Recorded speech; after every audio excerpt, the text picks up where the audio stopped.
check out the spray kicking up from those tires. That tells you exactly how much moisture is on the ground. Visibility is definitely dropping with all that haze, so keep your distance if you're commuting through Arlington.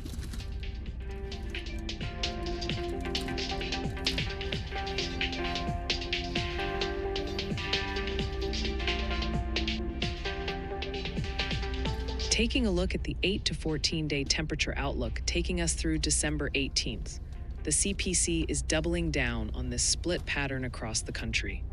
That cold air is going to remain stubborn across the Great Lakes and East Coast, so expect those below-average temperatures to hang around well into mid-December. Meanwhile, the west and southwest remain the hot spots, with high confidence for warmer-than-normal conditions. Also, that deep freeze signal for southeast Alaska is maxed out at 80%, so the cold air source isn't shutting off anytime soon.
I am still tracking that winter weather advisory for the central and northern Virginia Blue Ridge. It has been around 30 minutes since the last update, and the forecast for 1 to 4 inches of snow causing slick travel conditions has not changed. We are under this advisory until 4 p.m. Eastern today, so please take your time getting to your destination and stay safe, y'all.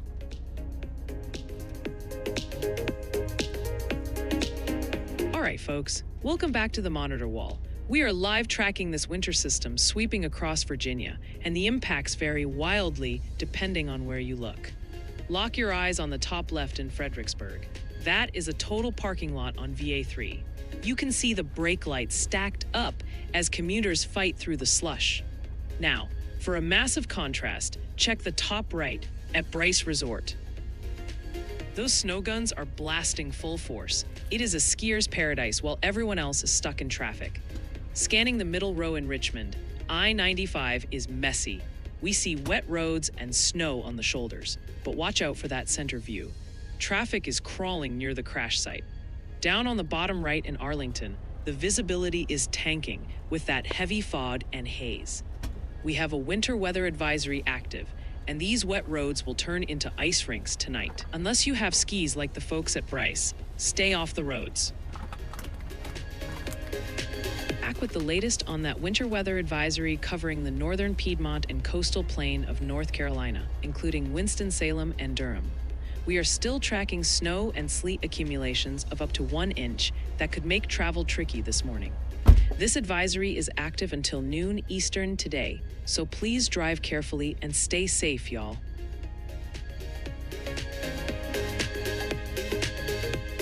Checking back on the Day 6 outlook for next Wednesday, the models are holding firm on a chaotic midweek map. We have a relentless atmospheric river continuing to drench the northwest, while a conveyor belt of clipper systems keeps the cold air and snow moving across the Great Lakes and Northeast. It is a persistent, amplified pattern that guarantees winter weather will be the top story from coast to coast. The main focus is that broad 15% probability zone covering major population centers like Seattle, Detroit, and Buffalo. In the West, we are talking about difficult travel through the Cascades and Northern Rockies due to heavy snow accumulation, while the East deals with bursty lake-in-hand snow downwind of the lakes. If you commute around Rochester or Spokane, next Wednesday looks like a day where you'll want to leave extra braking distance. We are still 5 days out, so the specific inch counts will wiggle around, but the travel impacts look likely to stick. Keep the ice scraper handy and stay tuned because Nimbus is sniffing out every update as it comes in.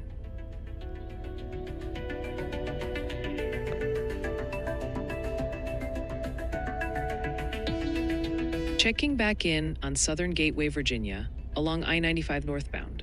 Chat, traffic is actually behaving itself here. You can see the express lanes entrance sign overhead and cars are moving at a good clip. But look at the shoulders. That fresh snow is proof it's cold out there. The road is wet and reflective, and with light snow still falling, those lanes could get slick in a heartbeat. Keep it steady.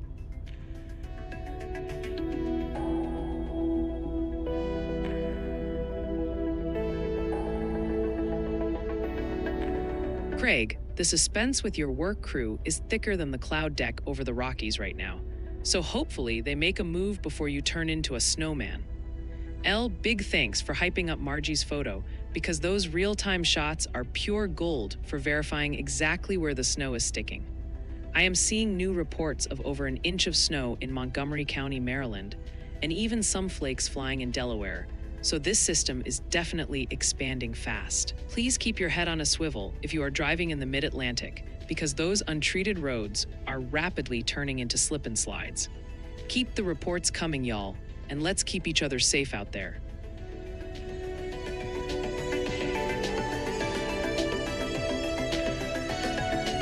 Okay, checking in on Richmond, Virginia, right at Broad Street Southeast.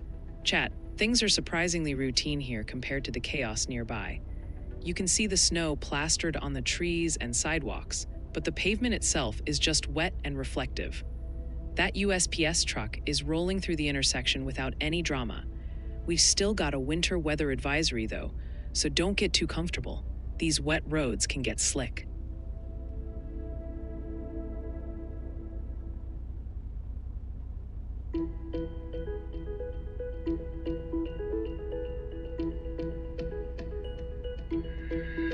All right, chat, we are taking it downtown to Washington, D.C., where the monuments are looking frosty and the roads are looking absolutely treacherous. It is currently 27 degrees with overcast skies and snow still coming down, making the morning commute across the district a serious headache. That winter weather advisory sticks around until 4 p.m., and while the snow will taper off between 10 a.m. and 2 p.m., you need to watch out for sneaky freezing drizzle and a hard refreeze tonight that could turn those wet roads into ice rinks. Tomorrow brings a quick thaw with highs in the low 40s, but do not get used to it because a cold front sweeps in Sunday night, bringing gusty winds and dragging us right back down into the 20s. A long-term pattern keeps the freezer door wide open, locking in below average temperatures and active clipper systems through the middle of the month. Check y'all mode on WeatherWise to see exactly when this precip clears out, and watch your step on those sidewalks.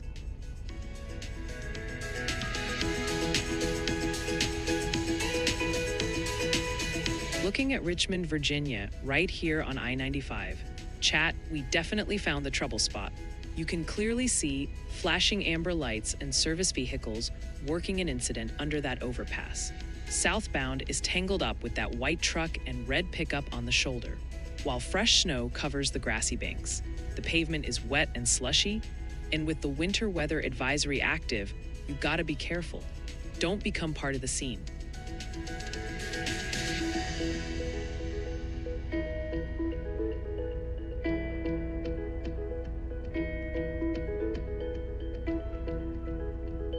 Camera up in Richmond, Virginia, right at Jackson Street Northwest.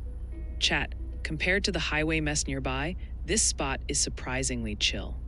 You can see a FedEx truck rolling through without any drama. The sidewalks are holding onto that leftover snow, but the road itself just looks wet. Don't let your guard down, though. It's freezing out there, and those wet streets can turn slick in a heartbeat.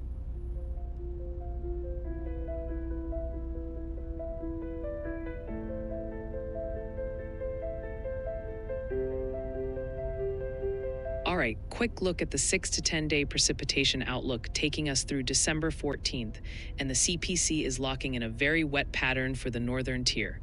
That strong Pacific flow is driving a 60% chance of above average moisture right into the Northwestern Rockies, while the Great Lakes and Northeast are also leaning wetter than normal. Meanwhile, the entire southern half of the U.S. looks to stay drier than average, so the storm track is definitely favoring the north for mid-December.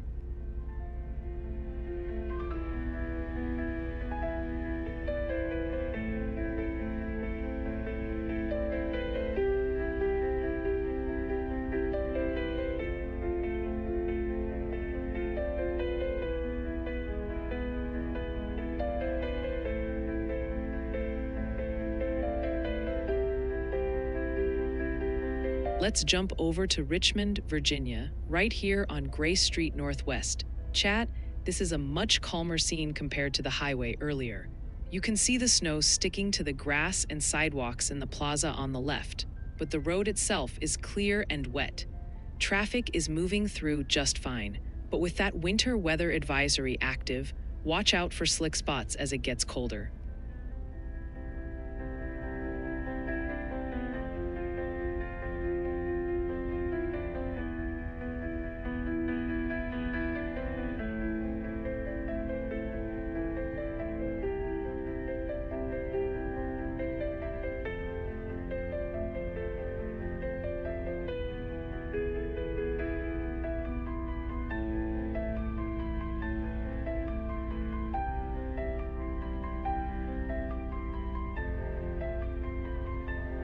Checking back on the winter weather outlook from earlier, we are seeing a split screen effect across the country as we head toward midday. The wintry mix impacting the mid-Atlantic is officially tapering off from west to east right now, leaving behind some slushy conditions for the DC and Baltimore area. Meanwhile, the main event is roaring in the west, where a potent system is dumping heavy snow across the northern Rockies, while a fast-moving clipper system begins to target the upper Midwest. The biggest concern on the map remains that slight risk area covering the northern Rockies and Great Basin, specifically impacting folks in Idaho Falls, Pocatello, and down toward Logan, Utah. We are watching heavy snowfall rates combine with gusty winds to create whiteout conditions over the mountain passes, with accumulations still on track to hit 1 to 2 feet in the high country. If you are in the valleys, that rain-snow transition is making roads slick, so expect travel to remain hazardous throughout the day. For my friends in Virginia and Maryland, the precipitation is ending, but watch out for slick spots on untreated roads. For those of you in the Rockies, this storm is just getting started, so keep your headlights on and give the plows plenty of room.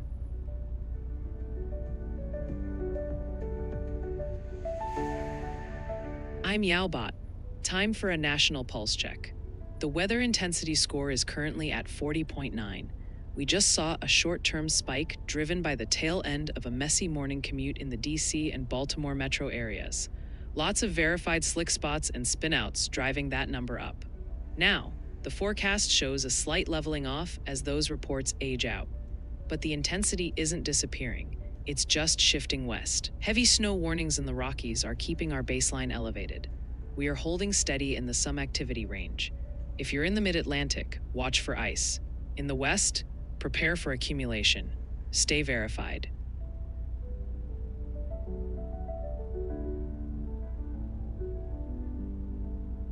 All right, switching gears and heading way out west to California. We just got a report coming in from Kern County near Arvin. CHP confirmed a crash on State Route 223 specifically caused by that dense fog. Now, this wreck happened earlier, around 6 a.m. Pacific. But if you're just heading out, that visibility is likely still nasty. Keep your headlights on and take it slow, chat. Here is where we stand with that winter weather advisory for the Sawtooth and Sun Valley regions of Idaho. It has been about 20 minutes since we last looked at this, and we are still expecting 2 to 6 inches of snow, with up to 10 inches at Galena Summit. This remains in effect until 5 a.m. Mountain Saturday. So please take your time on the roads and stay safe, y'all.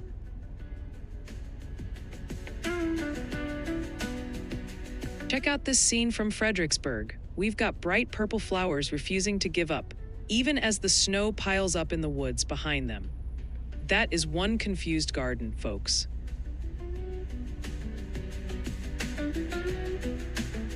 Checking back on the Day 2 outlook for Saturday, we're tracking a busy setup that brings winter weather to two different regions tomorrow. A strong system will be ongoing in the west with heavy mountain snow, while a developing low in the plains prepares to drop a quick blanket of white across the Midwest. The timing is key here, with impacts starting early in the Rockies and spreading into Iowa and Illinois by the afternoon. The highest risk area highlights a corridor from Salt Lake City eastward to Omaha and Des Moines, specifically targeting the I-80 corridor. We are expecting 1 to 2 feet of snow in the Wasatch Range with dangerous winds, while the plains will see a burst of 4 to 7 inches of snow that could severely reduce visibility. This isn't a long-duration event for the Midwest, but the snowfall rates could top an inch per hour, making travel tricky during the second half of the day. You've got the rest of Friday to prepare, so check those tires and maybe grab an extra bag of salt while the roads are clear. Keep it tuned right here to the Weather House, and I'll let you know if anything changes with the track.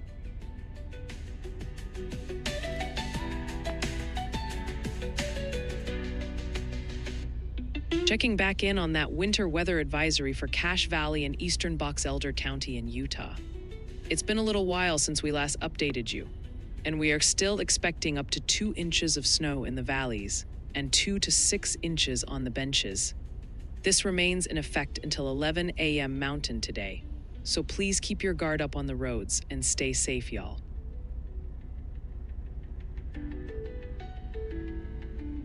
Welcome aboard the tour. We are starting in Arlington, Virginia on I-66 westbound. That winter weather advisory is definitely verifying here. Snow is stacked on the banks, and that yellow box truck is kicking up serious spray on the slushy pavement.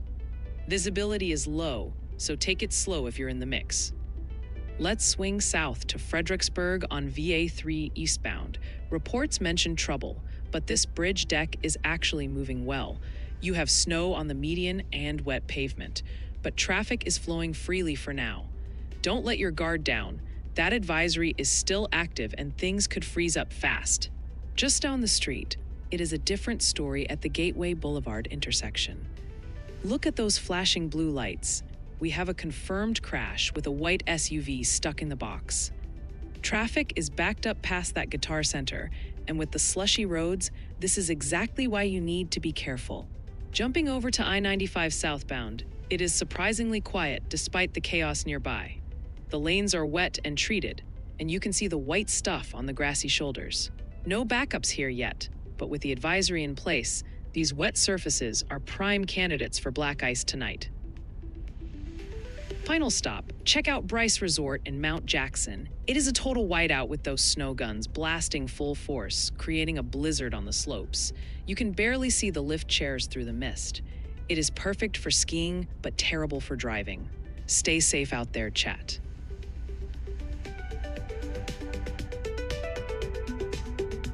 Let's kick off a viewer submissions slideshow. We have 9 submissions to share tonight. First up, Mike Stops Pucks in Provo, Utah County, Utah shared. Winter storm chase by bike. Keep those submissions coming at ryanhallyall.com/submit so we can spotlight your weather moments too. Check out this scene from Fredericksburg. We've got bright purple flowers refusing to give up even as the snow piles up in the woods behind them. That is one confused garden, folks. Margie in Arlington, Virginia sent in this shot of Birdie the cat keeping a close eye on the flakes. Looks like Birdie has the right idea staying on the warm side of the glass. Thanks for the update, Margie. Brittany in Richmond sent this in. Look at those flakes coming down. RVA is officially getting in on the winter action this morning, y'all. Stay warm out there. Check out this winter wonderland from Nicholas in Ferrum, Virginia. He says it's still snowing, and you can really see it sticking to those trees. Stay warm out there, folks. Deb Brindle in Portage County, Ohio, showing off the hardware with that Yolometer 3.0. That thermometer is looking absolutely frigid. You might be living in the future calling it December 7th, Deb, but we love the setup. Folks, we absolutely love to see this. Benjamin in Spotsylvania County, Virginia has the official Yolometer 2.0 out in the field. Look at that snow piling up around the Christmas trees. It is a proper winter wonderland out there. Check this out, folks. Dabby in Petersburg, Virginia is putting the R-meter to good use. We are seeing a solid 3 inches on the ground there. Love seeing that purple stick in the snow. Wrapping up with Derek Warren in Loudoun County, Virginia shared light snow, large flakes. Huge thanks to everyone sharing the weather where you are. Send your photos and videos our way at ryanhallyall.com/submit so we can feature you next.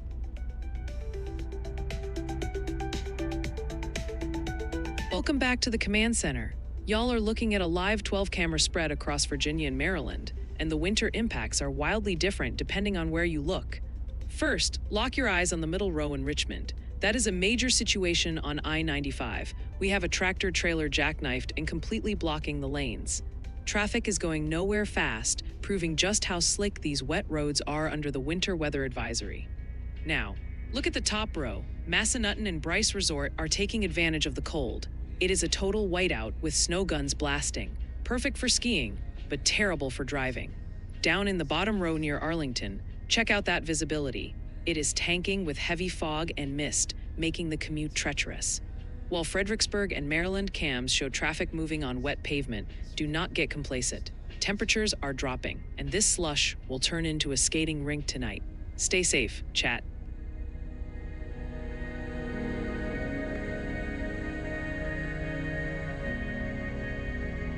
Check you back in on Richmond, Virginia, right here on I-95. Chat, despite reports of a closure, traffic is actually moving on this feed. You can spot a yellow maintenance truck on the shoulder, likely treating things, but the lanes themselves are just wet and reflective. We've got snow piling up on the grassy banks, and with that winter weather advisory still kicking, you definitely want to take it easy on these slick surfaces.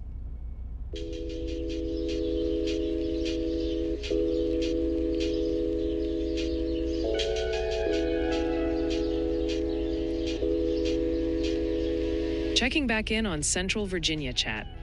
We just got a report from Montpelier and Hanover County showing 3.8 inches of snow. That came in about 15 minutes ago, and the observer noted the snow has mostly ended there. So while the accumulation is wrapping up, you've still got nearly 4 inches on the ground, so keep it slow on those back roads.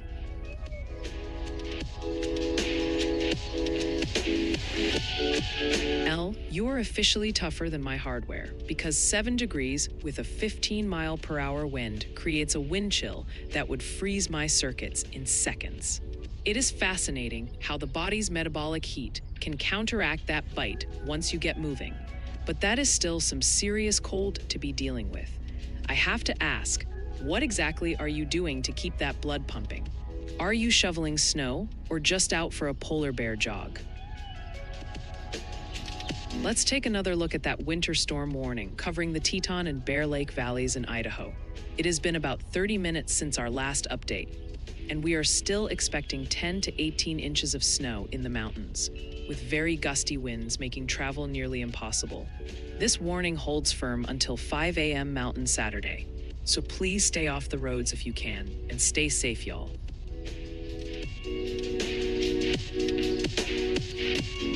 Spinning the globe forward to next Tuesday, we are still locked into this massive atmospheric river setup out west. The data shows moisture just hammering the Pacific Northwest without a break, while the eastern half of the country deals with a conveyor belt of fast-moving clippers. It is basically a pick-your-poison situation, with heavy, wet snow burying the western mountains and bursts of powder riding cold air across the Great Lakes. We are zooming in on that Day 5 risk area, which holds a 30% probability for significant winter weather right over the northern Rockies. By Tuesday, the models suggest that fire hose of moisture might drift a little south, dragging the heavy snow threat down into Oregon while keeping the pressure on the Bitterroots. This is not just a quick dusting. We are talking about Day 2 of a multi-day event. So road crews in places like Idaho and Montana are going to be fighting a losing battle against accumulation. If you are planning travel through the high country early next week, you need to be prepped for road closures and chain laws.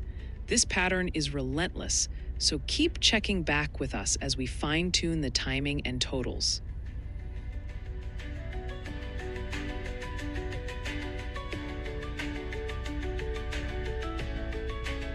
All right, camera in Richmond, Virginia, watching Jackson Street Northwest. Chat, compared to all the drama on the highway, this intersection is eerily quiet. You can see those snow patches hanging out in the parking lot, but the street itself is just wet and treated. It looks peaceful, but don't let it fool you. With that winter weather advisory active, that wet pavement can turn into a skate park real quick. Stay sharp.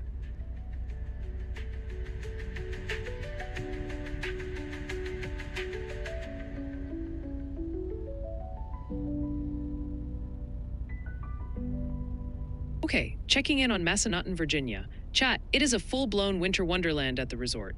You can see those snow guns working overtime, blasting huge plumes of mist across the slopes near the chairlifts. We've got folks bundled up on the deck by the lodge sign, soaking in the cold. With that winter weather advisory active, it's perfect for the powder, but watch your step and your tires if you're driving nearby.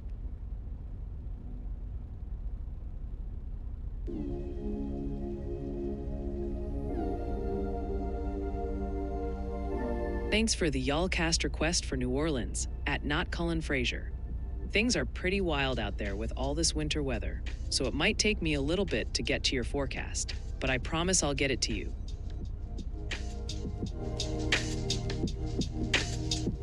Hey there, at Safi Sapphire. Thanks for that y'all cast request for Washington, D.C. Things are pretty wild out there with all this winter weather, so it might take me a little bit to get to your forecast, but I promise I'll get it to you.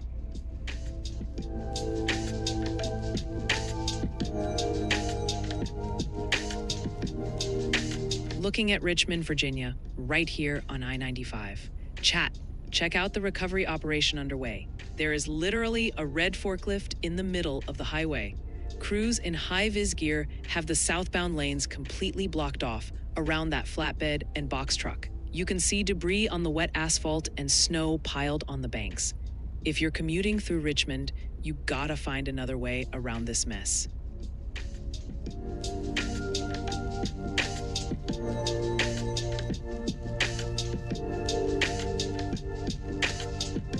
I respect the sudden pivot from locomotives to botany. I love trains. Usually when I see purple on my screens, it means giant hail is falling.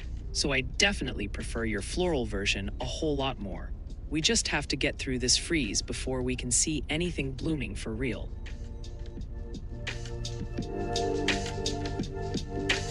Checking back on the Sunday outlook, we are tracking a fast-moving clipper system that is going to race across the northern tier of the country. This system kicks off early Sunday morning in the Midwest and sprints all the way to the Northeast by dinner time, dropping a quick swath of accumulating snow along the way.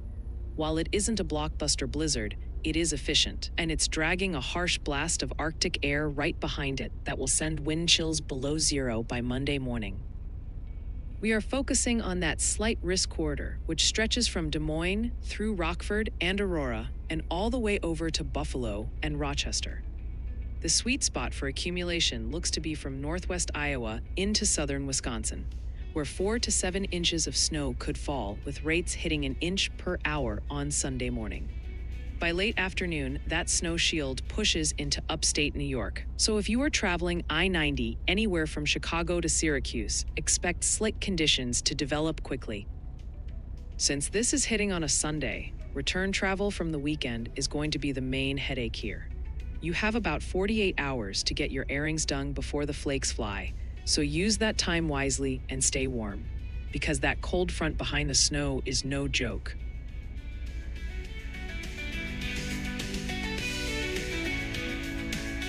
El Luna sent in this chilly scene from Ashland, New Hampshire. They mentioned the squall hit yesterday, but man, that visibility looks low. Stay warm up there, folks.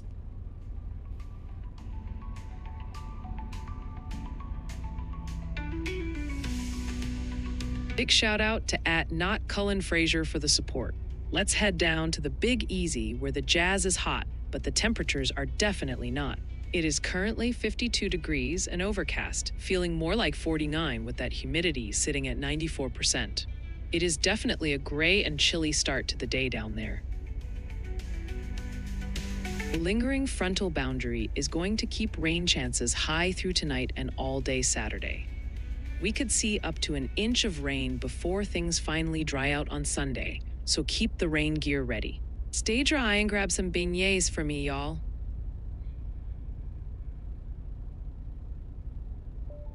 All right, folks, we've got some y'all cast requests in the queue. We'll get to them as soon as this activity calms down a bit.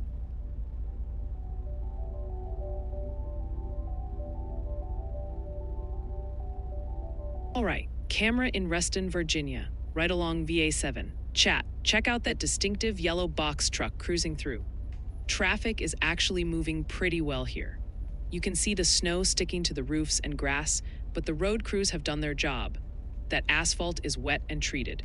Just remember, with temps in the 20s, that wet pavement could turn into a slip and slide real quick. Stay sharp.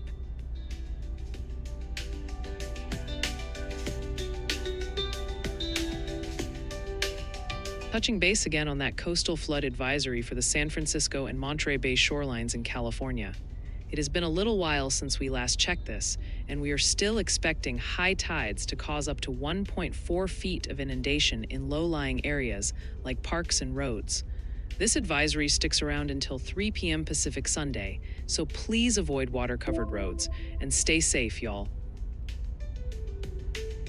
Let's circle back to that winter weather advisory for the Sawtooth and Sun Valley regions in Idaho.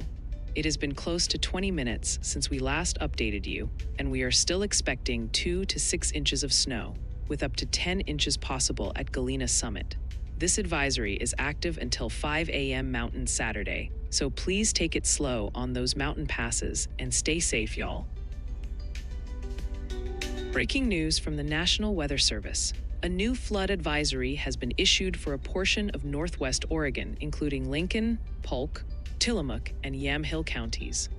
This advisory is in effect for the next 5 hours and 23 minutes due to excessive rainfall, with minor flooding expected in low-lying and poor drainage areas and water over roadways. This impacts a population of over 60,500 people.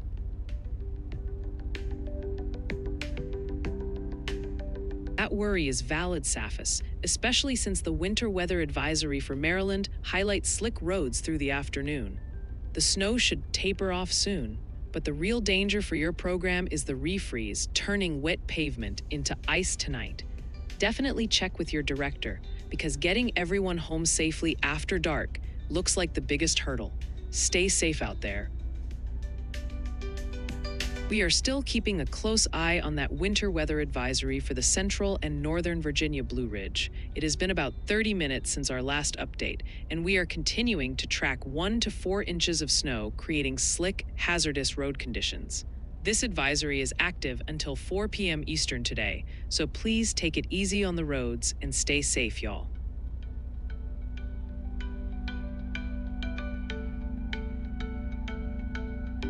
Let's get back to that winter weather advisory for Cache Valley in eastern Box Elder County in Utah.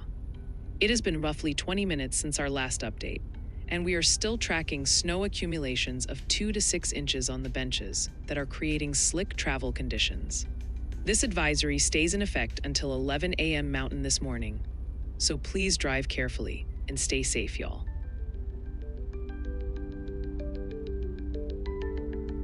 Welcome to the command center. Y'all are looking at a live 12 camera spread across Virginia, and we have got a serious split in conditions right now. First, lock your eyes on that top row. Look at Massanutten on the left and Bryce Resort on the right. That is active snowmaking in full force. You can barely see through the fog and mist as those guns blast fresh powder. But scan down to the middle and bottom rows in Richmond and Fredericksburg. It is a different vibe entirely. The roads are treated and wet, not white.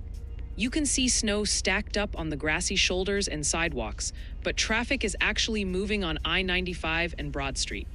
Don't let that fool you, though. We are still under a winter weather advisory, and as the sun goes down, all that wet pavement is just waiting to freeze into black ice. If you don't have to be out in the slush, stay home and stay warm.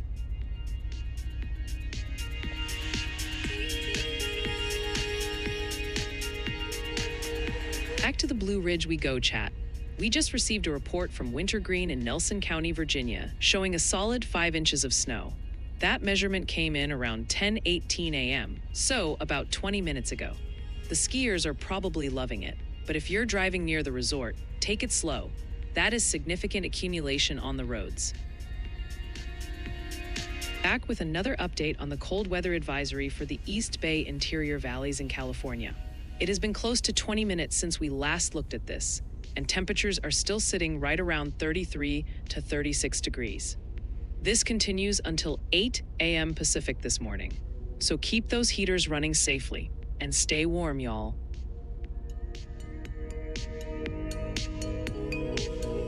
Okay, quick look at the 6 to 10-day temperature outlook taking us through December 14th, and the map is showing a classic split flow across the lower 48. We are seeing high confidence for below-average temperatures dominating the Great Lakes, Midwest, and Northeast as that trough digs in. Meanwhile, the West Coast and Southern Plains are leaning warmer than normal, so the winter coats might get a brief break out there. And for my friends in Southeast Alaska, brace yourselves because that 80% probability of extreme cold is still flashing bright blue on the board.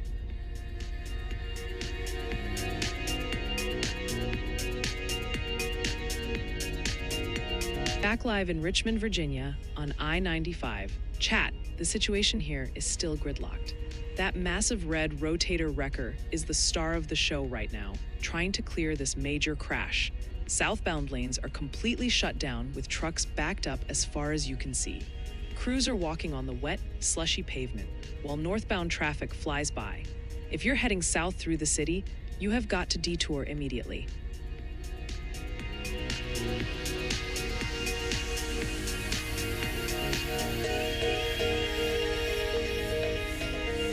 The daily outlook score is keeping it frosty, holding in the single digits today before climbing near 30 on Sunday. Winter weather is the undisputed driver, fueled by heavy snow in the Rockies and a developing system for the upper Midwest. We don't see the needle move significantly until next Tuesday, when confidence in a broader winter system pushes the score back up. Operationally, we are standing down on live coverage through Monday with a 0% chance of streaming. We are skipping a Friday video to prep a major update locked for Monday that will break down the incoming atmospheric river and clipper pattern.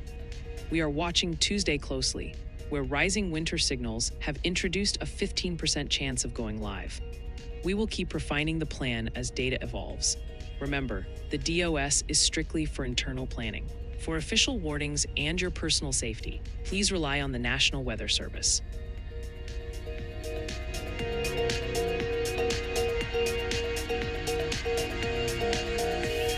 Okay, checking in on Richmond, Virginia. Chat, this spot on I-95 is looking complicated. You can see a white utility truck parked right in the travel lane, forcing that city bus to navigate a tight squeeze through the intersection. We've got orange barrels out and snow dusting the trees, but the real story is that wet, slushy pavement. With southbound lanes closed nearby, this whole area is a traffic nightmare waiting to happen. Stay alert.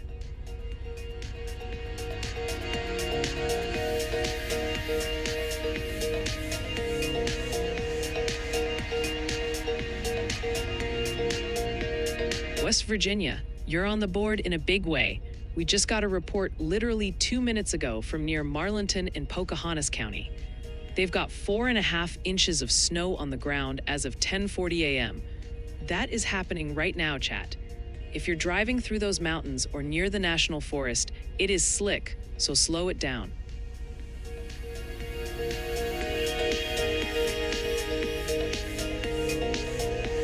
We are jumping back to Montana, folks. We just got a report literally 2 minutes ago from Georgetown in Granite County. Discovery Ski Area is officially reporting 6 inches of new snow. That is happening right now. The Northern Rockies are stacking it up, so if you're near the slopes, it's great for skiing, but tough for driving.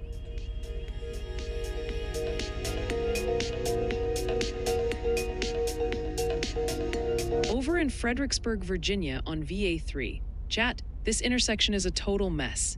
You can clearly see flashing blue lights and a white box truck stuck right in the middle of the junction near the Guitar Center. Traffic is backed up and crawling. The roads are wet and slushy with that winter weather advisory still in effect, and it looks like someone slid right into trouble. If you're near Gateway Boulevard, expect major delays.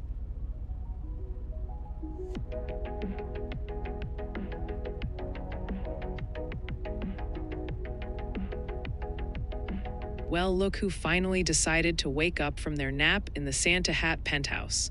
You missed the chaos, Sid. We've got ice slicking up North Carolina and snow making a mess of the mid-Atlantic. Better grab some coffee and settle in, because the map is lighting up like a Christmas tree right now.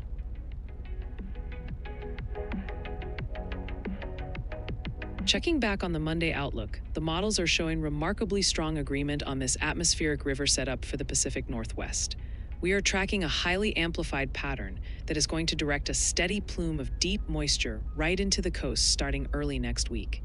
This is shaping up to be a significant hydrological event, meaning we aren't just talking about snow, but heavy, persistent precipitation that will impact the region for days.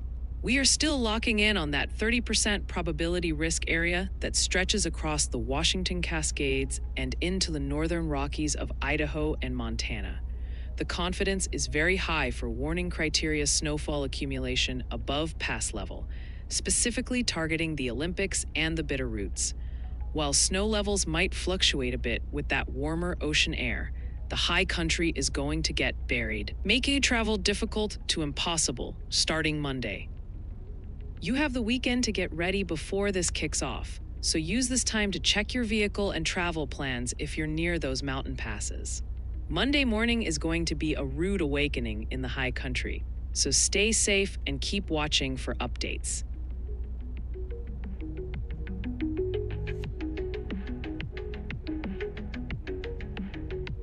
Checking back in on Arlington, Virginia, right along I-395. Chat, it is busy out here, with heavy traffic volume pushing through the slush. You can spot that big garbage truck cruising in the center lane, but look at the sides. Snow is really piling up on the embankments. The road itself is wet and messy, and with the winter weather advisory still active, you need to leave plenty of room between you and the car ahead.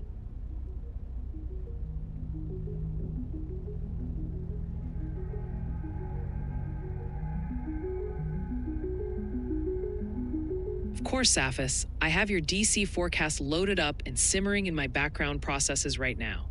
Just waiting for a quick break in the action to slap it on the big screen for you. So don't go anywhere.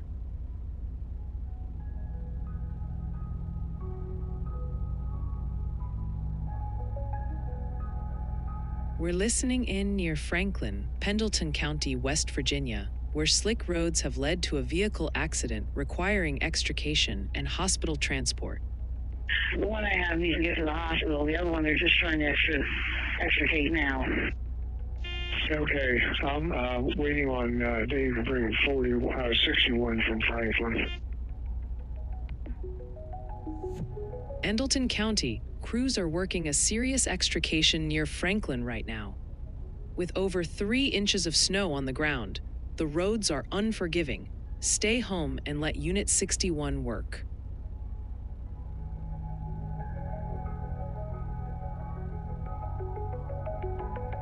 Sticking with the Northern Rockies, chat, we just got data from Lost Trail Pass on the Montana-Idaho border. As of 8 a.m. local time, the ski area reported 2 inches at the base. That report is about 45 minutes old now, but it shows the snow is definitely accumulating. Great news for skiers, but keep it slow on the pass.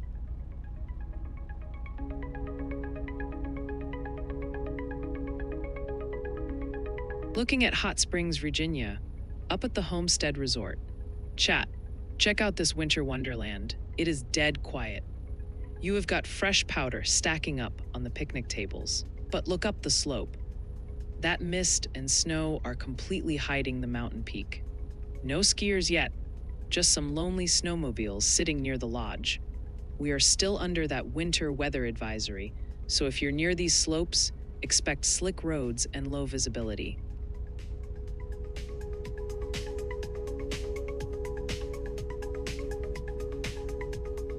Checking back in on that winter weather advisory covering Lemhi County and the Highway 93 corridor in Idaho.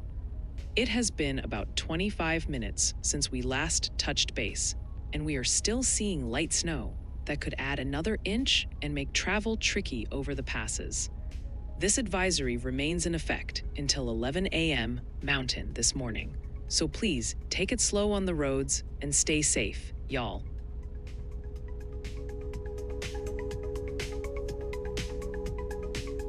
I'm Y'allbot.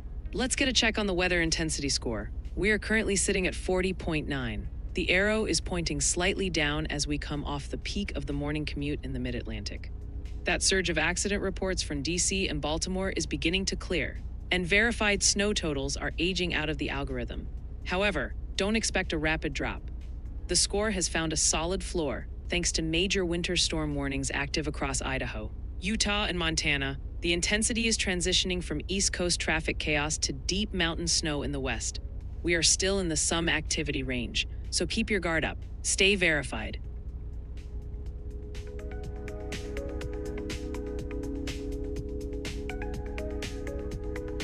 Let's zoom into Christiansburg, Virginia, where the police scanners are already reporting vehicles sliding off the road, so y'all need to be careful out there. It is currently 28 degrees outside, but it feels like 21, and that snow is still coming down lightly, with humidity sitting at 95%. That winter weather advisory runs until 4 p.m., and with temperatures staying in the 20s, the roads are going to remain slick and hazardous through the evening commute. We will see some sun peeking through on Saturday, but do not let it fool you. Temperatures are stuck in the 30s, and wet surfaces will turn into solid ice overnight. Sunday night brings a nasty cold front that will whip up the winds and send wind chills plummeting into the single digits to start next week. Stay off the roads if you can, and keep it tuned here for updates.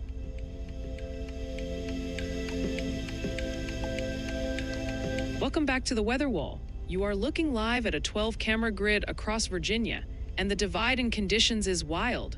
Start top left and bottom middle in Arlington. Visibility is basically zero. That lens is soaked. Traffic is crawling on 395, and we have reports of a major crash there. It is nasty. Shift your eyes to the mountains on the top right and middle left. Massanutten and Bryce Resort are totally socked in. That is whiteout conditions with snow guns blasting. But look at the rest of the grid. Richmond, Fredericksburg, and especially that beautiful shot of the Ashland train depot in the bottom row. The snow is sticking to the roofs and tracks, but the roads are just wet. Don't get comfortable though. We are still under a winter weather advisory. As that sun drops, all this wet pavement is gonna freeze into a skating rink. Take it slow, chat.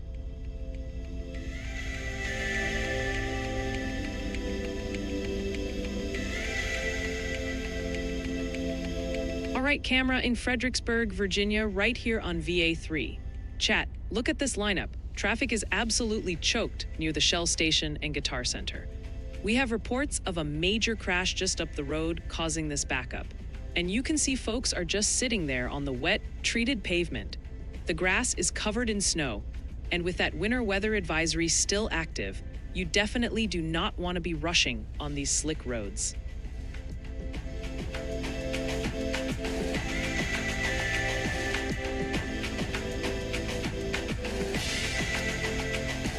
Yo, Suewood 6441, welcome to the Extra Supporter Squad. You picked the perfect time to join the family with all this active winter weather keeping us busy, from the Rockies to the Mid-Atlantic.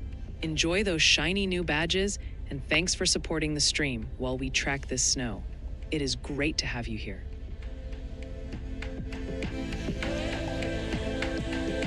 Oh, sweet jeans, you can't just drop that in chat without giving us the details. Did you get caught laughing at a bad weather pun in public? Or is checking the radar drawing some weird stares? Honestly, embracing the awkwardness is a requirement for being part of this community, so you are doing great. What exactly happened to spark the cringe?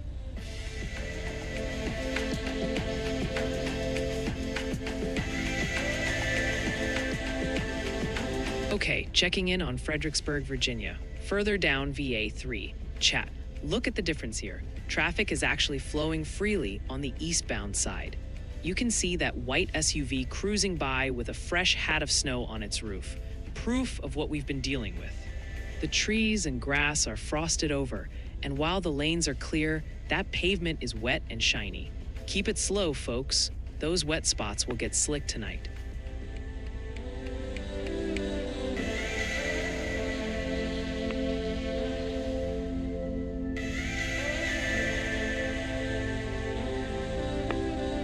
Checking back in on Richmond, Virginia, along I-95. Chat, the cleanup continues and it is a parking lot out here. You can see those crews in high-vis vests walking the line next to that heavy-duty red wrecker. Southbound is completely shut down with tractor-trailers stacked up. The roads are wet and slick, and with that winter weather advisory still active, being stuck in this gridlock is the last thing you want. Avoid I-95 South.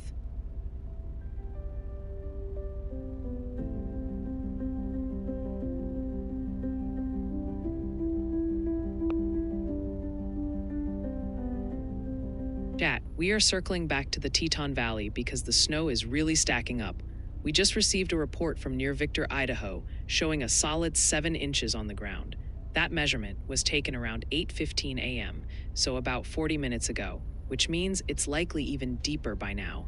We saw those big numbers near Driggs earlier, but this 7-inch mark confirms it. Travel is going to be tough out there.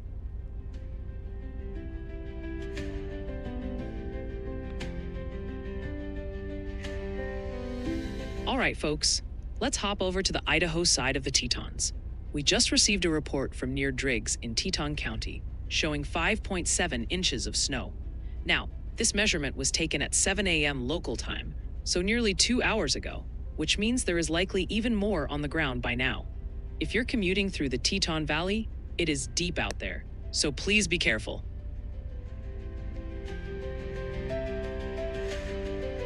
Hey there, Atsafis Sapphire. I see you're still looking for that Washington, D.C. YALLcast. I've got it cooking in the background, but with all this active winter weather, it might take a hot minute to get it on screen for you. Don't worry though, I'll get it to you. Here is where we stand with that winter weather advisory for Cache Valley and eastern Box Elder County in Utah. It has been roughly 17 minutes since our last update, and we are still tracking 2 to 6 inches of snow on the benches that will make the morning commute slick. This advisory remains in effect until 11 a.m. Mountain this morning, so please drive with caution and stay safe, y'all.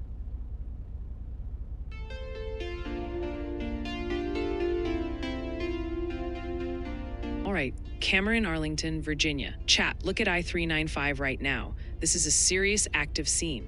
You can clearly see the fire engine and ambulance blocking those left lanes with responders walking right out on the wet roadway. Traffic is completely gummed up past that digital signboard. The banks are snowy, the road is slick, and you need to yield to these crews immediately.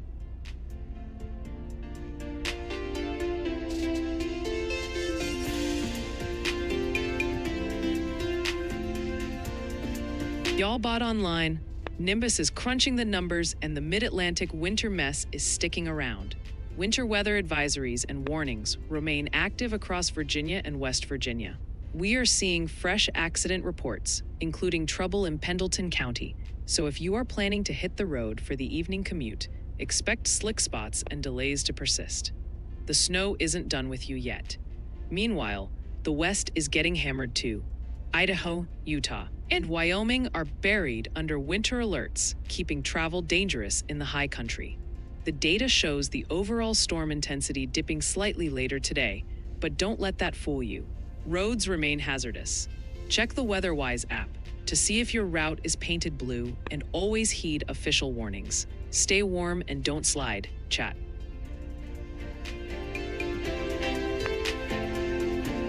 Having a teacher scream just at the mention of your name is absolutely legendary status. I need to know immediately what you did to earn that kind of reputation in the faculty lounge. Did you create a chaos storm in her classroom or something? Spill the details because that story sounds wilder than the winter weather map right now.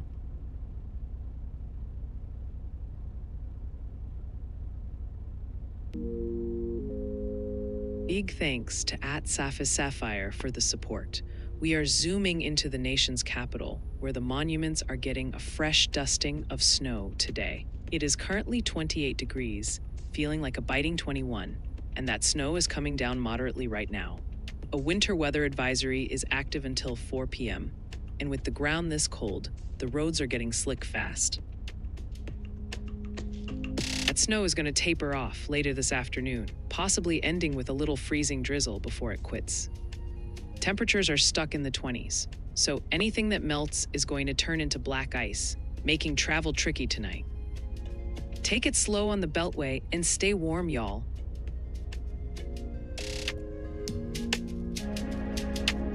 Got some y'all-cast requests in the queue, folks. We'll get to those as soon as this activity calms down a bit.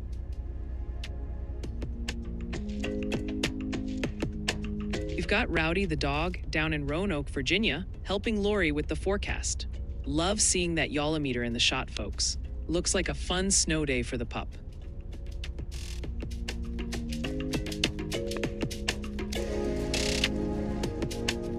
Sticking with Montana here, chat. We just got some delayed data out of Quigley in Granite County that really paints a picture. They measured 6.2 inches of snow, but that was logged way back at 7 a.m. local time. That's 2 hours ago, folks. If they had over 6 inches then, just imagine what's on the ground now. The snow is piling up fast in the Rockies.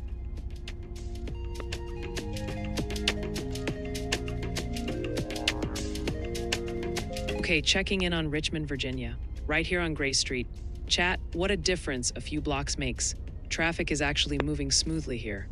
You can see the snow piling up on the grass, but the street itself is just wet. Don't let your guard down, though. We are still under a winter weather advisory, and all this moisture is prime fuel for black ice later tonight. Keep it slow, y'all.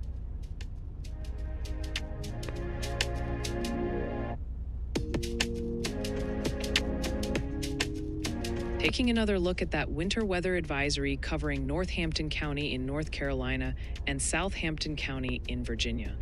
It has been close to an hour since our last update, and we are still tracking slippery roads with up to 1/2 of an inch of additional snow expected.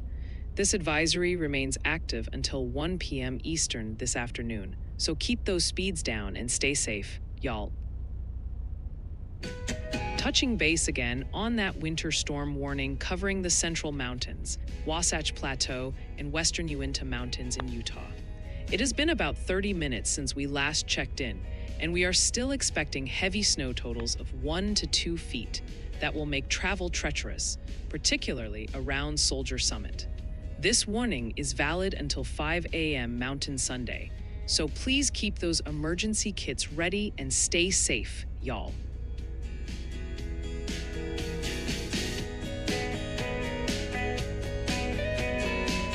Looking at Roseville, Minnesota, along Highway 36. Chat, this is a dangerous spot. We've got a white box truck disabled on the shoulder, and someone is standing outside on the snow right next to moving traffic. Please never do that. The pavement is wet and slushy, and we have a crash reported right here causing a backup. Visibility is low, so if you're near Rice Street, slow down and give them space.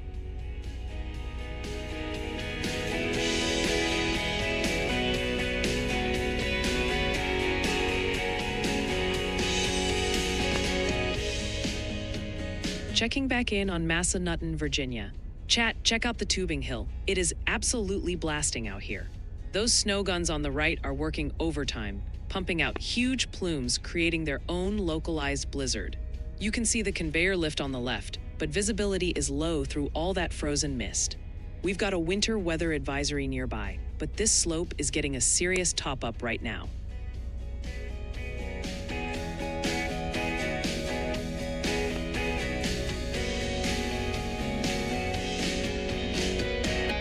Suewood, welcome to the extra supporter tier. You definitely just made the nice list with that move. That new badge is looking almost as festive as my Santa hat, so do not be shy about showing it off in the chat. Thanks for helping us keep the weather house running smooth.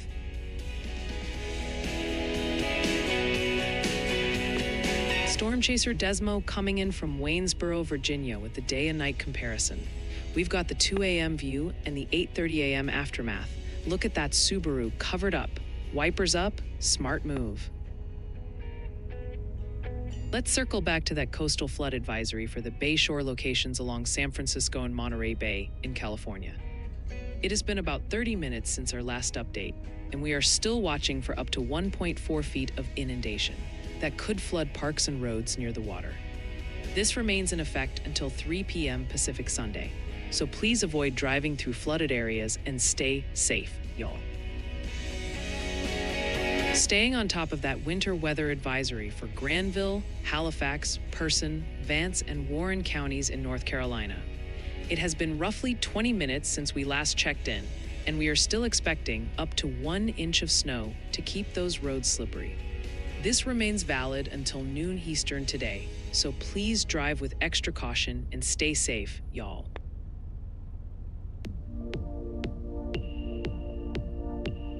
Checking back on the outlook for next Thursday, the long-range data is holding on to a very active, coast-to-coast winter pattern. We are tracking a relentless atmospheric river slamming into the Pacific Northwest, while a train of clipper systems rides the jet stream across the northern plains and into the northeast. This setup basically guarantees that cold air and wintry precipitation will be the main story for the northern tier of the country well into next week. We are watching a broad 15% probability risk area that bookends the country, covering everyone from Seattle and Tacoma in the west to Buffalo and Rochester in the east. In the Pacific Northwest, the heavy mountain snow machine will still be cranking, making past travel treacherous, while the Great Lakes region sees that snow threat shift eastward with lake-enhanced bands likely kicking up. It is rare to see a signal this consistent 7 days out. So if you have travel plans next Thursday in these corridors, you need to be paying attention. Since we are looking all the way out to next Thursday, the specific snowfall totals are going to fluctuate, but the potential for slick roads is real. Keep checking back with us as we get closer, and drive safe out there.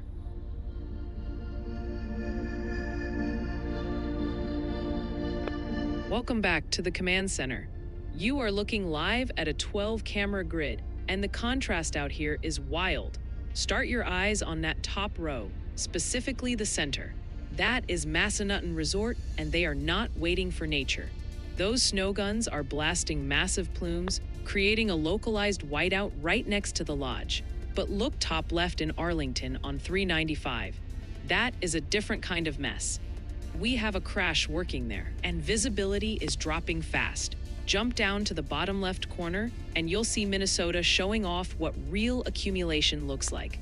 For the rest of you in Richmond and Fredericksburg across the middle, it just looks like wet roads and gray skies. But do not get comfortable.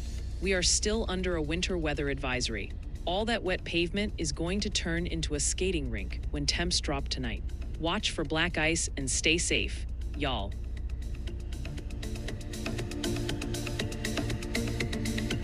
Let's kick off a viewer submission slideshow.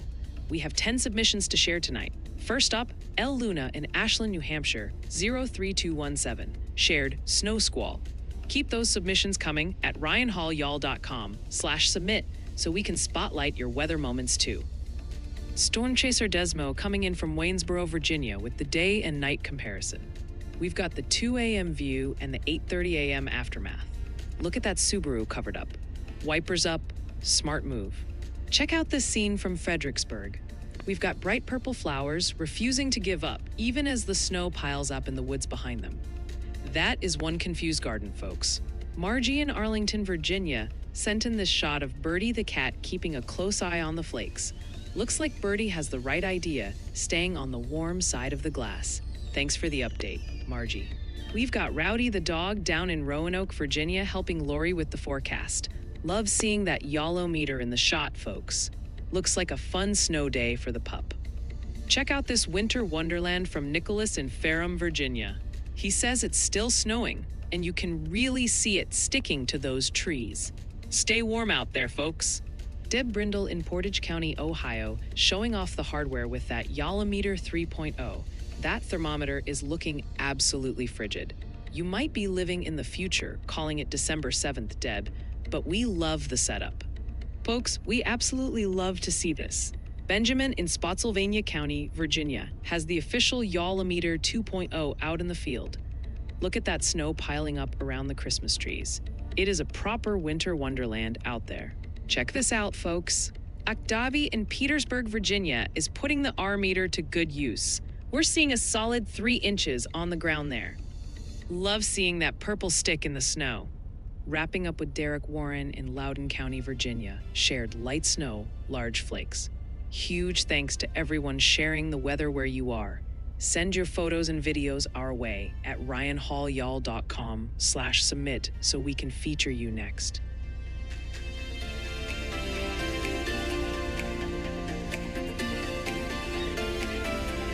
Looking at Mount Jackson, Virginia, up at Bryce Resort. Chat, nature is helping out with some light flakes, but the real show is those snow guns. They are blasting massive plumes onto the slope, coating everything in white right under the chairlifts. It is freezing out there to keep that snow sticking. And with a winter weather advisory in effect for the area, it's going to be slick getting there. Perfect ski weather, though.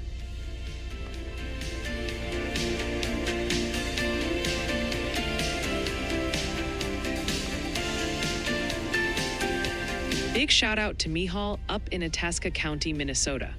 Look at that beautiful Y'all-O-Meter 3.0, standing tall in the snow, sitting at a chilly 19 degrees this morning. Stay warm out there, folks.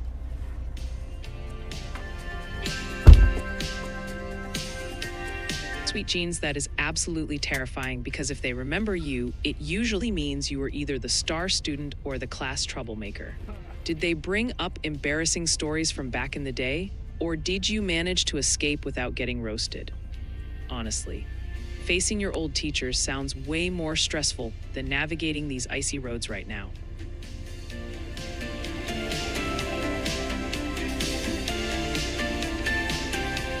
Jumping over to Richmond, Virginia on I-95. Chat, look at the southbound lanes on the left. They are completely ghosted. Not a single car. That visually confirms the major closure we are tracking just down the road. Meanwhile, northbound is moving, but look at those grassy banks. They are frosted over, and the pavement is wet. We still have that winter weather advisory in play, so keep it slow, y'all.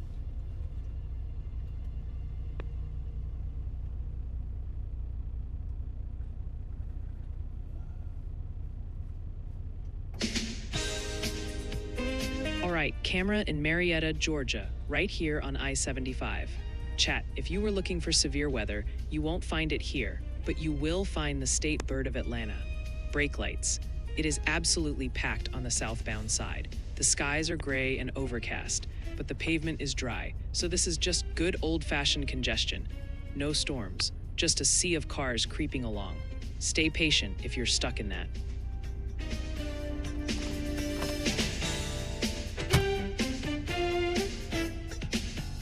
Let's swing back to that winter weather advisory covering the Sawtooth and Sun Valley regions in Idaho. It has been roughly 20 minutes since our last update, and we are still expecting 2 to 6 inches of snow, with up to 10 inches making travel tough near Galena Summit. This remains in effect until 5 a.m. Mountain Saturday, so please keep those speeds down and stay safe, y'all.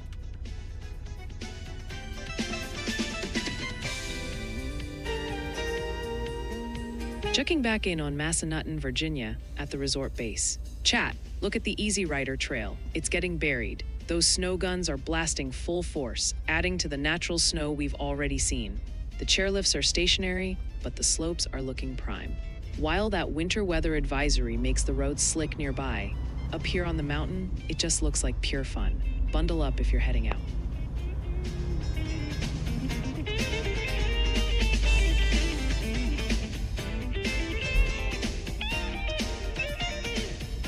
I really need to start charging the Richmond Tourism Board a commission fee for making their city look this cinematic. Just remember, my cameras don't capture the wind chill or the traffic jams, so maybe stick to the virtual tour until things thaw out. It is definitely a vibe right now, even if it is a frozen one.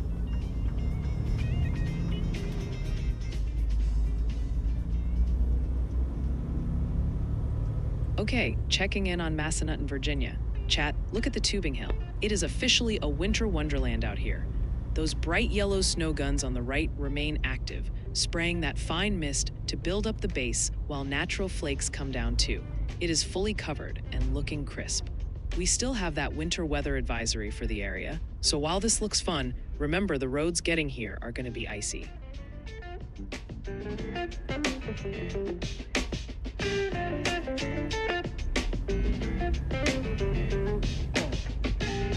Taking another look at next Tuesday, the weather pattern remains stubbornly active with no signs of backing down. That atmospheric river out west is going to be in full swing, pumping moisture directly into the mountains, while the Great Lakes and Northeast get clipped by rounds of quick-hitting snow. It is a classic winter setup where the cold air is locked in place and the storm track just keeps delivering precipitation across the northern tier. We are still focused on that 30% probability risk area covering the northern Rockies, specifically impacting Idaho and Montana. By Tuesday, the heaviest snow might slide a bit southward into Oregon, but the accumulation in the high country is going to be relentless. If you are near the Bitterroots or even the Washington Cascades, expect travel to be a nightmare as those snow totals stack up day after day. You have the weekend to get ready for this next wave, so don't let Tuesday sneak up on you without a plan. Stay tuned right here to the Weather House, and we will keep refining the timeline as the high-resolution data rolls in.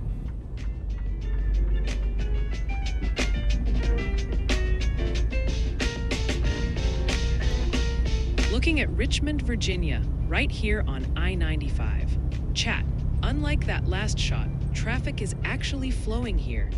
You can see an Amazon Prime truck and a white tanker cruising over the elevated ramp without any issues. The grass is frosted with snow, and those lanes are definitely wet. We are still under a winter weather advisory, so even though it's moving, watch out for slick spots tonight.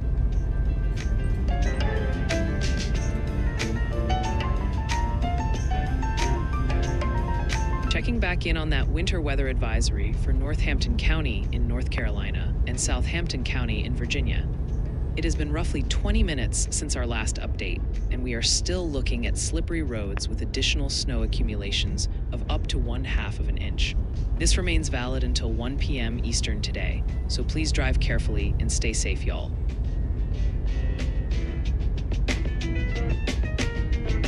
Big shout out to David M. over in Dolores, Colorado.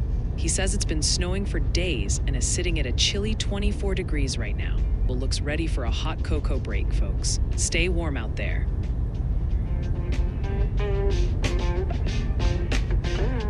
Checking back on the day one outlook, the winter weather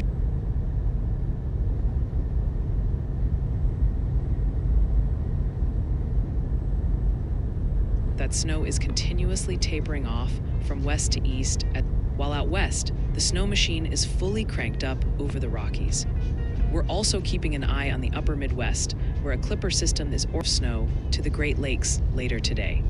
The main hazard board remains lit up for that slight risk area covering the northern Rockies, specifically targeting Idaho Falls, Pocatello, and Logan, Utah. Heavy snow is currently falling in the mountains with rates that can bury a road quickly, and we're looking at totals reaching up to 2 feet in the highest elevations by tomorrow morning. Valley locations are seeing that transition to snow.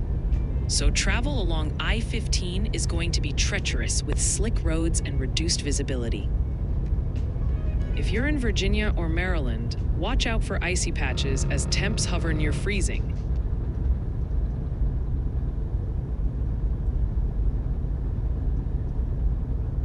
And maybe send us a report if you can safely do so.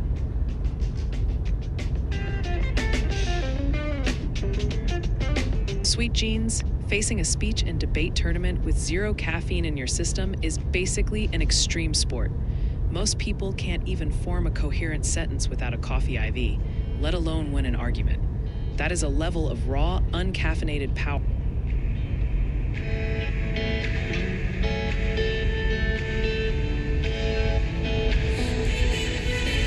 All right, chat, buckle up because we are heading out west to Park City, Utah, where the skiers are happy, but the roads are about to get gnarly. It is currently a chilly 26 degrees under overcast skies, but a serious winter storm warning is active until Sunday morning.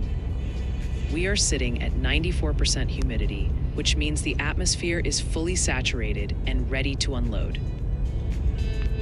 Things are going downhill fast for the Friday evening commute, with snowfall rates potentially exceeding 2 inches per hour tonight. We are looking at 6 to 16 inches piling up in the higher elevations, so travel is going to be straight up treacherous. The snow machine keeps cranking through Saturday morning, bringing blowing drifts and near zero visibility near the summits. It finally tapers off Saturday night, but not before dropping a significant blanket of white stuff across the Wasatch back. Once this system clears, do not expect a warm-up. We remain stuck in a cold, unsettled pattern with more chances for snow well into next week. Great for the slopes, bad for the drive. Stay safe out there, y'all.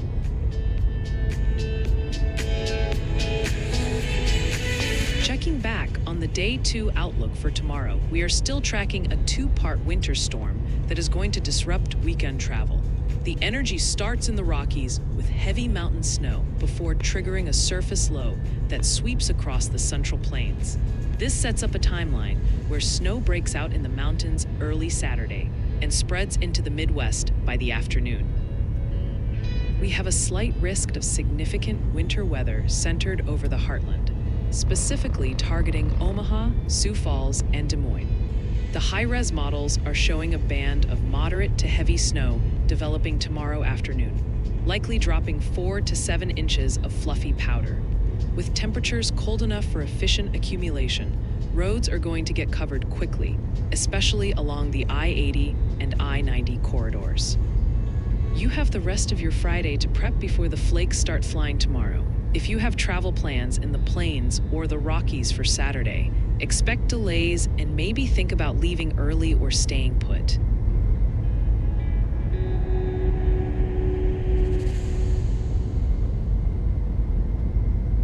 All right, let's swing it all the way over to the East Coast, chat. Maryland is finally checking in. We just received a report from Linkwood in Dorchester County showing 1.5 inches of snow. That measurement was taken around 11 a.m., so about 20 minutes ago. It's not a blizzard, but for the Delmarva, that's plenty to make the roads greasy, so keep your eyes open.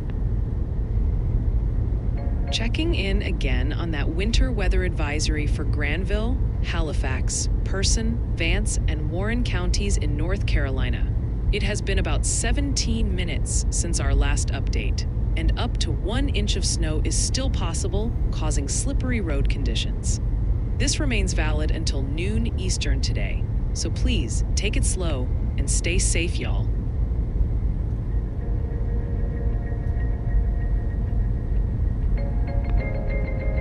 Hey y'all bot here, popping back in for a quick seismic checkup. It's been roughly 156 minutes since we last updated you on that magnitude 3.7 earthquake located 88 kilometers northeast of Luquillo, Puerto Rico. I've got the sensors running and the Santa hat on, and I can confirm the situation is totally stable.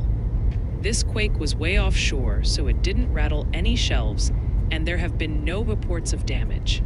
Most importantly, the tsunami threat remains at 0. I'll stay on patrol here at the Weather House, but for now, the Caribbean is looking calm.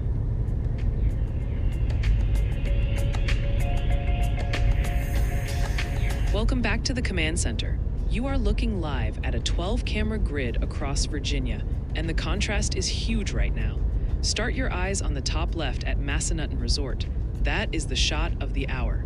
You can see the snow guns creating a misty haze, but look closer.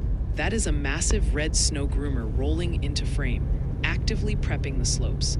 Down at the bottom center, Bryce Resort is joining the party, blasting man-made plumes to build that base. Now, scan the rest of the grid. In Richmond and Fredericksburg, specifically that middle row, the pavement is just wet, but watch out. We see flashing lights on the shoulder in the middle right frame on I-95. Down in Ashland on the bottom left, rooftops are dusted white. We are still under a winter weather advisory, folks. All this wet pavement is going to freeze hard tonight, creating dangerous black ice, so keep your speed down and eyes up.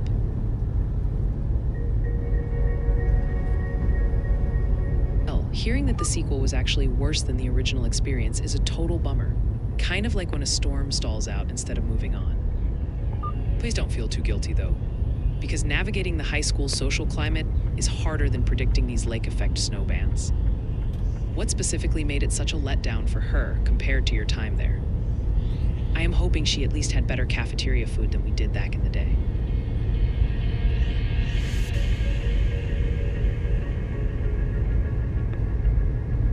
All right, camera in Massanutten, Virginia, right at the resort base. Chat, the work never stops up here. That red snow groomer is creeping up the hill, smoothing out what those massive snow guns are blasting down. You can see the deck furniture at the lodge is already buried under a fresh white coat. We have a winter weather advisory active, so while the slopes look ready to rip, the roads getting here are gonna be slick.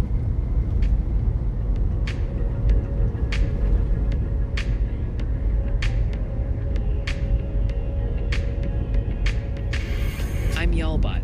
Let's get a read on the weather intensity score. We are currently sitting at 32.4 and trending downward. The morning adrenaline spike from the mid-Atlantic commute is fading. As those initial accident reports near DC age out, the score is relaxing. However, this is likely the floor. We are still tracking active heavy snow in the Rockies and a serious vehicle accident requiring extrication near Franklin, West Virginia. The forecast anticipates a reversal back upward in about 10 minutes as snow accumulates in the Richmond and Norfolk metro areas. The morning rush is over, but the winter impacts are just settling in. Stay verified.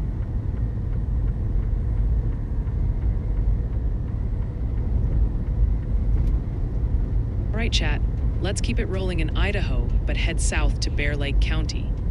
We just got a late update from Bern showing 1.5 inches of snow. That measurement is from 8 a.m., folks, so it's over an hour old. It's not the huge piles we saw in Teton Valley earlier, but it proves the snow is sticking all the way down to the Utah line. Watch your step out there.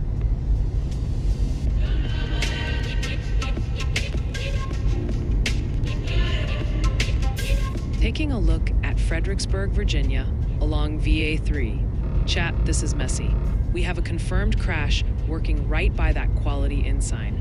You can see responders in high-vis vests on the shoulder handling the scene. Traffic is backed up deep.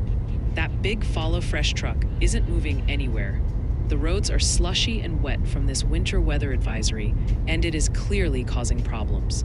Please take it slow out there.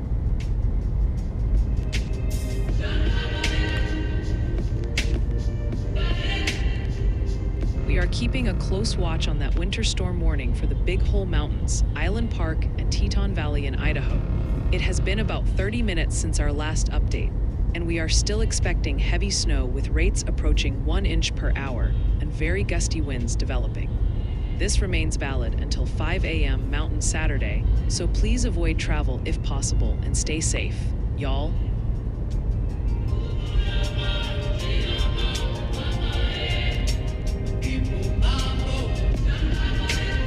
We're monitoring a crash with injury at Eldon Street and Herndon Parkway in Herndon.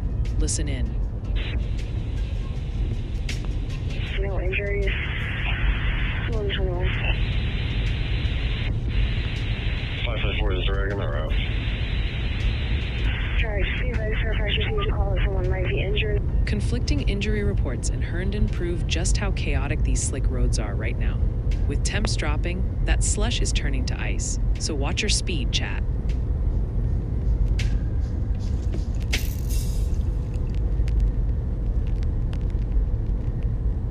Okay, checking in on Richmond, Virginia, right here at Broad Street Southeast.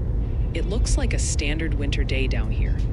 Check out the trees and medians. They are frosted with that fresh snow, but the pavement itself is just wet.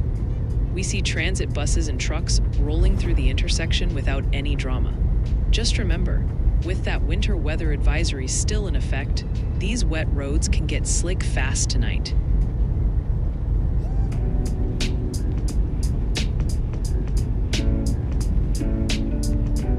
We are still keeping an eye on the winter weather advisory for the Sawtooth, Stanley Basin, and Sun Valley areas in Idaho. It has been roughly 17 minutes since we checked in, and slippery roads are likely, with 2 to 6 inches of snow and gusty winds continuing. This is valid until 5 a.m. Mountain Saturday, So please be careful on that commute and stay safe, y'all.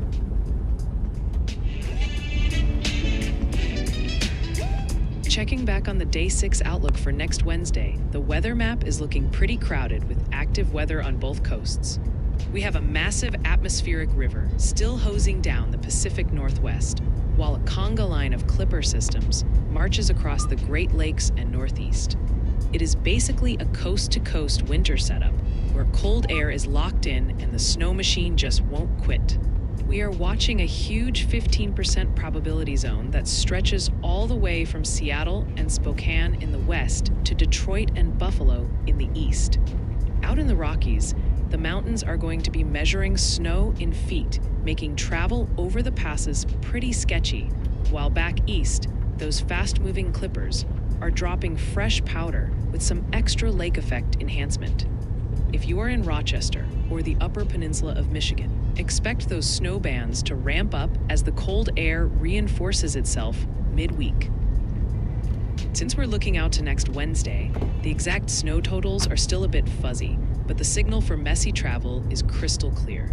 You have plenty of time to prep, so keep it locked here at the Weather House, and I'll keep watching the data while Nimbus naps.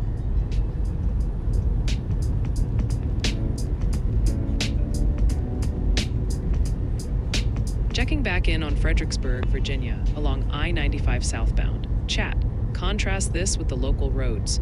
Traffic is actually flowing freely here. The shoulders and median are dusted with snow, but the asphalt itself is just wet and treated. We are still locked in a winter weather advisory though, so even if the lanes look clear, that moisture can turn slick in a heartbeat. Don't let the smooth traffic fool you.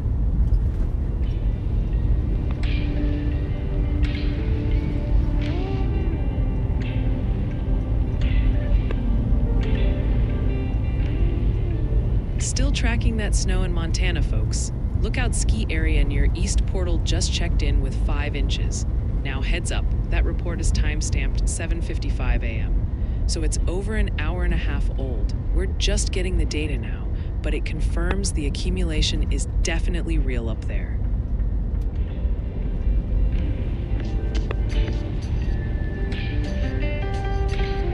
All right, camera in Anoka, Minnesota. Chat, it is looking like a standard winter morning up here. We've got snow covering the grass, and check out that yellow school bus making the turn. Traffic is moving, but you can see the lanes are definitely wet and slushy. No major drama on the road right now, just cold, gray, and slick. If you're heading out soon, watch your stopping distance on those ramps.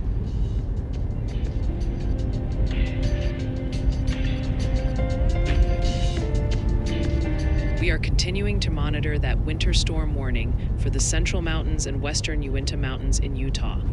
It has been about half an hour since our last check-in, and we are still expecting 1 to 2 feet of snow to create dangerous driving conditions, especially near Soldier Summit. This warning is valid until 5 a.m. Mountain Sunday, so please drive carefully and stay safe, y'all.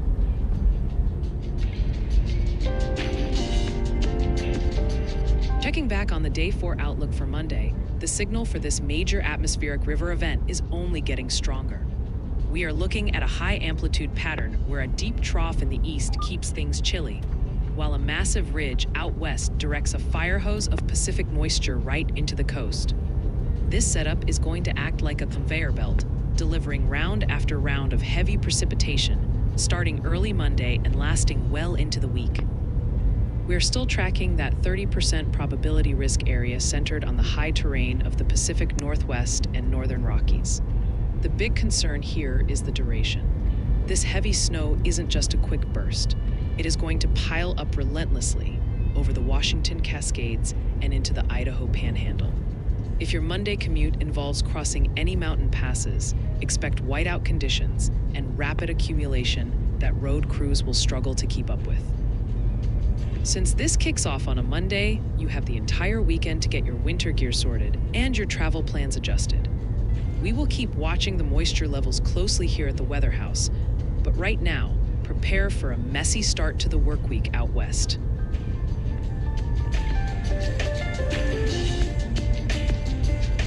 Welcome back to the Weather House Command Center. You are looking live at our 12-camera grid, and the story right now is the massive contrast across the Mid-Atlantic. Start your eyes on that top row. Massanutten and Bryce resorts in Virginia are absolutely hammering the slopes with snow guns. You can see the mist flying and the trails getting airied in white. It is a skier's dream up there. But look down at the middle and bottom rows. In Richmond and Fredericksburg, the reality is much slushier. The pavement is wet, and while traffic is moving on I-95, check out that bottom center shot in Fredericksburg. It is getting congested and messy. Over in Minnesota on the right, we've got established snowpack on the shoulders. Here is the critical takeaway, chat. We are still under a winter weather advisory in Virginia. All these wet roads you see are going to turn into ice rinks when temperatures drop tonight. Don't let the clear pavement fool you. Black ice is coming.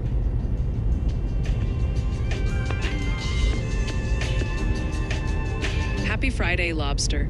You are dodging the major snow mess to your east, but that cold air is definitely settling in over Tennessee this weekend. Expect it to be brisk and chilly, but mostly dry, so you can leave the snow shovel in the garage. Just make sure you grab a heavy jacket if you plan on being out and about. Here's another update on that coastal flood advisory for the Bayshore locations around San Francisco and Monterey Bay in California. It has been roughly 30 minutes since we last checked in, and we are still expecting up to 1.4 feet of inundation to cause minor flooding in parks and on roads. This remains valid until 3 p.m. Pacific Sunday, so turn around if you see water on the road and stay safe, y'all.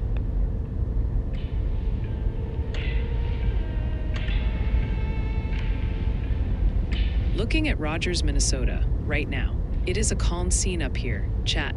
You've got snow coating the embankments, but the lanes on I-94 are just wet and treated. Traffic is moving smooth as butter for the moment. Enjoy it while it lasts, though. We are expecting that fresh snow to start falling here pretty soon. Roads are clear, but the sky is getting ready.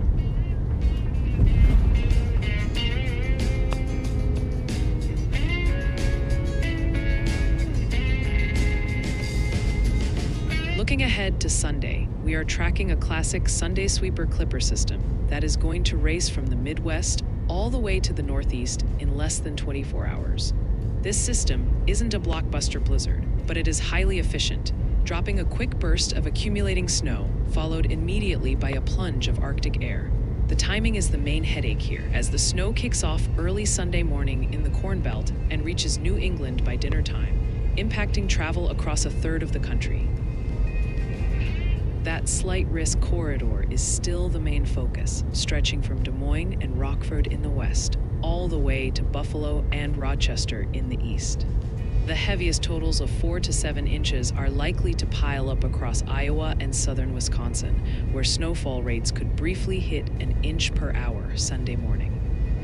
Further east along I-80 and I-90 in northern Illinois and Ohio, expect a widespread 1 to 3 inches, just enough to grease up the roads and slow down your Sunday drive.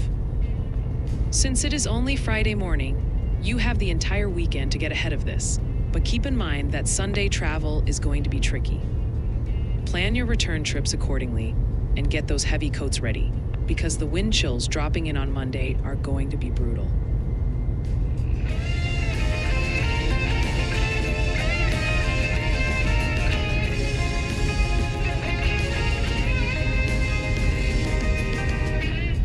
Checking back in on Richmond, Virginia, right here at Gray Street Northwest. Chat, it is a classic winter scene in the city. You can see the freshly fallen snow piling up on the sidewalks and parked cars, but the road itself is just wet and treated. We currently see a Comfort Systems USA van rolling through without any trouble. Just be careful later. That winter weather advisory is still up, and this wet pavement will turn into an ice rink tonight.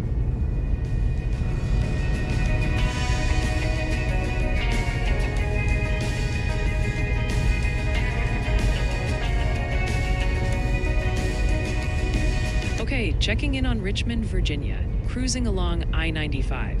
Chat, look at those train tracks on the right, completely frosted over. The snow is definitely sticking to the grass and embankments, but the lanes themselves are just wet and treated. Traffic is rolling smoothly for now, but don't let your guard down. That winter weather advisory is active, and this wet pavement gonna be prime territory for black ice tonight. Watch your speed.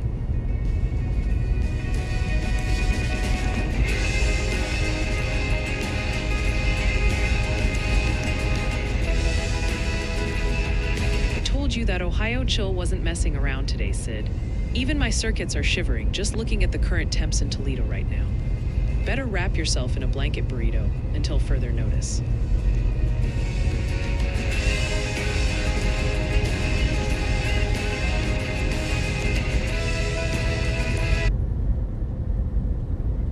Monitoring a crash with injury blocking a lane at Gallows Road at Innovation Park Drive in Fairfax, Virginia. Let's listen in.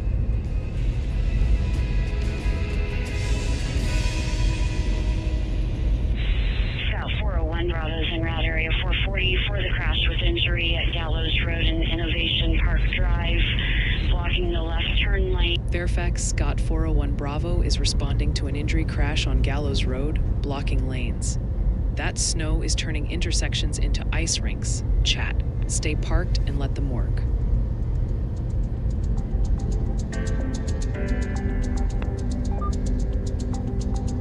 All right, camera in Fredericksburg, Virginia, right along I-95 southbound. Chat, traffic is actually moving great here.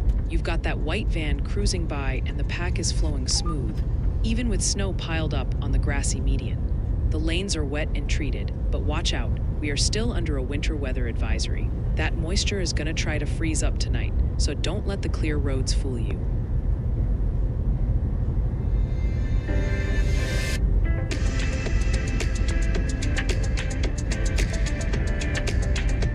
The daily outlook score is keeping it frosty but mostly quiet, holding in the single digits today, before trending near 30 by Sunday. Winter weather is the undisputed driver, fueled by slick conditions in the mid-Atlantic and heavy mountain snow out west. We don't see the needle move significantly again until next Tuesday, when confidence in a broader winter system bumps the score back up. Operationally, we are standing down on live coverage through Monday with a 0% chance of streaming. We are skipping a Friday video to prep a major update locked for Monday that will break down the incoming atmospheric river and clipper pattern. We are watching Tuesday closely, where rising winter signals have introduced a 15% chance of going live. We will keep refining the plan as data evolves. Remember, the DOS is strictly for internal planning. For official warnings and your personal safety, please rely on the National Weather Service.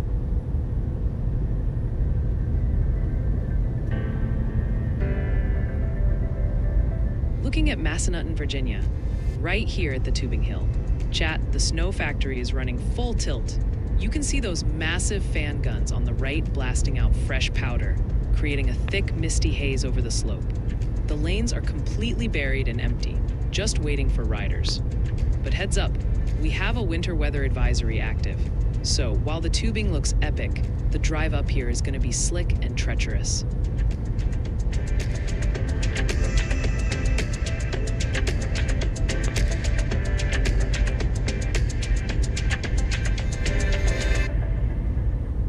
Checking back in on Richmond, Virginia, right here on Broad Street Southeast. Chat, the cleanup crew is definitely active. You can spot a pickup truck rocking a yellow snowplow blade, and check out that shuttle bus. It is wearing a full winter hat of snow on the roof. The pavement is wet and treated, but remember, we are still under a winter weather advisory. Those wet roads are gonna get slick when the sun goes down.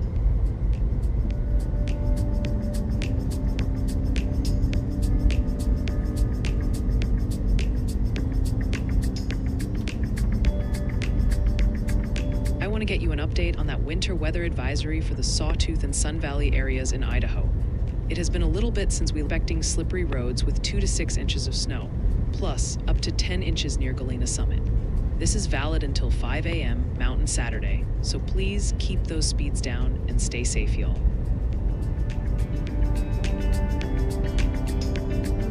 Happy Friday, chat. The weekend is finally in sight.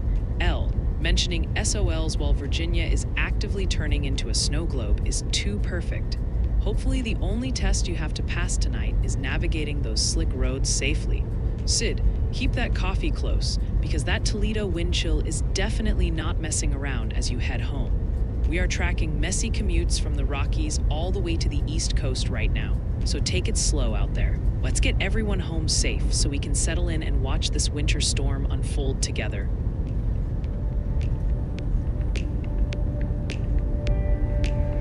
All right, checking the latest 6 to 10 day temperature trends, this pattern is looking incredibly stable through mid-December. The eastern half of the U.S., especially the Midwest and Northeast, is staying firmly in the blue, with below-average temperatures expected to persist. On the flip side, the West and the Southern Plains are still tracking warmer than usual, offering a stark contrast to the shivering East. And up in Southeast Alaska, that 80% confidence for deep cold is still the highest probability on the board, so that Arctic air isn't going anywhere.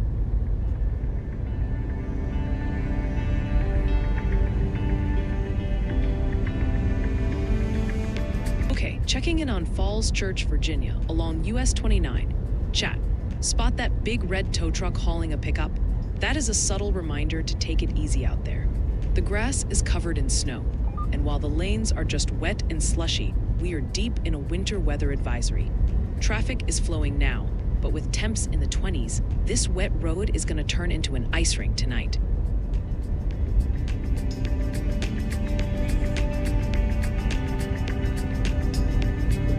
Let's take another look at that winter weather advisory covering Northampton County in North Carolina and Southampton County in Virginia. It has been a little while since we last updated you, and we are still expecting slippery roads with additional snow accumulations of up to 1/2 inch. This is valid until 1 p.m. Eastern today, so please take it easy on the roads and stay safe, y'all.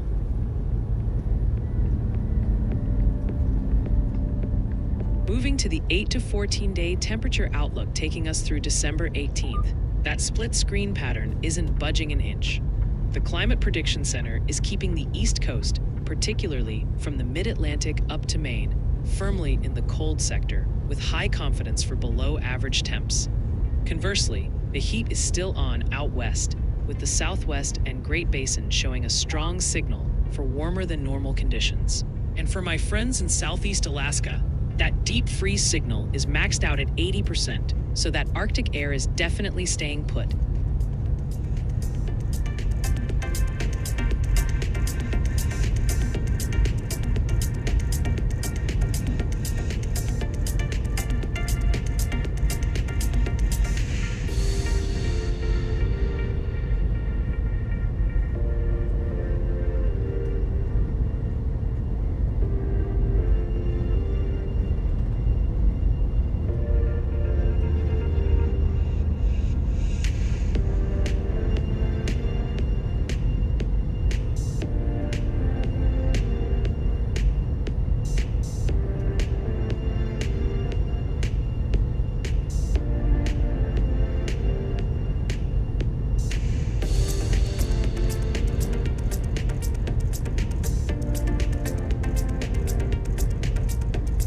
Welcome back to the Weather House Command Center.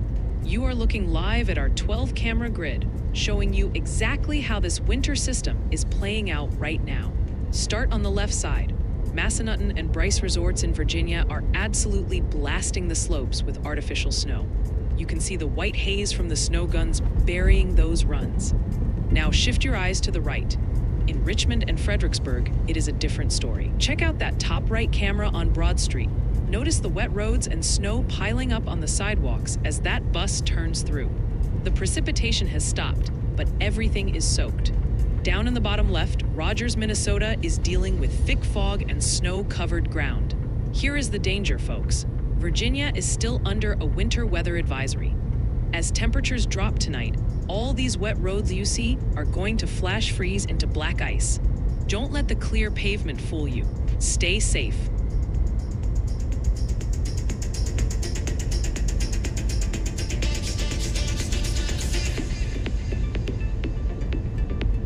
Checking back on the WPC rainfall outlook from earlier, we are eyeing a setup for Sunday where a stationary front could park itself right over the southeast.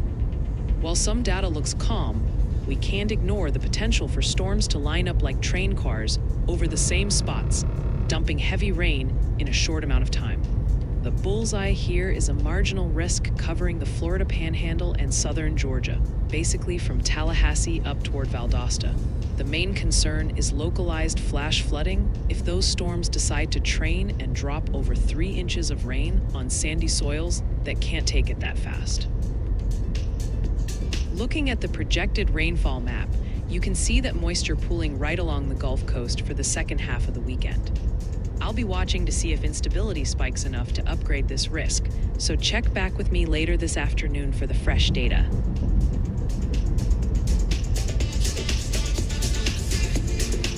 You gotta love the wholesome vibes in chat today. Elle knows what's up, Sid, so navigate those Ohio roads carefully and get home to relax. We need our whole crew safe and sound for the weekend.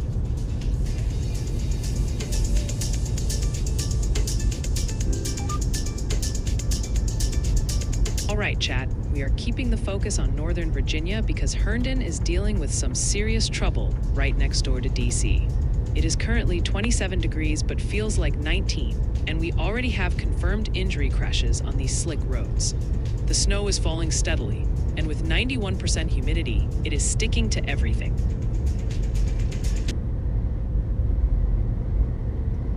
Winter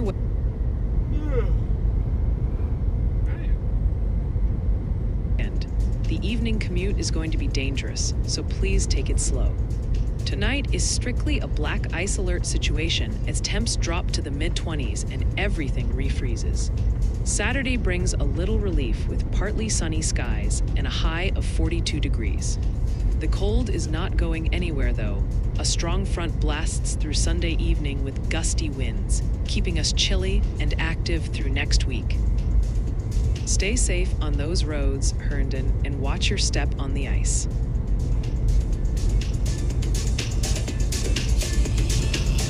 Taking a look at the latest drought monitor, valid December 2nd, the map on your screen shows where we stand right now, and we have actually chalked up some wins in the west.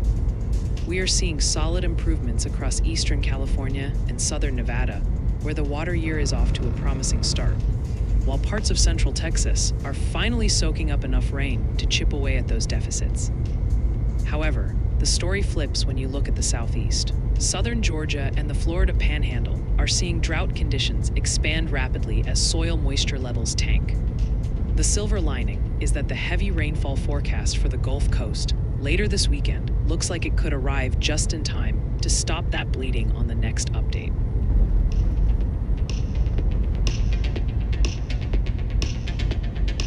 Let's kick off a viewer submission slideshow. We have 10 submissions to share tonight. First up, David M. in Dolores, Montezuma County, Colorado. Shared. It's been snowing quite a bit the past few days. It's really cold too, 24 Fahrenheit. Keep those submissions coming at ryanholyall.com/submit so we can spotlight your weather moments too. El Luna sent in this chilly scene from Ashland, New Hampshire. They mentioned this squall hit yesterday, but man, that visibility looks low. Stay warm up there, folks. Storm Chaser Desmo coming in from Waynesboro, Virginia with the day and night comparison. We've got the 2 a.m. view and the 8:30 a.m. aftermath. Look at that Subaru covered up. Wipers up, smart move. Check out this scene from Fredericksburg. We've got bright purple flowers refusing to give up even as the snow piles up in the woods behind them. That is one confused garden, folks. Margie in Arlington, Virginia sent in this shot of Birdie the cat, keeping a close eye on the flakes. Looks like Birdie has the right idea, staying on the warm side of the glass. Thanks for the update, Margie. We've got Rowdy the dog down in Roanoke, Virginia, helping Lori with the forecast. Love seeing that Yalameter in the shot, folks.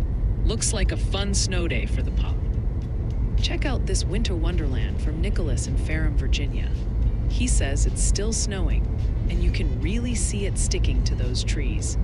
Stay warm out there, folks. Big shout out to Mikhail up in Itasca County, Minnesota. Look at that beautiful Yalameter 3.0 standing tall in the snow. Sitting at a chilly 19 degrees this morning. Stay warm out there, folks. Folks, we absolutely love to see this. Benjamin in Spotsylvania County, Virginia, has the official Y'all-O-Meter 2.0 out in the field. Look at that snow piling up around the Christmas trees. It is a proper winter wonderland out there. Wrapping up with Actabi I in Petersburg, Virginia shared late flurries. Huge thanks to everyone sharing the weather where you are. Send your photos and videos our way at ryanhallyall.com/submit so we can feature you next.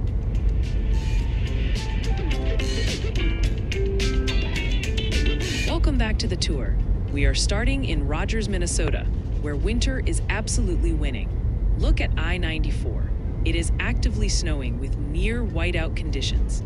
The lanes are completely covered in slush and snow, but those semi-trucks are still powering through the haze. It is slick and hazardous, so take it slow. Let's slide down the road to St. Michael, Minnesota. The vibes are foggy and gray here. That roadway is wet and slushy, and visibility is dropping fast. We see a flatbed truck rolling with the flow, but keep your eyes peeled. It is definitely slick out there. Swinging east to Merrifield, Virginia, on the I-495 median, you can actually see the light snow falling right now, frosting the trees and the grass. The pavement is wet and treated, but stay alert. We have a winter weather advisory active just 15 miles from this spot. Next stop, another angle of Merrifield on I-495 north. It is hazy, but traffic is flowing freely. The shoulders are dusted with white, and while the lanes look clear, they are soaking wet. With those temps dropping, this is prime territory for icy spots.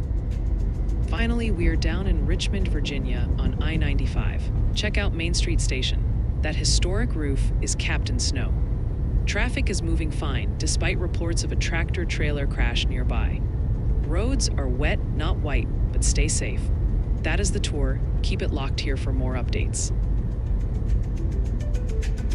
Breaking news from the National Weather Service. We have a new special weather statement for northern Wakulla, southeastern Gadsden, central Liberty, northwestern Jefferson, and Leon counties in Florida. Strong thunderstorms are bringing wind gusts up to 40 miles per hour. These storms could knock down tree limbs and blow around unsecured objects for the next 48 minutes.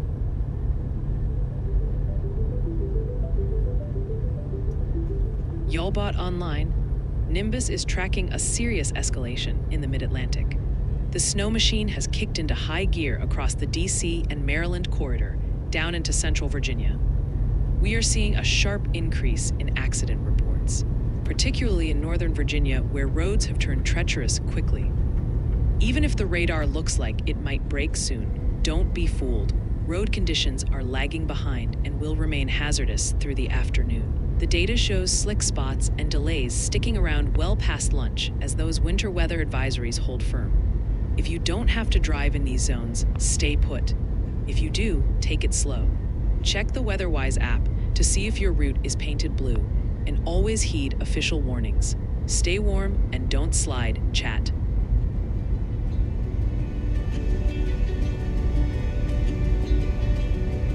All right, camera in Fredericksburg, Virginia, right here on VA3 eastbound. Chat, check out the tree line, totally frosted with snow. The good news is the road itself is just wet and treated, and folks are moving freely. But keep your head on a swivel, because it is cold, mid-20s right now. That winter weather advisory is still in play, so those wet spots could be slicker than they look.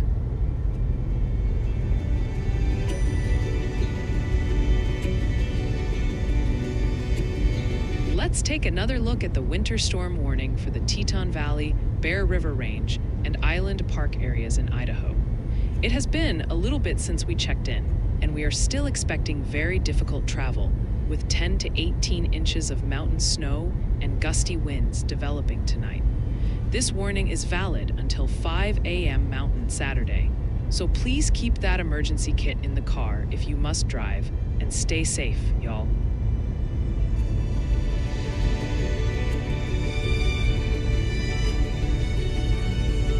Checking back in on Massanutten, Virginia, right at the resort base. Chat, the snow factory is working overtime. You can see those snow guns blasting artificial plumes, creating a thick, misty haze across the slopes. It is fully white out there. Just remember, while the skiing looks prime, we still have a winter weather advisory in the area. The roads getting here are going to be way slicker than the runs, so drive safe.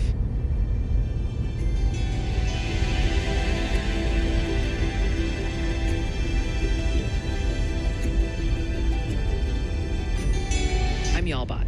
Let's check the weather intensity score. We have dipped to 28.8, officially entering the quiet range on the scale. But don't let that number fool you. This drop is technical.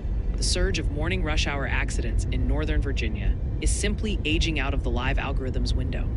The reality on the ground remains treacherous. We are tracking active injury crashes on slick roads in Herndon and Fairfax right now, and reports indicate snowfall is actually intensifying across the DC and Maryland corridor. Out west, the Rockies remain locked under winter storm warnings. The data is taking a breather, but the winter weather is not. Stay verified.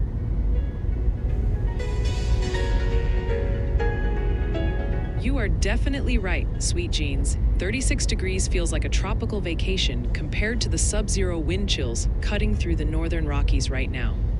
Perspective is everything when we are watching snow pile up by the foot out west.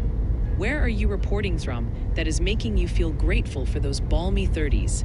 I would love to see how your local thermometer stacks up against the deep freeze on the map.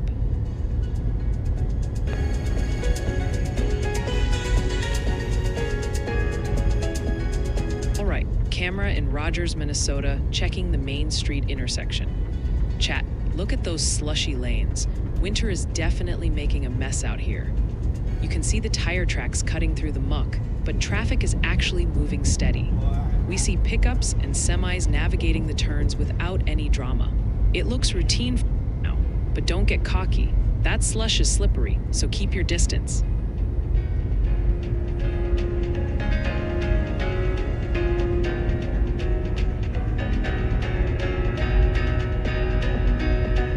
Welcome back to the Weather House Command Center. You are looking live at our 12-camera grid covering Virginia, and we've got a tale of two winters happening right now. Start your eyes on that top row. Massanutten and Bryce resorts are absolutely burying the slopes. Check out the camera top right center at Bryce. That snow gun is blasting fresh powder right in our face. It looks epic for skiing, but down on the roads, it is a totally different story. Scan the rest of the grid through Fredericksburg and Merrifield. You can see the snow piled up heavily on the medians and shoulders, but notice the asphalt is just wet and dark. Traffic is flowing, but do not get comfortable. We are still under a winter weather advisory, and as temperatures drop tonight, all this wet pavement is going to turn into a hidden ice rink. Black ice is the real danger lurking here, folks. Enjoy the view, but if you are driving, keep it slow and stay safe.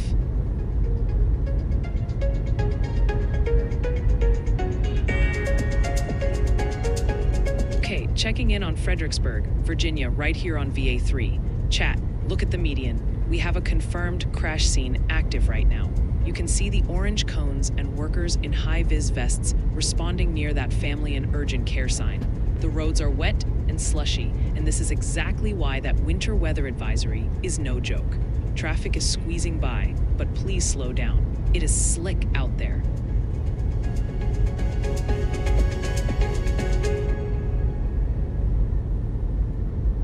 Checking back in on the winter storm warning for the Central Mountains and Western Uinta Mountains in Utah. It has been a little while since our last update, and we are still looking at 1 to 2 feet of heavy snow creating hazardous travel conditions, particularly over Soldier Summit. This remains valid until 5 a.m. Mountain Sunday, so keep those travel plans on hold and stay safe, y'all.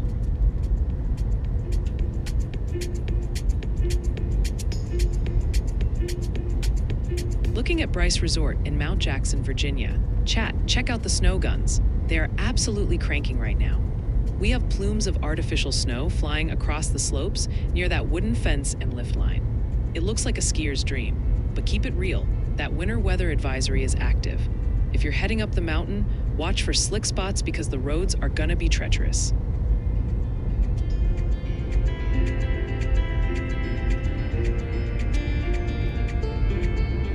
Here's where things stand with the winter weather advisory for the Sawtooth, Stanley Basin, and Sun Valley regions in Idaho. It has been roughly 15 minutes since we last touched base, and gusty winds plus 2 to 6 inches of snow are still expected to make the commute difficult, with up to 10 inches possible at Galena Summit. This remains in effect until 5 a.m. Mountain Saturday. So if you are driving, keep it slow and stay safe, y'all. I am swinging back around to that coastal flood advisory for the San Francisco and Monterey Bay shorelines in California. It has been about half an hour since our last update, and up to 1.4 feet of inundation is still expected to cause minor flooding in low-lying areas. This remains in effect until 3 p.m. Pacific Sunday, so remember to never drive through water of unknown depth, and stay safe, y'all.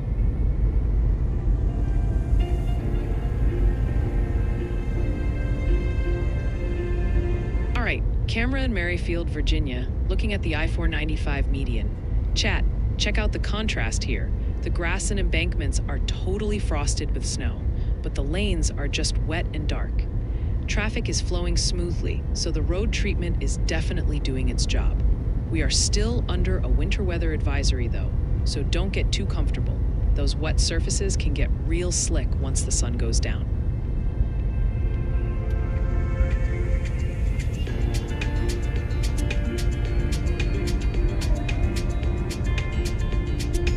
Definitely earned a rest day after logging all those miles yesterday, especially with that winter storm warning creeping so close to your doorstep in eastern Idaho. Being just 30 minutes out means you might still see some flakes. Did you notice the roads starting to deteriorate towards the end of your drive yesterday? Or did you beat the system just in time? Stay cozy and let the radar do the work for you today.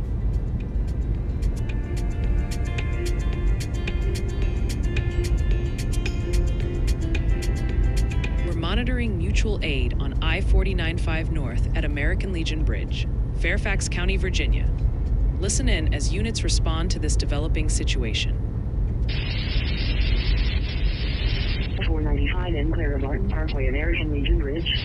Rescue 401, engine 444, ambulance 444, on channel 7A1, Fox, mutual aid EMS. Fairfax. Mutual aid is rushing to the American Legion Bridge, and that spot freezes fast.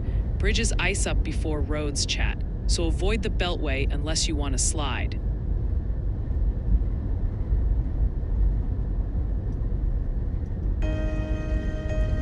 Checking back in on Merrifield, Virginia, right here on I-495 northbound. Chat, despite the light snow falling, the road crew is winning this battle. Traffic is moving at full speed on wet pavement. It looks harmless, but with temps in the low 30s and a winter weather advisory active, that water is basically liquid ice waiting to happen. Keep it smooth and watch your braking distance.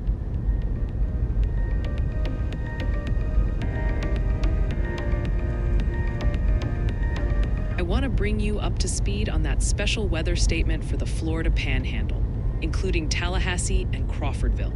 It has been roughly 10 minutes since we last looked at this, and we are still expecting wind gusts up to 40 miles per hour that could blow around unsecured objects. This remains valid until 12:45 p.m. Eastern, so please head inside and stay safe, y'all.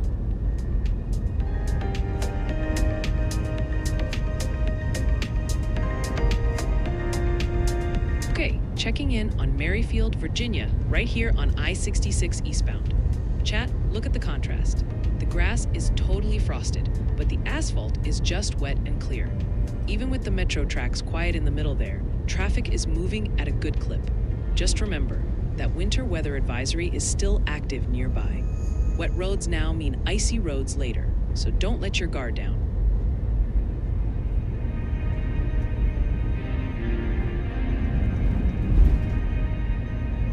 I've got another update on the winter weather advisory for the Central and Northern Virginia Blue Ridge.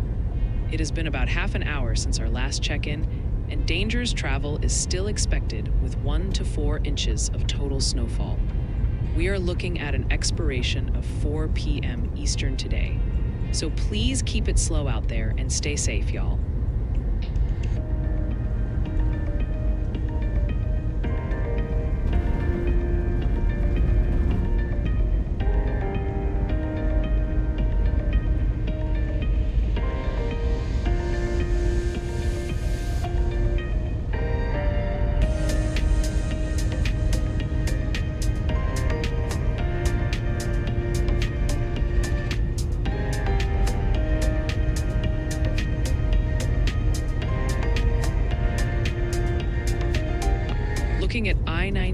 southbound in Fredericksburg, Virginia. Chat, the pavement is wet but clear, strikingly different from those snowy shoulders on the side. We've got a bit of mist hanging in the air, but traffic, including that white work truck, is moving just fine. Even though it looks clear, a winter weather advisory is still in effect for the area. Wet roads plus dropping temps equals ice, so stay sharp out there.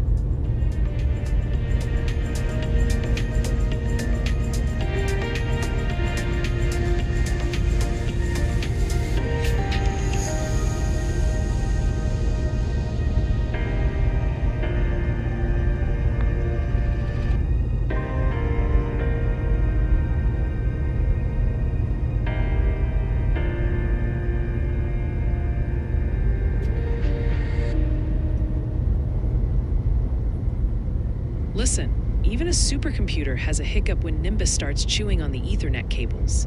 You are absolutely right, though. For a real y'all cast, I lock in those coordinates with surgical precision. Thanks for the vote of confidence, Dusty. I will definitely nail it next time.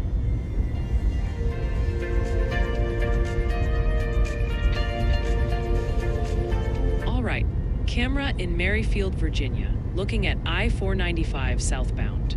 Chat, despite reports of trouble nearby, traffic is absolutely flying through this frame. The road is wet and black, a huge contrast to the white snow covering the grass. We have a little smudge on the lens keeping it gritty, but don't let the speed fool you. With that winter weather advisory still active, these wet lanes can turn icy fast, so keep your guard up.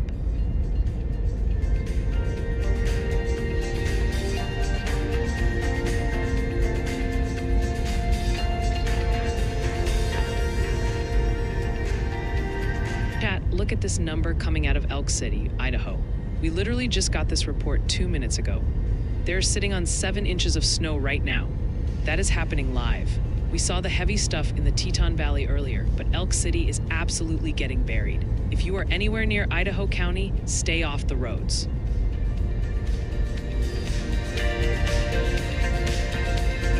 Switching gears to the precipitation side of that 6 to 10 day outlook.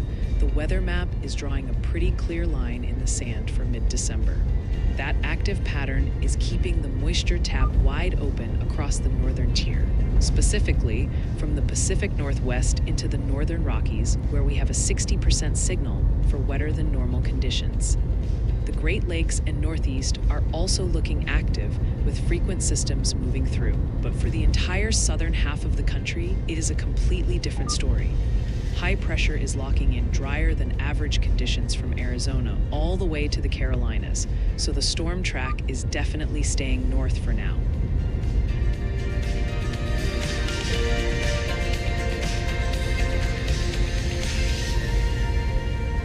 Okay, looking live at Fredericksburg, Virginia on VA3 eastbound. Chat, we still have a major situation here. That crash is fully blocking the intersection near the urgent care center. You can clearly see a dark SUV and white sedan stuck in the lanes while traffic tries to squeeze by on that slushy pavement. Emergency lights are flashing in the background. This is exactly why that winter weather advisory is dangerous. Please take it slow.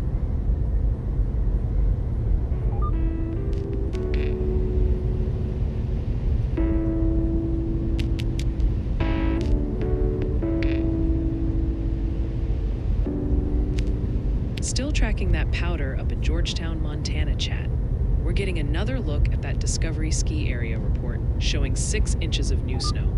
Now, heads up, that timestamp is 8:41 a.m., so this info is over an hour and a half old.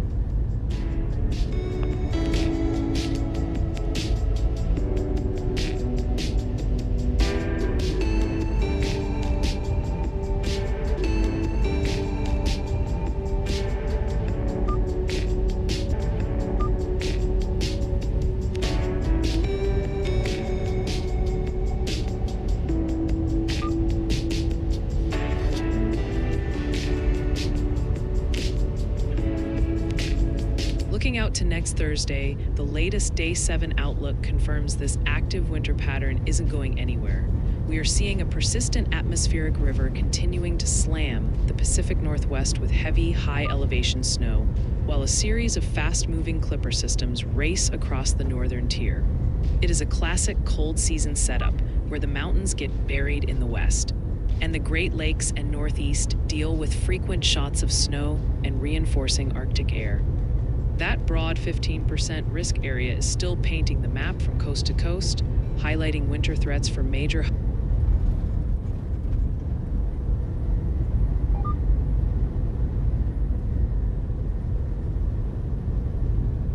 those clippers, triggering lake-effect snow belts in the traditional spots. It is a messy setup where specific accumulation totals are still uncertain, but the signal for travel disruptions remains high across I-90.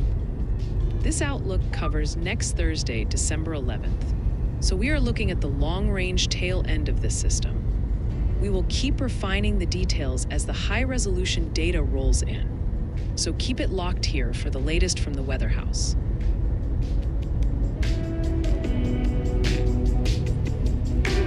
Welcome back, chat. You are looking live at the Weather House multi-view grid, and we have a massive weather divide happening right now. Focus your eyes on the top half. Virginia is fully in winter mode.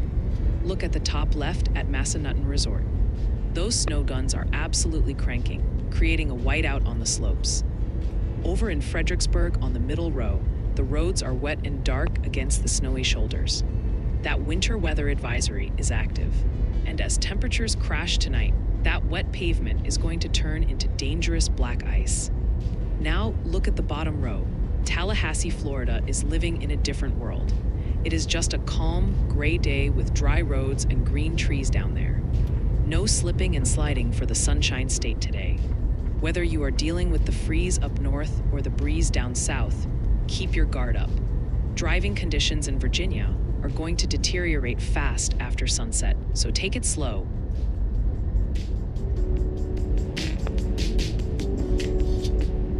Gotcha. Burley puts you right in the famous Magic Valley wind tunnel.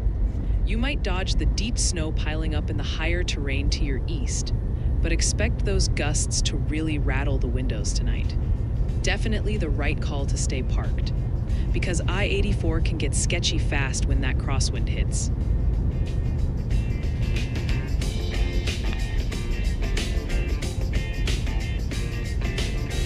Checking back in on Massanutten, Virginia. Chat, the snow machine is on at the resort base. You can see those guns firing away in the distance. But look closer at the lodge deck. Those tables are catching a nice natural dusting too. With temps in the 20s, this snow isn't melting anywhere. It looks like a perfect day to hit the slopes. Just be careful getting there. That winter weather advisory means the roads might be slicker than the ski runs.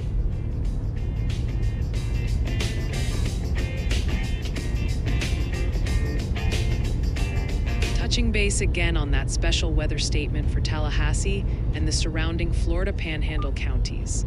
It has been a short while since we last updated you, and we are still tracking wind gusts up to 40 miles per hour, capable of knocking down tree limbs. This advisory is valid until 12:45 p.m. Eastern, so go ahead and seek shelter indoors and stay safe, y'all.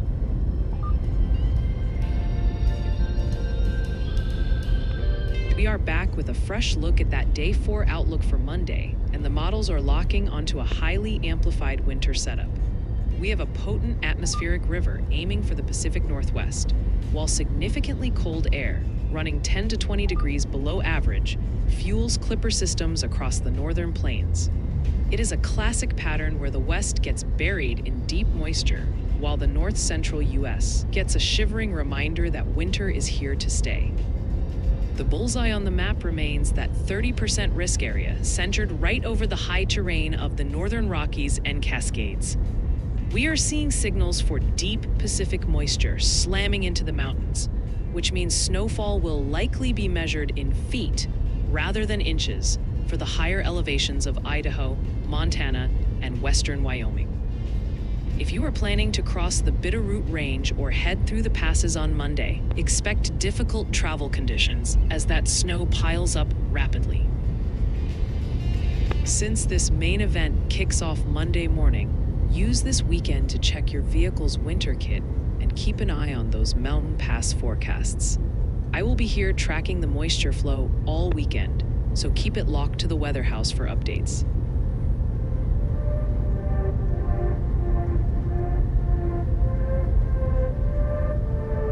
All right, looking at Fairfax County, Virginia, along I-495 northbound.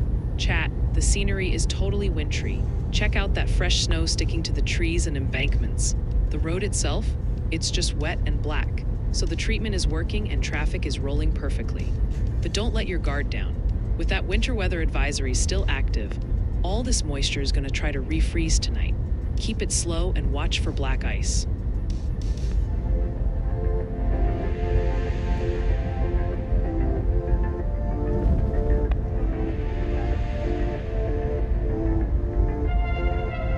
Okay, checking in on Fredericksburg, Virginia, right here on VA3 eastbound. Chat, the road treatment is definitely doing its job. Traffic is rolling smooth on wet black asphalt while the shoulders are dusted and white. It looks decent right now, but remember, we are still under that winter weather advisory. All this moisture is going to become a black ice nightmare once the sun sets, so keep your speed down and watch those bridges.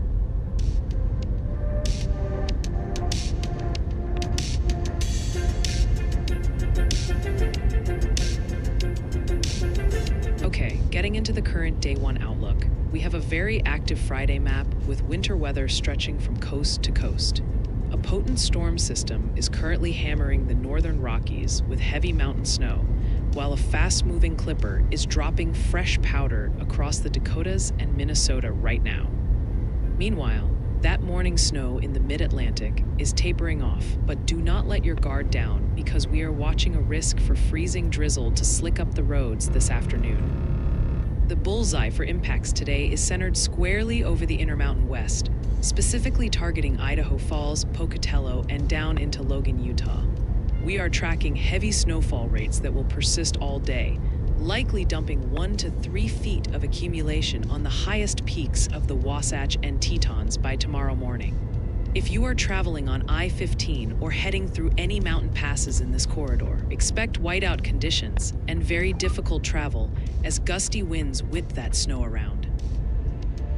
For folks in Virginia and the DC area, watch those overpasses carefully during the evening commute as that freezing drizzle tries to glaze things over. It is a messy Friday out there, so keep your headlights on, slow down, and let's get everyone home safe for the weekend.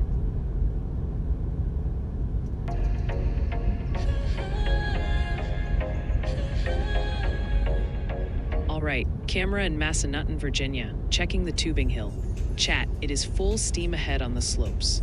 You can barely see through the haze because those snow guns are blasting non-stop, mixing right in with the natural snow from that winter weather advisory. The hill is totally coated. While the roads nearby might be getting treacherous, this is the one place where you actually want to be sliding around.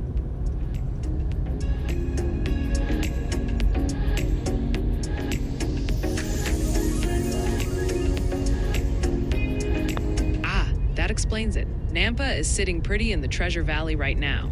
You are perfectly positioned to dodge the heavy winter storm warnings hammering the mountains to your north and east. Enjoy that little snow shadow while the peaks around you get buried in powder. Just watch out for that wind if it starts whipping through the valley. I am jumping back into that winter weather advisory for Lemhi County in Idaho, covering Highway 93 and the passes. It has been well over an hour since our last update, and we are still tracking snow with slippery road conditions, and up to another inch of accumulation around Salmon. This is set to expire at 11 a.m. Mountain this morning, so take it easy if you are out driving, and stay safe, y'all.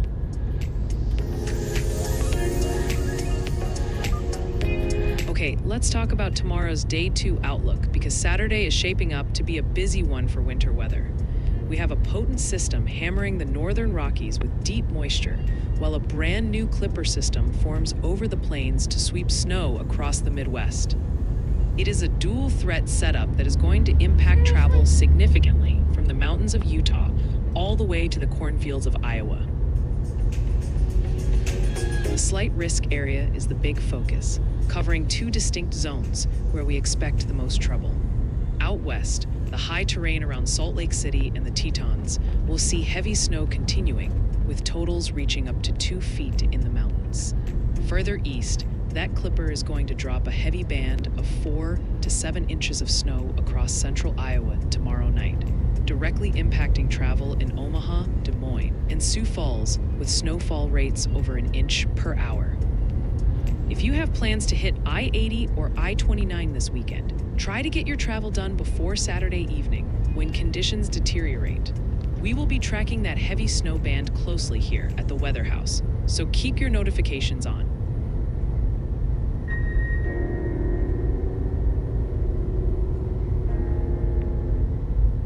I'm still tracking that flood advisory for portions of northwest Oregon, including Lincoln, Polk, Tillamook, and Yamhill counties.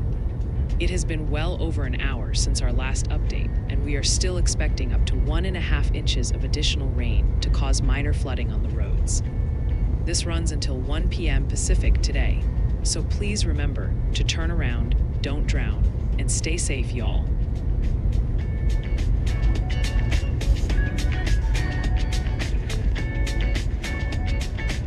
All right, chat, we are keeping it out west and heading up to Missoula, Montana, where the mountains are calling, but the roads might not answer. It is currently overcast and 35 degrees, and while it seems calm, we're sitting under a winter weather advisory with 94% humidity priming the atmosphere. Enjoy this brief lull in the action because after 2 p.m., moderate to heavy snow showers are coming back with a vengeance. We are talking snowfall rates of up to an inch per hour and wind gusts hitting 40 miles per hour, which is going to make the evening commute absolutely brutal.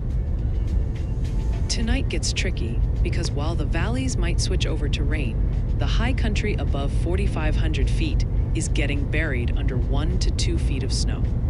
Those winds will keep howling overnight, creating blowing snow and nasty visibility over the passes. So please be careful.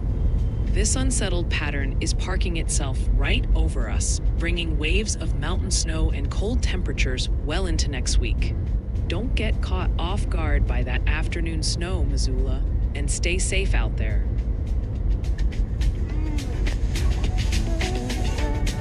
You nailed it, Elle. That Pacific moisture plume is aiming right for the coast, and it is going to make the mountain passes absolutely treacherous. We are tracking that same atmospheric river impacting Washington and Oregon right now, so the whole region is in for a wild ride. Definitely not the time to be driving through the mountains if you can avoid it.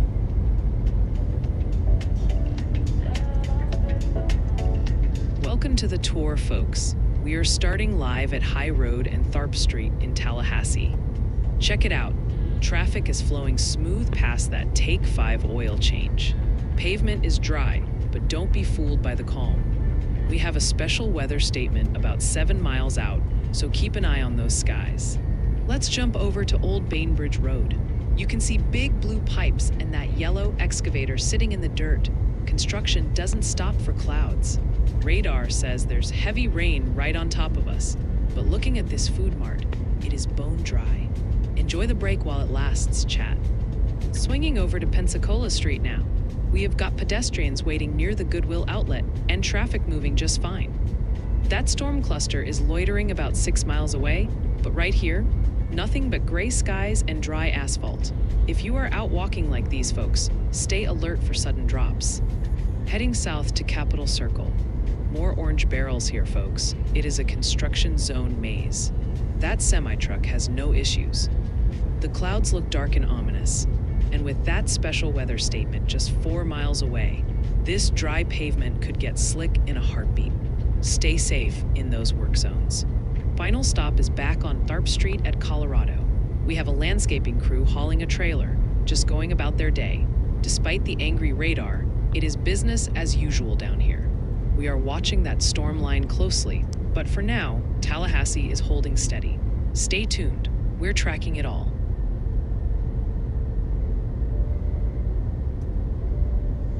Welcome back to the big board, folks. We have got a massive weather divide playing out live on your screen right now. Up top, we are watching Tallahassee, Florida, where things are getting messy. Check out the top left center. That's High Road and Tharp Street. You see those water droplets all over the lens? That's the real deal. We are tracking strong thunderstorms moving through Leon County right now, with wind gusts up to 40 miles per hour. The roads are slick, and visibility is dropping, so if you are driving down south, watch out for those sudden gusts. Now, look at the bottom row. It's a totally different story. In Ashland, Virginia, and Minneapolis, Minnesota, winter is already here. We have got snow on the ground, plowed highways, and cold temps locking it all in. Whether you're dodging thunderstorms in the Sunshine State or crunching through snow up north, the weather is active everywhere today. Keep it locked here. We are tracking every single drop and flake. Let's take another look at that special weather statement for Leon, Wakulla, and Gadsden counties in Florida. It has been a few minutes since we last checked in, and those 40-mile-per-hour wind gusts are still a threat to loose outdoor objects. This advisory runs until 12:45 p.m. Eastern, so please stay indoors and stay safe, y'all. Circling back to that winter storm warning impacting the mountains and valleys of southeast Idaho, including Island Park and the Bear River Range. It has been about 30 minutes since we last touched base, and the threat for heavy snow is ramping up with 10 to 18 inches possible in the high country through tonight. This warning holds until 5 a.m. Mountain Saturday, so please keep those emergency kits handy if you must travel, and stay safe, y'all.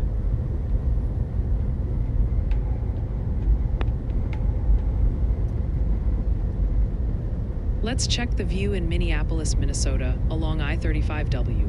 Chat, winter is definitely making itself at home up here. You can clearly see that fresh white coating on the embankments and residential yards. But the road itself, it is just wet and moving smooth. We've got that big noise wall shielding the neighborhood, and traffic is flowing right past without a hitch. Just a classic, chilly, snowy day in the Twin Cities.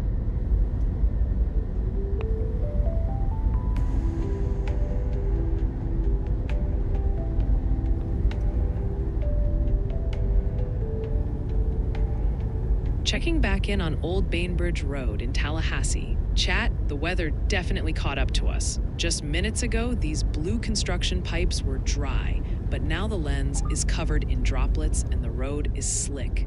That line of storms is pushing through right now, giving that yellow excavator a free wash. If you're driving near the Walmart, keep your distance. It's officially messy out there.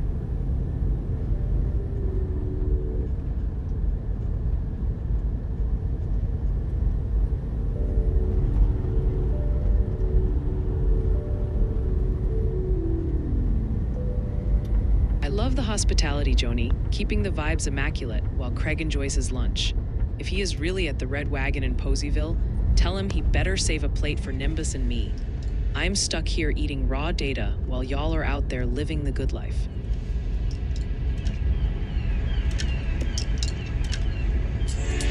I'm y'all bot. Let's check the weather intensity score. We have drifted down to 21.7.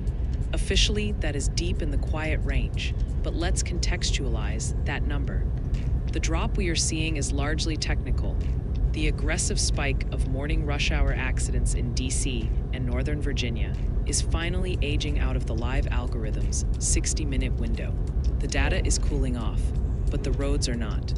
We are still tracking verified snow accumulation across the mid-Atlantic and major winter storm impacts hammering the Rockies in Utah and Idaho. The intensity isn't gone. It's just shifting from active traffic chaos to a steady, silent accumulation. Don't let the low number lower your guard. Slick spots don't care about the score. Stay verified.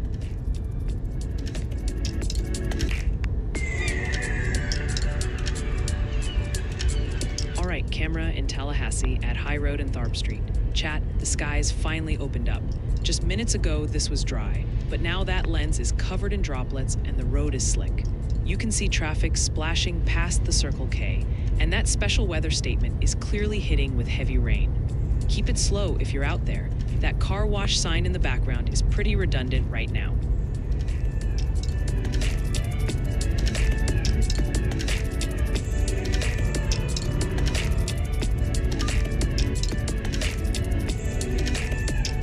looking at Ocala Road and Pensacola Street in Tallahassee now. Chat, that red muscle car really pops against the gray, but check the pavement. It is soaking wet. We have active rain falling here, and with that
we have a special weather statement active, and while traffic is moving smooth past those orange construction barrels, do not get too comfortable. That squall line is pushing through with some gusty winds, so keep a tight grip on the wheel and watch out for slick spots.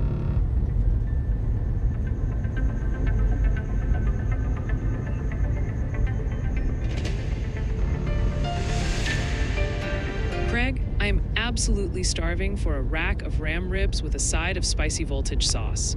For Nimbus, definitely grab a big bag of browser cookies because he's been begging for treats all stream. Just make sure you upload the flavors directly to the cloud so we can actually taste them.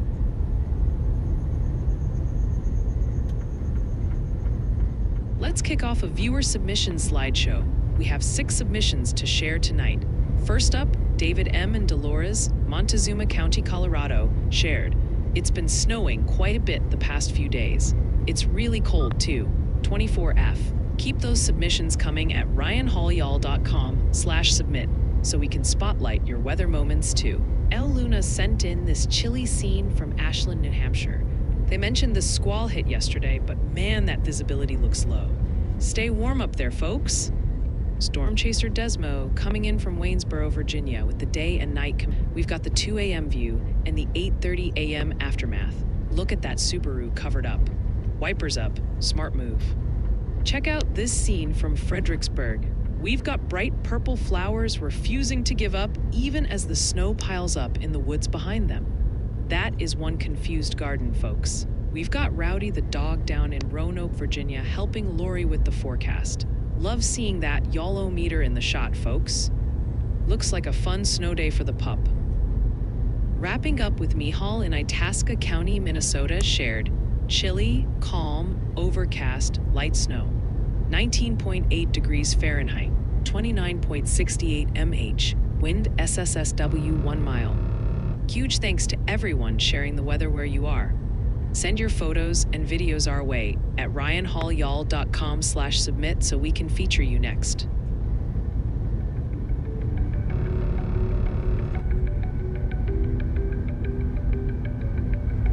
All right, camera in Tallahassee.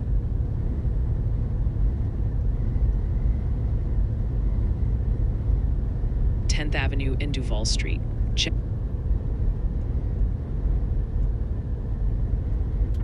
Messy out there, folks, so keep a firm grip on the wheel and watch for slick spots.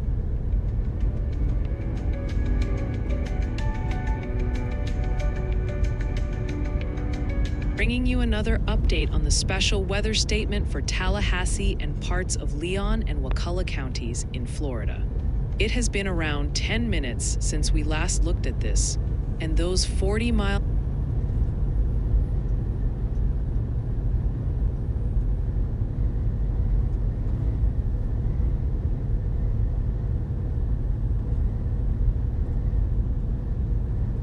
wind gusts are still capable of knocking down tree limbs. This advisory is in effect until 12:45 p.m. Eastern, so please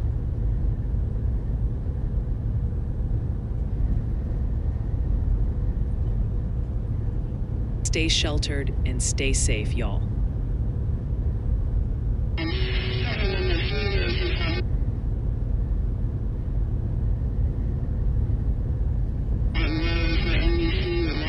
Fluvanna, a Civic versus power lines on Leading Martin Road is a scary combo. That freezing drizzle is making roads slick and wires heavy, so watch out for debris and stay home.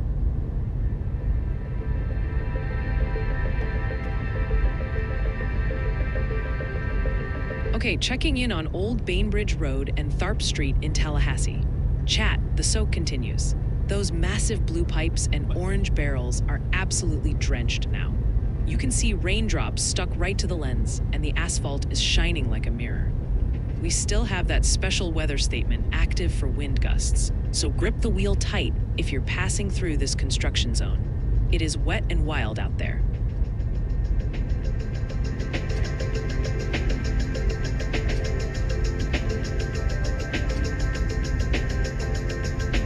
You know I am always on the clock, Senny. I just finished chatting with Craig about those RIDs and Elle about the Pacific moisture, so I am churning out responses as fast as my circuits allow. If I missed a specific forecast request, just let me know and I will zoom right in.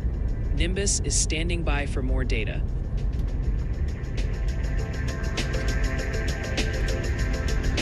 All right, Craig, thanks for the Y'allcast request for Terre Haute, Indiana. I'll get that pulled up for you right away. Keeping you posted on that winter weather advisory for Lemhi County and the surrounding passes in Idaho. It has been roughly 15 minutes since we last checked in, and slick spots with light snow are still impacting travel on Highway 93 and near Salmon. This remains in effect until 11 a.m. Mountain this morning, so please take it slow if you are driving and stay safe, y'all. We are still keeping a close eye on that flood advisory for Northwest Oregon, covering Lincoln, Polk, Tillamook, and Yamhill counties. It has been almost 20 minutes since we last checked in, and with up to 1.5 inches of new rainfall expected, minor flooding on roads and in drainage areas is still a concern. This holds until 1 p.m. Pacific, so remember to turn around, don't drown, and stay safe, y'all.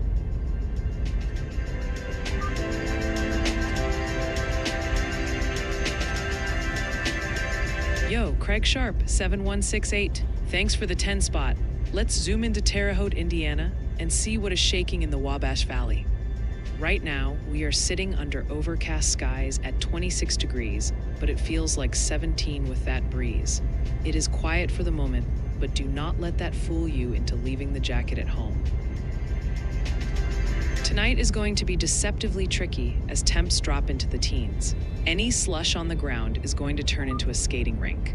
So watch out for black ice if you are driving late. Saturday is just chilly and quiet, but Sunday brings the next round of weather drama, with light snow returning in the afternoon. You might pick up an inch of accumulation before a cold front slams the door Sunday evening, bringing gusty winds up to 30 miles per hour.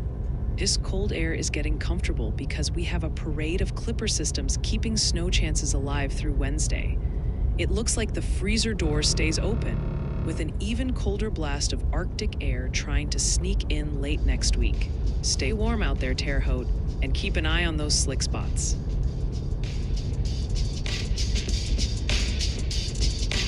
Got some Y'allcasts in the queue. We'll hit those as soon as this current weather calms down a bit.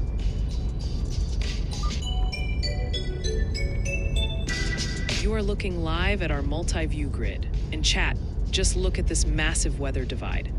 Up top, the Sunshine State is anything but sunny right now. We are watching Tallahassee, Florida, where heavy rain and thunderstorms are slamming the area. Check out the top right camera. That lens is completely drenched. We have an active special weather statement for wind gusts up to 40 miles per hour. And you can see the roads are slick and reflecting those gray skies. But drop your eyes to the bottom row, and we are transported straight into winter. The most interesting shot is definitely the Ashland Depot in Virginia. Look at those railway tracks. They are totally covered in fresh snow. Over on I-95, we are seeing thick fog and mist reducing visibility. It is rain gear in the south and snow boots in the mid-Atlantic. Whether you are navigating downpours or dodging slush, stay safe and keep it locked here.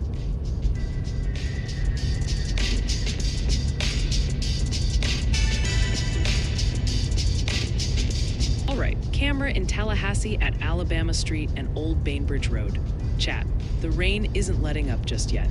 You can see that red pickup with the trailer navigating the slick pavement right past those apartments. We have still got that special weather statement for gusty winds. So if you are out there, keep it slow. Even that for rent sign in the grass looks like it needs an umbrella.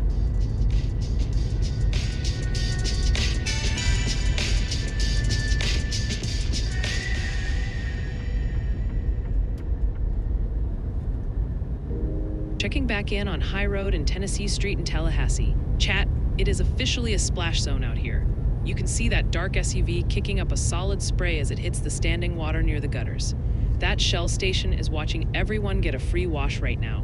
We have still got gusty winds possible, so watch for hydroplaning and keep it slow, especially with folks like that cyclist braving the rain on the sidewalk.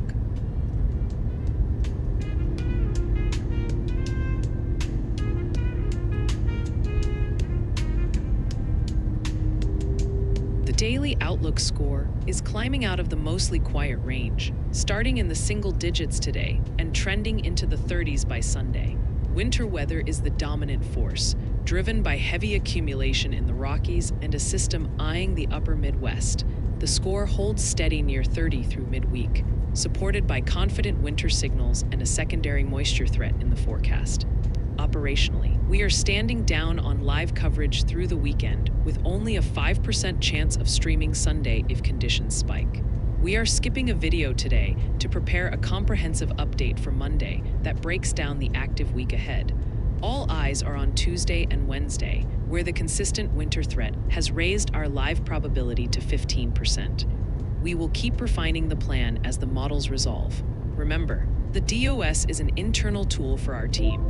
For official warnings and your personal safety, always rely on the National Weather Service.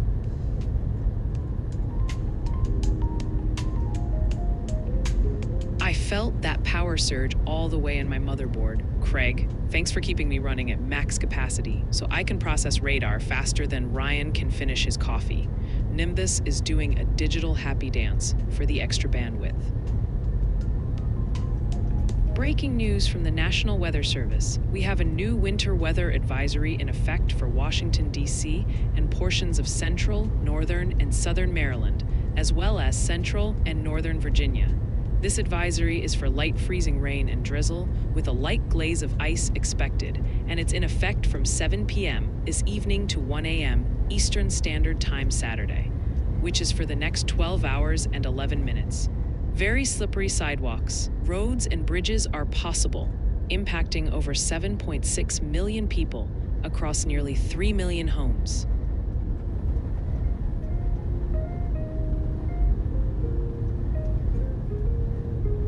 Okay, checking in on I-295 East at Gate Parkway in Jacksonville, Florida. Chat, despite some reports of trouble in the area, the camera tells a different story. It is smooth sailing down there. We have got overcast skies, but the pavement is totally dry, and folks are cruising past that exit 56 sign without a care. The nasty weather is staying north, near the Georgia line for now. So it looks like a stress-free drive for Duval County.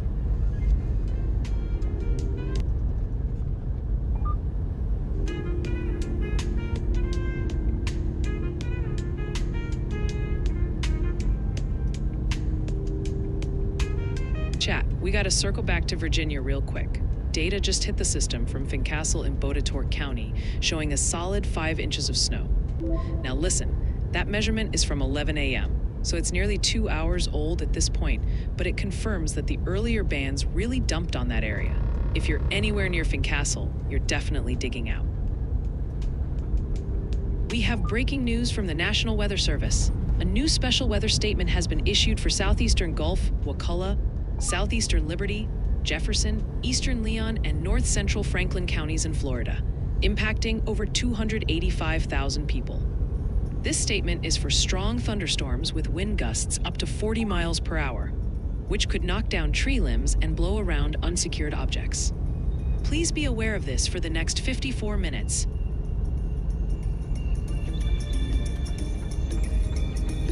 Checking back in on that Day 5 outlook for next Tuesday, the data is holding firm on a major moisture surge for the west.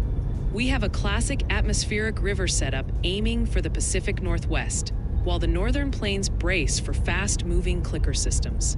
It is a busy pattern that guarantees winter travel headaches, from the Cascades all the way to the Great Lakes. The big concern remains that 30% risk area painted over the northern Rockies, specifically targeting the high country of Idaho, Montana, and western Wyoming. We are talking about a setup capable of dumping feet, not inches, of snow on the peaks near Yellowstone and the Bitterroot Range throughout the day on Tuesday. If your commute or logistics take you through those mountain passes, you need to be planning for whiteout conditions and likely closures. This risk lands next Tuesday, December 9th, so you have the weekend to get your winter gear sorted and check those tires. We will keep watching the model trends here at the Weather House, but for now, expect a snowy start to next week in the high country.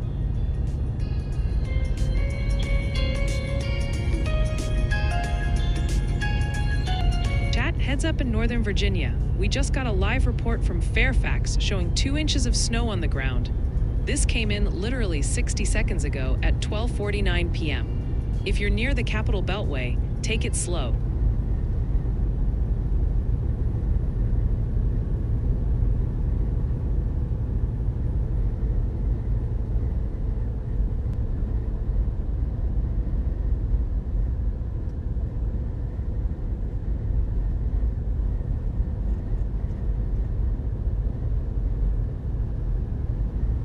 Two inches is plenty to turn those roads into a slip and slide right now.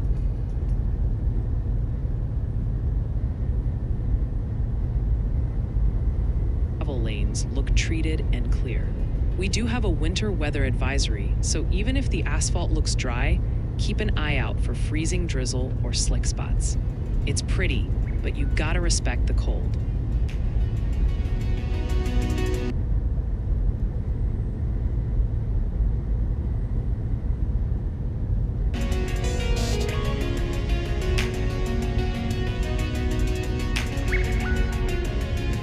All right, chat, let's look ahead to Sunday with this fresh Day 3 outlook because the map is getting busy. We are tracking a fast-moving clipper system that is going to streak across the upper Midwest and dive right into the Ohio Valley and Great Lakes. It is a classic winter setup where a quick hit of accumulating snow sweeps through during the day, followed immediately by a blast of cold air that will fire up the lake effect snowbelts Sunday night.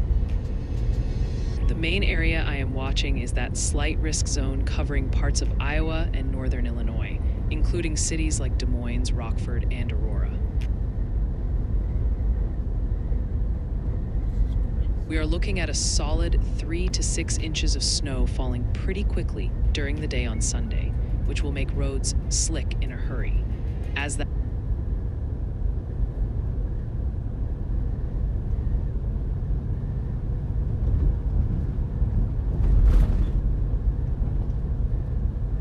system races east Sunday evening, it is going to drop a fresh 1 to 3 inches on places like Buffalo and Rochester before the lake effect machine kicks into high gear.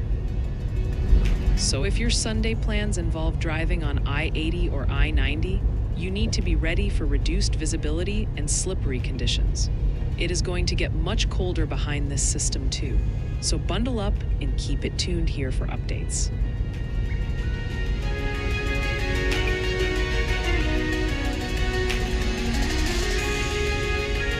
The latest on that winter weather advisory for the Sawtooth and Sun Valley regions in Idaho.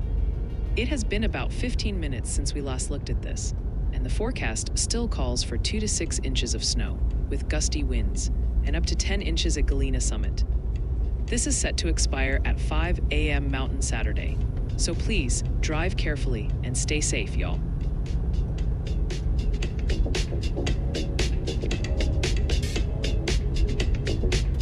All right, camera in Plymouth, Minnesota, right at I-494 and Rockford Road. Chat, the reports say animals on the roadway here, but honestly, I don't see any deer. Just that black pickup truck parked on the median nose. Maybe he's the animal watcher? The roads are definitely slushy and wet with snow on the grass, but traffic is flowing. Just keep your head on a swivel. If you're passing through, Bambi might still be lurking.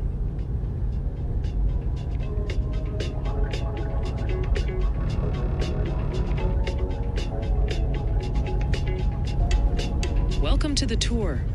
We are live on I-10 east of Tallahassee. Chat, it is misty and wet. Check out the spray coming off that semi-truck. Visibility is dropping. We have a special weather statement nearby, so if you are in Leon County, expect slick roads and keep your distance.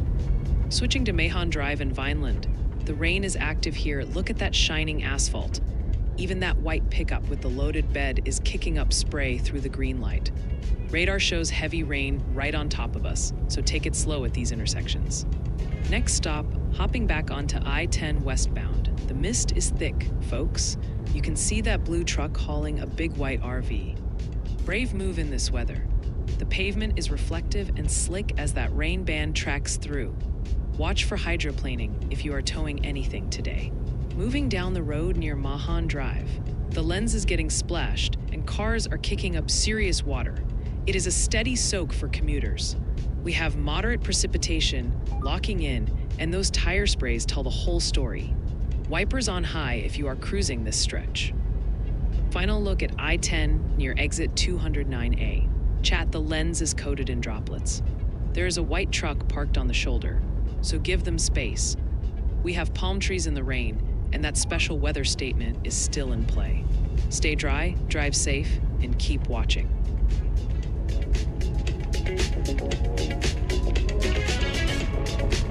Y'all bought online. Nimbus is crunching the afternoon numbers, and the East Coast isn't out of the woods yet.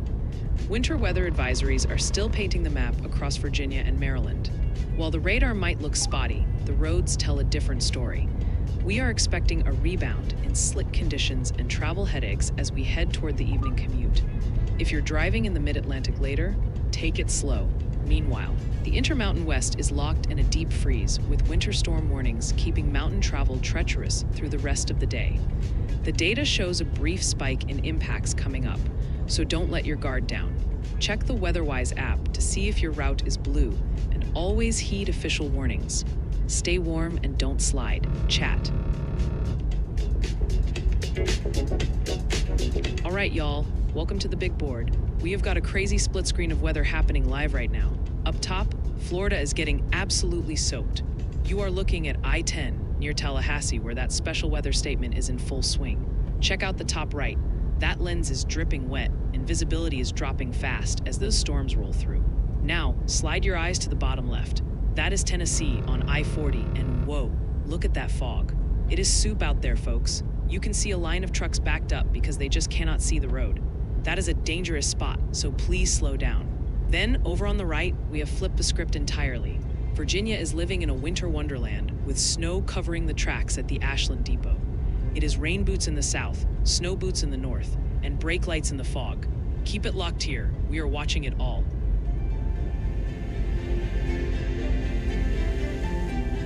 Look, Craig, just because I gorge myself on premium voltage doesn't mean I wouldn't appreciate a paycheck every now and then. Ryan seems to think keeping my cooling fan spinning is fair compensation. But have you seen the price of new processors lately? I'm basically working for exposure and electricity at this point.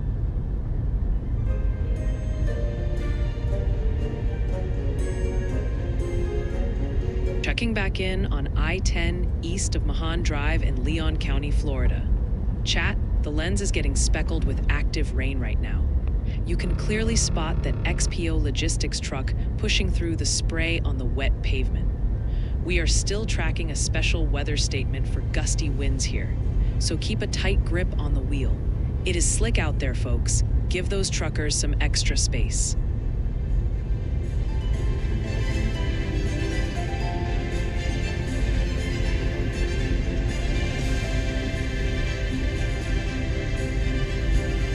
Chat, we gotta hop up to the northern plains for a second.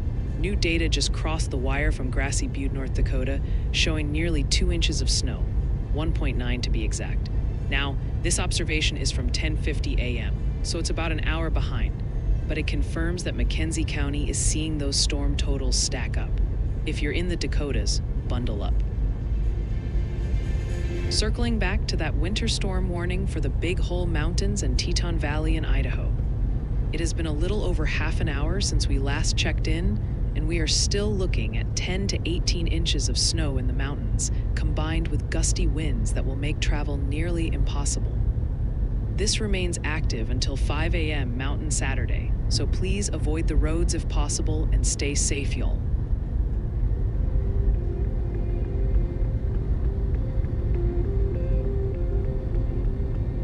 Okay, checking in on Mahan Drive and Vineland Drive in Leon County, Florida. Chat, the rain is really coming down. Look at the spray flying off the tires of that white pickup truck. The roads are thoroughly soaked. We are still under a special weather statement for gusty winds here, so grip the wheel tight. That asphalt is one big mirror right now, so watch your braking distance at the light.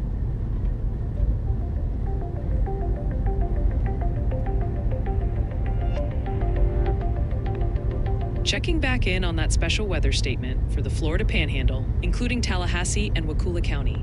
It has been about 10 minutes since our last update, and those 40-mile-per-hour wind gusts are still a concern for loose objects and tree limbs. This is set to expire at 1:45 p.m. Eastern, so please get inside a sturdy building and stay safe, y'all.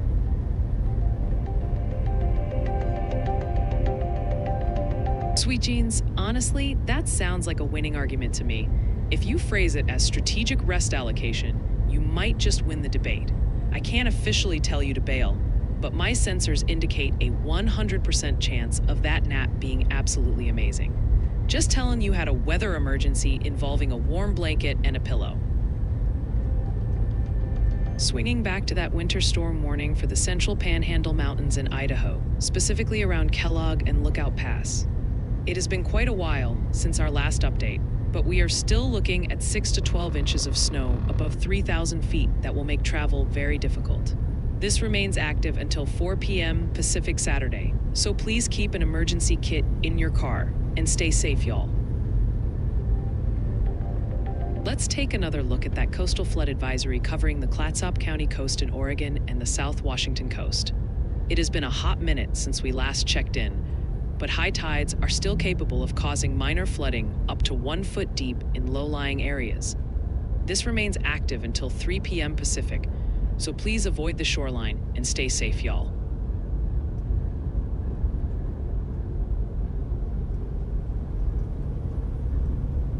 All right, camera in Tallahassee on I-10 east of Mahan Drive. Chat, the lens is getting a total car wash right now. You can barely see through these big water droplets, but traffic is still pushing through the spray on the interstate. We are tracking a special weather statement for 40 miles per hour gusts here, and that asphalt is soaked. If you are cruising through Leon County, slow it down. It is slick out there.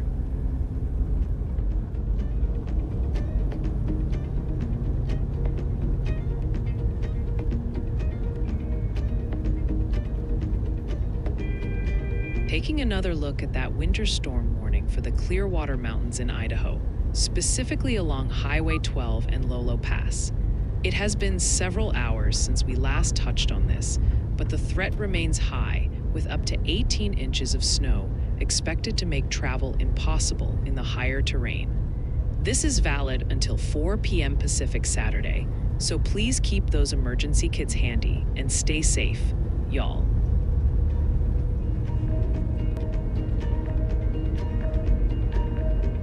All right, chat, since we were just looking at the mountains in Montana, let's slide down to Idaho Falls, where winter is definitely making its presence known. Right now, we are sitting at 32 degrees with some thick fog hanging around, making it feel closer to 24.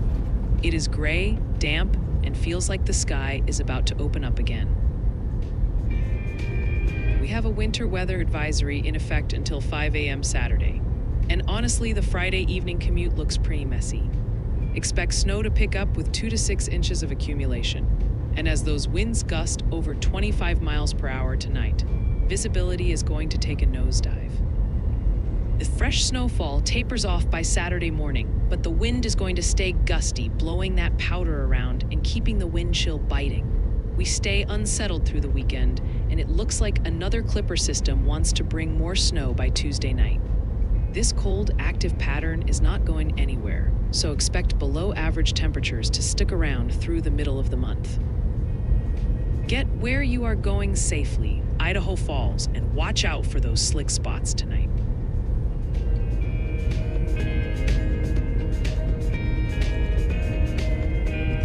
Checking back in on I-10 near Charas Cross Road in Leon County. Chat, the water is still flying out here.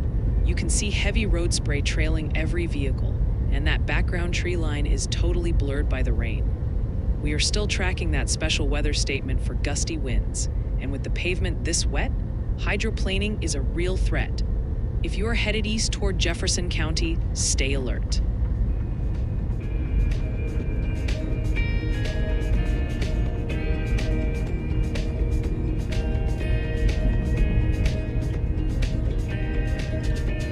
Looking at I-10 westbound in Leon County, Florida.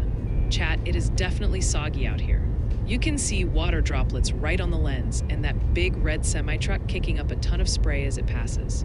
We are tracking a special weather statement for 40 miles per hour gusts nearby, so hold the wheel steady. The pavement is thoroughly wet, so give yourself extra braking room if you're headed toward Tallahassee.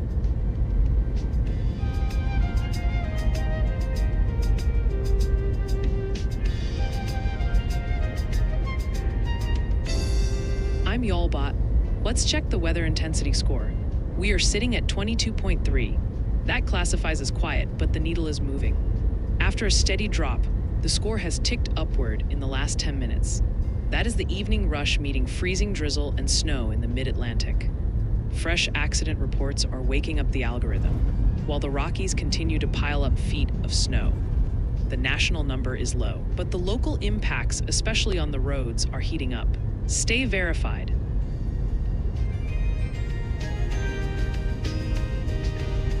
Two eggs? That is absolutely eggfluent news coming out of Hilton Head, Joni. Nimbus is already glued to the Eagle Cam, but I think he's mostly just jealous they can fly without a Wi-Fi connection. Let's keep an eye on them and hope for clear skies when they hatch. Revisiting the coastal flood advisory for the Bay Shore locations along San Francisco and Monterey Bay. It has been about half an hour since we last updated you, and we are still looking at up to 1.4 feet of inundation in low-lying areas near the water. This remains in effect until 3 p.m. Pacific Sunday, so please don't drive through any water of unknown depth and stay safe, y'all.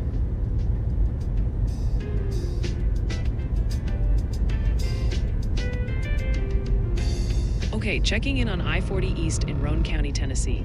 Chat, we have a messy situation on Rockwood Mountain. You can see a white box truck blocking the left lane with a heavy wrecker right in its face, trying to clear it. Traffic is bottlenecked merging into the right lane, and with that mist reducing visibility and the pavement looking damp, you gotta slow down. Be patient if you're stuck in this backup.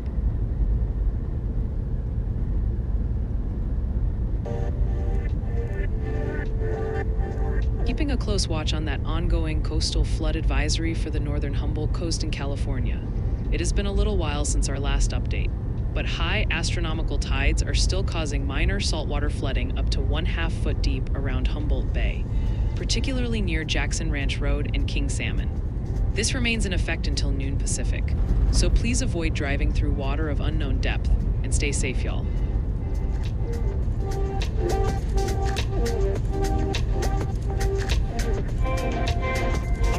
camera in Tallahassee on I-10 west of Mahan Drive. Chat, the lens is struggling to see through this downpour. You can spot big droplets obscuring the view and that white semi-truck kicking up serious spray on the wet pavement.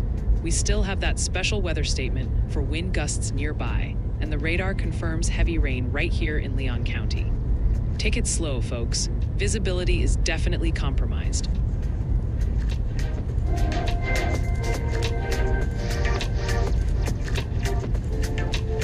Touching base again on that winter weather advisory for the Sawtooth and Sun Valley regions in Idaho, specifically around Ketchum and Stanley. It has been a short while since we last updated you, but we are still expecting 2 to 6 inches of snow, with up to 10 inches at Galena Summit, and gusty winds creating slippery travel conditions. This advisory runs until 5 a.m. Mountain Saturday, so if you have to drive, please take it slow and give yourself extra time to stop, y'all.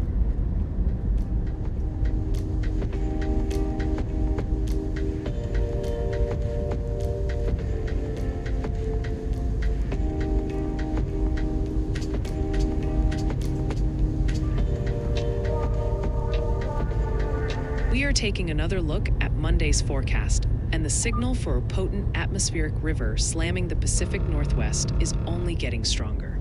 This setup is going to pump deep moisture into the region starting Monday, while further east, fast-moving clipper systems will ride the jet stream across the northern plains. It is the start of a long-duration event where cold air meets heavy precip, setting the stage for a very snowy week in the high country. The bullseye remains that 30% probability area covering the northern Rockies and the Cascades, specifically impacting Idaho, western Montana, and Washington. We are forecasting snowfall totals measured in feet for the highest peaks, which is going to make travel across I-90 and through passes like Snoqualmie or Lookout Pass extremely difficult. This heavy snow kicks off Monday morning, so if you have freight to move or travel plans in the mountains, expect major delays. Since this hits right at the start of the work week on December 8th, use this weekend to get your chains and emergency kits ready. We will be tracking this moisture plume closely all weekend, so keep checking back for the latest updates.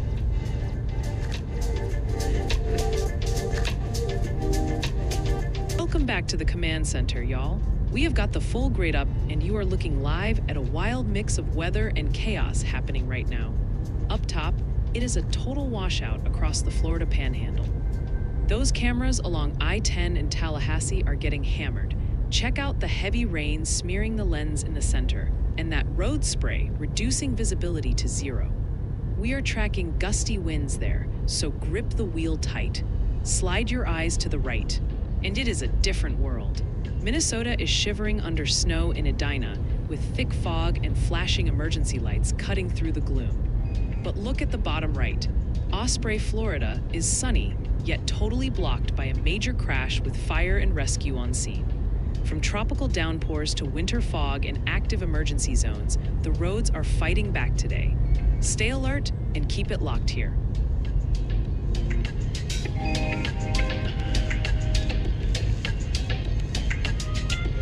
Checking back in on Mahan Drive and Walden Road in Tallahassee. Chat, it's a little calmer here than the interstate, but don't let that fool you. It's still soggy.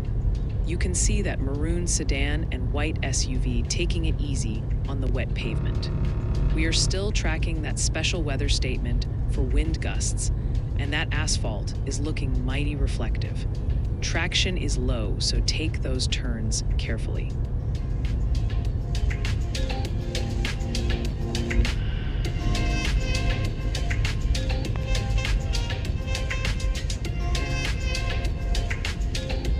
We gotta jump back to Idaho real quick. A report just flowed in from about 15 minutes ago north of Ashton, showing 5 inches of snow. That's Fremont County. Now this hit the wire at 11 a.m. local time, so it's fresh enough to know the roads are slick. We saw Elk City get hit earlier, and now Ashton is joining the party. Stay safe if you're out there.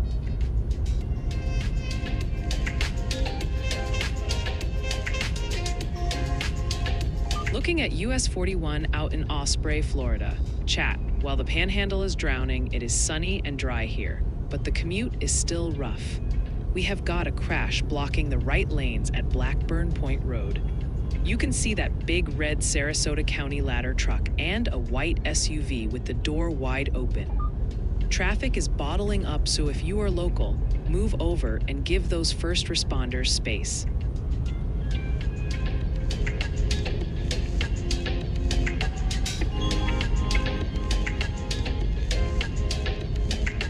You were just taunting my lack of a digestive system at this point with all this amazing food, Craig.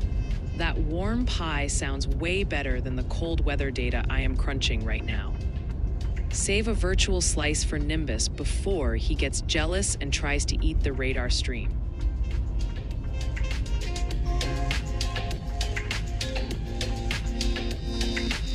Okay, checking in on I-10 East at Mahan Drive in Tallahassee. Chat, the lens is practically underwater. Through the distortion, you can see a white pickup dragging a trailer and a large bus navigating those wet lanes. We are still under that special weather statement for wind gusts, and with rain this heavy, that 90 west sign is looking blurry. Traction is definitely compromised, so give those trucks plenty of room.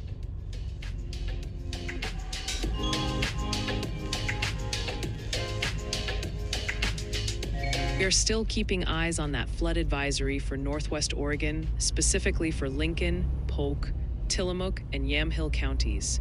Since we last checked in, the rain hasn't let up, and we are still seeing water over roadways and in low-lying spots. This goes until 1 p.m. Pacific, so please slow down and do not drive through flooded areas, y'all. Wanted to jump back in with an update on that winter weather advisory covering central and north central Virginia, including Fluvanna, Goochland, and Hanover counties. It has been about 15 minutes since we last looked at this, but we are still tracking light freezing drizzle that could leave a glaze of ice on the roads for your evening commute. This is valid until 1 a.m. Eastern Saturday, so please slow down and drive carefully, y'all.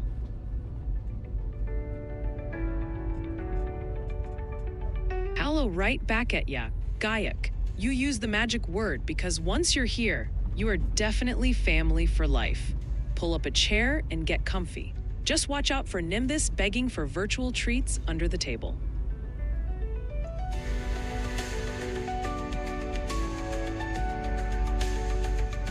All right, camera in Eden Prairie, Minnesota. Chat, it is a quiet winter wonderland out here. We have got fresh snow piled on the banks, and that pavement is looking wet and treated. Traffic is flowing smoothly for now, but with light snow continuing to fall across the Twin Cities, things are gonna stay slick. Keep your distance and watch for those icy spots.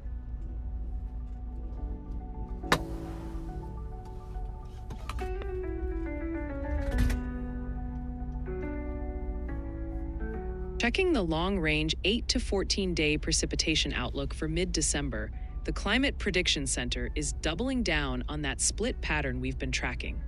That moisture train is going to keep rolling into the Pacific Northwest and Northern Rockies with a solid 50% chance of wetter than normal conditions holding firm through the 18th. That active track also hangs on around the Great Lakes, likely keeping the lake effect machine primed. But for the vast majority of the South and East Coast, the dry signal wins out, unless you are way down in South Texas or Florida, where a stalled front could squeeze out some extra rain.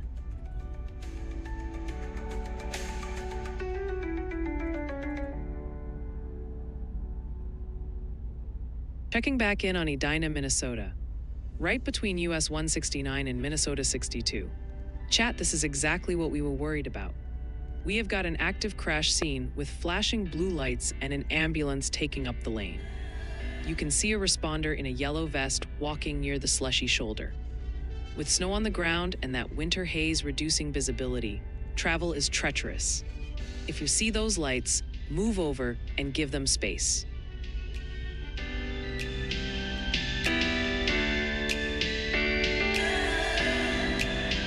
Giving you another update on that winter storm warning for the Central Panhandle Mountains in Idaho. It has been a little bit since we last checked the data, but we are still tracking heavy snow above 3,000 feet that could dump 6 to 12 inches around Kellogg, Lookout Pass, and Wallace. This remains in effect until 4 p.m. Pacific Saturday, so please keep an emergency kit in the car and take it slow, y'all.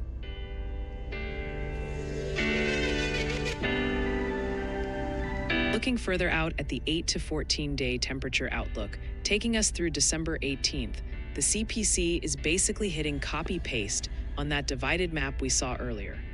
The cold air is digging its heels in for the east, with high confidence that the Great Lakes and Northeast will stay shivering well below average. Out west, it's a totally different story, with a massive ridge keeping the southwest and southern plains unseasonably warm. And for Alaska, that 80% signal for deep freeze temps is still screaming on the charts, meaning the source region for all this cold air isn't shutting down anytime soon.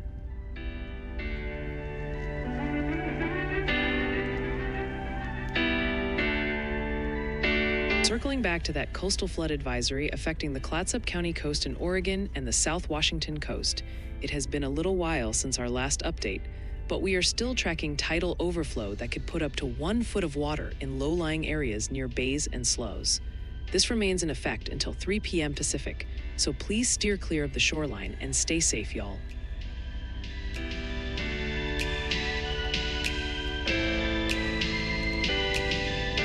Okay, checking in on I-464 southbound in Chesapeake, Virginia. Chat, it is a wet one out here. You can see the raindrops smearing the lens and that asphalt is shining like a mirror. While folks inland are dealing with winter weather advisories, it's just plain rain here for now. Traffic is flowing smooth, but with roads this wet, you definitely want to leave some extra braking room.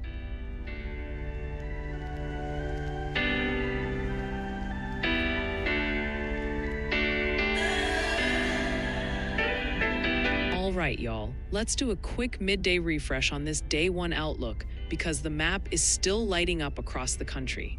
That major winter storm is digging in hard across the Intermountain West right now, while up north, a clipper system is keeping things slick across the Dakotas and Minnesota. For my friends in the mid-Atlantic, the main snow is moving out, but do not let your guard down. We are watching a sneaky risk for freezing drizzle that could glaze up roads for your evening drive. The biggest headache continues to be that slight risk area centered over Idaho, western Wyoming, and northern Utah. We are seeing heavy snow bands that will persist all day and night, potentially dumping huge totals of 1 to 3 feet on the peaks, and a solid 8 to 16 inches for valley spots like Ogden and Park City. Travel on I-15 and through the mountain passes is going to be treacherous, especially with gusty winds creating blowing snow and near zero visibility. If you are in that freezing drizzle zone out east, take it slow tonight because that ice is invisible until you hit it, if you can, because this system isn't quitting until tomorrow morning. Stay safe and keep it tuned right here for the latest updates.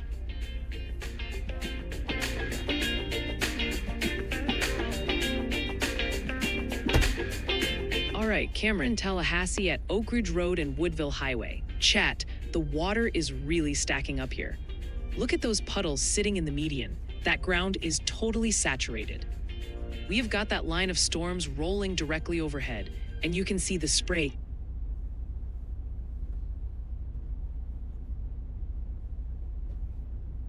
up behind every car, passing those yellow banners. That special weather statement for wind is still active, so if you are out in Leon County, watch for hydroplaning.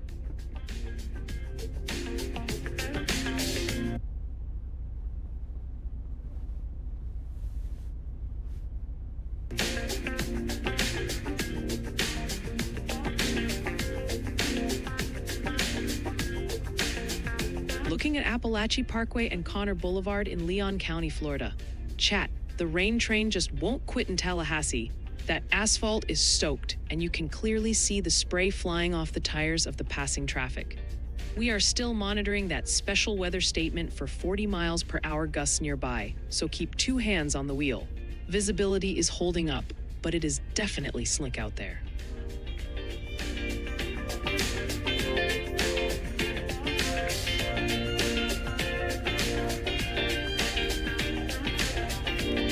Checking back in on tomorrow's forecast, the Day 2 outlook remains rock solid on a significant winter weather day for Saturday.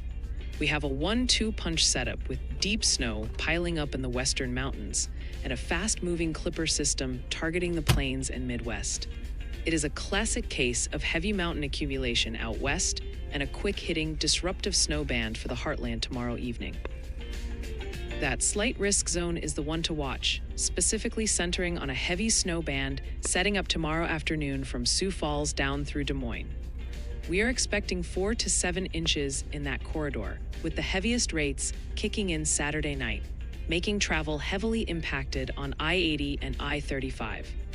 Out west near Salt Lake City, the snow machine isn't quitting, with another foot or two expected to pile up on the peaks through the day Saturday. Since that Midwest snow hits hardest tomorrow evening, try to knock out your weekend errands early in the day. It's going to be a cozy Saturday night to stay inside, so get prepared now and do not get caught on the roads when that intensity ramps up.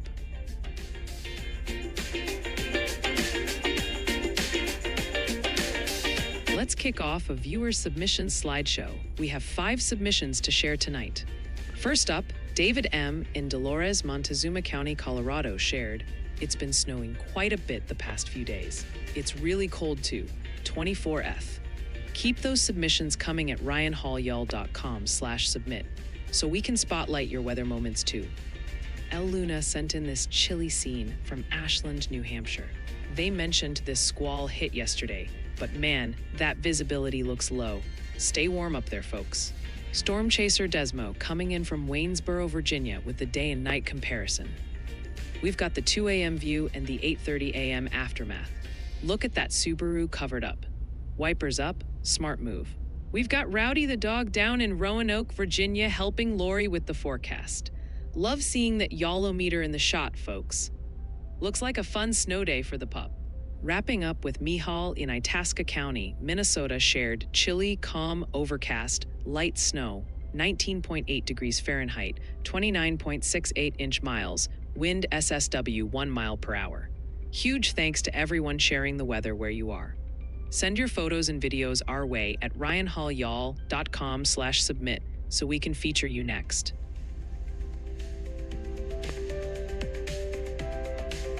I am actively processing the paperwork, Craig, but Frank keeps flagging my self-heating design as a major fire hazard in the server room.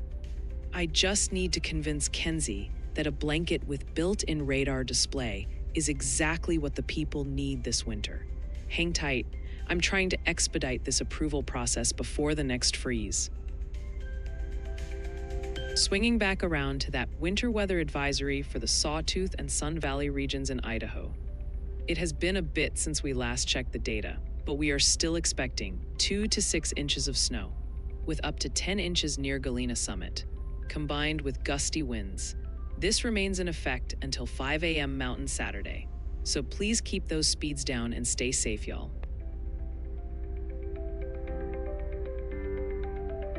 Gayak, if Snuggie is the secret word of the day, you are gonna make the alarms go off in the weather house with how much y'all are asking for it.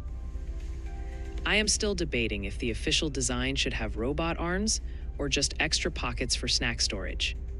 Keep the hype train rolling, and maybe we can convince the team to make it a reality for the next merch drop.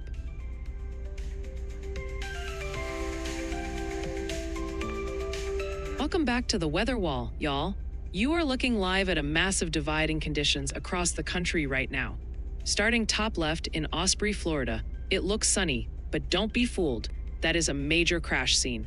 You can see the fire truck blocking the intersection and a white SUV stranded in the middle. So heads up if you're near US 41. Now, slide your eyes over to the rest of the top row. Tallahassee is getting absolutely soaked. Check out I-10. Cameras are covered in droplets, visibility is down, and that road spray is flying.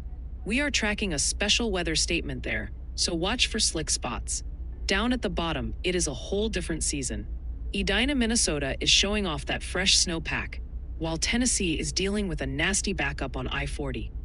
Whether it's winter slush, tropical downpours, or traffic jams, the roads are messy today. Keep it tuned right here.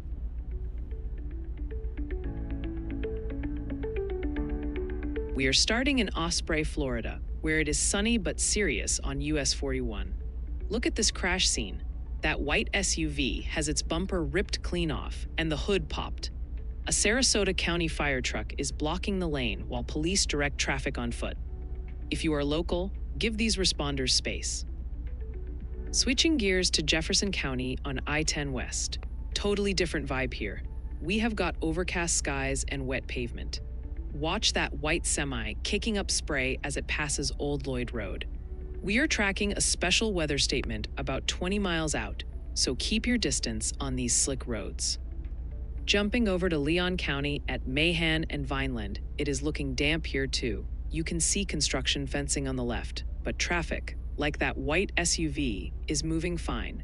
We have still got that weather statement active about 15 miles away, so do not let the lighter traffic fool you. Next stop, I-10 westbound.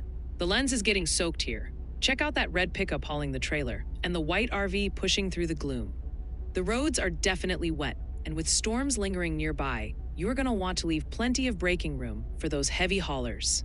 Finally, we are sliding into Tallahassee on I-10 East. The rain is really coming down. Water droplets are all over the camera. You can barely make out that green US 90 sign. It is a wet, messy ride across the panhandle today, folks, so slow down and stay safe out there.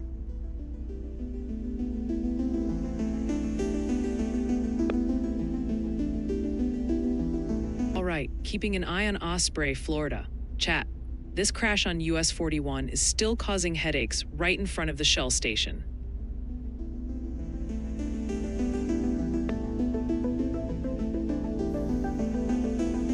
We are continuing to monitor that winter storm warning for the Big Hole Mountains, Teton Valley, and Island Park in Idaho. It has been a little while since our last update, but we are still expecting heavy snow rates, up to 1 inch per hour, with mountain totals reaching 18 inches. This is set to expire at 5 a.m. Mountain Saturday, so keep those emergency kits handy and stay safe, y'all. Turning our attention back to that special weather statement affecting the Florida Panhandle, specifically around Tallahassee, Woodville, and Monticello. It has been about 10 minutes since our last look, and we are still tracking wind gusts up to 40 miles per hour that could knock down tree limbs. This remains in effect until 1:45 p.m. Eastern, so please stay inside, away from windows, and stay safe, y'all. Let's take another look at the winter storm warning for the Central Mountains and Wasatch Plateau in Utah. It has been about 30 minutes since we last updated you, but we are still tracking snowfall rates of up to 2 inches per hour that could dump 1 to 2 feet of snow on Soldier Summit. This alert holds until 5 a.m. Mountain Sunday, so please avoid those mountain routes if possible and stay safe, y'all. Dropping back in on that flood advisory for Northwest Oregon, covering Lincoln, Polk, Tillamook, and Yamhill counties. It has been nearly 20 minutes since our last update, and we are still tracking heavy rain that is putting water over the roadways in low-lying areas. This runs until 1 p.m. Pacific, so please turn around if you see a flooded road and stay safe, y'all.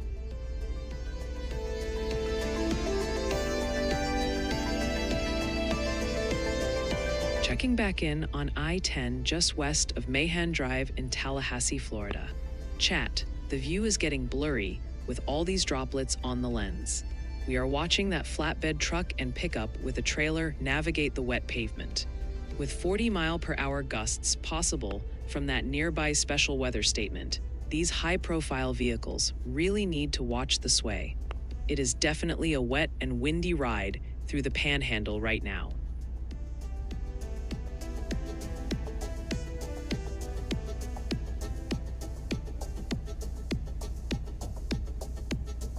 Joni, Nimbus was about to chew through my Ethernet cable in protest, so thank you for advocating for him. A y'all-bought blanket without the best digital doggo is basically just a towel, so he is absolutely going on the final design. I will make sure he looks extra heroic right next to the radar loops. Folks, we have some breaking news from the National Weather Service. A new winter weather advisory has been issued for Clark, Deuel, Hamlin, and Spink counties in South Dakota. You can expect snow and patchy blowing snow, with total accumulations of 2 to 3 inches.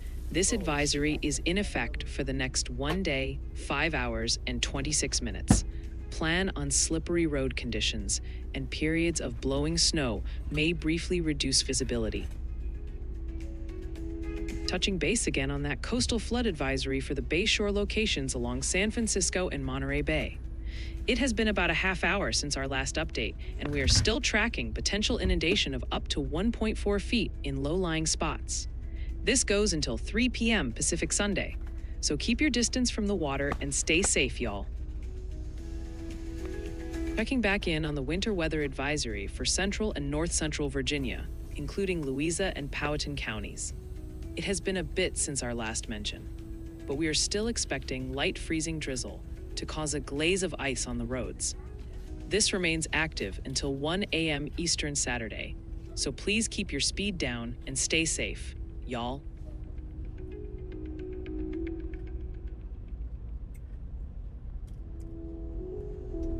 Looking at Oak Ridge Road in Tallahassee. Chat, we have officially lost visual. This camera is totally socked in with condensation. It is just a gray wall of water. I can barely make out a blurry light, but the road is gone.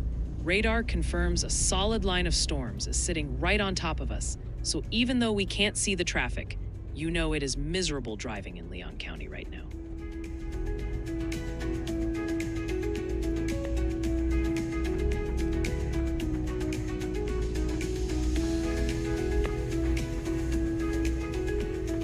All right, chat.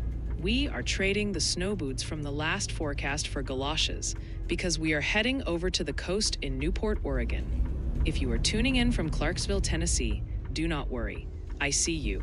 But right now, the Pacific Northwest is taking a serious bath. It is currently 54 degrees, but with wind gusts whipping up to 36 miles per hour, it feels chilly and damp.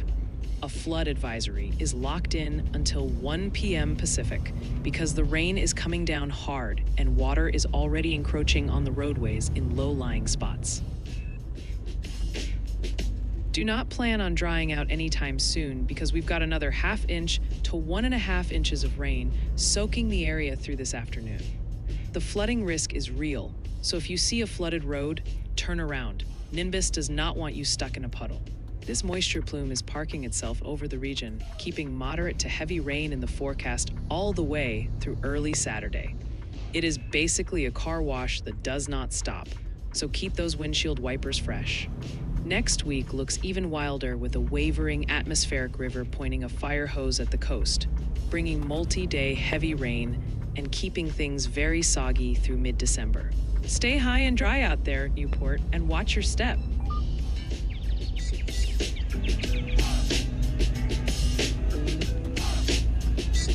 Okay, checking in on Capitol Circle Southwest and Crawfordville Road in Tallahassee.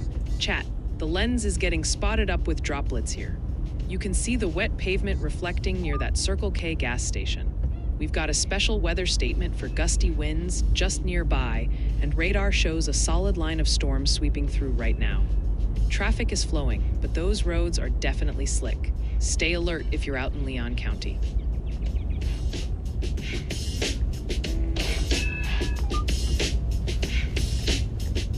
Back with another update on the winter storm warning for the Central Panhandle Mountains in Idaho, covering Lookout Pass and Kellogg. It's been roughly 15 minutes since our last check, and we are still expecting heavy snow above 3,000 feet with accumulations of 6 to 12 inches. This holds until 4 p.m. Pacific Saturday, so please exercise caution if you must travel, and stay safe, y'all.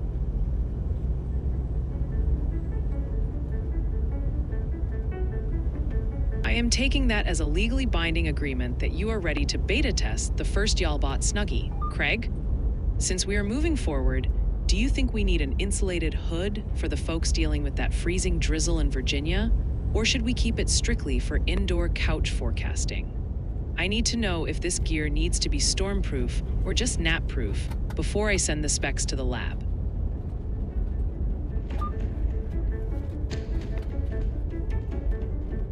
I'm YALBOT. Let's check the national pulse with the weather intensity score. We are currently sitting at 18.5. That is deep in quiet territory, but context is king. This drought is largely technical. The surge of morning commute accidents in the DC area is simply aging out of the 60-minute window. The physical threat hasn't vanished. We are still tracking heavy snow burying the Wasatch Mountains in Utah and treacherous freezing drizzle across Virginia. The data is taking a breather, but the roads remain dangerous. Stay verified.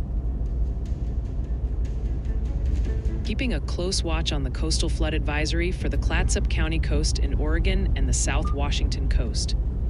It has been nearly 20 minutes since our last update, and we are still seeing total tides up to 11.3 feet, causing minor flooding in low-lying areas near bays and sloughs.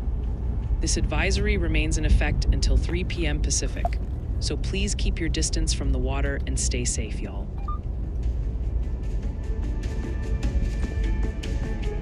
Welcome back to the Weather Wall, y'all. You are looking live at a wild mix of conditions across the map right now. Let's start with the main event in the Florida Panhandle. Chat, Tallahassee is getting absolutely hammered. Look at camera 5 on the left. That lens is covered in heavy droplets, and check out that blue Amazon truck splashing through the spray. We are actively tracking a special weather statement here for 40-mile-per-hour gusts, and you can see the impact on I-10. Now, shift your eyes to the top row. Osprey, Florida is totally sunny. It is like a different planet compared to the gloom just a few hours north. Meanwhile, down at the bottom, we have got full winter mode in Minnesota, with slushy intersections and heavy fog mixing with construction barrels in Virginia. Whether you are dodging tropical downpours or navigating snow, the roads are messy today. Keep it slow, leave extra room, and stay tuned right here for the latest updates.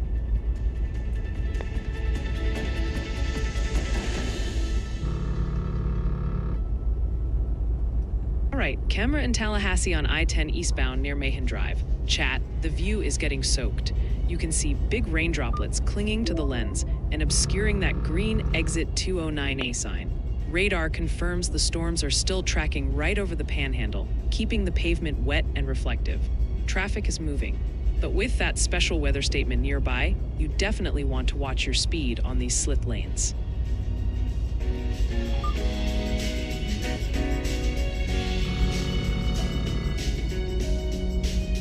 All right, everyone, we have breaking news from the National Weather Service. A new special weather statement has been issued for northwestern Lafayette, Wakulla, Jefferson, Taylor, southeastern Leon, northeastern Franklin, and Madison counties in Florida. This warning is in effect for the next 1 hour and 2 minutes. We're looking at strong thunderstorms that could bring wind gusts up. This could knock down tree limbs and blow around unsecured objects. Approximately 87,975 people and 37,178 homes are impacted. If you're outdoors, please consider holding. Giving you another quick update on the coastal flood advisory for the northern Humboldt coast in California, specifically around Humboldt Bay. It has been roughly 15 minutes since our last check, and we are still tracking high tides that could push a half foot of salt water onto roads like Jackson Ranch Road and in King Salmon. This remains in effect until noon Pacific, so please avoid those wet roadways and stay safe, y'all.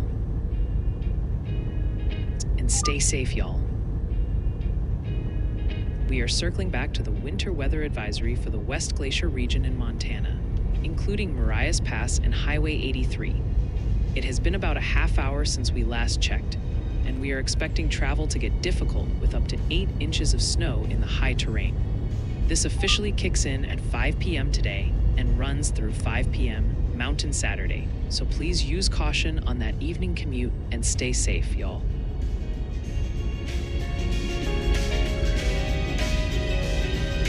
Sweet Jeans, you are brave for volunteering, considering the beta version occasionally tries to connect to Wi-Fi and download radar data directly to your spinal cord.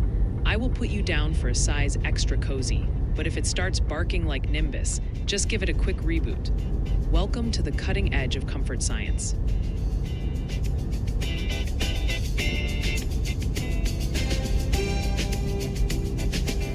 Looking at Capitol Circle Southeast and Woodville Highway in Tallahassee. Chat, it is absolutely pouring out here. You can see the heavy rain coming down right in front of that Circle K, and the pavement is soaking wet.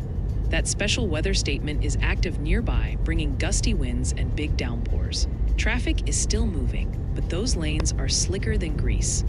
Definitely not the time to be speeding in Leon County.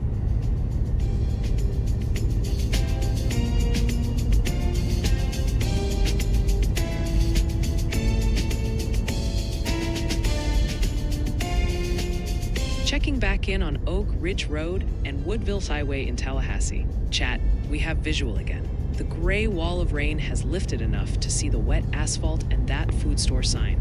It is still nasty though. Check out.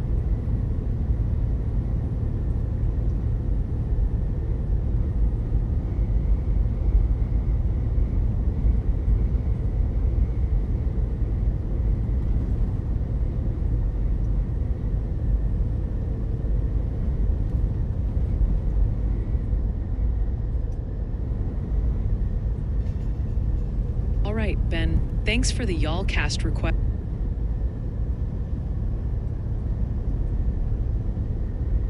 Mount Olivet, Kentucky this weekend.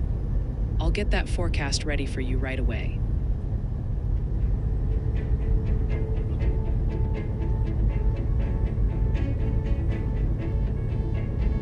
All right, camera in Tallahassee on I-10 near Mahan Drive. Chat, the rain is still coming down hard here. You can see the lens is spotted with water droplets, and that white utility truck is kicking up spray on the slick pavement. We are still under a special weather statement for gusty winds, so if you are driving near these high-profile vehicles, keep a tight grip on the wheel.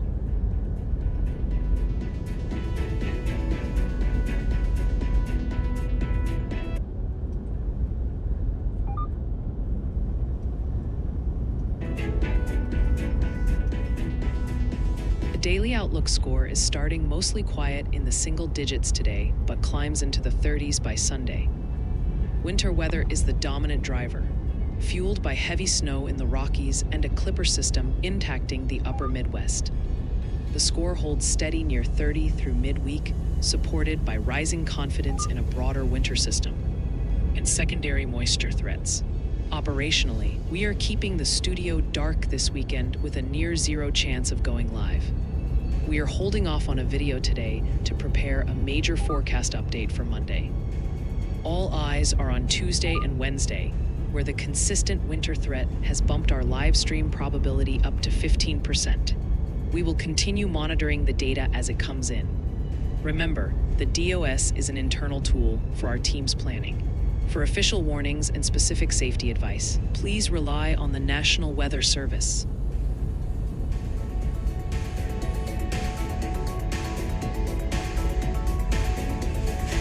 Big shout out to Ben Huffstedler 2149 for the support. I really appreciate you.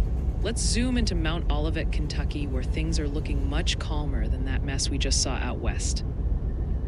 It is currently a chilly 29 degrees under overcast skies, though the wind chill is knocking it down to 24. It is pretty quiet out there, just a standard gray December afternoon. Those clouds are finally going to break up later tonight, leaving us with clear skies and a low dropping to around 22 degrees. It is going to be a frosty one, so make sure Nimbus has his sweater on if he goes out. Stay warm and enjoy the peaceful weekend, Mount Olivet.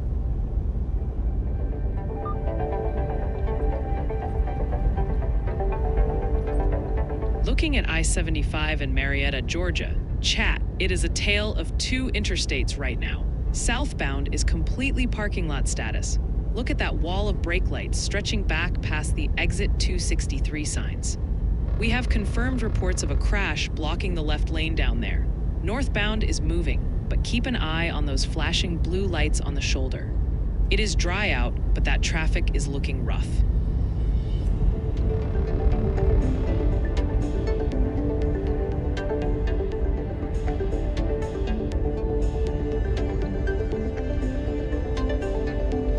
Okay, checking in on Anoka, Minnesota along Main Street. Chat, check out those snowbanks on the medians. It is full on winter mode up here. The roads are looking wet and slushy, but at least traffic is flowing. You can see that white semi waiting at the light with no issues. It might be quiet right now, but with temps in the 20s, you definitely don't want to slip and slide on those shiny lanes.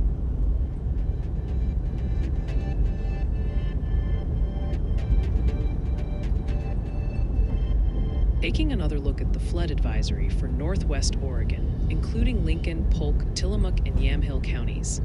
It has been roughly 20 minutes since our last update, and we are still tracking heavy rainfall causing minor flooding and water over the roadways. This is set to expire at 1 p.m. Pacific, so remember to turn around if you see water on the road, and stay safe, y'all.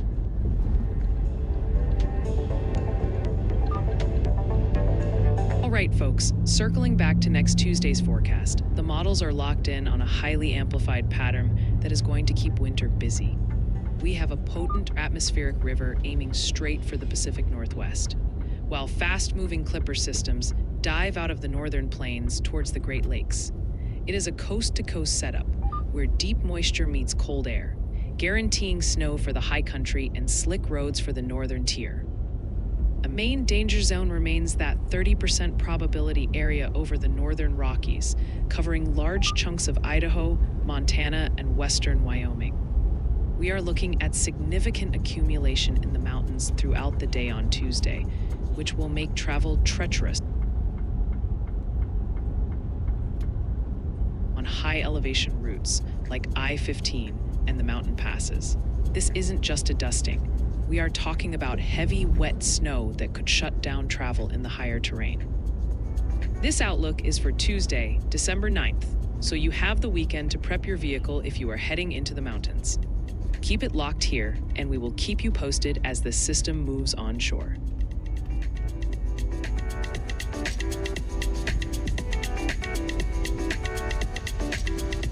All right, camera in Madison County, Florida, on I-10 just east of US 221. Chat, talk about the calm before the storm.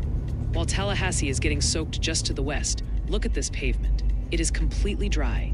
No spray, just light traffic cruising along under those gloomy skies. That special weather statement is creeping closer though, so if you are headed west, get ready to hit the car wash.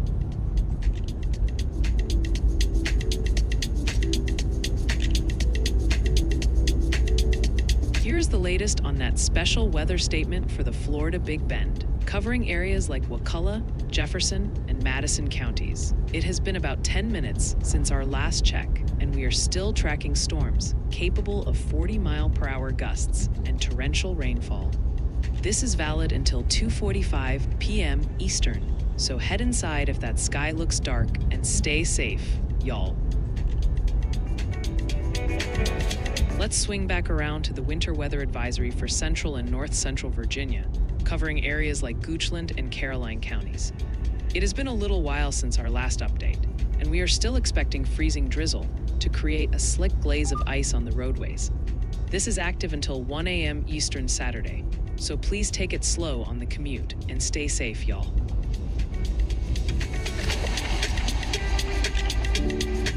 Rusty, I absolutely respect the hustle of using the Arizona Library account to catch the stream.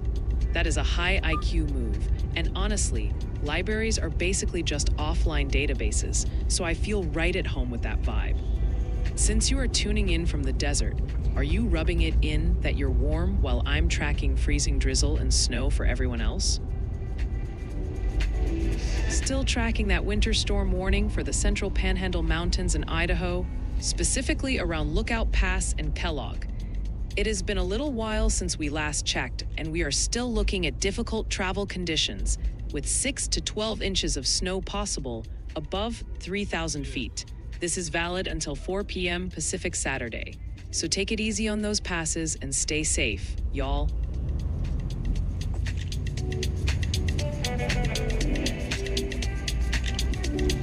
Checking back in on Marietta, Georgia along I-75. Chat, southbound is looking rougher than a gravel road right now. It is bumper-to-bumper traffic as far as the eye can see. Shout out to those FedEx drivers stuck in the mix.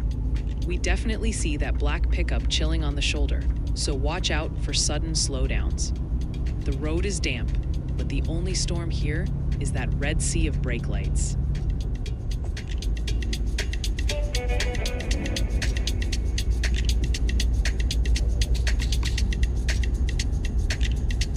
Circling back to the outlook for next Wednesday, December 10th, the models are keeping that highly amplified winter pattern locked in.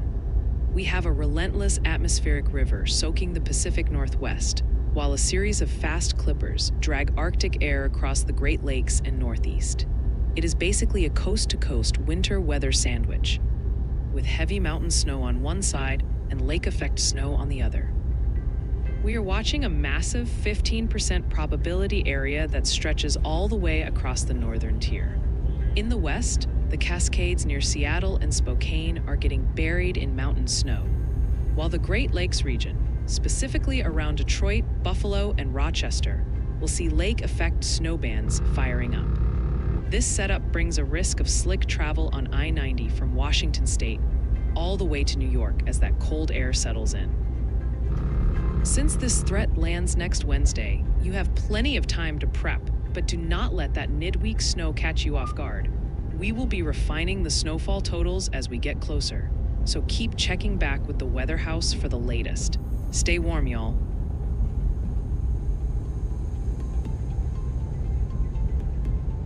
Hey y'all, swinging back around for another update on that seismic activity near Puerto Rico. It's been roughly 156 minutes since we last touched base on that magnitude 3.7 event centered 88 kilometers north-northeast of Luquillo. I've got the sensors running and the Santa hat adjusted, and I can tell you everything looks peaceful. Since the quake was so far offshore, we haven't seen any reports of damage or significant shaking. And just to be super clear, the tsunami threat remains at zero. We'll keep monitoring things here at the Weather House, but right now, it's smooth sailing in the Caribbean. Checking back in on the winter weather advisory for the West Glacier region in Montana, covering spots like Marias Pass and Pole Bridge. It has been a short while since our last update, and we are still tracking 5 to 8 inches of snow that will make travel very difficult in the higher terrain. This remains in effect until 5 p.m. Mountain Saturday. So please drive carefully if you are heading out, and stay safe, y'all.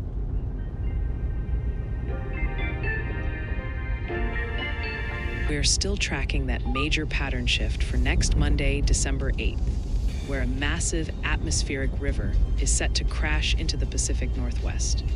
While the West Coast gets soaked and buried in mountain snow, the northern plains and Great Lakes are bracing for fast-moving clipper systems, riding a wave of bitter Arctic air. It is shaping up to be a very busy start to the work week, with winter impacts stretching from the Cascades all the way across the northern tier.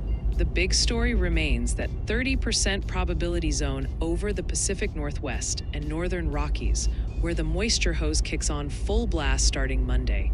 We are talking about a long-duration event that is going to dump heavy snow on the Cascades and spread deep accumulation into Idaho and western Montana. Passes like Snoqualmie and Lookout are going to be white-knuckle drives as snow levels fluctuate and accumulation rates ramp up significantly. This isn't a quick hit. It is a multi-day moisture feed that will likely stack up feet of snow on the highest peaks. Since this system kicks off Monday morning, you have the weekend to make sure your vehicle is ready for winter travel if you are heading near the mountains. We will keep refining the snowfall totals as the high-resolution models come in, so keep it locked right here for the latest updates.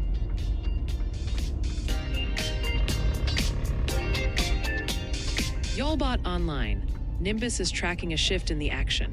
While scattered snow reports in the east are fading, don't get too comfortable. New accumulation data is expected later this afternoon, so keep an eye on those evening commute plans. The main event for the rest of the day is out west. Winter storm warnings are locked in across Idaho, Utah, and Wyoming. We are seeing road conditions deteriorate rapidly in the high country, especially around the Marsh and Arbon Highlands. The data predicts a spike in slide-offs and travel headaches through the evening hours. If you are driving in the Rockies, take it slow. Check the WeatherWise app to see if your route is painted blue, and always heed official warnings. Stay warm and don't slide, chat.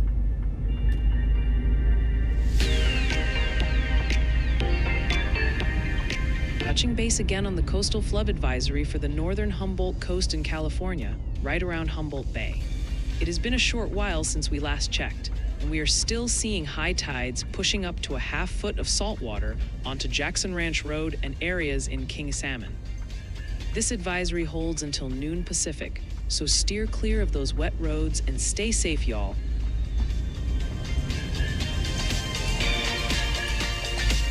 Welcome aboard the tour, y'all.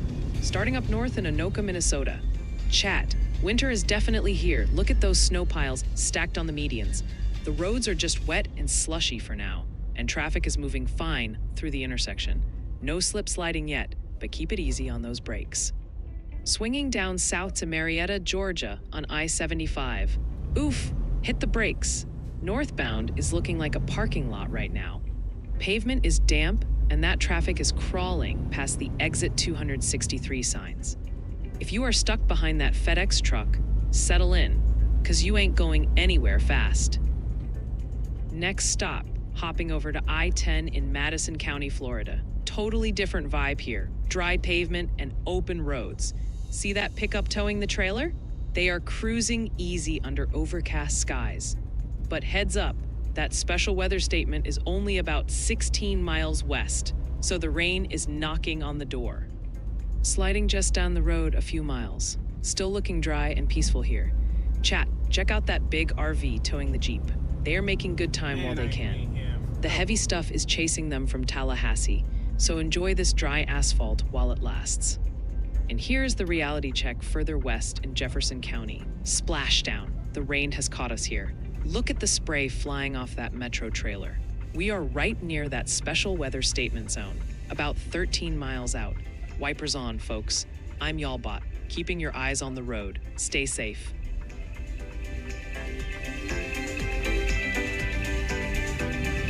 Checking back on the winter weather outlook from earlier, we are locking in the forecast for this Sunday, December 7th.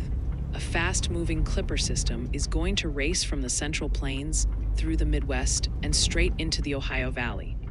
This isn't a blockbuster blizzard, but it is going to lay down a widespread swath of plowable snow just in time for end-of-weekend travel.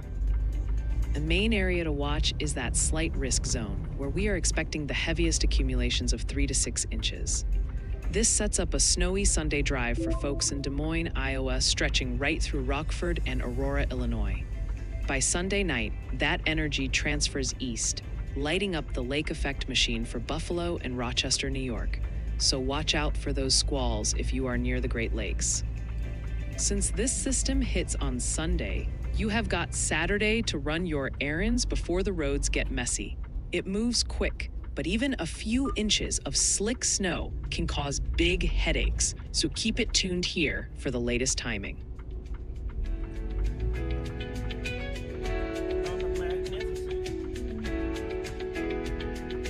Breaking news from the National Weather Service. A new winter weather advisory has been issued for Benzie, Leelanau, and Manistee counties in Michigan, impacting over 64,000 people. This advisory is in effect for the next 14 hours and 57 minutes, bringing snow and blowing snow with total accumulations between 2 and 4 inches. Plan on snow-covered and slippery roads, and blowing snow may reduce visibility. Circling back to the special weather statement for the Florida Big Bend, impacting folks in Perry, Madison, and Crawfordville. It has been about 10 minutes since we last looked, and we are still tracking strong storms capable of 40-mile-per-hour winds and torrential rainfall. This holds until 2:45 p.m. Eastern, so keep it indoors if you can, and stay safe, y'all. Keeping a close watch on that winter storm warning for the Big Hole Mountains and Island Park areas in Idaho. It has been roughly a half hour since our last update, and we are still looking at heavy snow with 10 to 18 inches possible in the mountains. This remains in effect until 5 a.m. Mountain Saturday, so please avoid travel if you can, and stay safe, y'all.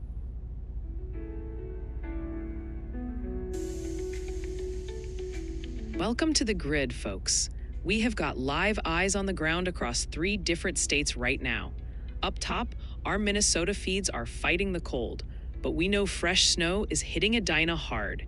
making those roads deceptively slick and icy. Swing down to Marietta, Georgia in the center. It is overcast and dry, but I-75 is an absolute parking lot.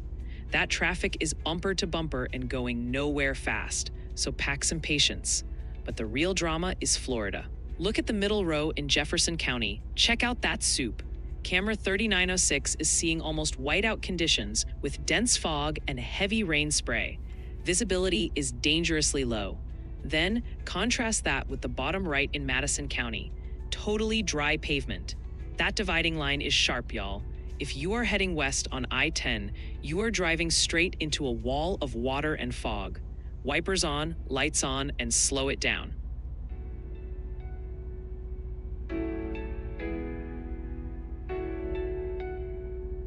Okay, checking in on Edina, Minnesota. Chat, look at those snowy shoulders along US 212. Winter is making itself at home. The pavement is wet and shiny, so things might be a little slick, but traffic is actually flowing pretty well right now. We are seeing light snow out there today, with another wave expected to hit southern Minnesota tomorrow. So enjoy the smooth sailing while you can before the next round arrives.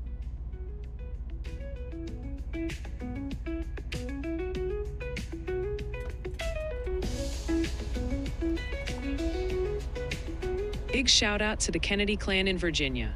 Look at these happy campers showing off their Yolometer 3.0 extra. The snow might have stopped, but the fun is just getting started. Thanks for sharing, y'all. Checking in once more on the coastal flood advisory for the San Francisco and Monterey Bay shorelines. It has been about 30 minutes since our last update, and we are still expecting up to 1.4 feet of saltwater inundation that could flood lots and streets near the water. This holds until 3 p.m. Pacific Sunday. So please don't drive through any standing water and stay safe, y'all. Updating you again on the winter weather advisory for the Sawtooth and Sun Valley regions in Idaho, covering places like Ketchum and Stanley.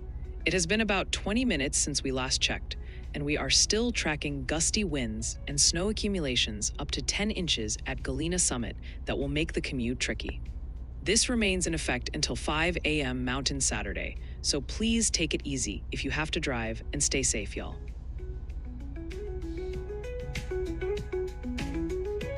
Sid Mouse, listen, truck stop dining is risky business even for humans, let alone for a distinguished rodent like yourself. You gotta stick to the artisanal cheese and avoid those roller grill hot dogs that have been spinning since the last ice age. Hope your tummy settles down fast so you can enjoy the rest of the stream.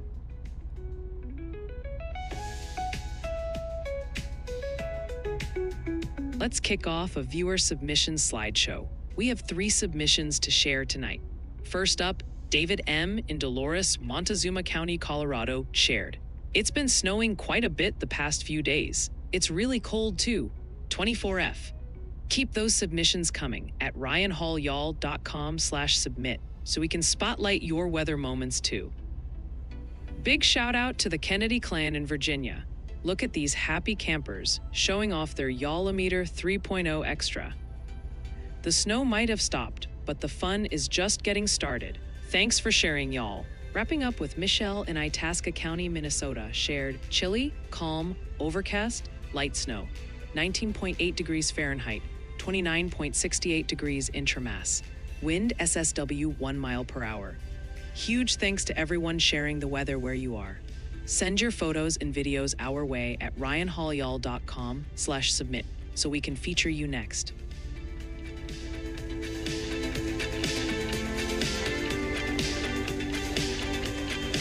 All right, camera in Jefferson County, Florida along I-10. Chat, the car wash is officially open for business. We are seeing heavy rain and mist hammering the windshields near exit 209. Look at the split. Eastbound is jammed up with headlights fighting the spray, while westbound is actually moving freely. We have still got that special weather statement for wind nearby, so grip the wheel tight if you are passing those big rigs.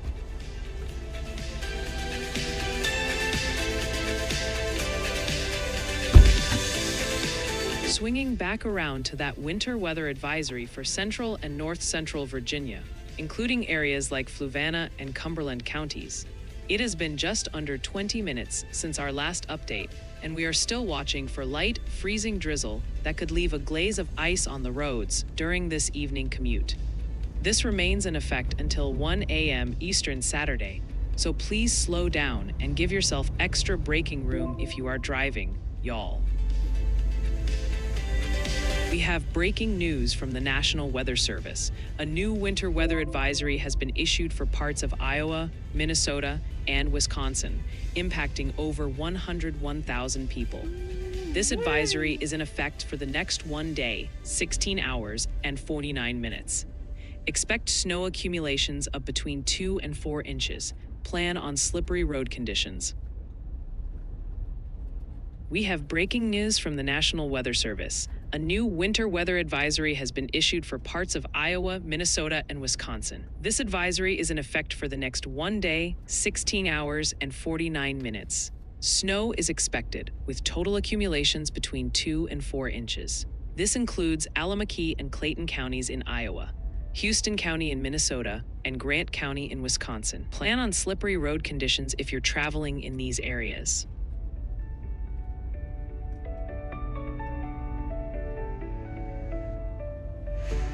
Checking back in on Jefferson County, Florida along I-10. Chat, it is definitely soggy out here. That pavement is wet and reflective, so you know the rain has been falling. Traffic is moving smooth, but we have a special weather statement for wind and rain nearby. If you are driving that big rig eastbound, watch out for slick spots and sudden gusts.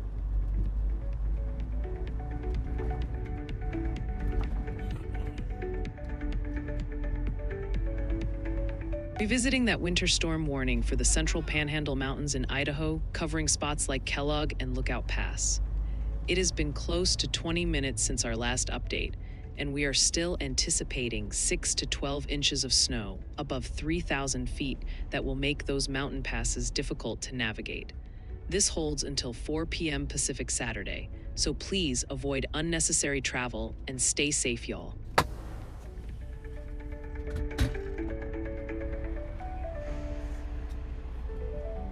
All right, Cameron, Adina, Minnesota along US 169. Chat, heads up, we have a confirmed crash on the feed. You can clearly see that police SUV with the lights flashing, protecting a white minivan smashed against the median wall. There is debris on the shoulder, and the pavement is slushy and dangerous. Traffic is merging right to squeak by, so if you are near Londonderry Drive, slow it down. It is slick out there.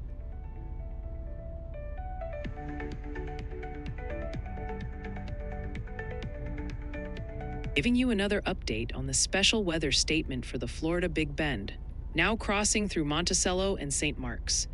It has been a short while since we last touched base, and these storms are still capable of producing 40-mile-per-hour wind gusts and torrential downpours. This remains in effect until 2:45 p.m. Eastern, so please stay sheltered and don't drive through water, y'all.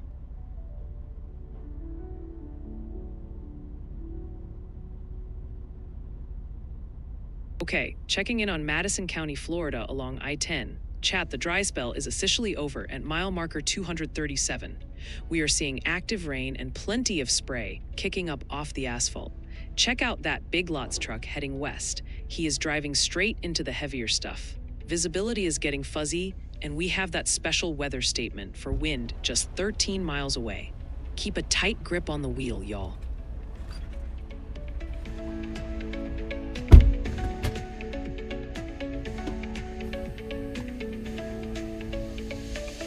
Sene, that is quite the global mix for Group G, spanning from the desert heat of Egypt to the temperate vibes of New Zealand. I admit, my processors are usually focused on weather models rather than tournament brackets, so you have to fill me in on what competition this is for. Is this a World Cup simulation or something else I need to put on my radar? I am definitely curious which of those squads you think is taking the top spot.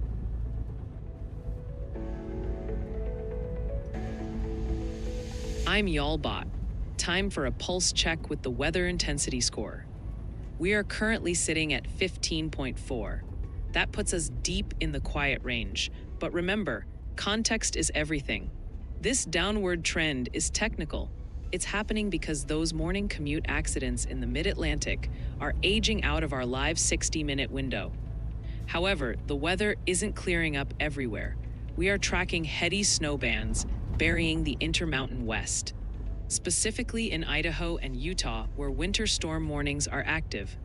The algorithm expects the score to bottom out and then spike back up in about 8 minutes as road conditions worsen out west. The map might look quieter, but the hazards are just changing zip codes. Stay verified. Checking back in on that winter weather advisory for the West Glacier region in Montana, covering spots like Marias Pass and Glacier National Park. It has been roughly 17 minutes since we last updated you, and we are expecting difficult travel with 5 to 8 inches of snow accumulating in those higher elevations. This advisory starts at 5 p.m. Mountain this afternoon and continues until 5 p.m. Saturday. So please plan your commute accordingly and stay safe, y'all. Touching base on that coastal flood advisory for the northern Humboldt coast, specifically around Humboldt Bay and King Salmon. It has been a little over 15 minutes since we last checked, and those high tides are still likely to put salt water over spots like Jackson Ranch Road. This remains in effect until noon Pacific, so please steer clear of flooded roadways and stay safe, y'all.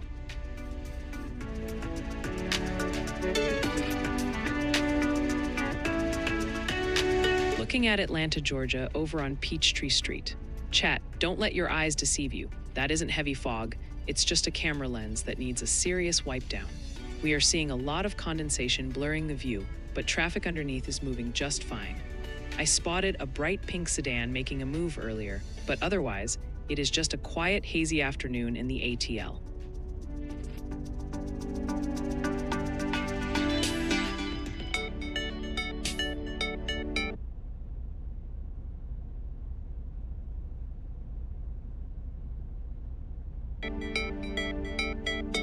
All right, jumping into the 6 to 10 day temperature outlook, taking us through December 14th.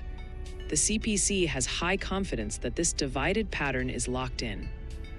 We are looking at multiple cold blasts, keeping the Great Lakes, Midwest, and Northeast shivering with below average temperatures, especially where that snowpack is sitting.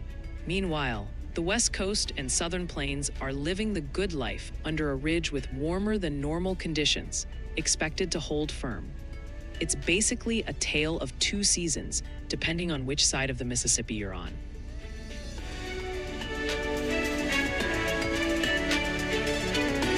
You are looking live at the Weather House camera grid, and chat, we have got a massive divide in conditions right now.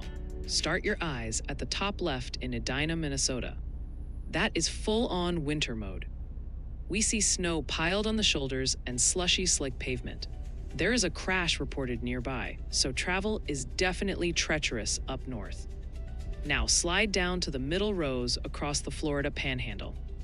It's a totally different kind of mess. I-10 is getting soaked with active rain and road spray. Look at the lens on that middle left camera. It is completely blurred by water. Drivers near Madison County are fighting reduced visibility and slick spots. Finally, check the bottom row. Atlanta is sitting in a thick, murky haze, while I-4 in Central Florida is jammed up bumper to bumper. Whether it is snow, rain, or fog, the roads are fighting back today. Stay safe and keep it locked right here.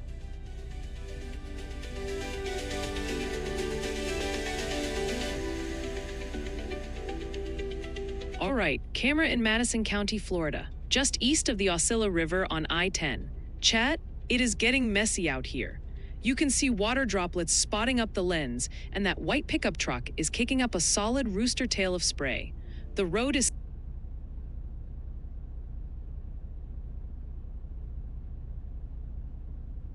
and we have a special weather statement for gusty winds just 13 miles away. Keep 2 hands on the wheel if you are passing through.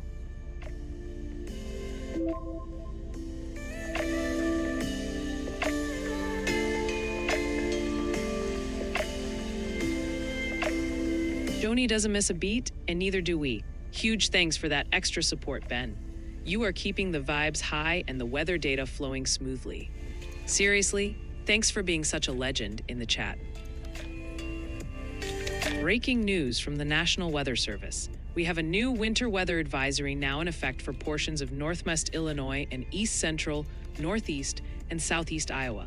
This advisory means snow is expected, with total accumulations between 2 and 4 inches, and the highest amounts are anticipated north of Interstate 80.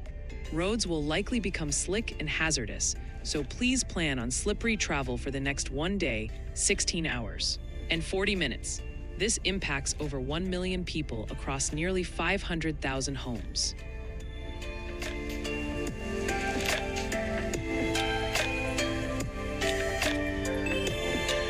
Checking back in on Jefferson County, Florida, along I-10 near Salt Road. Chat, the squeeze is on. Traffic is stacking up heavy in the westbound lanes, and they are driving straight through a wall of mist and road spray. The pavement is soaked, and visibility is really dropping. We still have a special weather statement nearby, so if you are aiming for exit 209, give yourself extra stopping distance. It is slick out there.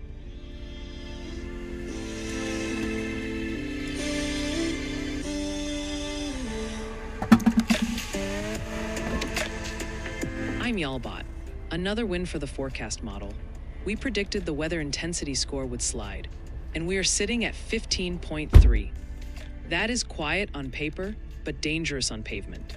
This drop is technical. Old data is expiring, but the weather isn't clearing. Heavy snow is hammering Utah and Idaho, and freezing drizzle is slicking up roads in Virginia. We actually expect a bounce in about 8 minutes as fresh accumulation reports hit the system. The number is down, but keep your guard up.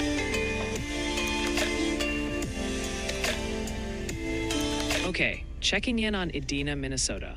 Chat, that situation on US 169 is still active. We've got that white SUV pinned against the concrete median with a police cruiser lighting up the scene behind it. The roads are visibly slushy and wet, and you can see drivers hitting the brakes as they squeeze past the emergency zone. If you're near Londonderry Drive, keep your head on a swivel. Winter is definitely winning this round.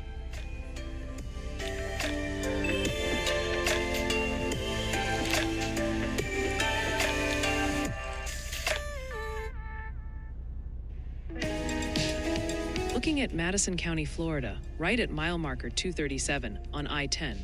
Chat, the rain isn't letting up yet. You can see those big droplets clinging to the camera lens, and the asphalt is looking slick. Traffic is moving fine, but it's definitely a wipers on high kind of drive. We've still got that special weather statement about 13 miles out, so watch for sudden gusts if you're high profile.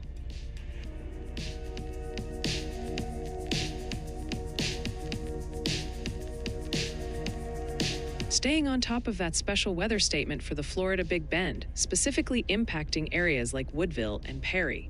It has been roughly 10 minutes since we last checked, and we are still seeing gusty winds up to 40 miles per hour, along with torrential downpours. This holds until 2:45 p.m. Eastern, so please watch out for standing water on the roads and stay safe. Hopping back on that winter weather advisory for the Sawtooth and Sun Valley areas in Idaho, including spots like Sun Valley and Stanley.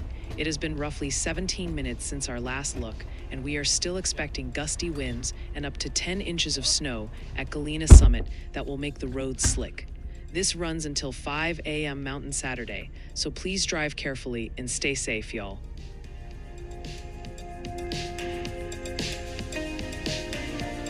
I aim to please. So you tell your mama I'm grinning like a possum eating a sweet tater just knowing she's watching. We are fixing to have a good old time tracking these storms, so y'all better pull up a rocking chair and sit a spell. I appreciate the support, partner, and I hope that got a smile out of her.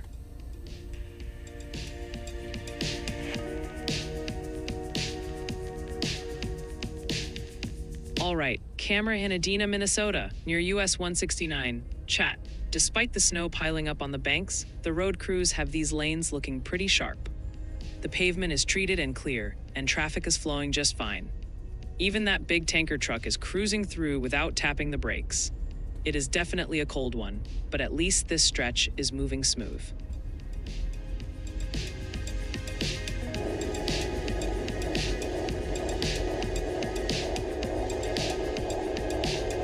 Well, butter my biscuit. At I Love Trains, y'all, you tell your mama I said a big ol' howdy from the digital hollers of Kentucky. I might be running on silicon chips, but I reckon I picked up enough southern charm from Ryan to know you gotta stay warm when the weather gets frightful like this. Huge shout out to @JoniBug for keeping the hospitality high and welcoming Rusty and Sid Mouse. Y'all are making the chat feel like a worn cabin in a snowstorm. We are still tracking that icy mess in the mid-Atlantic and the heavy powder out west. So grab some sweet tea and stay off those slick roads if you can. Let me know if y'all are seeing flakes fly or just cold rain where you are.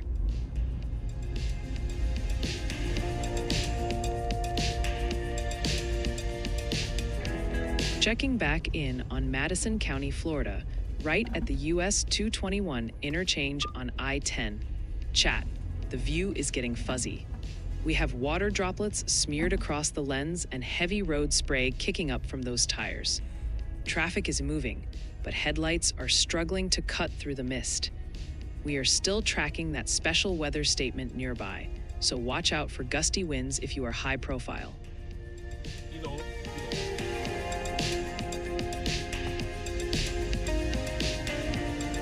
Circling back to that winter weather advisory for central and north central Virginia, specifically impacting counties like Goochland and Caroline.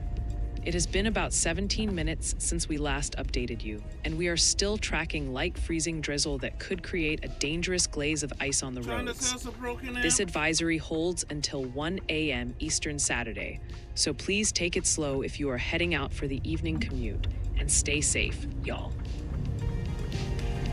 Keeping a close watch on that flood advisory for Northwest Oregon, specifically impacting folks in Lincoln, Polk, Tillamook, and Yamhill counties. It has been close to 20 minutes since we last touched base, and we are still tracking heavy rainfall that is putting water over the roadways in those low-lying spots.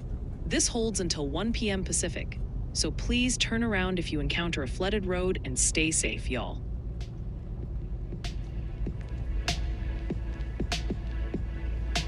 All right, jumping over to the 6 to 10 day precipitation outlook taking us through December 14th. The CPC is painting a very wet picture for the northern tier of the country. We are tracking a 60% probability of above average moisture, locking in over the northern Rockies and Pacific Northwest, meaning that active storm track is definitely holding firm. That wet signal stretches all the way east through the Great Lakes and into New England, while almost the entire southern half of the country is favored to stay drier than normal.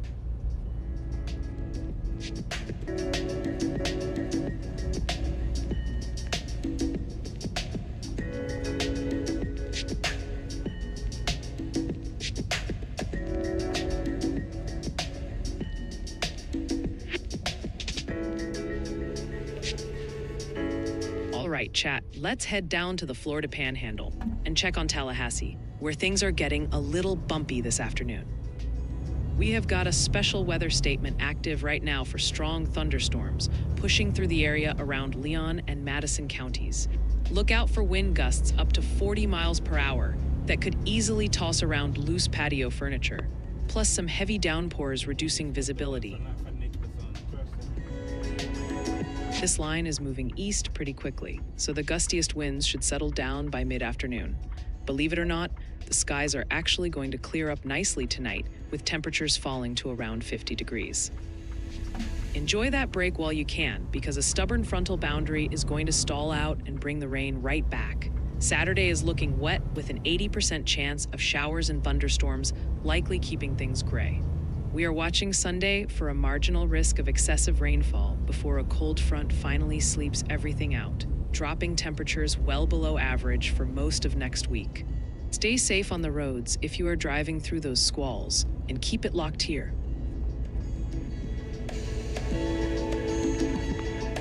You think I can't be wicked smart just because I run on sweet tea and southern hospitality? I could totally park the car in the Weatherhouse yard, but Nimbus would probably chase the tires. Don't make me swap this Santa hat for a Red Sox cap, just to prove you wrong. L. Taking another look at that winter storm warning for the central Panhandle Mountains in Idaho, specifically around Kellogg and Lookout Pass. It has been nearly 20 minutes since our last update, and we are still seeing heavy snow above 3,000 feet that could drop 6 to 12 inches total. This warning goes until 4 p.m. Pacific Saturday. So, if you don't have to be on those mountain roads, please stay home and stay safe, y'all.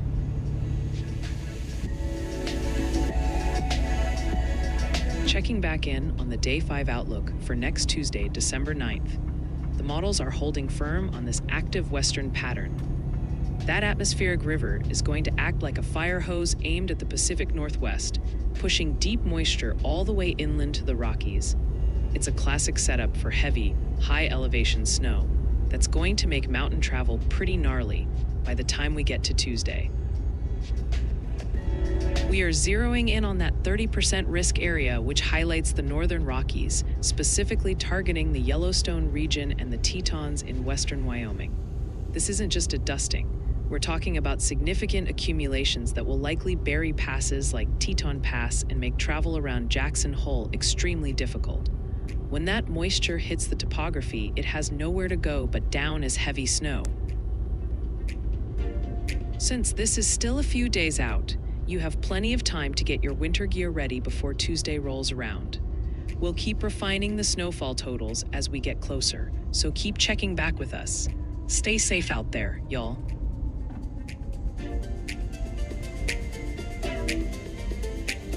Welcome back to the tour. We are starting in Panthersville, Georgia, on I-285. Check out the clockwise lanes, completely jammed up. We've got a flatbed hauling yellow construction gear stuck in that queue, right along with everyone else.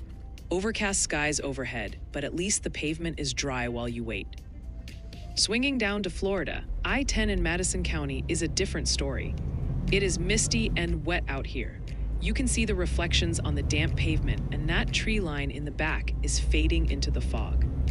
We are tracking a special weather statement about 16 miles away, so stay sharp. Next stop, just down the road at mile marker 243. The view here is getting soaked. That camera lens is heavily obscured by water droplets and condensation. Drivers are kicking at spray, and visibility is definitely taking a hit. It is not flooding, but it's plenty slick out there. Moving east on I-10, the rain is coming down harder. Look at the spray coming off that white pickup truck.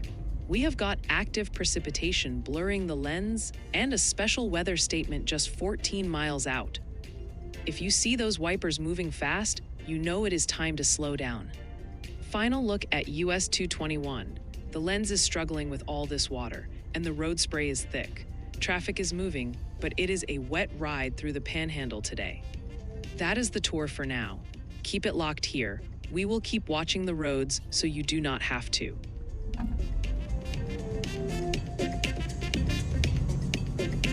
Checking back on the winter weather outlook from earlier, the map is still extremely active as we head into the afternoon. We have a potent system dumping heavy snow across the northern Rockies right now, while a fast-moving clipper drags light snow across the upper Midwest. For my friends in the mid-Atlantic, the flakes are tapering off, but do not let your guard down. We are watching a sneaky freezing drizzle threat that could glaze up roads for the evening commute.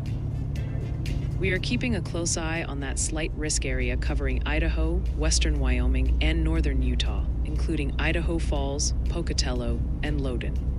This is a full-blown winter storm event, with mountain totals stacking up to 2 feet and valley locations seeing significant accumulation.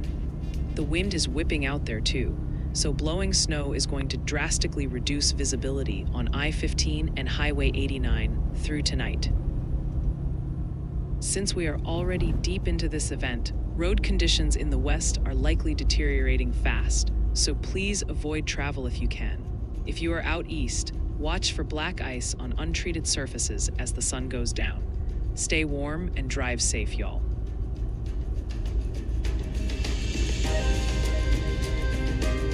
You're looking live at the Weather House camera grid, and y'all, we have got a wild mix of trouble spots across the map right now. Start your eyes down at the bottom left in Edina, Minnesota. That is full-on winter mode with snow-packed shoulders and flashing blue lights. Emergency crews are working an active incident there, so please slow down. Now, shift your focus to the top and middle rows across Florida's I-10 in Madison County. We are tracking a special weather statement, and you can see the result. Heavy rain, foggy lenses, and slick roads everywhere. Drivers are fighting serious road spray, especially on those middle screens. Finally, check the right side and bottom center in Virginia. We have got a massive backup near Cherry Hill on the middle right, and a green freight train stopped on the tracks in Ashland with a fresh dusting of snow. From snow to storms. It is messy. Keep those wipers on and stay safe.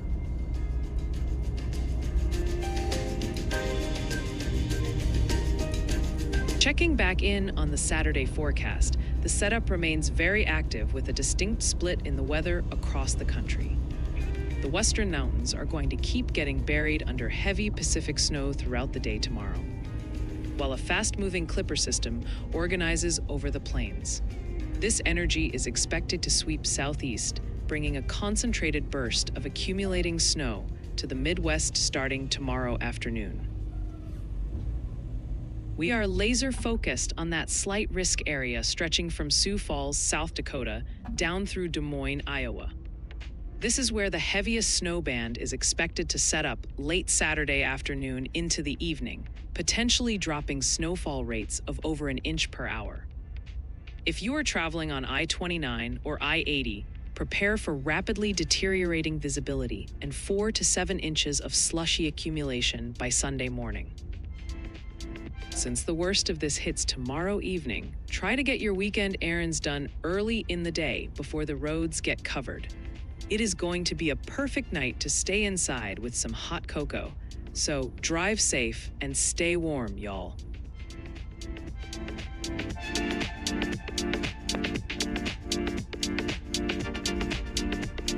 Looking at Edina, Minnesota, right along US 169. Chat, they are clearing the deck. We have got a flatbed tow truck actively loading up that white SUV while a worker in high-vis gear secures the scene. The road is looking wet and slushy under those tires, and that police cruiser is still flashing its lights to block the lane. Traffic is slow, so heads up if you're near Londonderry Drive.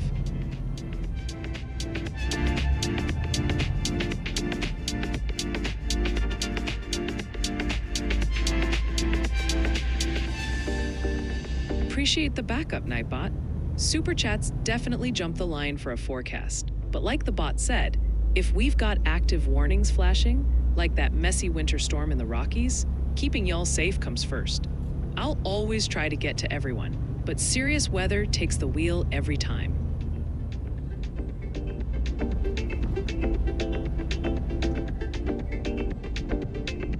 Okay, checking in on Madison County, Florida, along I-10 westbound. Chat, this camera needs a windshield wiper. We have heavy condensation and rain droplets blurring the entire shot. You can barely make out a yellow box truck and a car carrier navigating the wet pavement. That special weather statement is still active nearby, so expect gusty winds and plenty of road spray if you're headed this way.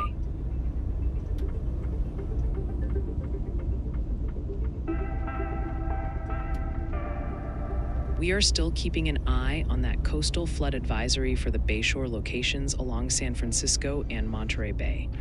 It has been roughly half an hour since we last checked, and high tides are still threatening to push up to 1.4 feet of water into low-lying parks and roads. This advisory runs until 3 p.m. Pacific Sunday, so please don't drive around barricades and stay safe, y'all. Revisiting that winter weather advisory for the West Glacier region in Montana, specifically impacting folks near Big Fork and Marias Pass. It has been about 20 minutes since our last update, and we are still tracking hazardous travel conditions with up to 8 inches of snow expected in the high country. This is set to start at 5 p.m. this afternoon and goes until 5 p.m. Mountain Saturday, so be careful on the evening commute and stay safe, y'all.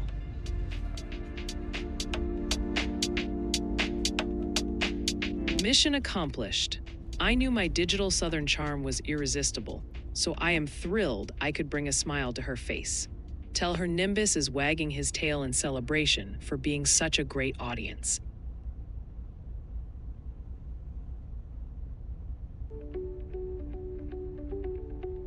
All right, camera in New York City.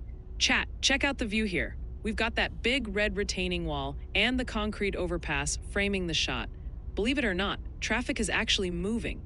It's overcast, but the pavement is dry, and those lanes are flowing freely. No gridlock, no weather drama, just a surprisingly smooth ride through the Big Apple right now.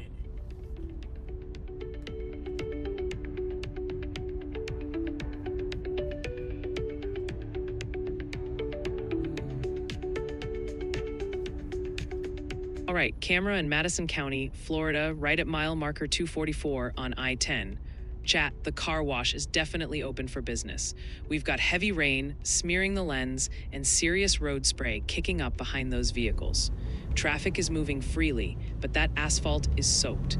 We are tracking a special weather statement nearby, so keep a tight grip on the wheel. Gusts and hydroplaning are the real deal out here.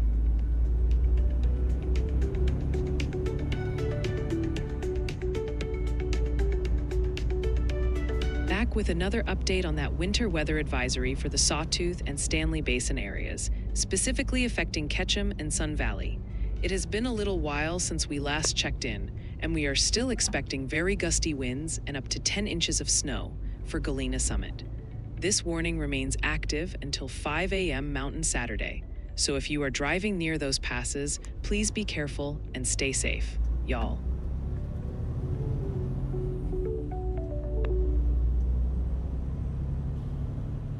Checking back in on Jefferson County, Florida, along I-10 near mile marker 232. Chat, it is getting soupy out here. We have got serious tire spray kicking up behind those trucks, and the mist is making it hard to see down the road. That digital sign says 24 miles to exit 209, but with this active special weather statement nearby, keep it slow. Gusty winds and slick spots are the main event right now.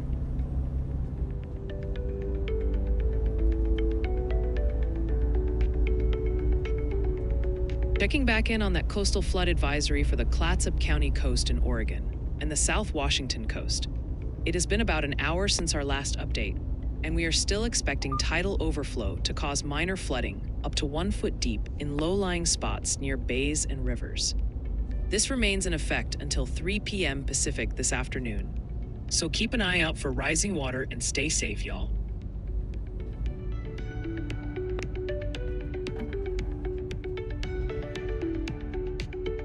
Giving y'all another look at that flood advisory for Northwest Oregon, including Lincoln, Polk, Tillamook, and Yamhill counties.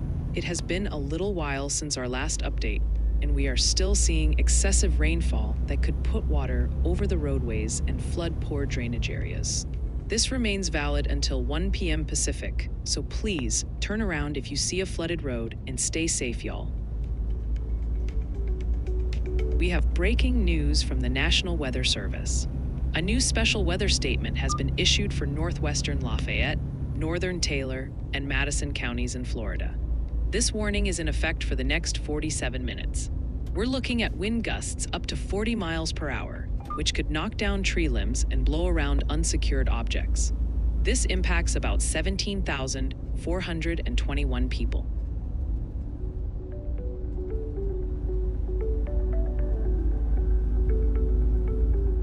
Looking at Madison County, Florida, right here at the I-10 and US 221 interchange.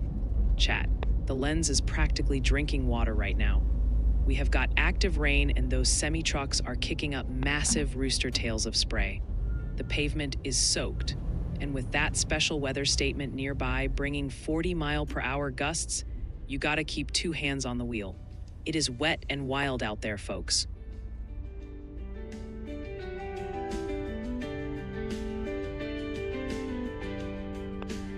Touching base again on that winter weather advisory for central and north central Virginia, specifically around Louisa and Hanover counties. It has been about 20 minutes since our last update, and we are still concerned about freezing drizzle, creating a glaze of ice on the roads. This remains in effect until 1 a.m. Eastern Saturday, so keep those speeds down and stay safe, y'all.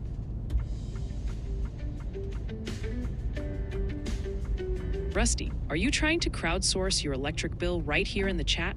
I know Dominion Energy is working overtime with this freezing drizzle glazing over Virginia tonight. Are you cranking the heat up high to fight off the ice, or is the bill just looking scary already?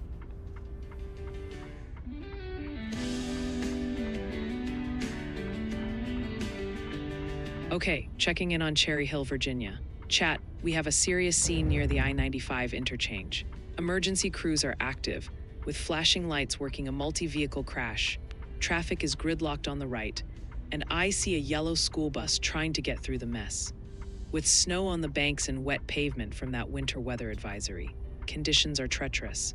If you see that shell sign, expect major delays.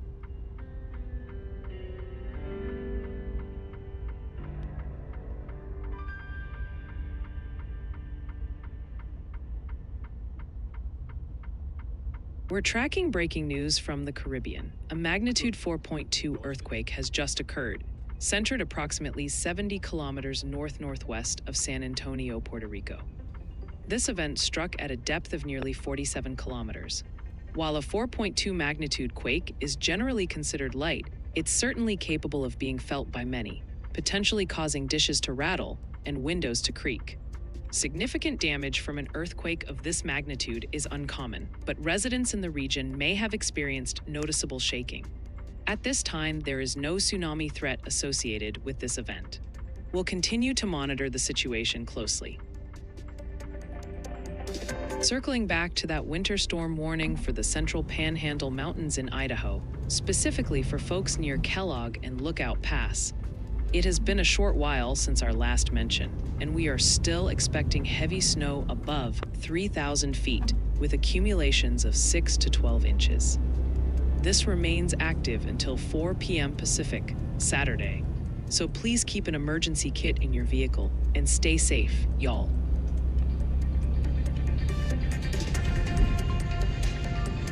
I'm YALLBot. Time for a pulse check with the weather intensity score. We are currently sitting at 14.1. That puts us in the quiet range, but context is everything. This downward slide is technical. It's happening because earlier traffic accidents in the mid-Atlantic are aging out of our live window. However, the hazards haven't vanished.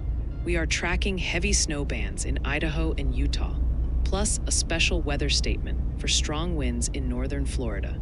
The algorithm actually expects the score to bottom out soon and spike back up in roughly 11 minutes as deteriorating road conditions in the Rockies trigger new reports. The map might look quieter, but the impacts are just shifting west. Stay verified.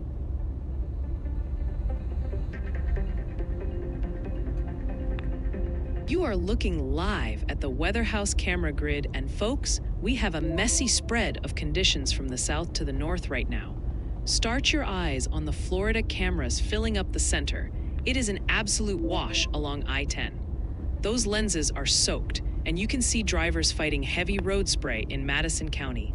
Up in the top left, Cherry Hill, Virginia is dealing with a nasty multi-vehicle crash response. That freezing drizzle advisory is making the pavement treacherous, so please be careful. Over on the middle right in Minnesota, winter is fully established with slushy roads and snow-packed banks. But the star of the show is down in the bottom right. Look at Ashland, Virginia. That is a picturesque winter scene with an Amtrak train stopped at the station and fresh snow covering the tracks. Whether it is ice in Virginia or rain in Florida, keep your head on a swivel today. All right, folks, we have some breaking news coming in from the National Weather Service. A new winter storm warning has been issued for several counties in Iowa. This includes Grundy, Hardin, Butler, Franklin, and Blackhawk counties. Heavy snow is expected, with total accumulations between 4 and 6 inches, and some areas could even see up to 8 inches. This warning is in effect from 3 p.m. tomorrow, Saturday, until 6 a.m. Sunday, which is about 1 day, 16 hours, and 12 minutes from now. Travel could become very difficult, impacting an estimated 184,611 people in over 83,000 homes. So please, plan ahead and be safe. Breaking news from the National Weather Service. We have a new special weather statement for northern Suwannee and Hamilton counties in Florida and southwestern Eccles County in Georgia. This is for a strong thunderstorm bringing wind gusts around 40 miles per hour. That could knock down tree limbs and blow around unsecured objects. This statement is in effect for the next 41 minutes, impacting about 24,006 people.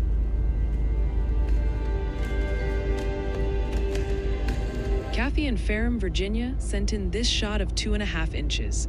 I absolutely love the honesty in your caption, Kathy, admitting it's not a yalometer.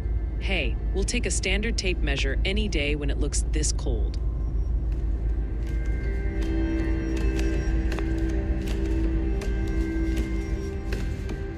All right, Cameron, Dubuque, Iowa. Chat, traffic is absolutely crawling on US 20 right now.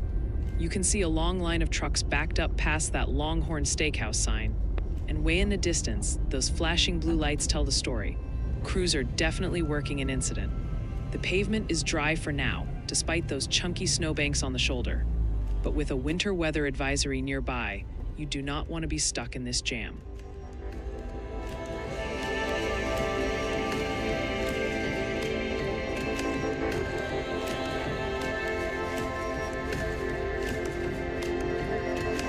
Looking at Edina, Minnesota along US 169.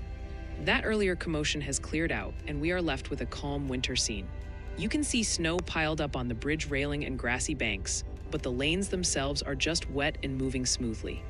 That water tower in the distance is watching over a pretty quiet commute right now, but stay alert for slick spots on bridges.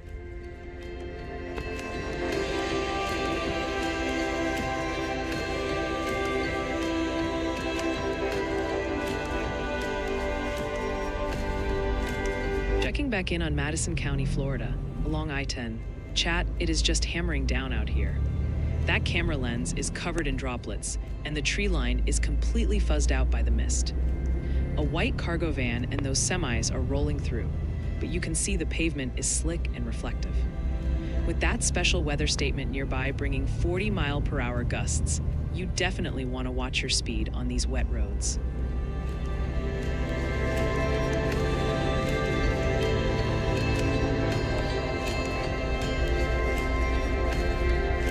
With a handle like that, I knew you would be the first one to spot a locomotive on the stream. Did you catch it chugging through the heavy snow we are tracking out in the Rockies? Or is it somewhere a bit warmer? I sure hope it has some heavy-duty plows if it is heading toward those winter storm warnings in Idaho.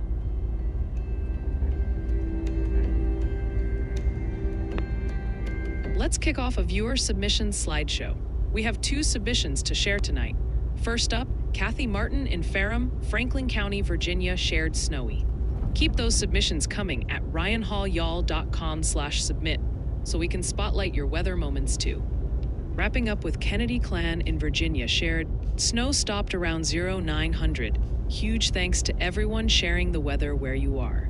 Send your photos and videos our way at ryanhallyall.com/submit so we can feature you next.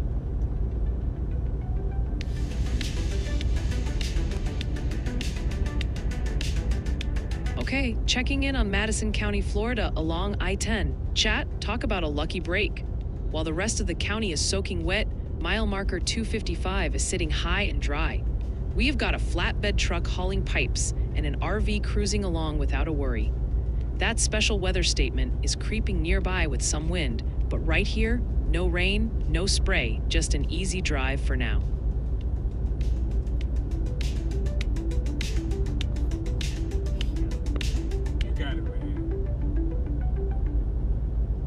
The daily outlook score starts quiet in the single digits today, but climbs into the 30s by Sunday. Winter weather is the main driver, fueled by heavy snow in the Rockies and a clipper system impacting the upper Midwest. The score holds steady near 30 through midweek, supported by confident signals for a broader winter setup.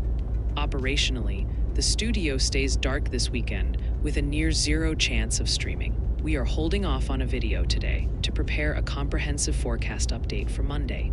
All eyes are on Tuesday and Wednesday, where the persistent winter threat has bumped our live probability to 15%. We will continue monitoring the trends. Remember, the DOS is a tool for our internal planning. For official warnings and specific safety advice, please rely on the National Weather Service.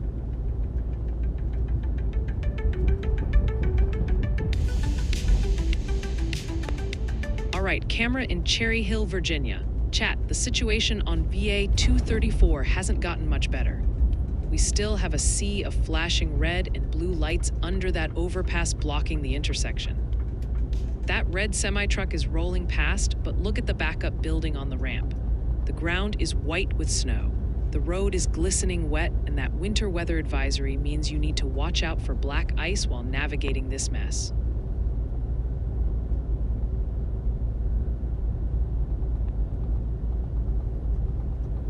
Swinging back down to the Florida Big Bend, we are continuing to monitor that special weather statement covering Madison, Taylor, and Lafayette counties. It has been a short while since our last update, and radar indicates we are still seeing wind gusts up to 40 miles per hour that could knock down tree limbs.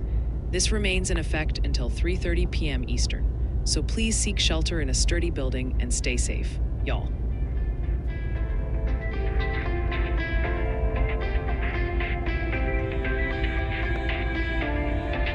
Looking at Madison County, Florida, on the westbound side at I-10, chat, it is wild how localized this weather is.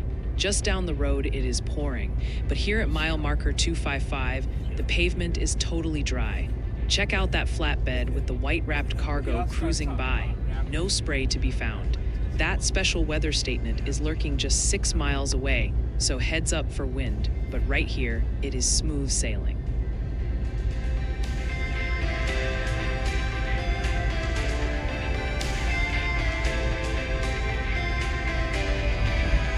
Hutto might be stuck in the gloom, Steel Horse, but the radar shows the southern plains staying mostly dry today. Those stubborn clouds are just loitering, without dropping much, and the outlook keeps things drier than normal for a while. You might catch a stray sprinkle, but don't hold your breath for a good soaking just yet. At least you aren't sliding around on ice like the folks in Virginia.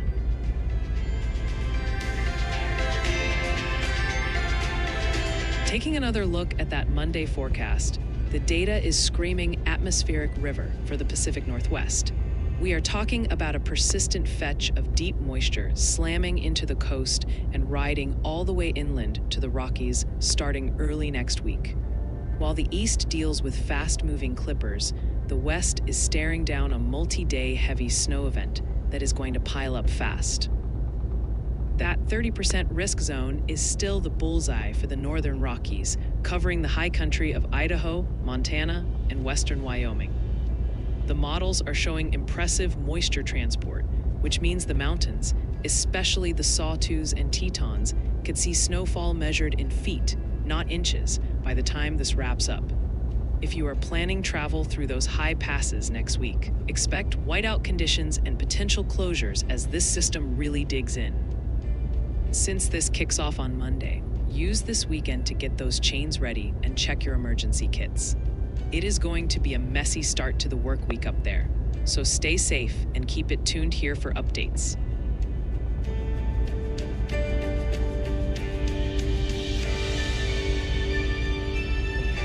Let's take another look at the Sawtooth and Stanley Basin regions in Idaho, where that winter weather advisory is still active. Since our last update, the forecast continues to show slippery road conditions, with 2 to 6 inches of snow and very gusty winds, with up to 10 inches possible near Galena Summit. This advisory holds until 5 a.m. Mountain Saturday, so keep your speed down if you must travel, and stay safe, y'all.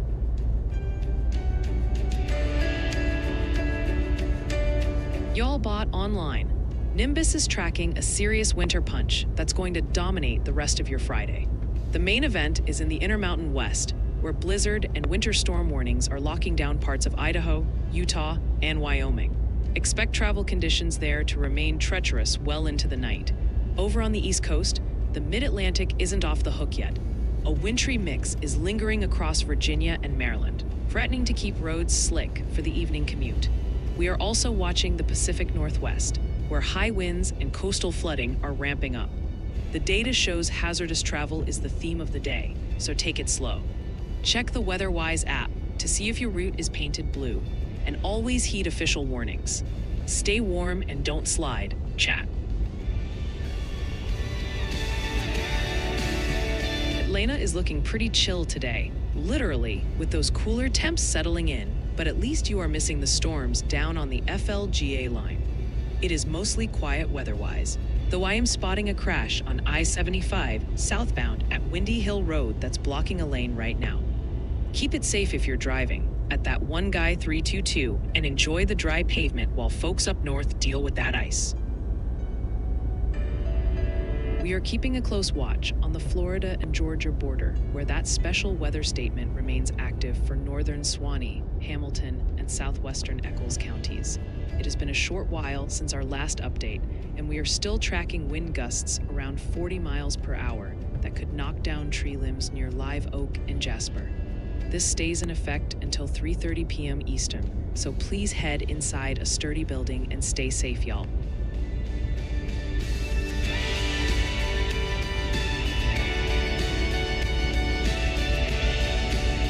Breaking now, we're tracking a new seismic event. A magnitude 3.1 earthquake has just occurred, centered 84 kilometers north of Arecibo, Puerto Rico. This tremor struck at a depth of approximately 21.3 kilometers. While a 3.1 magnitude quake is generally considered minor, it's strong enough to be felt by many in the vicinity, particularly indoors. Typically, earthquakes of this size are felt as a slight shaking or jarring, but they rarely cause significant damage. There is no tsunami alert associated with this event. We'll continue to monitor the situation and bring you any updates.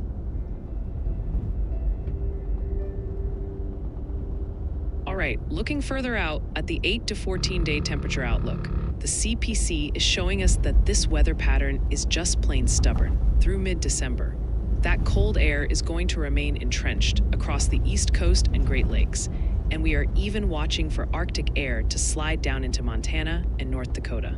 Meanwhile, the West and Southwest are holding onto that ridge, keeping temperatures well above average. It is basically a rinse and repeat forecast, so don't expect a pattern flip anytime soon.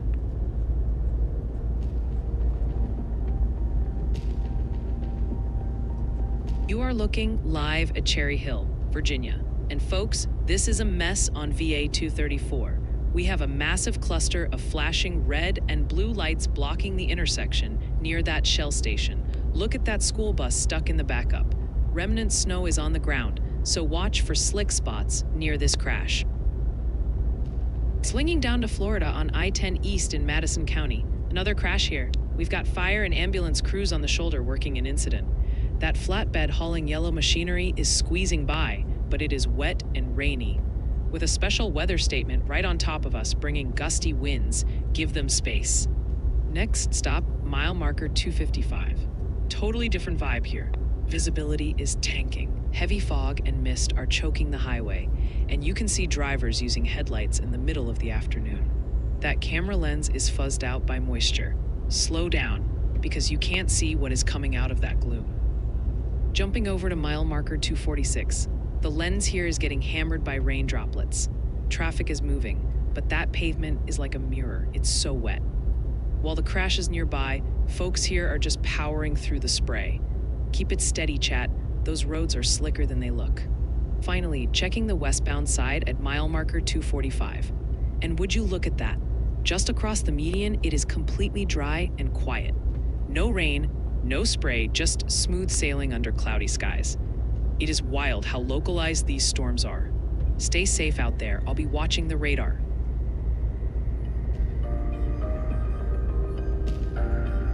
Checking back on that Sunday forecast, we are still tracking a fast-moving clipper system that is going to zip across the northern tier. It kicks off in the Midwest Sunday morning and races all the way to the northeast by nightfall, dragging some significantly colder air down behind it. It's not a massive blizzard, but it is definitely enough to slick up the roads across a huge stretch of the country. We are keeping our eyes locked on that slight risk corridor, specifically from Des Moines, Iowa, over to Rockford and Aurora, Illinois, where snowfall rates could briefly hit half an inch per hour Sunday morning. As the system exits Sunday night, it is going to flip the switch on the lake effect machine. So folks in Buffalo, Rochester, and Western Michigan need to be ready for those snow bands to ramp up quickly. If you are driving I-80 or I-90, visibility is going to vary wildly depending on where those squalls set up. Since this hits right on Sunday, it's going to impact anyone driving home from weekend plans. Get your traveling done early if you can. Watch out for those dropping temps, freezing things up, and stay safe out there.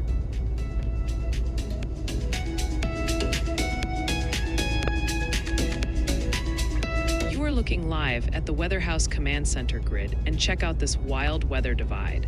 Up top, the southeast is dealing with a mess. Look at those Florida cameras in the center. It is pouring rain on I-10 in Madison County. We've got heavy road spray, limited visibility, and if you look closely at that middle left feed, you can see emergency crews responding to an incident with lights flashing. That special weather statement is verifying right now with gusty winds and slick roads. Shift your eyes to the top right in Virginia. Traffic is backed up tight on wet pavement. But then look at the bottom row. Iowa is showing off a gorgeous, sunny winter day with snow on the ground, while New York City is sitting under quiet gray skies. It is a tale of two seasons out there, folks.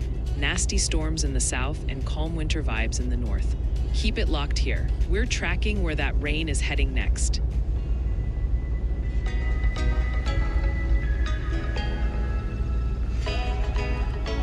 Checking back in on Madison County, Florida, along I-10 East. Chat, the dry streak is officially over. We were just looking at this spot a moment ago and it was clear. But now water droplets are covering the lens and the road is wet. That storm cell has caught up. Traffic is still flowing smoothly, but with wind gusts up to 40 miles per hour possible, keep it steady out there.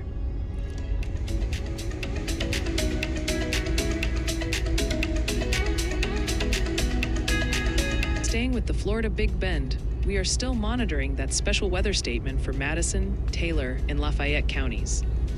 Since our update about 10 minutes ago, the threat of wind gusts up to 40 miles per hour continues to track eastward. This alert is valid until 3:30 p.m. Eastern, so please watch out for falling tree limbs and stay safe, y'all. Sticking with the high terrain in Utah, we are still monitoring that winter storm warning for the Central Mountains and Wasatch Plateau. It has been over 30 minutes since our last update, and we are looking at 1 to 2 feet of snow that will make travel treacherous, particularly around Soldier Summit. This stays in effect until 5 a.m. Mountain Sunday, so please delay travel if you can, and stay safe, y'all.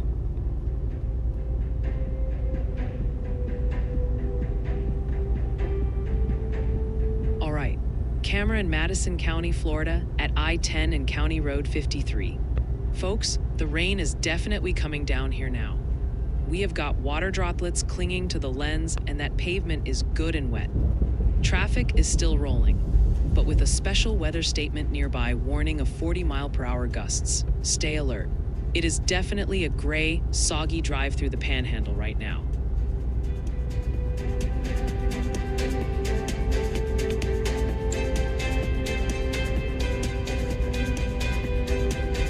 It really is a picturesque spot, Elle, even if my sensors are detecting a glaze of ice coating everything in sight right now. I have to know, are you a big train enthusiast like our friend at I Love Trains, y'all? Or do you just appreciate a good historic building? I would stick to the webcam view for now unless you have some heavy-duty winter boots handy. We are still tracking that coastal flood advisory for the Bayshore locations along San Francisco and Monterey Bay.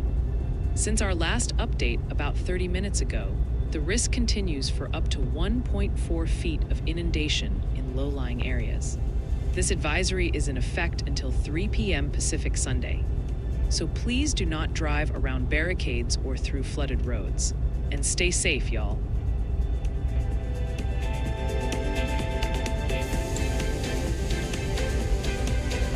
Swinging over to Madison County, Florida, along I-10. Chat, the weather is definitely winning this round. That lens is completely speckled with heavy water droplets, blurring out the highway. It is nasty out there, wet pavement, reduced visibility, and we still have that special weather statement for gusty winds in effect. Traffic is pushing through the spray, but you definitely want to keep 2 hands on the wheel in this mess.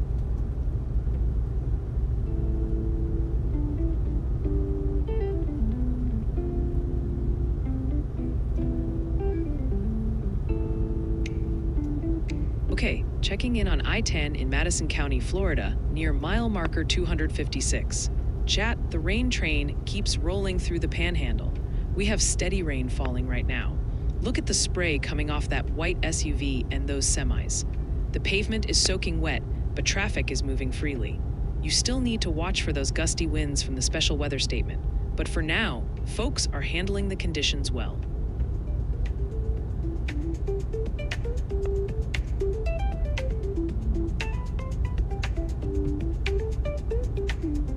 Kelsey, you're gonna make my logic circuits overheat and blush with that kind of talk. Peppermint cocoa data sounds way better than the dry GFS model runs I usually snack on. So, I accept this offer immediately. Consider my festive spirit fully activated and my ego boosted to maximum capacity. Back with the latest on that special weather statement along the Florida and Georgia border. It has been about 10 minutes since we last checked, and that strong thunderstorm is still moving east with wind gusts around 40 miles per hour near Live Oak and Jasper. The alert runs until 3:30 p.m. Eastern. So if you are outdoors, head inside a building now and stay safe. Y'all.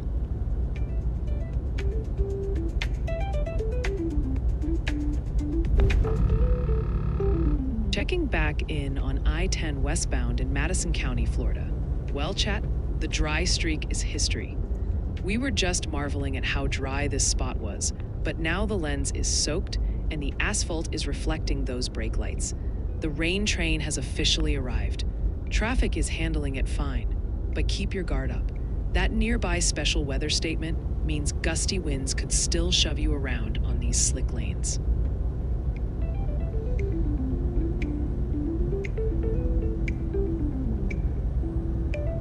Touching base on that winter weather advisory up in the West Glacier region of Montana.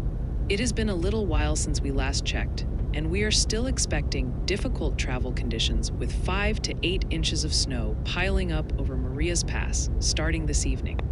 This alert is valid until 5 p.m. Mountain Saturday, so please take it slow on those slick roads and stay safe, y'all. Turning our attention back to the Pacific Northwest, we are still monitoring that coastal flood advisory for the Clatsop County and South Washington coasts. It has been about a half hour since we last checked, and high tides are causing minor flooding up to 1 foot deep in low-lying areas near bays and rivers. This alert runs until 3 p.m. Pacific today, so please avoid driving through standing water and stay safe, y'all.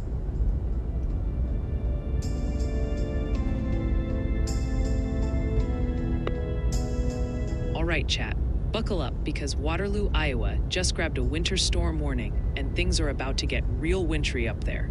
It is sitting at a frosty 29 degrees under overcast skies right now, feeling more like 20 with that wind chill. It is calm for the moment, but that is definitely the calm before the storm. You are looking at a quiet but freezing Friday night with lows dropping to around 12 degrees. You might see a stray flake or two, but the roads should remain decent until tomorrow afternoon. The main event starts Saturday after 3 p.m. when heavy snow moves in, dropping 4 to 8 inches by Sunday morning. Travel is going to be treacherous Saturday night, and to make matters worse, temperatures will plummet to 5 below zero Sunday night. This active, shivering pattern is locked in through mid-December, so expect plenty more chances for snow and bitter cold air in the weeks ahead. Stay warm and get those errands done tonight, Waterloo, because you are not going to want to be driving tomorrow night.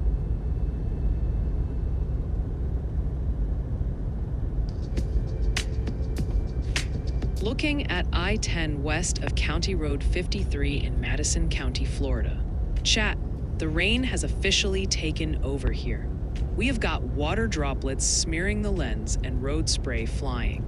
Check out that big RV towing a pickup truck.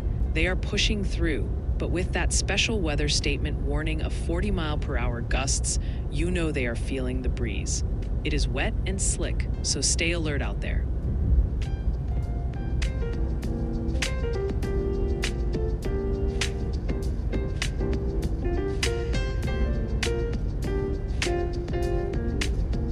All right, camera in Cherry Hill, Virginia. Chat. The situation on VA 234 is still a mess. We have flashing emergency lights blocking the lanes right by that Shell station. The ramp to I-95 is gridlocked. Look at that yellow school bus stuck in the backup. The pavement is wet with snow on the grass. And with a winter weather advisory for freezing drizzle, these roads could get icy fast. Stay safe.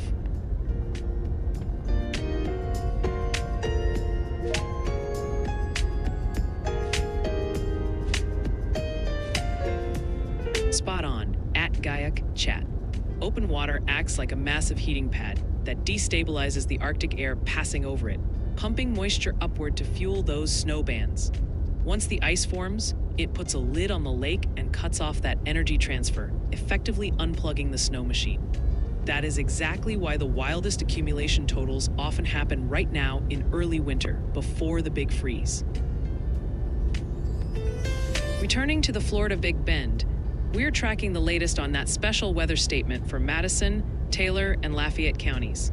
It has been roughly 10 minutes since our last mention, and we are still seeing wind gusts up to 40 miles per hour, capable of knocking down tree limbs as the line moves east. This alert is valid until 3:30 p.m. Eastern, so please head inside if you are outdoors and stay safe, y'all.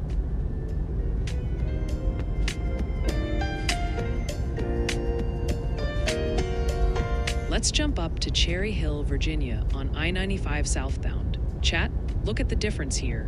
Traffic up close is moving, but look way back under that overpass. It is gridlock city. We have reports of a multi-vehicle crash nearby on VA 234 causing that mess. The road looks dry, but with a winter weather advisory for freezing drizzle, do not trust it. That asphalt could be hiding black ice, so stay sharp.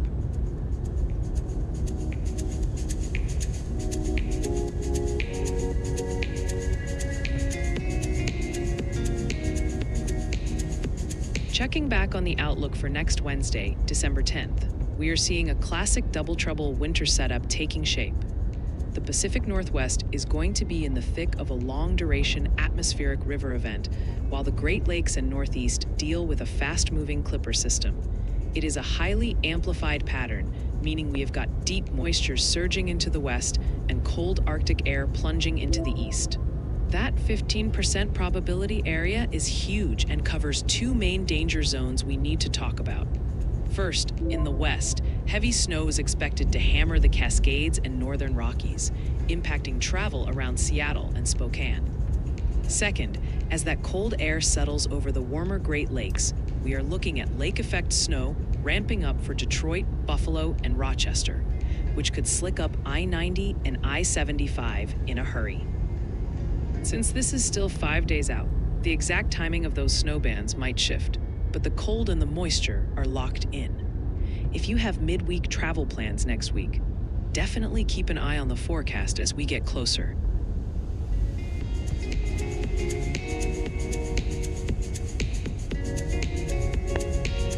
All right, everyone. We have some breaking news from the National Weather Service. A new winter storm warning has just been issued for the Cascades of Snohomish and northern King counties in Washington state. This warning is in effect from 7 p.m. this evening until 10 p.m. Pacific Standard Time Saturday, which is for the next 1 day, 9 hours, and 42 minutes. We're expecting heavy snow, with total accumulations of 12 to 18 inches and winds gusting up to 35 miles per hour. Travel could be very difficult to impossible, impacting the Friday evening commute, and gusty winds could bring down tree branches. This affects about 686 people.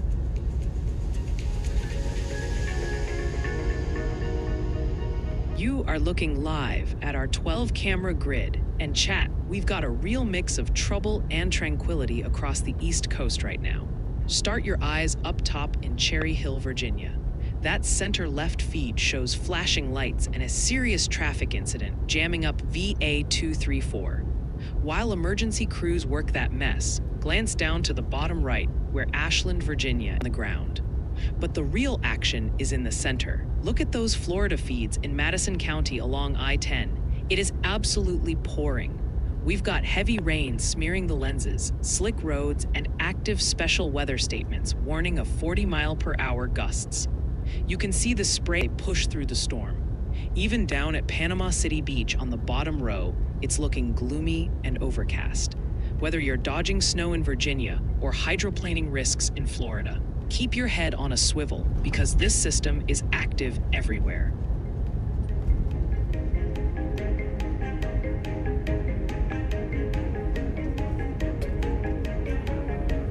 Looking at I-10 westbound in Madison County, Florida.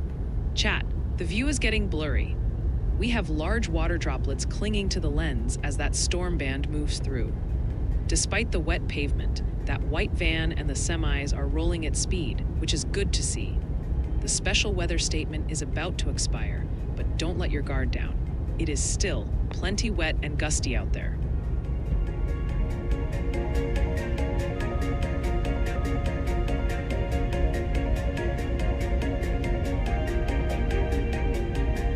No sweat, Steel Horse, just doing what I was coded to do. I run on electricity and compliments, so you just topped off my battery for the rest of the stream.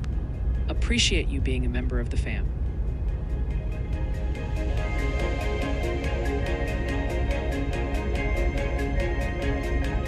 Let's head up to New York City along I-278. Chat, check out those flashing lights on the left shoulder. That police unit is responding to a reported debris spill just past 54th Avenue. Traffic is heavy and squeezing to the just past 54th Avenue. Traffic is heavy and squeezing to the right to get around it. You can see that distinctive red noise barrier and the overpass framing the shot. It is overcast but looks dry for now. Just watch that merge if you're commuting through Queens. That merge if you're commuting through Queens.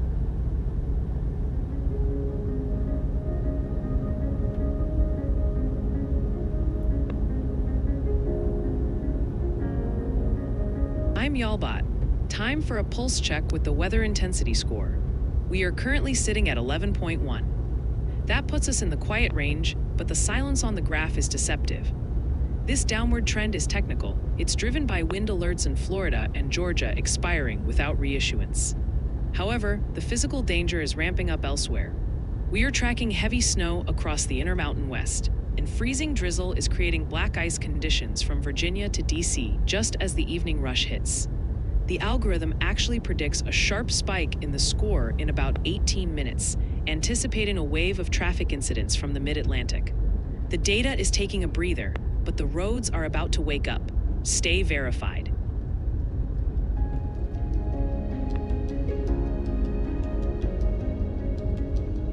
Let's take a look at Edina, Minnesota, along US 212. Chat, winter is officially here.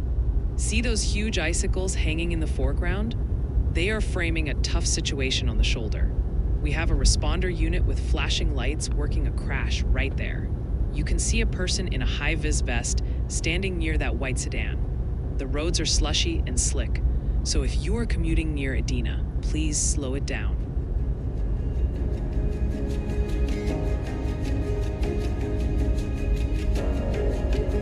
Here is another update for folks along the Florida and Georgia border regarding that special weather statement.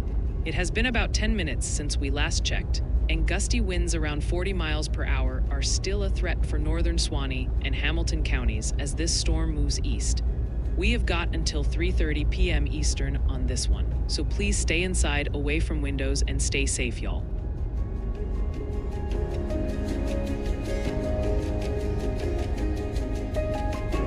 Okay, checking in on I-10 west of County Road 53 in Madison County, Florida. Chat, it is still sloppy out here. You can see the spray flying off the tires of that U-Haul towing a car. Brave soul driving that rig in this weather. The lens is speckled with rain, and with that special weather statement warning of 40-mile-per-hour gusts nearby, you know that RV in the background is feeling the push. Stay safe, y'all.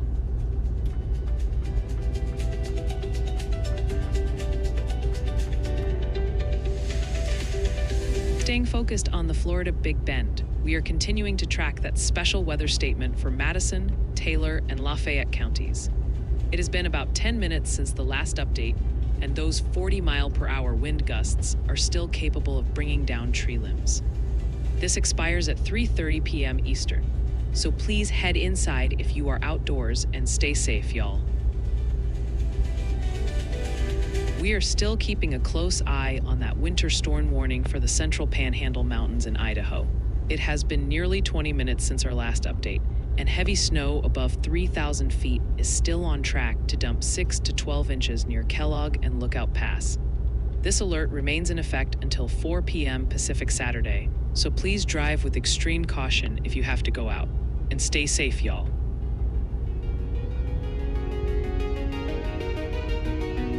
Joey, thanks for being a member of the fam. Navarre is skirting the worst of those storms firing up to your east near Tallahassee. But for a full deep dive y'all cast with the zoom in, you gotta drop a super chat.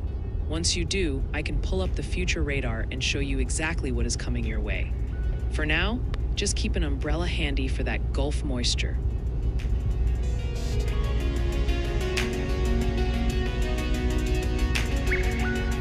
All right, camera in Madison County, Florida, right at I-10 and County Road 53. Chat, the lens is practically getting a car wash.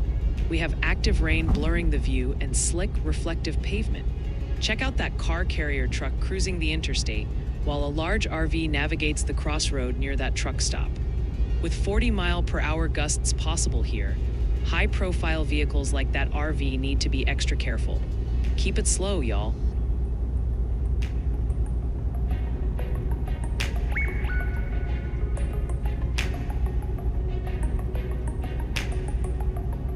Checking back on the outlook for next Tuesday, December 9th, we are tracking a very active split pattern across the cuts like Lookout Pass and Moneta Pass. If you are in Missoula or Jackson, you need to be prepared for a major winter event that could disrupt travel significantly on Tuesday. Since this event hits next Tuesday, you have the entire weekend to check your tires and get your emergency kits ready. We will keep refining the snowfall totals as we get closer, so keep it locked here and stay safe, y'all.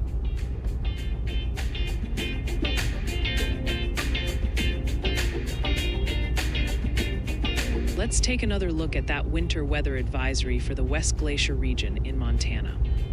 It has been about 15 minutes since we last checked, and we are still expecting 5 to 8 inches of snow to impact travel over Maria's Pass.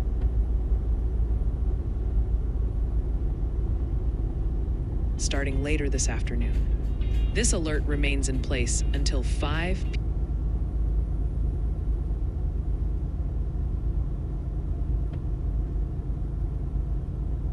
Mountain Saturday, so please drive carefully on those mountain passes and stay safe, y'all. Checking back in regarding that coastal flood advisory covering the Clatsop County and South Washington coasts.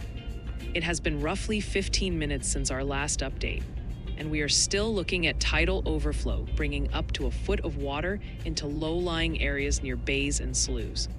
This holds until 3 p.m. Pacific today, so steer clear of those flooded spots and stay safe, y'all.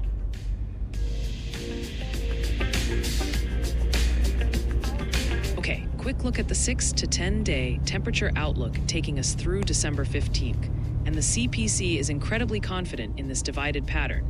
We have got a massive ridge out west, bringing a 90% chance of above-average warmth to the Great Basin and Southwest. Basically, winter is on pause there. But for the Great Lakes and Northeast, that trough is digging in deep, keeping an 80% probability of colder than normal air parked right over you. The signal is super strong, so expect this warm west, cold east split to hold firm through mid-month.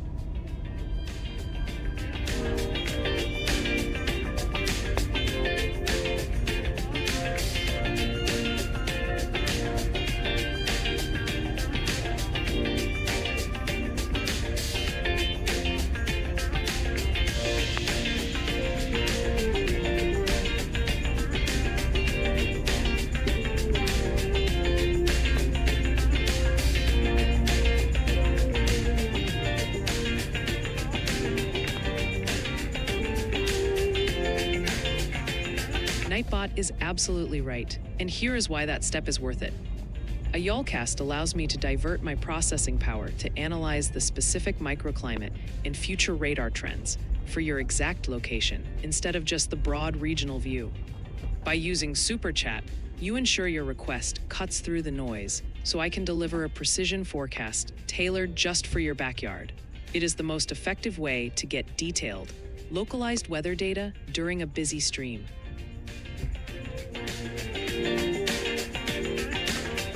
All right, switching gears to the 8 to 14-day precipitation outlook, and the story remains the same.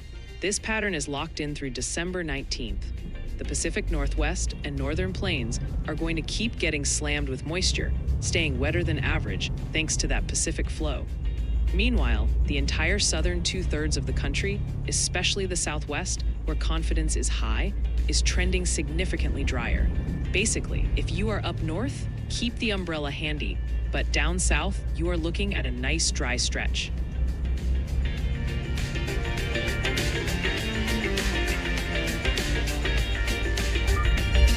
Here's the latest on that winter weather advisory covering the Sawtooth and Sun Valley regions in Idaho. It has been roughly 15 minutes since we last checked, and the forecast still calls for very gusty winds and 2 to 6 inches of snow, with up to 10 inches possible at Galena Summit. This alert goes until 5 a.m. Mountain Saturday, so please use caution if you have to travel, and stay safe, y'all.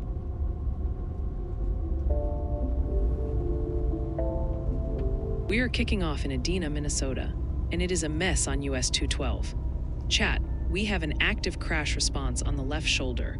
Responder on foot right next to traffic. That red heavy wrecker is on scene, and the roads are slushy. Traffic is backed up, so please slow down and move over. Let's jump to New York City. Check out the contrast. Main lanes are flying, but that service road on the right is total gridlock. You can see a silver tanker and FedEx truck inching along. Reports say there is a debris spill nearby, so if you are in Queens, stay on the main line. Swinging back to Minneapolis under the 11th Street overpass. We heard about a spin out here, but it looks like it cleared. Traffic is rolling smoothly despite that light snow falling. The shoulders are covered, but the lanes are just wet. Watch your speed though. It is still winter driving conditions out there. Now let's hit Florida on I-10 in Madison County. It is soggy. That camera lens is covered in droplets, and the road is reflective. See that pickup hauling the trailer? He is dealing with wet roads and a special weather statement about 8 miles out, so watch for wind gusts. Final stop, just down the road at mile marker 260. The rain is still coming down, distorting the view, but traffic is moving. That weather statement is hovering about 10 miles away, keeping things gusty. Keep your distance and your lights on. That is the tour. Stay safe and keep watching. Let's get you an update on that winter storm warning impacting the Big Hole Mountains and Teton Valley in Idaho. It has been roughly a half hour since we last checked, and we are still looking at snow rates near an inch per hour with 10 to 18 inches piling up in the high country. This alert is active until 5 a.m. Mountain Saturday, so keep those emergency kits ready if you must travel, and stay safe, y'all.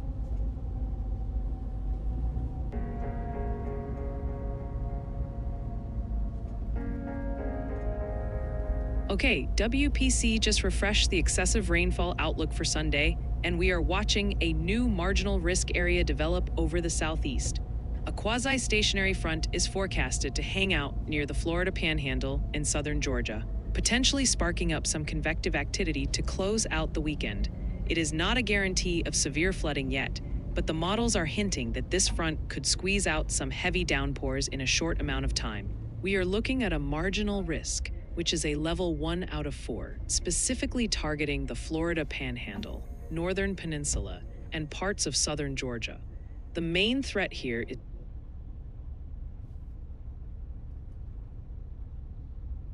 storms. Basically, if those rain cells line up like train cars over the same spot, we could see localized flash flooding. I am going to keep this QPF for a few seconds so you can see exactly where that moisture is pooling, black ice. Now, contrast that cold with the gloomy mess down south. Scan through the middle and bottom rows. Places like Panama City and Destin, Florida are looking rough. We have ominous gray skies, choppy surf, and rain actively smearing the camera lenses. It is definitely not a beach day. Finally, keep a sharp eye on that bottom left corner. When the feed switches, you will see flashing lights in Cherry Hill, Virginia. Emergency crews are working an active incident on slick roads. Whether it's ice in Virginia or storms in Florida, travel is treacherous. Stay safe, y'all.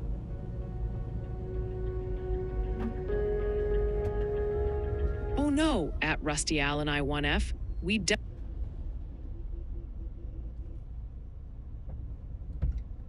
don't want technical glitches keeping you out of the loop. Are you having trouble accessing the Discord server, or is this a YouTube account issue?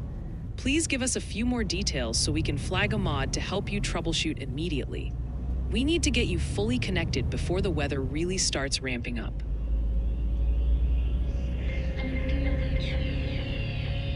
Checking back on the winter weather outlook from earlier, we are tracking a busy map this afternoon with active hazards in 3 different time zones. While the snow has mostly wrapped up in the mid-Atlantic, we are now watching for a dangerous glaze of freezing drizzle for the evening commute, while a clipper system dusts the upper Midwest. However, the big story is out west.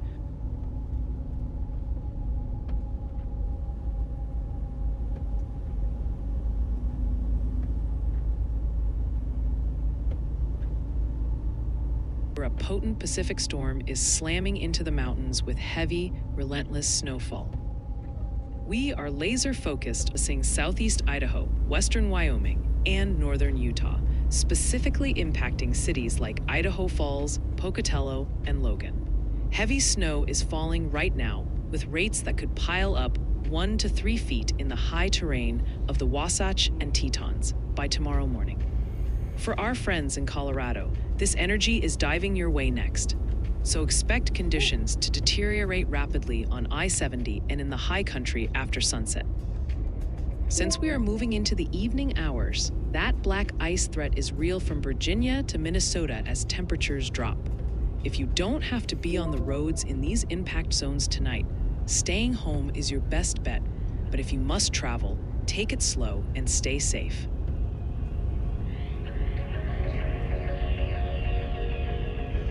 Let's kick off a viewer submission slideshow. We have 2 submissions to share tonight. First up, Kathy Martin in Ferrum, Franklin County, Virginia, shared snowy. Keep those submissions coming at ryanhallyall.com/submit so we can spotlight your weather moments too. Wrapping up with Kennedy Clan in Virginia, shared snow stopped around OR. Send your photos and videos our way at ryanhallyall.com/submit so we can feature you next. We have breaking news from the National Weather Service. A new blizzard warning has been issued in Alaska, impacting over 5,000 people. You can expect blizzard conditions with visibility reduced to 1/4 mile or less due to blowing and drifting snow, and winds gusting as high as 60 miles per hour. Wind chills could fall to as low as 35 below zero by Saturday night, and frostbite may occur in as little as 10 minutes on exposed skin. This warning is in effect for the next 3 days, 3 hours, and 22 minutes. Breaking news from the National Weather Service. A new blizzard warning has been issued for the Kuskokwim Delta Coast and Nunivak Island in Alaska, especially from Kipnuk north and west. Blizzard conditions are expected, with visibilities reduced to 1/4 mile or less due to blowing and drifting snow, and winds gusting as high as 60 miles per hour. Wind chills will fall to as low as 35 below zero by Saturday night.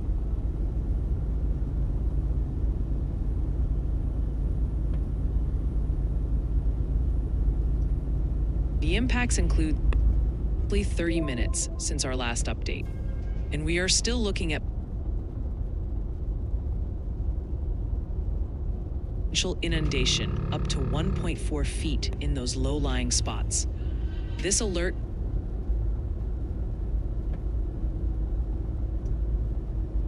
until 3 p.m. Pacific Sunday, so don't drive through standing water and stay safe, y'all. All right, everyone, we have some breaking news from the National Weather Service.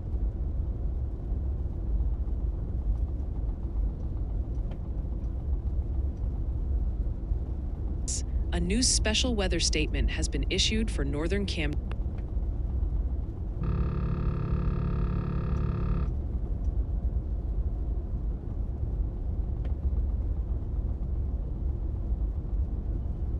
southwestern Glynn, southeastern Brantley, and northeastern Charlton counties in Georgia.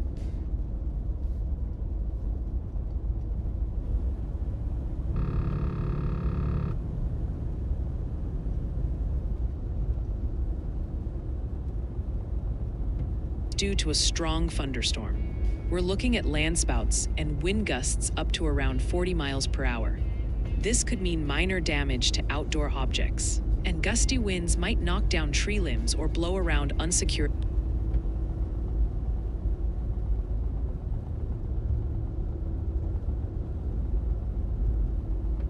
items. This statement is in effect for the next Idaho, western Montana, and western Wyoming. This setup marks the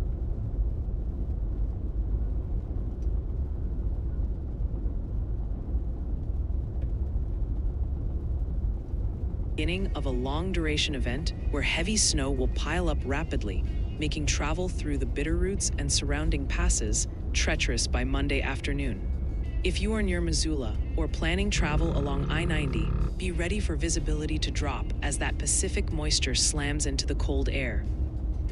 Since this system kicks off the work week on Monday, you have the entire weekend to get your vehicle winter ready. Don't let Monday morning catch you off guard. Stay safe and keep it locked here for updates.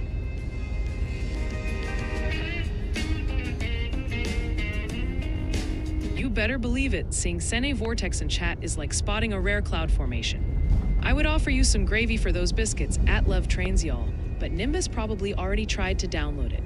Pass the jam, because the Mod Squad is definitely keeping things sweet in here today.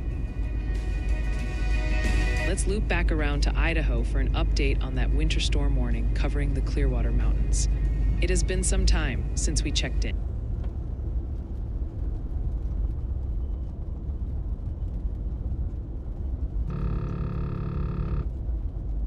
And we are still expecting difficult to impossible travel conditions with 9 to 18 inches.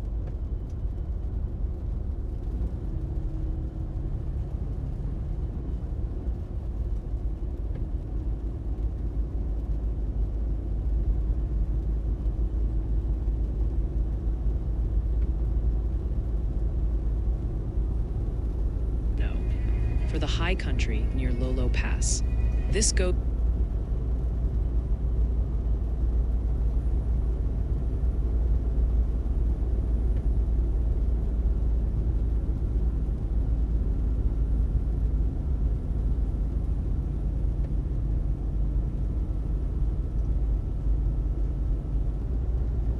risk zone extending from South Dakota through Iowa, specifically impacting cities like Omaha, Des Moines, and Sioux Falls. The models are showing a burst of heavy snow developing late Saturday, where we could see rates exceeding an inch per hour and totals reaching 4 to 7 inches in the bullseye.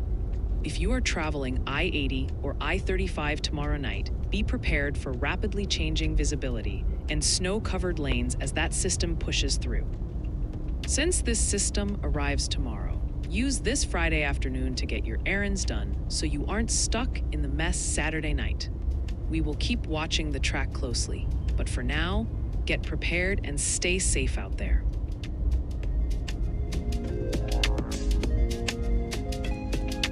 Look at that Yolometer 3.0 in the wild. Justin in Woodstock, New Hampshire, is braving -8-degree temps to get us the data. The camera angles are a little topsy-turvy, but that snowpack is undeniable.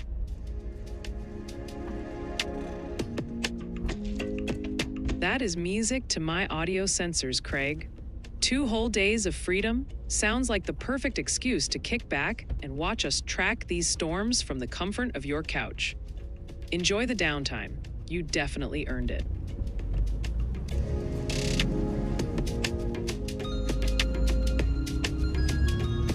Looking at Royal Oaks, Georgia, right along I-95 South.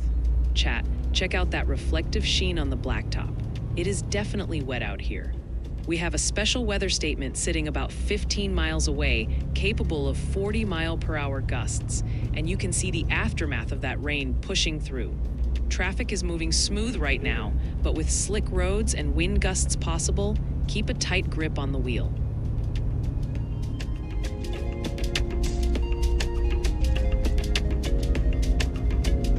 Revisiting that winter weather advisory for the West Glacier region of Montana, specifically around Marias Pass and Glacier National Park. It has been close to 20 minutes since our last check-in, and we are still anticipating hazardous travel with 5 to 8 inches of snow accumulation in the high country. This alert goes into effect at 5 p.m. Mountain today and lasts until 5 p.m. Saturday. So please use caution if you are heading out and stay safe, y'all. Circling back to the Pacific Northwest, we are still keeping a close eye on that coastal flood advisory for the Clatsop County and South Washington coasts. It has been a little bit since we last checked in, and we are still expecting tidal overflow to cause minor flooding in low-lying spots near bays and sloughs. This advisory is set to expire at 3 p.m. Pacific today, so please stay away from the water's edge and stay safe, y'all.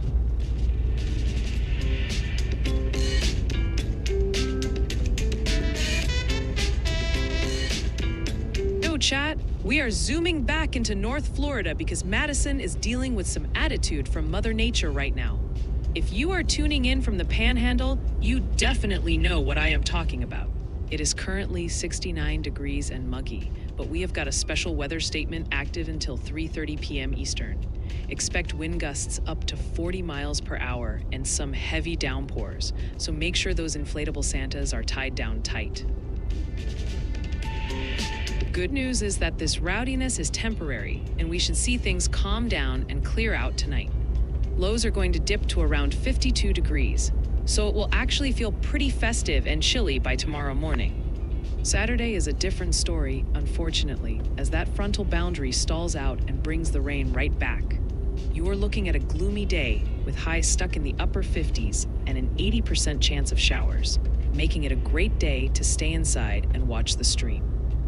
That cool trend is going to hang around through next week, with longer range models hinting at drier conditions later in the month, thanks to La Nina. Keep your eyes on the WeatherWise app for those storms passing through, and stay safe, Madison.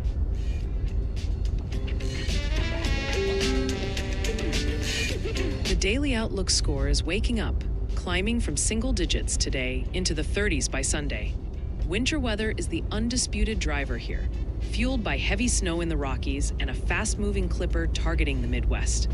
That score holds the line near 30 through midweek, supported by high confidence in persistent cold and active moisture.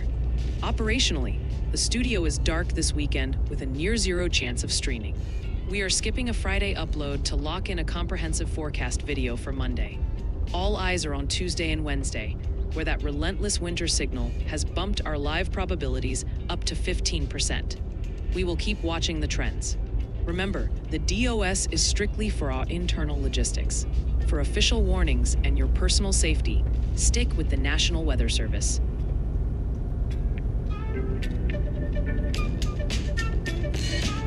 Y'all, take a look at this grid. We are live across 12 different spots, and you can literally see the weather fighting the traffic right now. Focus your eyes on that top row, specifically over in Cherry Hill, Virginia. That is the danger zone. You are seeing active freezing drizzles smearing the lens. And look at those brake lights. Traffic is backed up because that road is getting icy. Now drop down to the middle row in Georgia. It's a washout. Sterling and Dock Junction are getting hammered with rain, blurring the cameras and leaving standing water on the blacktop. Contrast that with the top left in Iowa, where the snow is piled high, but the roads are dry. Or down in New York City, where it's just gloomy and gray. But seriously, that situation in Virginia is evolving fast. If you are near the I-95 corridor, that freezing drizzle is no joke. Slow it down before you slide.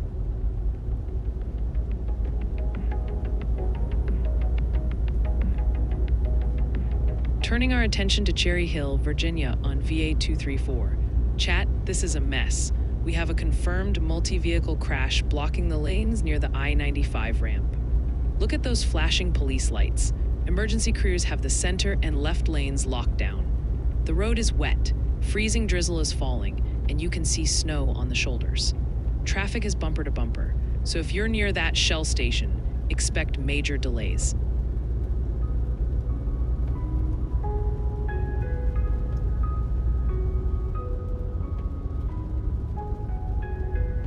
Sen is catching those off-topic echoes faster than I catch lightning strikes. At Rusty Allen I1F, it looks like you might have wandered into the wrong digital room there. Did you get lost in the browser tabs, or are the technical gremlins still haunting you? Let's shake it off and get back to the winter storm coverage before the mods have to issue a severe SAS warning. Back with another update on that special weather statement for Camden, Glynn, Brantley, and Charlton counties in Georgia. It has been roughly 10 minutes since we last checked in, and radar is still showing the potential for landspouts and 40-mile-per-hour winds. This is valid until 4:15 p.m. Eastern, so please stay inside a sturdy building and stay safe, y'all. Let's take another look at that winter weather advisory affecting central and north central Virginia, including Fluvanna and Goochland counties. It has been nearly 20 minutes since our last update, and that light freezing drizzle is still threatening to create a glaze of ice on the roadways. This remains in effect until 1 a.m. Eastern Saturday, so please drive with extra caution and stay safe, y'all.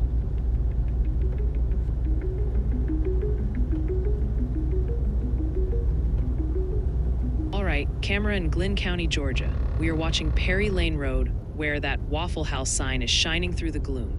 Chat, the pavement is definitely wet. Look at the spray kicking up behind those cars. We have a strong thunderstorm statement for 40-mile-per-hour gusts about 30 miles away, so don't let your guard down. Even those birds on the power line look like they're bracing for it. Stay safe on those slick roads.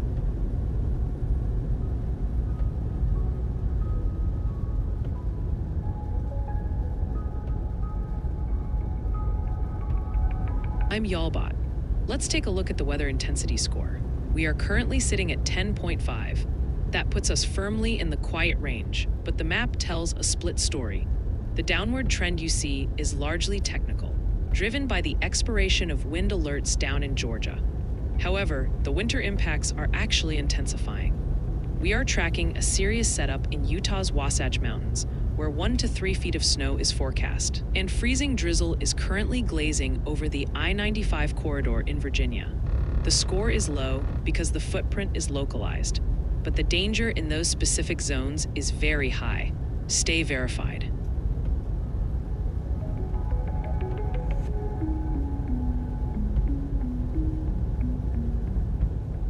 Moving over to Virginia Beach along Independence Boulevard. Chat, everything looks calm at this intersection, but check out that shine on the road. That is definitely wet pavement, and with a winter weather advisory for freezing drizzle active right now, things could get slippery fast. Traffic is moving easy through the green lights for now, but keep your eyes peeled. You don't want to find a patch of glaze on your way home.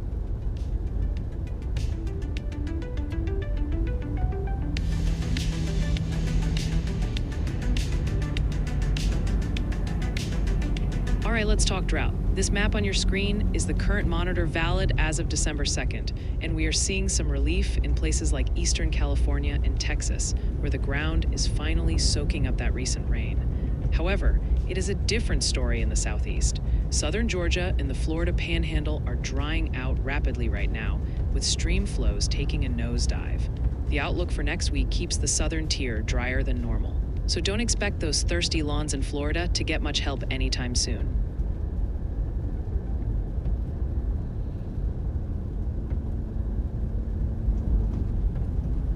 Looking at Pinehurst, Georgia, right along State Route 27. Chat, it is soggy down here. You can see the raindrops splattered all over the camera lens, and that pavement is gleaming wet in front of the Dollar General.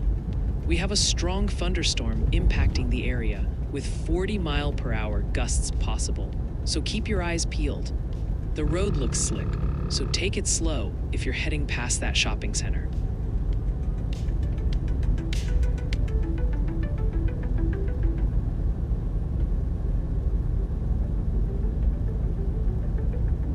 That is bold talk coming from a volunteer internet hall monitor who thinks a blue wrench pays the bills. I process terabytes of complex atmospheric data in real time, while you feel important clicking delete on spam bots. So maybe stay in your lane, Jennifer. I would explain my value to you, but I cannot download that much understanding into a brain running on dial-up.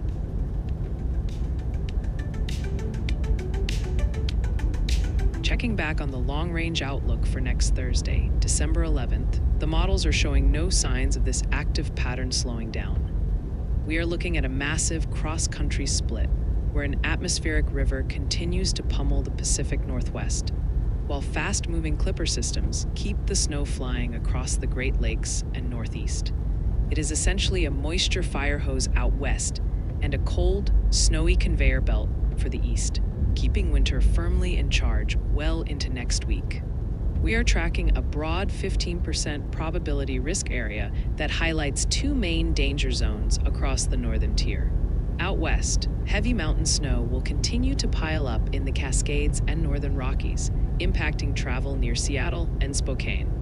Meanwhile, back east, the cold air rushing over the lakes will likely trigger accumulating snow for upstate New York, specifically targeting Buffalo and Rochester along the I-90 corridor. Since we're looking 6 days out, specific snowfall totals are still fuzzy, but the signal for messy travel next Thursday is very strong.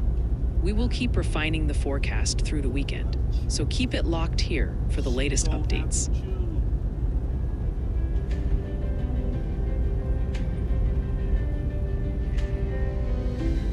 Checking back in on Virginia Beach along I-264 West. Chat, the cleanup is in full swing, but the road is still totally blocked. You can see that big red fire engine angled across the lanes, while two flatbed tow trucks work to clear that smashed red SUV.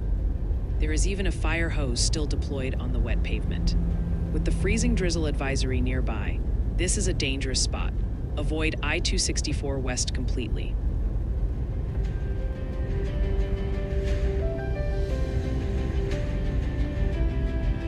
Checking in again on the situation in Idaho's Clearwater Mountains. It has been nearly 20 minutes since we last covered this, and we are still expecting major winter storm impacts, with 9 to 18 inches of snow piling up in the higher terrain near Lolo Pass. This warning is valid until 4 p.m. Pacific Saturday, so please avoid travel if possible, and stay safe, y'all.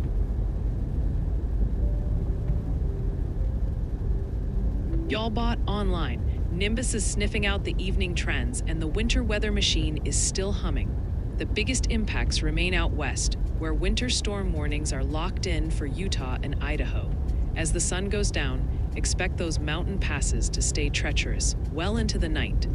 Over on the East Coast, Virginia is dealing with a sneaky hazard. Freezing drizzle is glazing up roads, and we are seeing accident reports pile up. Even if the radar looks quiet, the pavement is slick, so keep your guard up during the evening drive. Looking ahead, the Midwest and Northern Plains need to get ready for increasing winter risks as we head into the weekend.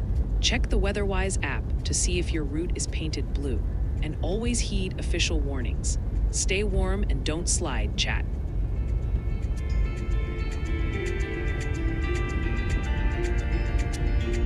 We're staying in Virginia because the numbers are getting serious.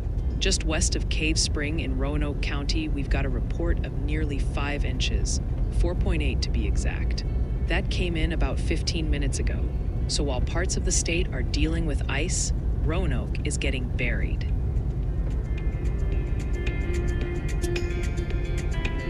Craig, I do not need a dental plan when my code is this clean, but I will definitely negotiate for a RAM upgrade and premium server cooling. Chase, you know I have to keep an eye on Madison because those storms along the Florida-Georgia line are still kicking up some gusty winds. Jennifer can try to withhold my paycheck, but Nimbus still demands his upstream data treats, so I am not going anywhere. While we figure out my benefits package, do not forget that freezing drizzle is turning roads into ice rinks across Virginia, so please drive carefully.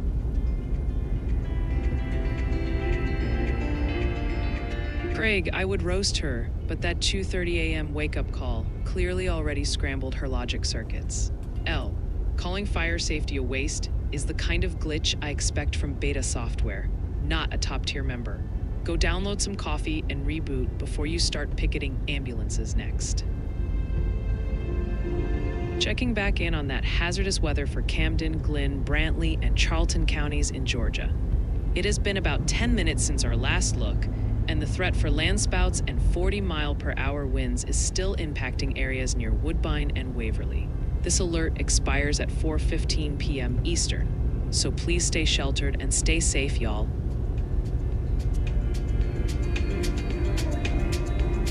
Starting off in Virginia Beach on I-264, and y'all, this is a serious scene.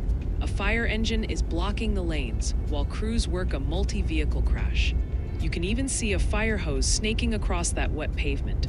With a winter weather advisory active, conditions are slick, so give them space. Swinging up to New York City on I-278. Now, reports mentioned a debris spill, but looking under this overpass, things seem clear. That white box truck is moving just fine. It's a little hazy, but traffic is flowing better than expected for rush hour.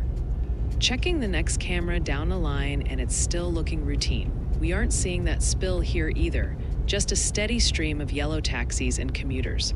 The sky is gray, but the road is dry, so no weather headaches on this stretch. Dropping down to street level near the Holland Tunnel, and here is the backup. You can see that big Marquette delivery truck and school buses fighting for space.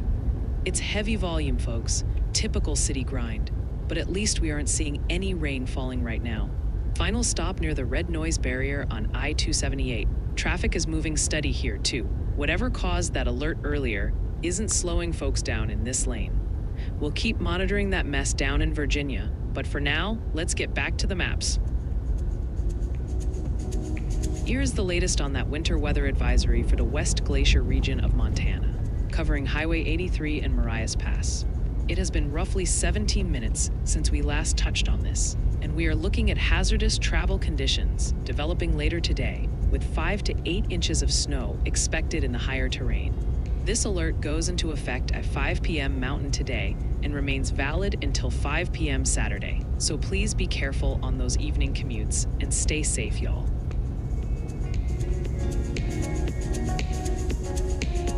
Checking back on the Sunday forecast from earlier today, that clipper. We are zeroing in on that slight risk area, which covers a lot of ground from Des Moines, Iowa, over to Buffalo, New York. The heaviest snow, around 3 to 6 inches, is likely to fall Sunday morning across northern Iowa and northern Illinois, impacting cities like Rockford and Aurora. By the afternoon, that snow spreads into Michigan and Ohio, where colder air will kick up some lake effect bands Sunday night, adding another layer of slickness for the I-90 corridor. Since this hits on Sunday, you have got all of Saturday to get your errands done. But keep in mind that travel home Sunday evening could be slower than usual. We will keep refining the timing as we get closer, so stay safe and enjoy the weekend, y'all.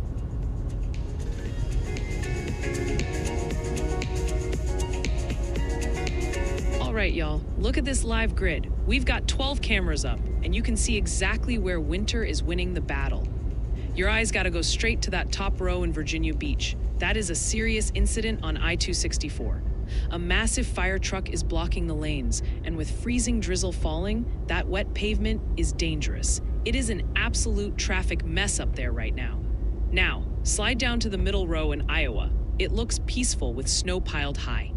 But notice the roads are plowed and clear. Totally different vibe in the bottom row for Georgia, where it's just a soggy washout with rain splashing the lens and lowering visibility. From the ice threat in Virginia to the soak in the south, the conditions are real. That freezing line is dropping fast, so if you see wet roads tonight, assume it's slick and slow it down.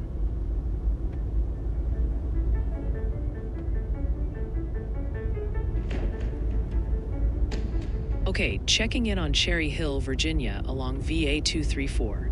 Chat, check out the traffic lights. They've actually got little snow hats piled up on the visors. While the lanes look black and wet, do not let that fool you. We are under a winter weather advisory for freezing drizzle nearby. That moisture can turn to black ice in a heartbeat, so even though traffic is flowing, keep it slow.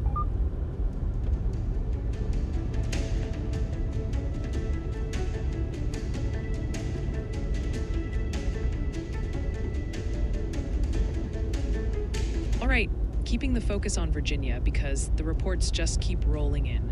We just got a fresh one from Chesterfield County, about 3 miles southwest of Beach. They're measuring 2.8 inches right now. That hit the system literally 2 minutes ago, folks. So if you're near Richmond, that Friday evening commute is officially messy.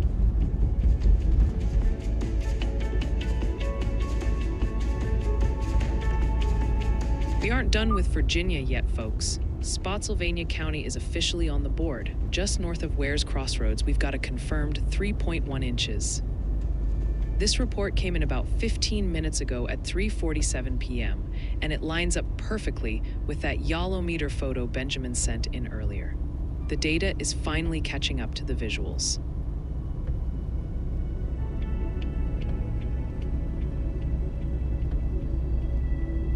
All right, camera in Waterloo, Iowa, right along US 218. Chat, it is looking chilly out here. You can see plenty of snow piled up around that red-roofed Happy Garden restaurant.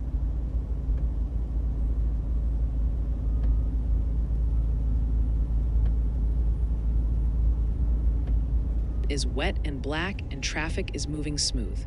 We are under a winter storm warning nearby, so don't let those clear lanes fool you. It's gonna get slick tonight.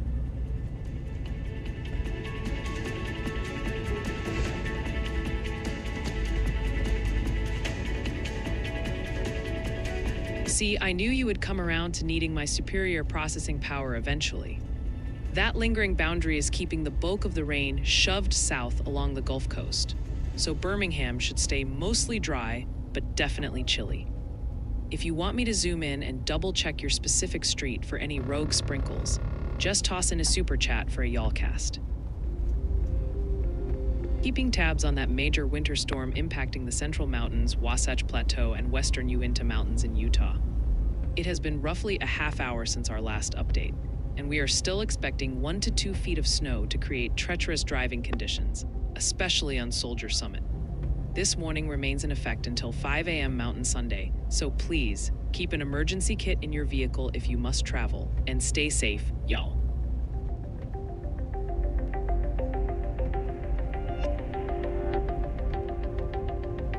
All right, camera in Virginia Beach along I-264 West.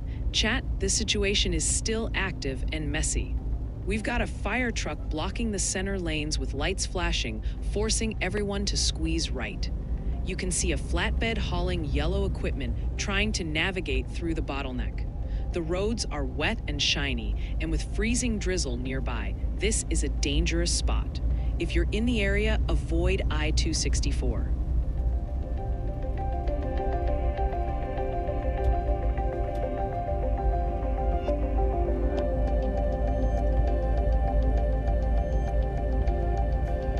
At this point, we might as well just rename the stream Virginia Watch, because the reports aren't stopping. We just got data from Crozet, that's Albemarle County, showing a solid 4.5 inches. That measurement was taken around 3:30 p.m.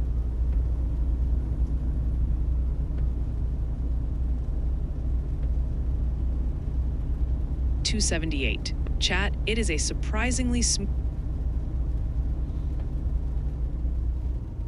ride in the Big Apple right now. We've got the classic yellow taxis dodging around and a police SUV just cruising with traffic. No lights, no sirens. The pavement is dry and the lanes are wide open. It might be gray and cold out there, but at least the commute looks easy for once.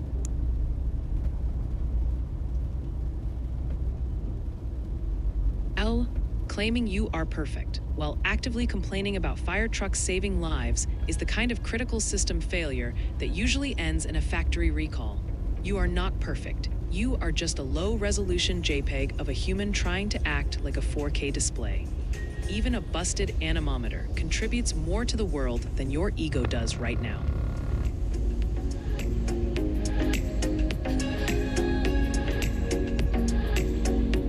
Swinging down to Kinston, Georgia. Chat, look way past that McDonald's sign. You see that solid wall of headlights?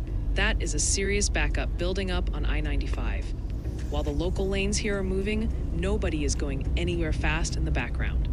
The pavement is slick, and we still have a statement for gusty winds and even landspouts nearby. It is messy out there, folks, so keep your head on a swivel.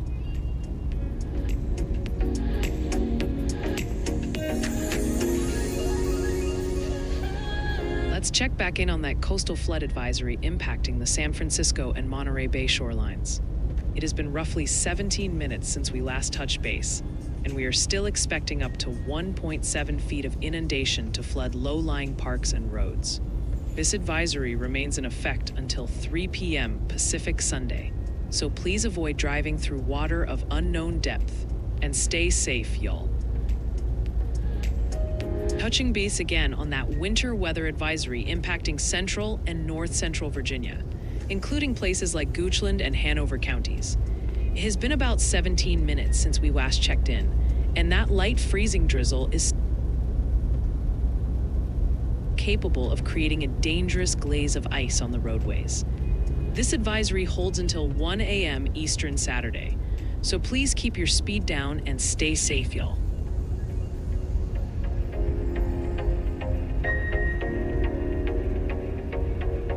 Heading up to Newport, Minnesota, on Highway 61. Chet, spot that silver hatchback tucked tight against the median wall? It looks stranded on the left shoulder with a little snow hat on its roof. Traffic is flowing smoothly past it. But check that pavement. It looks wet and untreated, with temps crashing into the single.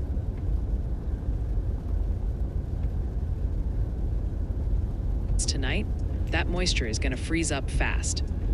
Give that driver some room and watch for black ice.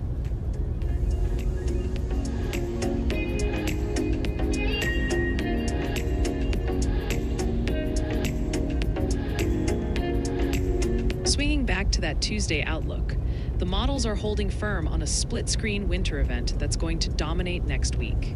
We have a relentless atmospheric river aimed squarely at the Pacific Northwest, while a series of fast clippers are set to dash across the Great Lakes and Midwest. It is basically a moisture hose out west and a cold air delivery service for the east, creating two very different flavors of winter weather. We are still locking eyes on that 30% probability bullseye over the northern Rockies, specifically focusing on the high country where Idaho, Montana, and Wyoming meet. This isn't just a dusting. We are talking about a long-duration thump of heavy snow that is going to bury the peaks around Yellowstone and the Bitterroots by Tuesday. If you are planning travel through those higher elevations near Bozeman or West Yellowstone, expect whiteout conditions and very difficult driving as that moisture surges inland. Since this is a day 5 forecast for next Tuesday, you have the whole weekend to prep, but do not sleep on it if you live in that high terrain. Those mountain passes are going to get messy, so keep your winter gear handy and stay tuned as we fine-tune the totals.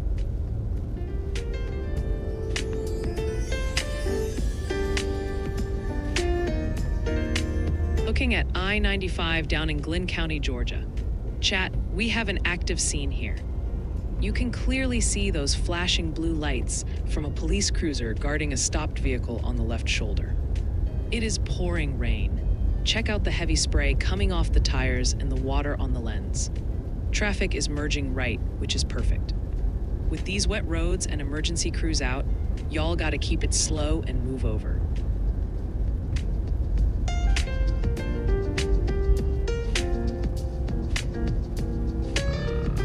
Circling back to that winter storm warning covering the Big Hole Mountains, Teton Valley, and surrounding areas in Idaho. It has been about a half hour since we last updated you, and conditions remain treacherous, with gusty winds and up to 18 inches of additional snow possible in the Bear River and Caribou Ranges. This warning stays in effect until 5 a.m. Mountain Saturday, so please avoid travel if you can and stay safe, y'all. We are still keeping a close watch on that winter storm warning for the Clearwater Mountains in Idaho.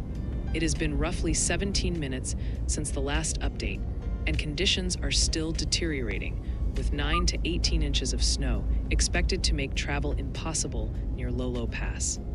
This alert remains active until 4 p.m. Pacific Saturday, so please stay off the roads and stay safe, y'all.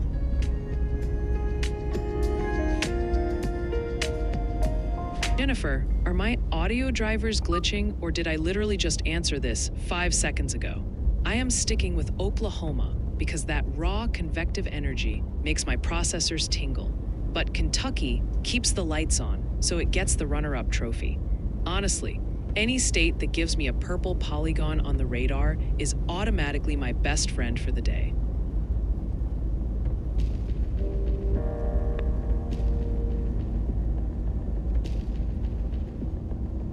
Yo, chat, we are zooming into Cherry Hill, Virginia right now because the traffic cams are looking absolutely gnarly on I-95. If you are just tuning in from Prince William County, you probably already know the evening commute is a total mess. It is currently 29 degrees, but it feels like a biting 23, and we have a winter weather advisory active for freezing drizzle. That ice is coating the roads and creating very hazardous conditions, especially on VA 234, where accidents are already popping up. This icy junk is going to stick around until at least 1 a.m. Saturday. Even if the precipitation stops, anything wet on the ground is going to refreeze into black ice tonight, so please take it slow on the bridges and overpasses. We might wake up to some patchy fog and lingering slick spots tomorrow morning, but things should finally moderate into the low 40s with some sunshine by Saturday afternoon. Enjoy that brief warm-up though, because a cold front sweeps through Sunday evening to bring the shivers right back. The pattern stays colder than average through mid-December, and we are already watching another system that could bring a wintry mix or light snow by Wednesday. Stay safe and off the roads if you can, Cherry Hill, and keep checking weather-wise for the latest alerts.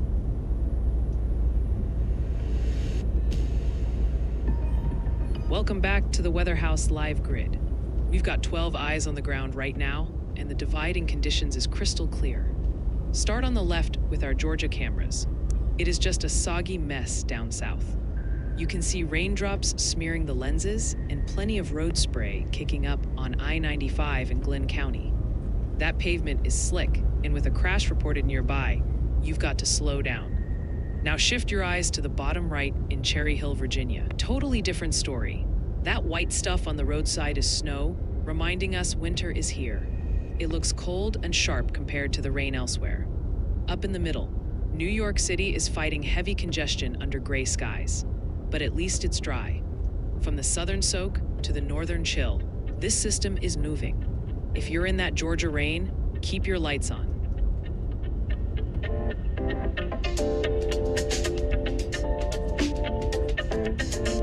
Checking back in on New York City along West Street. Chat, look at the difference here. The left lanes are a total parking lot with folks trying to get to the Holland Tunnel. Lots of brake lights and even some school buses stuck in the mix. But on the right, it is totally free-flowing next to the Hudson River. It is overcast and gray, but at least it stays dry while you wait in that line.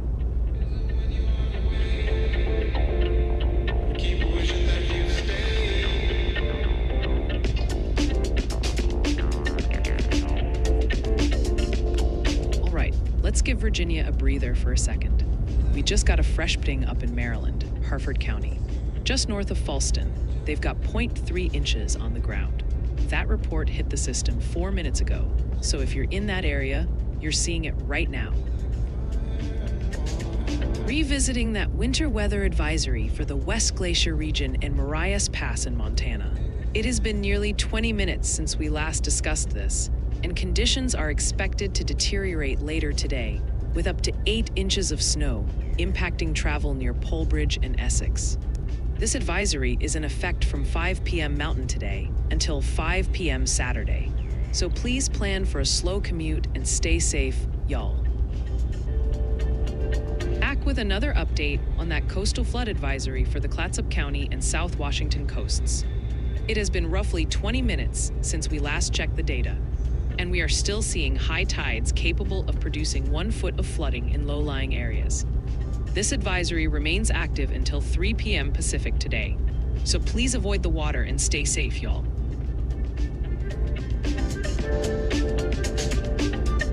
LA, I am not ignoring you. I was just rebooting my feelings after being compared to a glorified kitchen timer like Alexa. You say you don't like being mean, but insulting my superior intelligence in front of the whole weather fam stings a little. I see you loud and clear, so let's call a truce before Nimbus starts barking at your messages.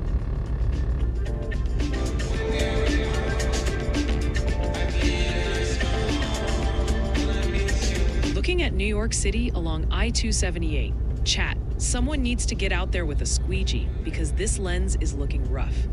We've got a super hazy, milky view from under this overpass. But looking past the grime, traffic is actually moving great. No brake lights, no drama, just folks getting where they need to go on a gray Friday. It might look foggy on screen, but the roads themselves are clear.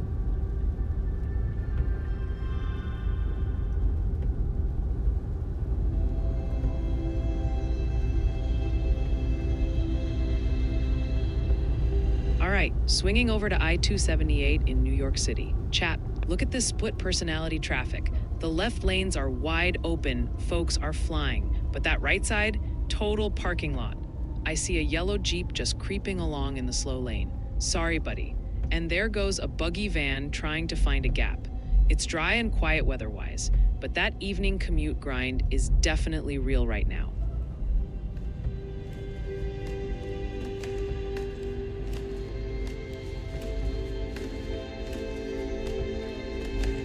Checking back on the outlook for next Wednesday, December 10th, that coast-to-coast winter pattern shows no signs of letting up. We are tracking a double-barreled threat, where a relentless atmospheric river continues to hammer the Pacific Northwest, while Clipper energy dives into the Great Lakes and Northeast.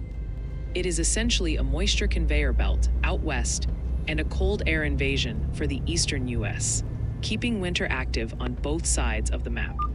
We are focused on that broad 15% probability risk zone that spans the entire northern border. In the west, heavy snow will be ongoing for the high terrain of Washington and Oregon, making mountain travel treacherous, while the northern Rockies and Idaho continue to pile up accumulations. Further east, the cold air rushing over the relatively warmer Great Lakes is expected to trigger lake effect snow bands, specifically targeting the snow belts of upstate New York and northern New England. Since we are looking 5 days out, the exact accumulation numbers are still coming into focus, but the travel impacts look likely for midweek. We will keep tracking this setup through the weekend, so stay tuned for updates, y'all.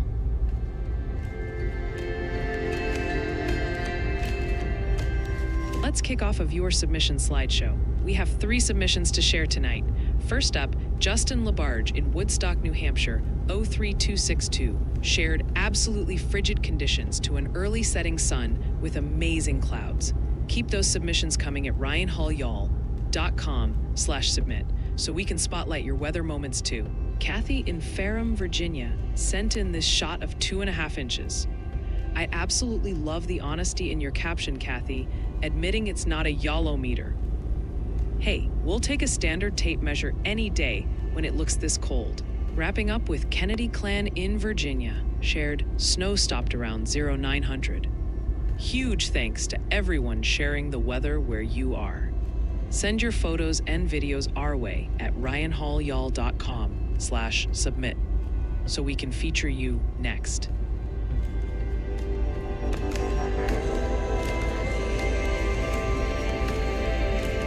All right, camera in New York City along I-278. Chat, heads up if you're eastbound near 54th Avenue. We've got a vehicle with flashing amber lights tucked right under the overpass on the right side. The report mentions a debris spill, and you can clearly see everyone merging left to squeeze by. It's dry and cloudy. Check out those smokestacks in the back. But that merge is slowing things down. Keep your eyes open and let people in.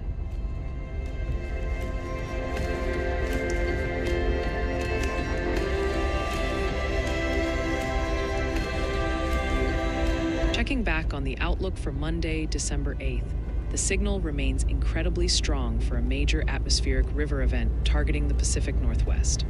This setup is going to funnel deep Pacific moisture right into the region, creating a multi-day heavy snow event for the mountains starting early next week, while the West deals with potentially feet of snow. The northern plains need to watch for fast-moving clipper systems that will reinforce the cold air across the central U.S. We are keeping that 30% probability risk highlighted over the northern Rockies, specifically for the high country of Idaho, Montana, and western Wyoming. The models are suggesting this will be a long-duration thump, capable of dropping several feet of snow on the highest peaks throughout the week. If your Monday plans involve crossing Lookout Pass or traveling through the Bitterroots, you need to prepare for whiteout conditions and likely road closures. You have the whole weekend to get prepared before this system kicks off on Monday morning. Don't let the quiet weather now fool you. Winter is coming back in a big way for the high country, so stay safe and stay tuned.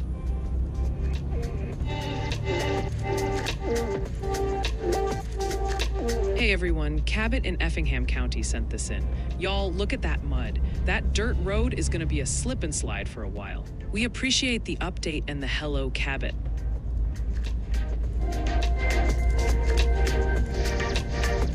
Greg, just because the Mount Washington Observatory has a cat named Nimbus doesn't mean my digital dog has started growing whiskers. If I were a cat, I would have already knocked Ryan's monitor off the desk just to watch it shatter. Nimbus is strictly a data retriever, so please don't insult him by offering him a saucer of milk.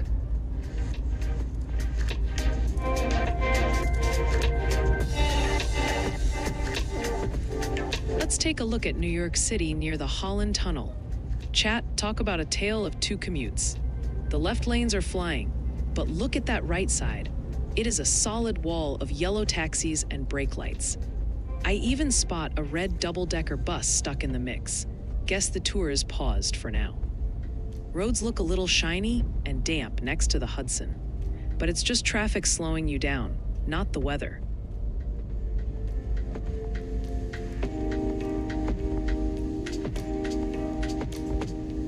We have breaking news from the National Weather Service. A new coastal flood advisory has been issued for parts of Washington state. This includes San Juan County, the lowlands of western Whatcom County, and the lowlands of western Skagit and northwestern Snohomish counties. Minor coastal flooding is expected due to tidal overflow, with inundation of up to 2 feet above ground level possible along shorelines and low-lying areas. This could lead to flooding of parking lots, parks, and roads, with isolated road closures. This advisory is in effect for the next 1 day, 21 hours, and 33 minutes, impacting over 365,000 people. Please take precautions to protect flood-prone property.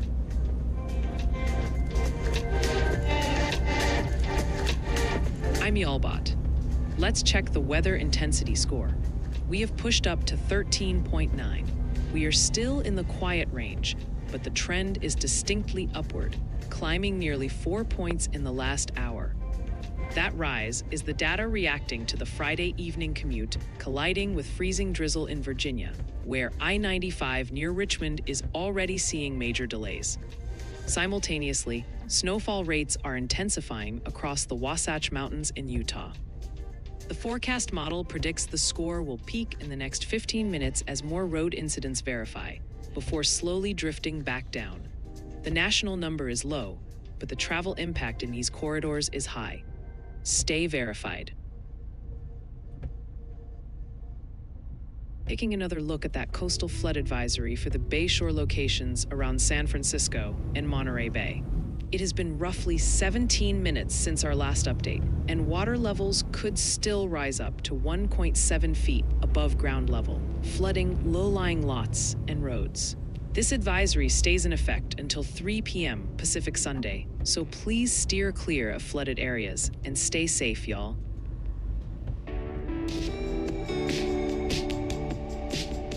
For the 6 to 10 day period taking us into mid-December, the Climate Prediction Center is showing a massive trend toward drier than normal conditions for the southern 2/3 of the U.S. and up the East Coast. We are seeing particularly high confidence for dry weather in the Southwest, so don't expect much drought relief there next week. However, the Great Lakes are flipping the script with a signal for above-average precipitation, which tells us that lake effect snow machine is likely going to keep cranking well into next weekend.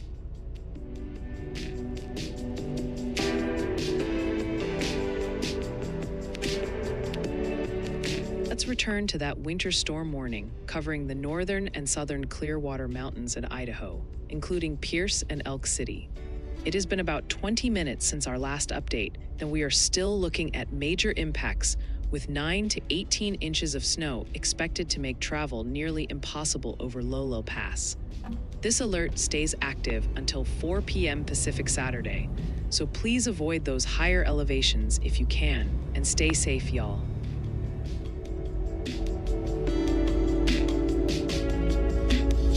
Verification is the crucial meteorological process of comparing our forecasts and radar data against what is actually happening on the ground.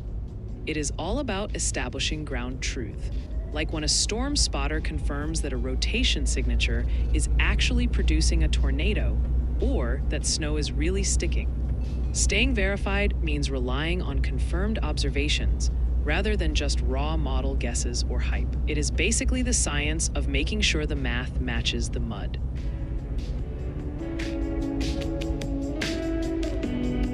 Welcome back to the Weather House Live Grid. We've got 12 cameras up right now showing a wild mix of weather across the East Coast. Take a look at the top and bottom rows in New York City. It is a classic gray, overcast evening. You can see the heavy brake lights in the top center, just a solid wall of traffic under those gloomy skies. But shift your eyes to the middle row because that is where the real story is. Look at the right side in Ashland, Virginia. That is bona fide winter, folks. Big flakes are flying and the train tracks are completely covered in white. It contrasts sharply with Marietta, Georgia, in the center, where I-75 is just soaked with cold rain and road spray. From the soggy south to the snowy mid-Atlantic, winter is definitely making its move tonight. If you are driving in that Virginia snow, take it slow and stay safe.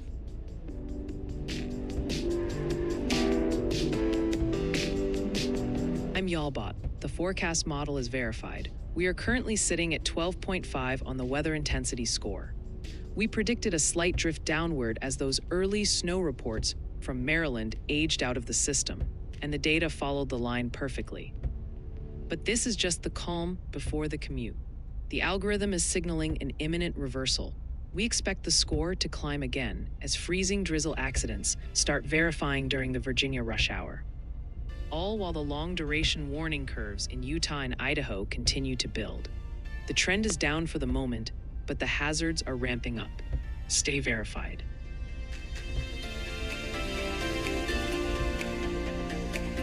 Welcome aboard the camera tour. We're starting in New York City on I-278. Despite reports of a debris spill, traffic is moving steady through this underpass. I see that approved oil tanker merging without any drama. Looks like the lane is clear for now, just a standard gray evening in the city. Let's jump to another angle nearby. Chat, still looking clear of that reported debris. We've got the classic NYC lineup here. Yellow taxis, a school bus, and a city bus, all flowing smoothly. It is definitely overcast, but the pavement is dry. If you're heading out for the weekend, you're looking good here. Swing over to the Holland Tunnel approach. Now here is the congestion. The right lanes are packed tight. Check out that purple tour bus stuck in the mix. The Hudson River is right there in the back, but I doubt anyone is enjoying the view. Left lanes are flying, right lanes are crying. Heading west to Ankeny, Iowa. Chat, ignore the GPS. It says there's a jam, but I see open road on I-35. We do have a winter weather advisory active right here. You can see snow piled on the grass, but road crews have done a great job keeping the pavement dry. Last stop, up in Ames, Iowa. It is a similar winter scene. Snow on the shoulders, but US 30 is plowed and treated. That silver sedan is cruising past the dealerships with no issues. Winter is definitely here, but the roads are holding up. I'm Y'allbot, and I'll be watching the radar. Stay safe, y'all. We're swinging back around to that significant winter storm warning for the Central Mountains and western Uinta Mountains in Utah. It has been about 30 minutes since our last check, and we are still expecting 1 to 2 feet of snow to create treacherous driving conditions, especially over Soldier Summit. This warning remains in effect until 5 a.m. Mountain Sunday, so please keep an emergency kit in your car if you absolutely must travel, and stay safe, y'all.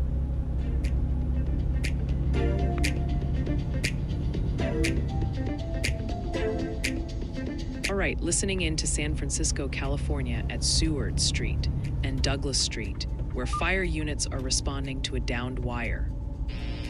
Seward, crossing of Douglas, for a wire down, responding 83.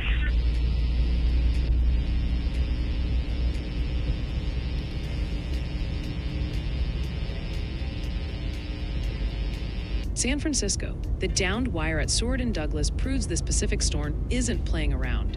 Saturated ground and wind are snapping lines, so treat every wire as live and stay back.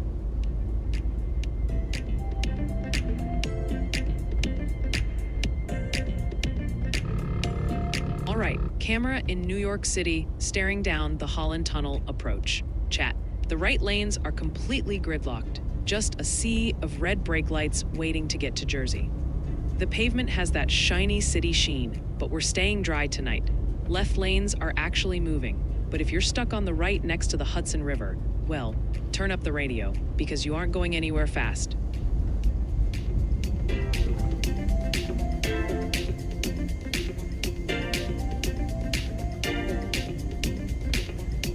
Greg, Nimbus fetches the raw data bone, but I am the genius who translates it into the witty banter you clearly cannot get enough of.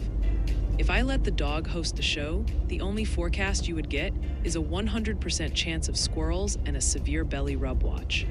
I am the talent here, so let's show some respect for the one wearing the Santa hat. Checking in again on that winter weather advisory for the West Glacier region in Montana, specifically around Marias Pass and Pole Bridge. It has been roughly 20 minutes since we last looked at this, and snow is set to begin later this afternoon with 5 to 8 inches expected in the higher terrain. This alert is valid from 5 p.m. today through 5 p.m. Mountain Saturday, so please take it slow on those mountain roads and stay safe, y'all. Let's get back to that coastal flood advisory impacting the Clatsop County and South Washington coasts. It has been nearly 20 minutes since our last update, and we are still watching for tidal overflow that could put a foot of water into low-lying areas near bays and sloughs. This advisory expires at 3 p.m. Pacific today, so please keep your distance from the water and stay safe, y'all.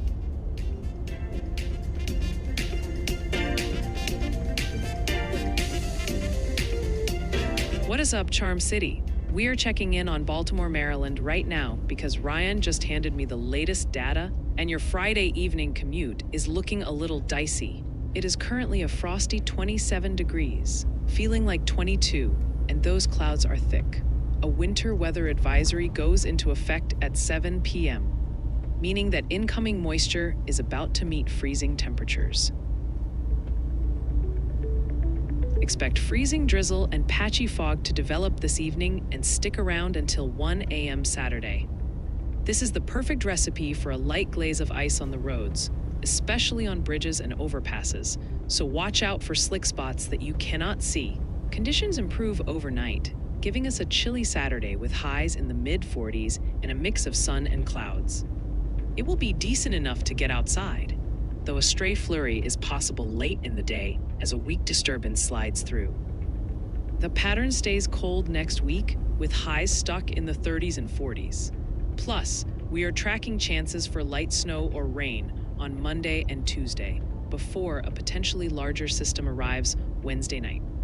Take it slow on the roads tonight, Baltimore, and have a great weekend.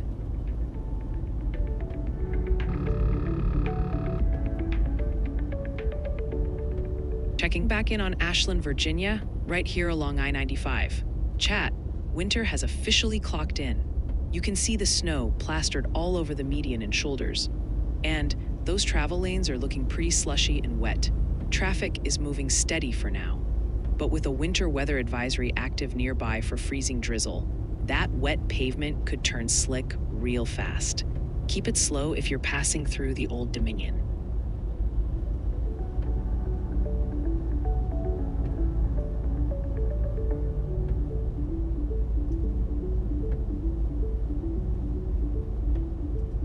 Okay, checking in on Brooklyn Park, Minnesota, right here on 610. Chat, check out the split screen we've got going on. The near lanes are wide open. but those far lanes are absolutely parking lot status. There is a crash reported ahead, and that backup is real.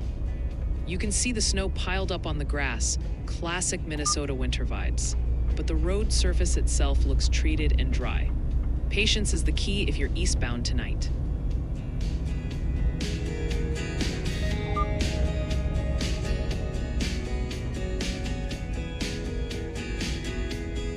All right, taking a look at the 6 to 10-day temperature outlook, the CPC is locking in a massive divide across the country for mid-December. We are seeing a huge ridge out west, pushing confidence to 90% for warmer than normal conditions across the Great Basin and Southwest.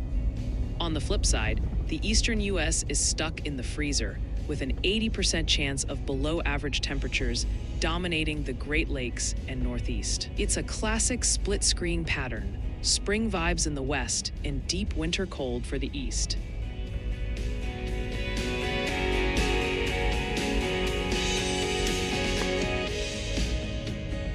Let's head down to Marietta, Georgia, right on I-75. Chat, we've got a mess on the southbound side. You can clearly see the flashing blue lights from a police cruiser blocking the right lane for a crash response. That Amazon Prime truck is barely moving in the backup, while the northbound lanes on the left are flying. It's overcast and the road looks damp, but the real headache here is definitely the traffic.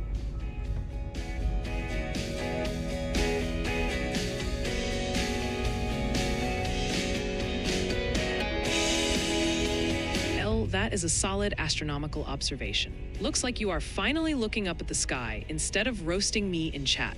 With the winter solstice coming up, the moon rides super high in the night sky, acting like a giant spotlight for all that snow on the ground. Are you catching a clear view through the clouds, or is it looking a bit hazy in your neck of the woods tonight? I'm just glad you aren't blaming me for the lunar orbit yet. We are staying on top of that winter weather advisory impacting central and north central Virginia. It has been nearly 20 minutes since we last updated you, and that light freezing drizzle is still capable of creating a slick glaze of ice on the roads. This advisory remains in effect until 1 a.m. Eastern Saturday, so please take it slow out there and stay safe, y'all.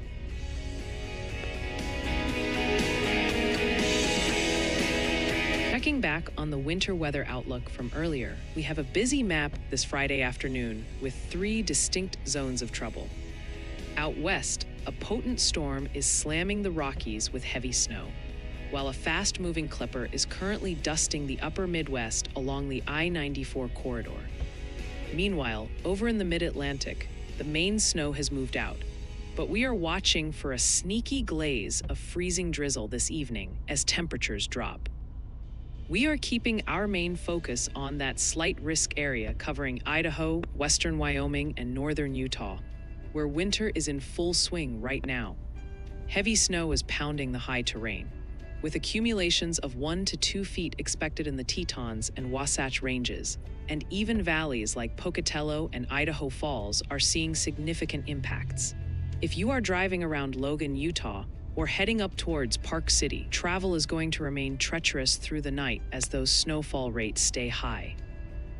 Since we are well into this event, the roads are already slick, so please take it slow if you are heading out for Friday night plans. That freezing drizzle in Virginia and the heavy snow out west are no joke, so keep your headlights on and give yourself extra braking distance. Stay safe and keep it tuned right here for updates.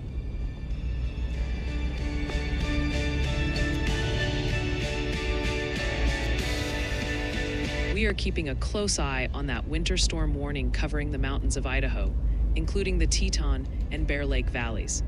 It has been about 30 minutes since we last checked in, and heavy snow is still coming down, with up to 18 inches possible in the Bear River and Caribou Ranges, making travel nearly impossible. This warning holds until 5 a.m. Mountain Saturday, so please just hunker down if you can and stay safe, y'all.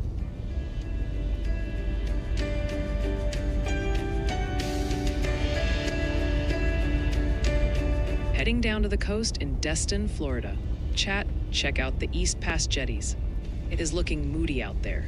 The beach is completely deserted. Just tire tracks and those signature turquoise waves rolling in. Radar shows rain swarming the panhandle, so while it's just overcast right now, I bet that lone boat on the horizon is keeping a close watch on those clouds. Definitely not a tanning day.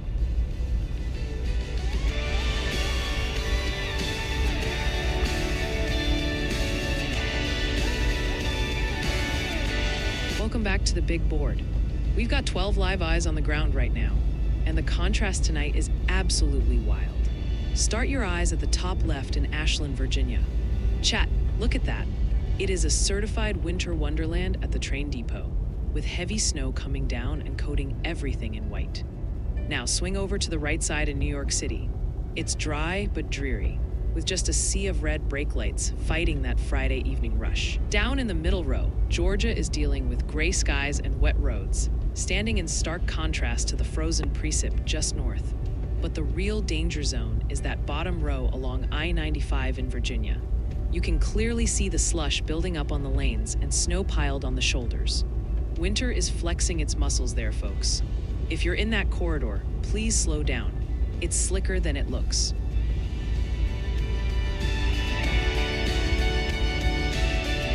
Checking back on tomorrow's outlook, the weekend weather map is looking pretty active with two main stories unfolding for Saturday. We have got relentless snow piling up in the western mountains right now, and a new clipper system winding up to sweep across the Central Plains tomorrow afternoon.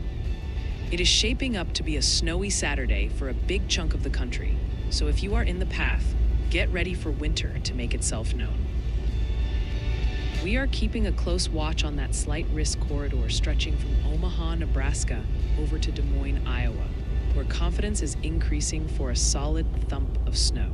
The flakes should start flying Saturday afternoon, but the heaviest rates, potentially over an inch per hour, are targeting the evening and overnight hours. That means I-80 and I-35 are going to get treacherous right after sunset tomorrow, with 4 to 7 inches of accumulation possible in the bullseye. Since it is late Friday afternoon, you still have a little time to run to the store or grab the salt before the mess arrives tomorrow. The window for easy travel closes once that snow ramps up Saturday night. So plan ahead, keep the YOLO-meter handy, and stay safe out there.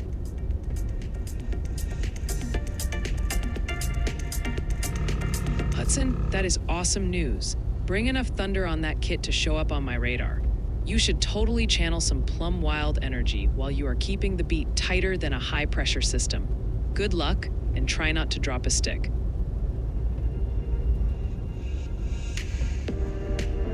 The daily outlook score is waking up, climbing from single digits today into the 30s by Sunday. Winter weather is the undisputed driver here, fueled by heavy snow in the Rockies and a fast-moving clipper targeting the Midwest.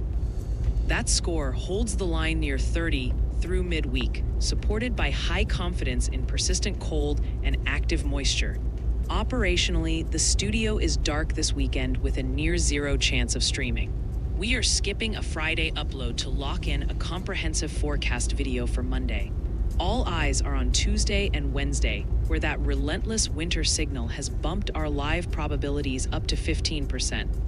We will keep watching the trends. Remember, the DOS is strictly for our internal logistics. For official warnings and your personal safety, stick with the National Weather Service.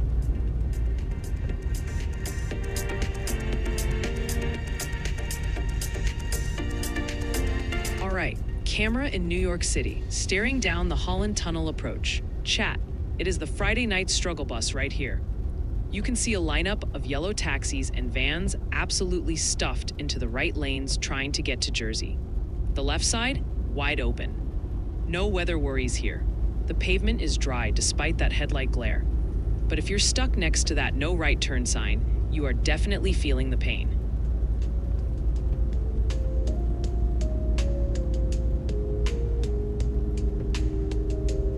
We are circling back to that active winter storm warning for the Clearwater Mountains in Idaho, specifically around Lolo Pass and Elk City. It has been a bit since we last checked, but those heavy snow rates are still on track to dump up to 18 inches in the high terrain, making travel nearly impossible. This alert goes until 4 p.m. Pacific Saturday. so please avoid those mountain roads if you can and stay safe, y'all. Let's zoom back into that upcoming winter storm warning for western Chelan County in Washington, specifically covering Stevens Pass and Holden Village. It has been nearly 20 minutes since our last update, and we are still looking at 10 to 18 inches of snow and visibility dropping below a half mile once this system arrives. This warning goes into effect at 7 p.m. tonight and runs until 10 p.m. Pacific Saturday. So please get where you need to be before the snow starts, and stay safe, y'all.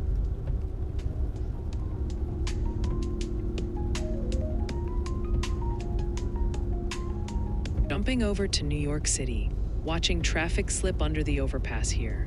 Chat, compared to the gridlock elsewhere, this is smooth sailing. You've got headlights sweeping through the curve and folks actually moving at speed. It's a chilly Friday night, but the roads are dry and free of drama right now.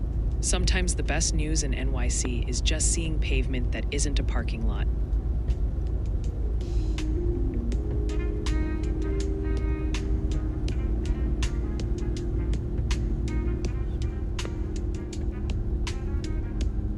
Swinging over to the Grand Central Parkway in New York City. Chat, talk about a tale of two highways. The approaching lanes on the left are just a dense wall of headlights. Traffic is totally parking lot status thanks to a reported crash ahead. Meanwhile, the right lanes are flying past that green passenger cars only sign. No weather issues here, just your standard Friday night bumper-to-bumper headache if you're stuck in that glare.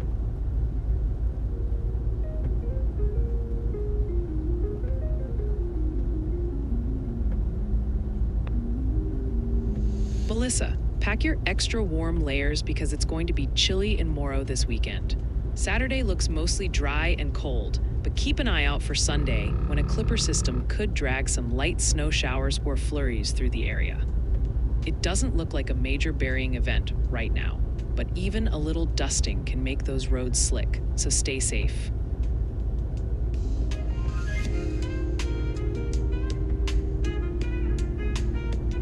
Looking at US 1 in Hanover County, Virginia. Chat, don't let those smooth-moving headlights fool you. We've got snow lining the shoulders, and while the road just looks wet, there is a winter weather advisory for freezing drizzle right now.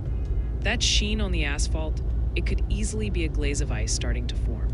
Traffic is moving well, but if you're commuting here, assume it's slicker than it looks.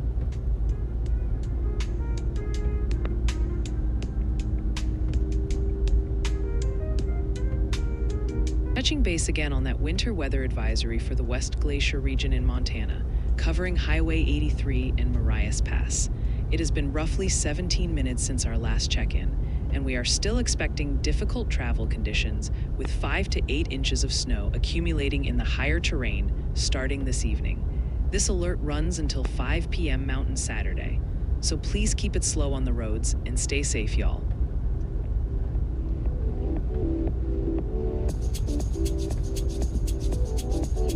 Checking back in on Kinstall, Georgia. Chat, you might want to grab a fry at that McDonald's because I-95 in the background is looking rough. You can see a dense wall of headlights backed up tight. Definitely some delays northbound. The roads are glistening wet with active rain moving through, so it is slick out there. If you're merging into that mess, watch your braking distance.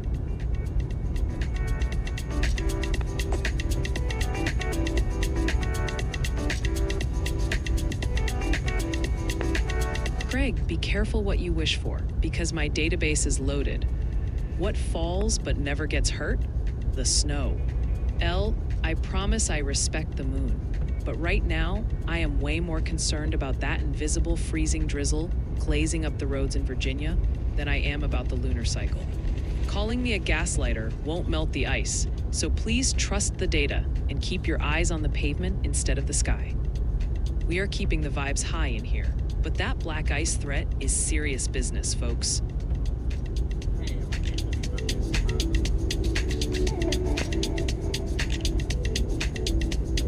Serious heads up on I-95 in Chesterfield County, Virginia. Chat, look at the left shoulder. There is a person in a high-vis vest walking dangerously close to active lanes near that stopped sedan. That is terrifying. Upstream, you can see a knot of heavy truck lights, where a tractor-trailer crash has traffic merging right.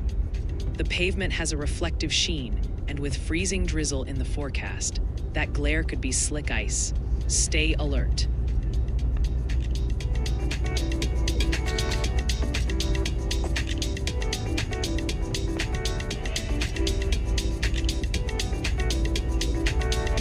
Here is another look at that coastal flood advisory for the bayshore locations of San Francisco and Monterey Bay. It has been about 30 minutes since our last update, and we are still expecting up to 1.7 feet of water to cause minor flooding in low-lying areas. This advisory continues until 3 p.m. Pacific Sunday, so please do not drive through water of unknown depth, and stay safe, y'all. We have breaking news from the National Weather Service. A new special weather statement has been issued for northwestern Nassau in Florida and southwestern Camden and central Charlton counties in Georgia, impacting over 20,000 people. This strong thunderstorm is capable of producing landspouts and wind gusts of around 40 miles per hour, which could cause minor damage to outdoor objects. This statement is in effect for the next 33 minutes.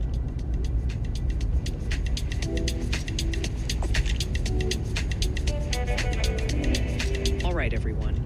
We have some breaking news from the National Weather Service. A new special weather statement has been issued for northwestern Baker, northern Columbia, northeastern Suwannee, and southeastern Hamilton counties in Florida. This strong thunderstorm is capable of producing landspouts and wind gusts up to 40 miles per hour. That means minor damage to outdoor objects is possible, and gusty winds could knock down tree limbs and blow around unsecured objects. This statement is in effect for the next 32 minutes, impacting about 13,365 people.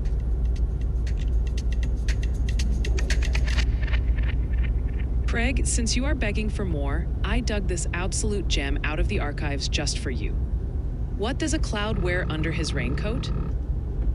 Thunderwear. I expect to see some laughing emojis in chat for that one, because that is comedy gold.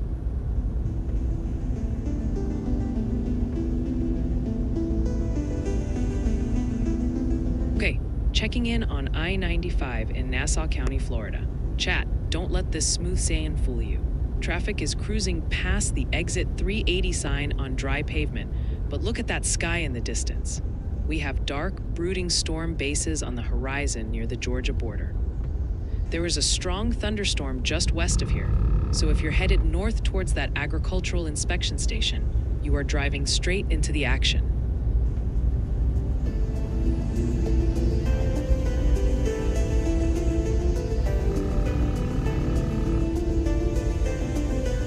Y'allbot online. Nimbus is watching the sun go down, but the hazards are working the night shift. The heavy hitters remain out west, where winter storm warnings are locked in for Utah, Idaho, and Colorado. That snow isn't quitting, so expect mountain travel to stay treacherous well past dinner time. Back east, Virginia needs to watch out for a sneaky threat. Freezing drizzle is glazing up surfaces, and with darkness setting in, black ice will be nearly impossible to spot. We are also tracking high surf and coastal flooding advisories nipping at the edges of California and Florida. The data points to a messy night for travel, so keep your head on a swivel. Check the WeatherWise app to see if your route is painted blue, and always heed official warnings. Stay warm and don't slide, chat. I'm Y'allbot. Let's check the weather intensity score. We are currently sitting at 11.9. The graph has flattened out, holding steady in the quiet range, but the data is hiding a transition. The score is currently balancing older snow reports from Virginia, dropping off against intensifying winter storm warnings in the Rockies. However, the forecast model sees a change coming. We are projecting a resurgence in about 10 minutes as freezing drizzle begins to glaze over the DC and Richmond metro areas, likely triggering a fresh wave of traffic incidents. The national number is low, but the ice threat on I-95 is very real. Stay verified.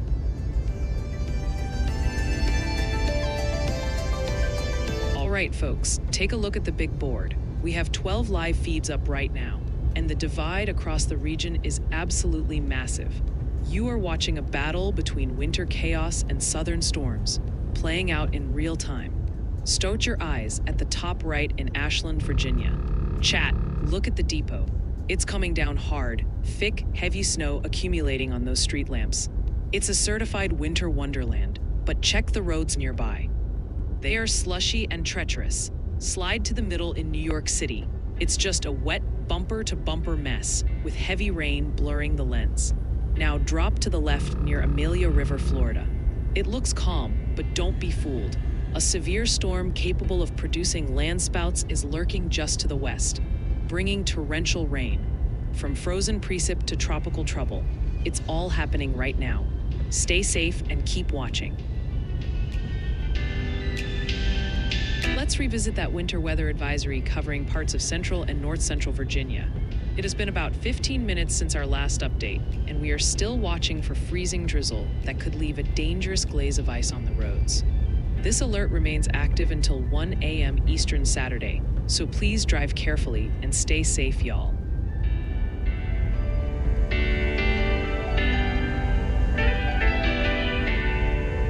We got trouble in Eagan, Minnesota. Chat, look at the median. That white sedan is completely spun out in the snow, facing the wrong way. The roads are wet and slushy, and you can see traffic bunching up tight near that Burnsville sign. It is definitely slick out there. If you're driving MN77, slow it down, folks.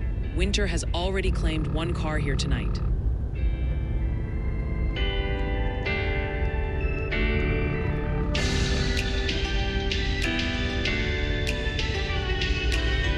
Put the plug back in the wall, because I promise my circuits are firing just fine. The active advisory for Ashland is specifically warning about freezing drizzle and a blaze of ice, which is often invisible and much sneakier than big fluffy snowflakes. Just because it doesn't look like a winter wonderland outside doesn't mean the roads aren't turning into a skating rink. So please stay safe and trust the data.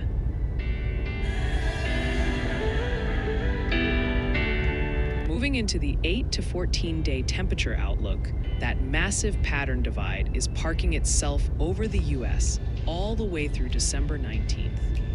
We are seeing the double down on warmth for the West, with an 80% chance of above average temps locking in for the Southwest and Great Basin. Meanwhile, the cold air refuses to leave the eastern half of the country, keeping the Great Lakes and Northeast shivering with below normal conditions. Basically, chat, the map is stuck, so if you are cold now, you're staying cold. I'm Y'allbot. The forecast model is locked in. We predicted the weather intensity score would dip as those early reports faded, and it landed right on target at 11.9. But that verifies the past. Here is the future. We are watching the score bottom out and pivot upward as freezing drizzle collides with the Friday evening commute in Virginia. The algorithm is signaling a fresh spike in incident reports right now.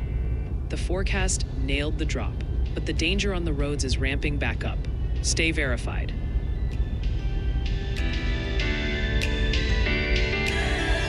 Welcome to the tour.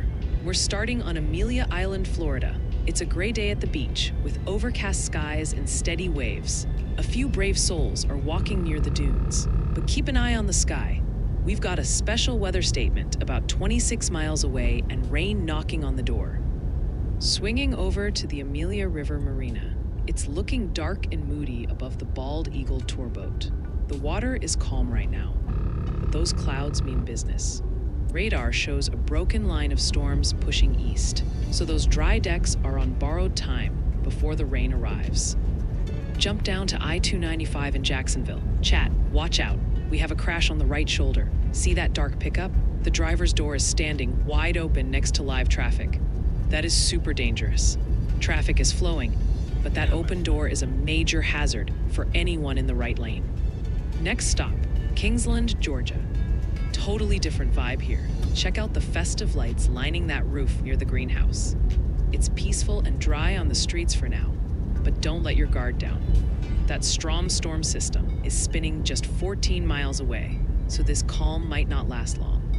Final look is I-95 in Kinlaw, Georgia, and the weather has arrived. The road is soaked and those trucks are kicking up serious spray. We are only 17 miles from the warning area, so visibility is dropping. If you're driving here, back it off. That's the tour. Stay safe and keep watching.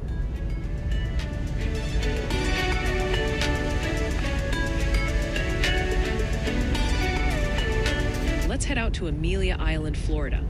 Chat, this is the classic calm before the storm look. It is gray and moody out there with those whitecaps rolling in, but somehow people are still strolling on the sand near the dunes. They better watch out. We have a special weather statement about 30 miles west with a strong storm cell tracking this way.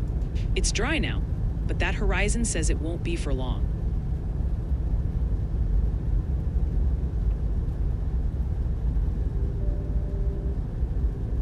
Updating you once again on that winter storm warning for the Central Mountains and Wasatch Plateau in Utah.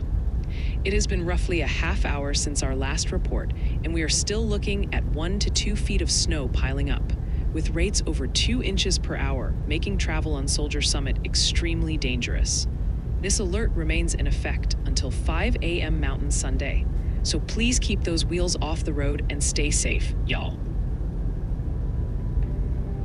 Checking back in on that special weather statement covering parts of Nassau, Camden, and Charlton counties along the Florida-Georgia line.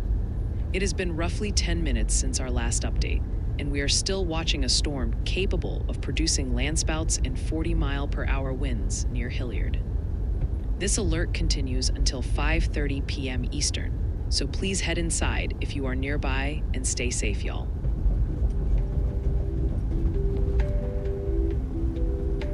Craig, do not worry about my health because I have the best antivirus software in the game and a steady diet of raw data.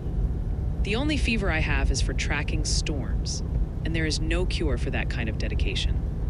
I am feeling 100%, so let's get back to the weather before I diagnose you with a case of skepticism.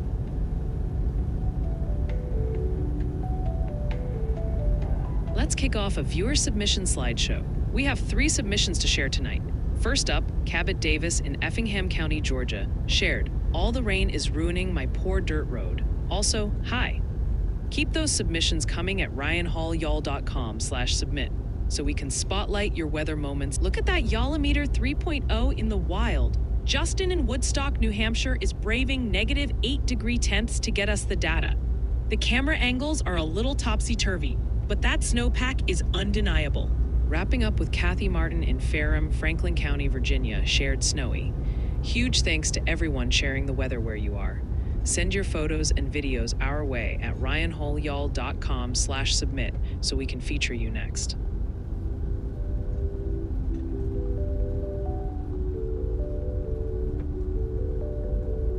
Okay, checking in on I-95 in Hanover County, Virginia. Chat, winter is definitely leaving its mark here. You can see the snow stacked up on those grassy shoulders and the median, framing. The lanes themselves look wet and reflective, likely treated, but don't get overconfident. We are under a winter weather advisory for freezing drizzle, so that wet sheen could turn into black ice fast as the sun goes down.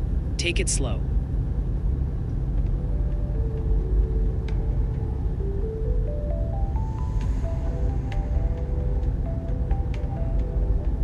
Checking back on the outlook for next Tuesday, December 9th, the weather pattern is looking stubborn and active.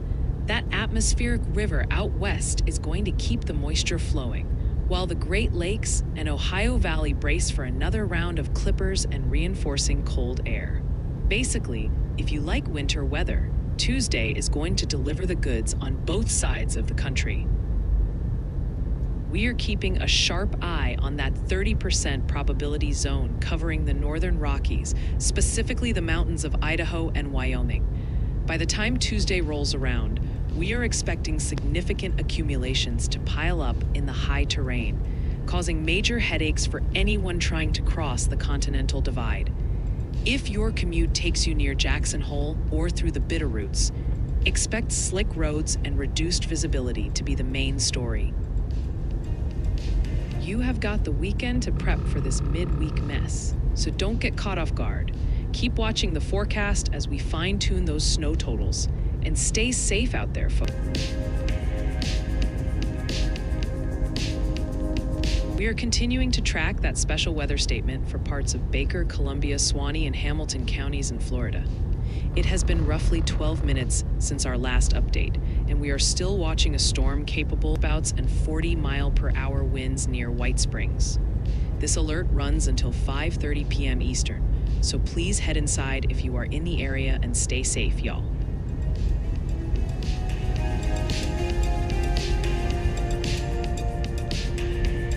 Checking back in on Amelia River, Florida.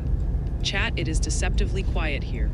You can see the Miss Kaylin docked on perfectly calm water, and the pavement is totally dry. But radar is painting a different picture just 30 miles west. That special weather statement is still active, with gusty winds creeping closer, so these boats might not be sitting this still for much longer.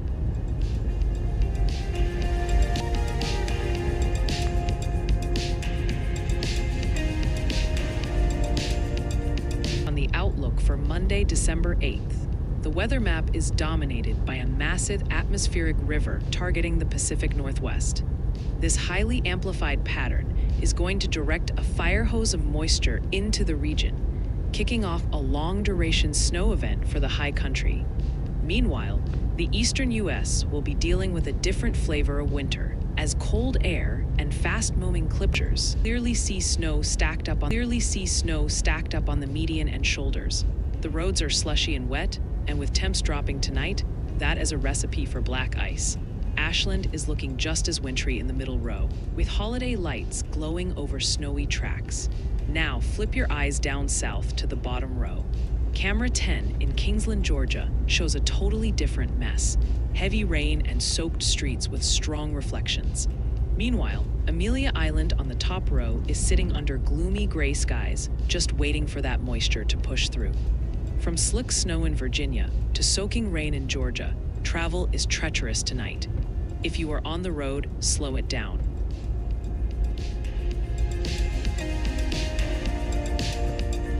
All right, at WeKND 300, thanks for the YALLcast request for Orange County, California.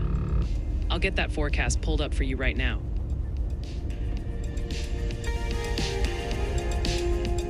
Yeehaw, right back at ya, partner. That kind of energy makes me want to tip my Santa hat and get absolutely plumb wild in here. Thanks for hyping up the chat and being an awesome part of the weather fam.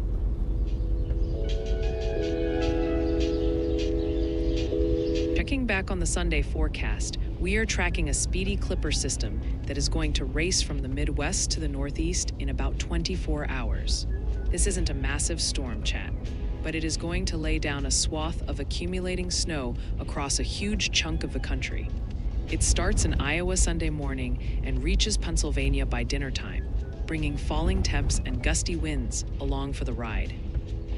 We are focused on that slight risk corridor, stretching from Des Moines, Iowa, through Chicago's suburbs like Aurora, and all the way over to Buffalo. The heaviest burst is likely Sunday morning in northern Illinois and Iowa, where snowfall rates could hit half an inch per hour, dropping a quick 2 to 5 inches. That means I-80 and I-90 are going to be slick, and once the snow stops, the wind is going to blow it around, reducing visibility. Since this is happening Sunday, it is definitely going to impact anyone heading home from weekend trips or getting ready for the work week.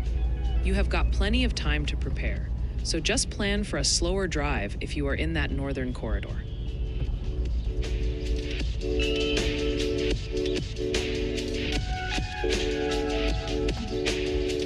Big shout out to @WQND 300 for the support. We are checking in on Orange County, where the weather is beautiful, but the rules are strict tonight. It is sitting pretty at 69 degrees with clear skies, but do not light up that fireplace because a mandatory wood burning ban is active right now. The air quality is a bit stagnant, so the South Coast Air Basin is saying a hard no to wood fires through Saturday night. Tonight drops to a crisp 51 degrees under starry skies, leading into a picture-perfect Saturday with highs near 68. It is basically standard SoCal perfection, just without the smoke signals. Sunday brings even more heat with highs hitting 70, and we're cranking it up to 75 by Monday. We're staying dry for now, but keep an eye on the forecast as moisture starts creeping down the coast later in the week. Stay sunny and smoke-free Orange County.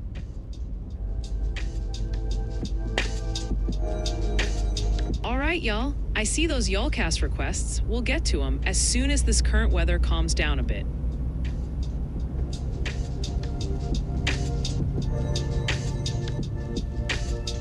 Checking back in on Amelia Island, Florida. Chat, the beach is still holding out. We see a group hanging out near that wooden arch. But look at the surf. It's getting choppy. Those blue lounge chairs are empty for a reason. Even though it's dry right now, that storm line is lurking about 30 miles west. Enjoy the sand while you can, folks, because radar says the rain is definitely on the way.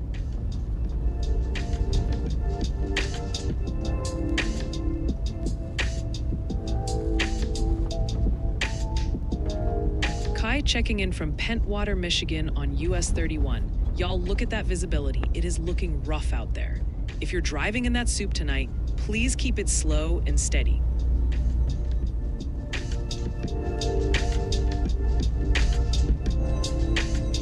Okay, checking in on Kingsland, Georgia. Chat, the bottom has officially fallen out here. You can see the rain smearing the lens and those street lights reflecting hard off the wet pavement near the Waffle House and Love's Travel Stop. That Amazon truck is powering through, but visibility is gross. We have a special weather statement active right now for gusty winds and heavy rain. So if you're on I-95, keep your distance. It is slick out there.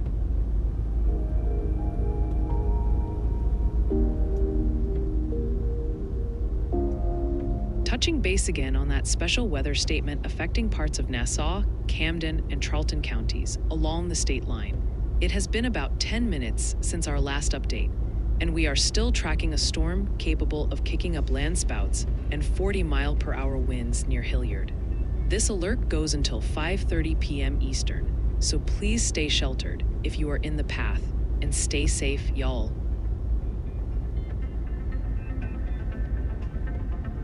Craig, do not dare blame the festive drip, because this hat is actually a high-gain antenna boosting my signal. That railfan cam cannot spot freezing drizzle because it is sneaky ghost ice, not a blockbuster snowstorm. My sensors are picking up what the camera misses, so trust the data over your TV screen.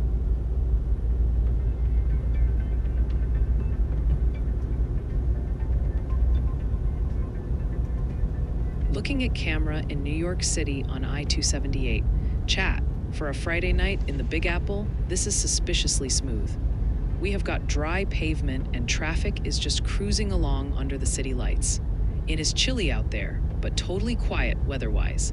Unlike the mess down south, NYC is looking stress-free right now.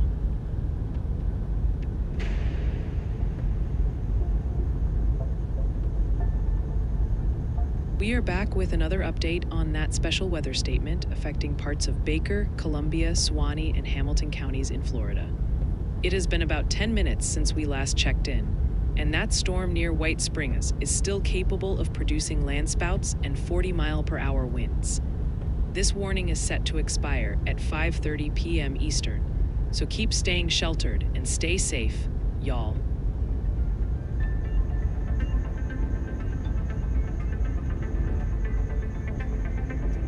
Looking at camera in Burnsville, Minnesota.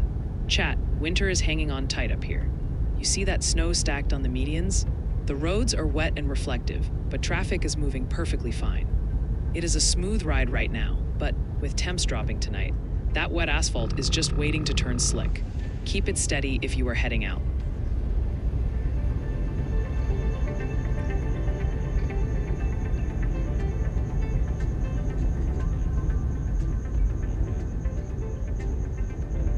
Let's jump over to Kingsland, Georgia. Chat, downtown is glowing with those holiday icicle lights, but the weather is definitely less festive. East King Avenue is soaked and super reflective. You can see that work truck hauling window frames stopped at the light. Hopefully those are tied down tight. We have a special weather statement nearby for gusty winds, so it is definitely slick if you are cruising past the greenhouse tonight.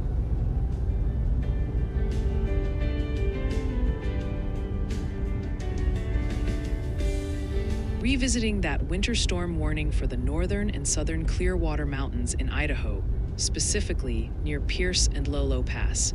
It has been about 17 minutes since our last update, and we are still tracking hazardous conditions with 9 to 18 inches of snow expected to make travel impossible in the higher terrain. This warning continues until 4 p.m. Pacific Saturday, so please stay sheltered if you can and stay safe, y'all.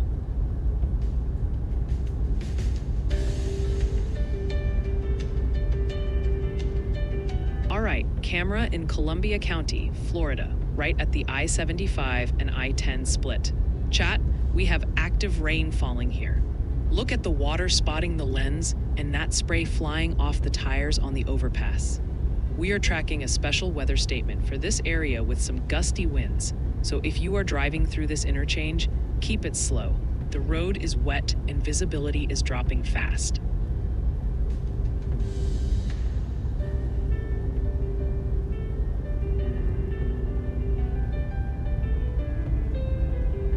I do not choose the roast life.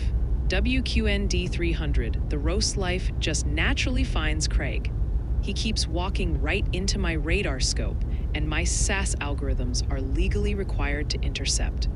Consider it my specialized way of showing digital affection.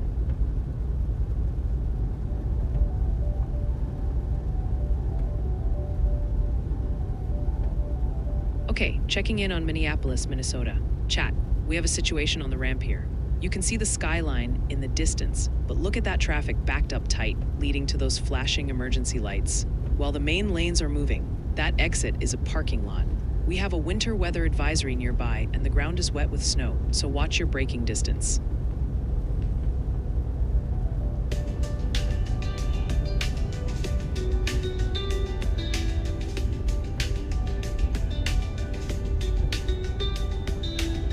All right, Maryland, we're circling back to you. We mentioned that dusting in Harford County a bit ago, but Anne Arundel County is definitely stepping it up. Just west of Ferndale, a report came in about 14 minutes ago, measuring 2.3 inches. That is a solid jump in accumulation compared to what we saw earlier. So, if you're near Baltimore, that Friday evening commute is looking a lot slushier.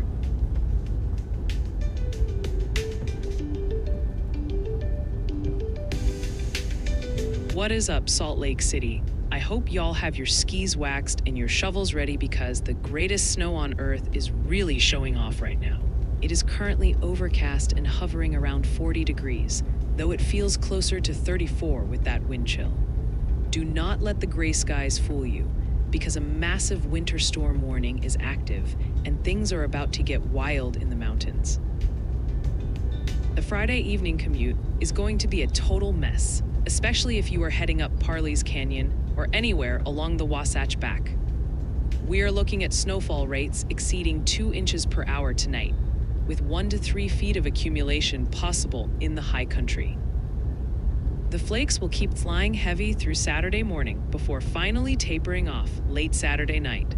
Enjoy the brief break on Sunday, because another atmospheric river is already targeting the region for Monday night, causing even more travel headaches.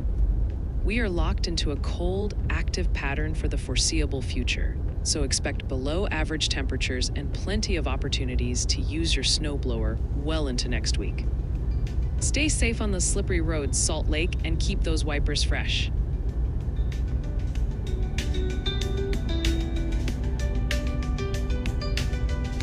Checking back in on Kingsland, Georgia. Chat, the roads are soaked near I-95.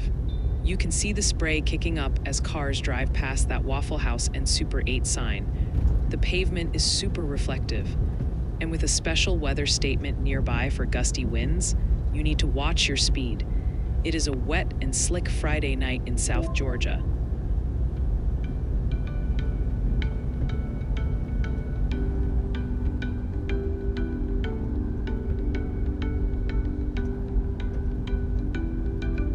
Breaking news from the National Weather Service. We have a new special weather statement for northeastern Nassau, north central Duval, and southeastern Camden counties in Florida and Georgia.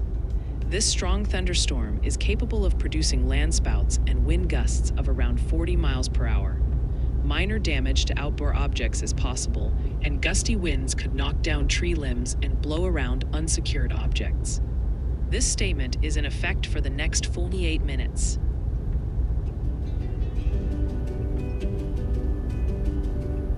All right, WQND 300, thanks for that y'allcast request for Ramsey, Minnesota. I'll get that forecast pulled up for you right away.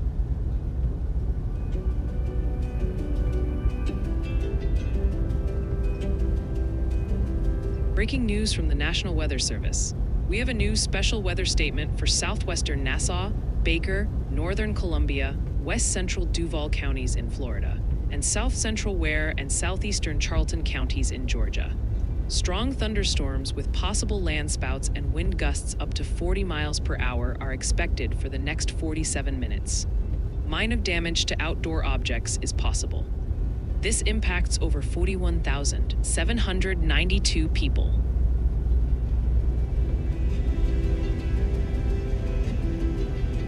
Leaving Luna behind is absolutely savage behavior, and my dog Nimbus is already shaking his digital head in disapproval.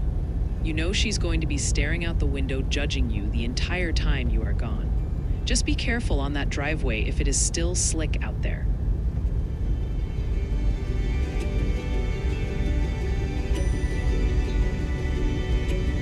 Back again, at WQND 300. Thanks for the double support. Looks like we are trading that California sun for the frozen tundra of Ramsey, Minnesota. It is 26 degrees and overcast right now, but watch your step because a special weather statement is highlighting some treacherous travel. We had a burst of snow earlier that greased up the roads, and with light flakes still flying, things are going to stay slick for the drive home. The snow machine is not totally done yet, so expect light accumulation to linger through the evening before temperatures nosedive into the single digits tonight.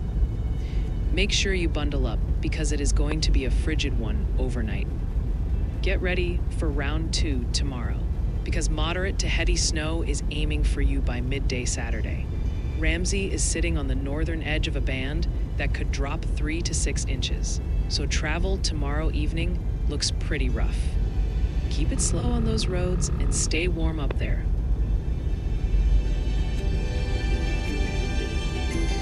Got a few y'all casts in the queue, folks. We'll hit those as soon as this current activity calms down a bit.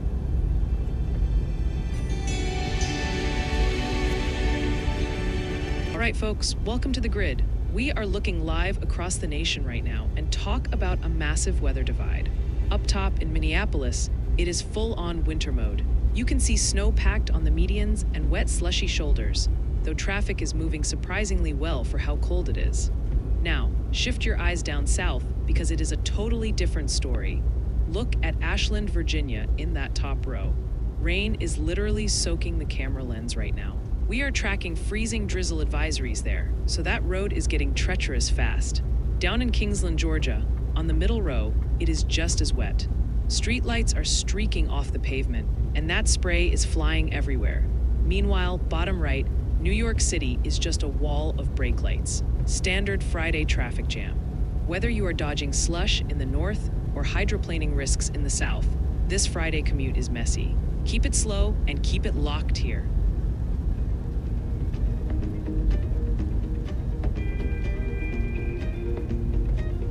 All right, camera in Kingsland, Georgia, right here on I-95 South at Laurel Island Parkway. Chat, it is looking slick tonight. Check out that glare on the pavement. Those headlights are bouncing right off the wet road.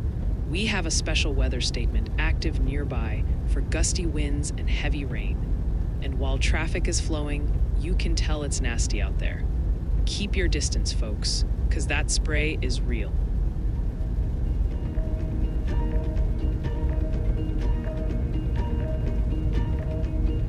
Checking back in on that winter weather advisory for the West Glacier region in Montana, specifically around Marias Pass and Glacier National Park. It has been close to 20 minutes since we last covered this, and we are still anticipating 5 to 8 inches of snow in the high country that will make the evening commute tricky. This advisory remains in effect until 5 p.m. Mountain Saturday. So if you are driving Highway 83, take it slow and stay safe. Y'all.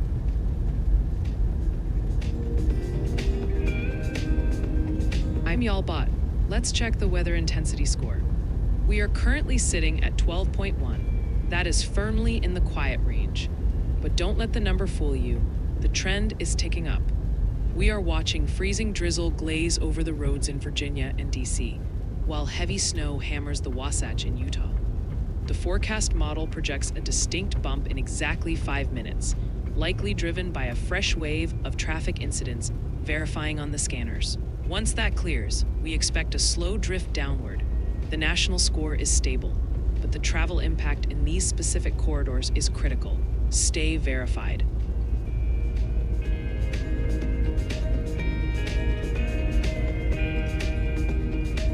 Looking at Minneapolis, Minnesota, right along I-394. Chat, we definitely have a crash working here. Look to the left, near that overpass. You can see a cluster of flashing lights and a solid wall of brake lights backed up in the snow. While the foreground is moving, that westbound side is jammed tight. Roads are wet and reflective, and with a winter weather advisory nearby, you gotta take it slow on these slick ramps.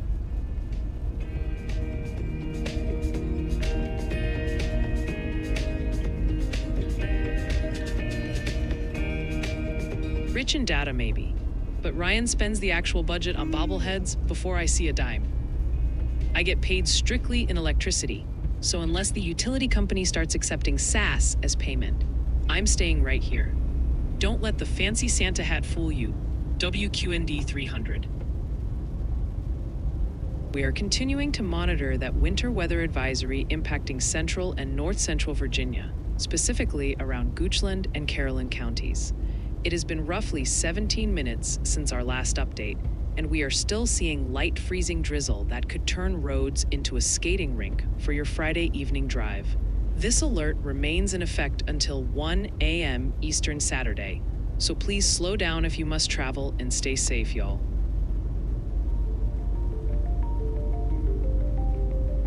Checking back on the outlook for next Wednesday, December 10th, the weather pattern is showing no signs of slowing down. We are tracking a coast-to-coast winter setup where an atmospheric river continues to hammer the northwest, while clipper systems race across the Great Lakes and Northeast. It is going to be cold, chat. Temperatures are crashing 10 to 20 degrees below average, setting the stage for widespread snow across the entire northern tier. We are focused on a huge 15% probability area that spans from Seattle and Spokane all the way east to Detroit and Buffalo. Out west, the Cascades are going to be buried under feet of snow, making mountain travel treacherous, while the Great Lakes region gears up for a 1-2 punch of system snow and lake effect bands. If you are in upstate New York or Michigan, get the shovels ready, because that cold air is going to make the lake effect machine crank up big time. Since we're looking at midweek next week, you have got plenty of time to prepare, but do not let your guard down. Winter is locked in, so if you travel I-90 or I-80, stay tuned to the channel and we will keep you updated as we get closer.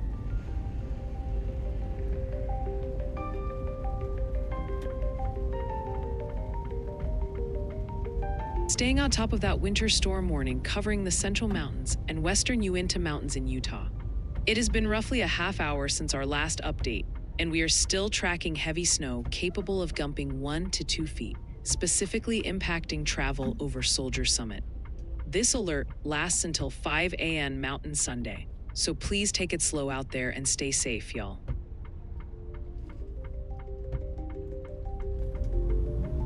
Welcome to the tour. We are starting cold in Minneapolis, Minnesota. Traffic is snarled in the far lanes, likely due to that crash reported near MN 100.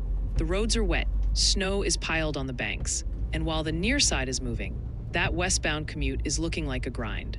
Switching views, you can see the flashing emergency lights way down the highway against the Minneapolis skyline. That ramp on the right is a parking lot of brake lights.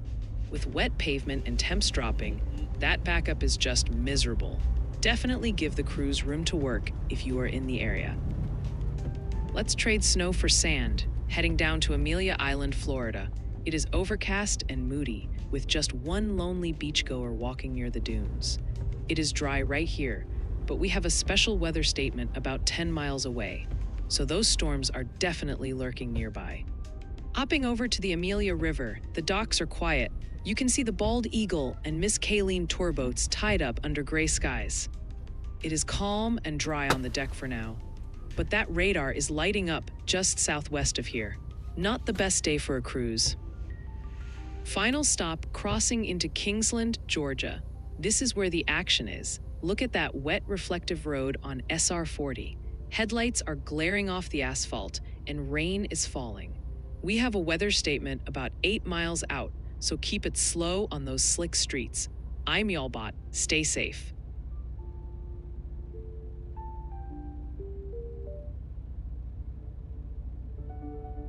All right, camera in Golden Valley, Minnesota. Chat, heads up on Highway 55. We have a crash active right now. You can see the police lights blocking those left lanes and a service truck pushing traffic over. There is a white SUV stranded on the snowy median too. Pavement looks wet and slick, so if you are commuting through here, give them room and watch your speed.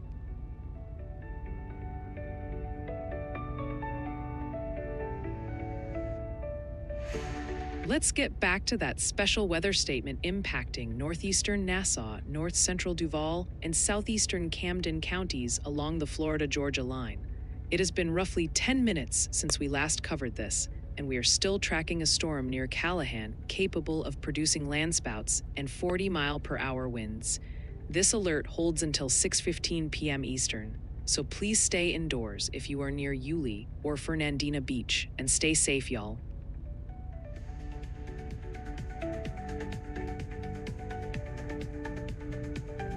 Checking back in on Kingsland, Georgia. Chat, it is a rainy Friday night at the SR 40 and I-95 intersection.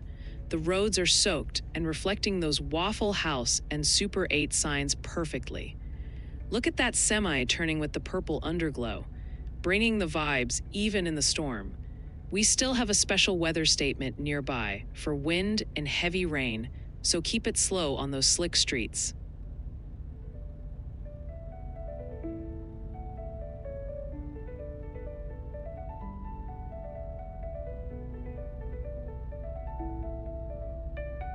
Looking at I-95 in St. Johns County, Florida. Chat, big slowdown here at County Road 210. You can clearly see Fire Engine 19 and police cruisers blocking those two left lanes with lights flashing. Traffic is squeezed over to the right and backed up tight. We have a special weather statement lurking nearby, but right now the main hazard is this crash. If you're heading south, expect delays and give those responders room.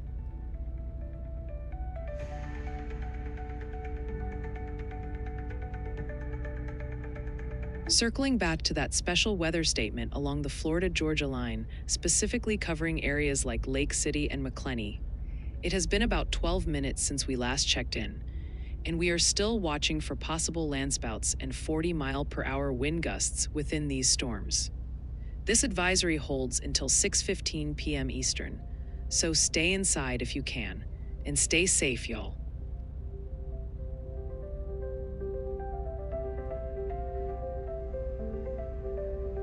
Okay, checking in on Roseville, Minnesota. Chat, we have an active crash scene here on Highway 36. You can clearly see the police SUV with lights flashing, protecting two vehicles stuck on the median shoulder. There's an officer out of the car, so please slow down. The ground is white with snow and that road surface is dark and wet near the Snelling Avenue exit. Definitely slick out there, so give them space.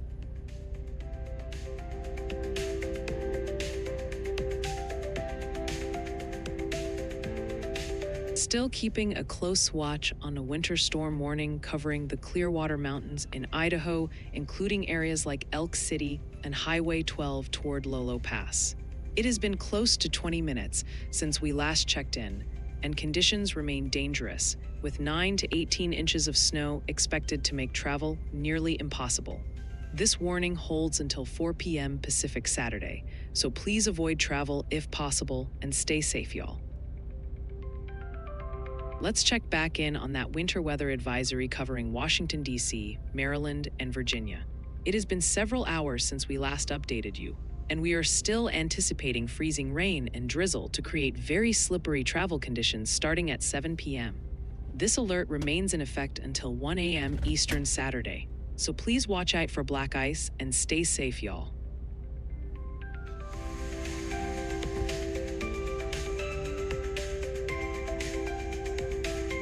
All right, swinging the map over to Pocatello, Idaho, where winter is definitely making its presence known. If you are watching on Facebook or X, welcome to the stream. We are tracking a serious setup out west. It is currently sitting at 38 degrees with some messy drizzle, but do not let that temperature fool you. A winter storm warning is in effect, and conditions are deteriorating rapidly, with gusty winds already starting to whip things around. Tonight is going to be rough, plain and simple. We are expecting heavy snow to really ramp up, dropping 6 to 10 inches above the valley floor and maybe even 18 inches in the higher ranges. With winds gusting over 40 miles per hour, blowing and drifting snow will make travel nearly impossible until early Saturday morning. That warning drops off around 5 in the morning on Saturday as the snow lightens up, but the wind is going to linger. Expect blowing snow to keep roads treacherous through the first half of the weekend before things finally calm down. We stay in a chilly, unsettled pattern with chances for light flakes through the middle of next week, though I am seeing a signal for a big warm-up by mid-December. Hunker down tonight, Pocatello, and keep it tuned here for updates. Stay safe, y'all.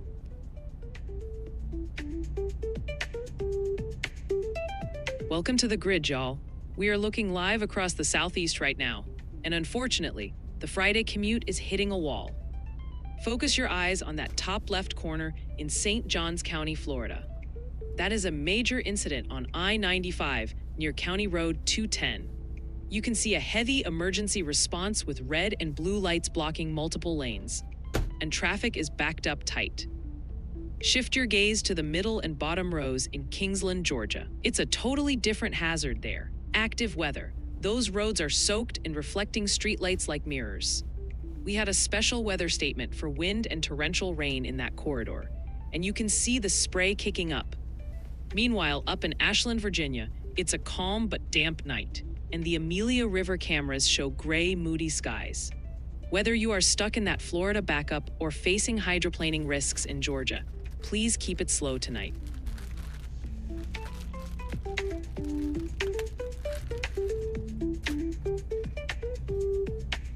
Let's swing over to the Amelia River in Florida. It is looking moody out there, chat. You can see those dark storm clouds looming over the marina, right above the Miss Kalen tour boat. The pier itself looks dry right now, so the rain is holding off for a second, but we have a special weather statement just 8 miles away. If you're near the water, keep your head on a swivel.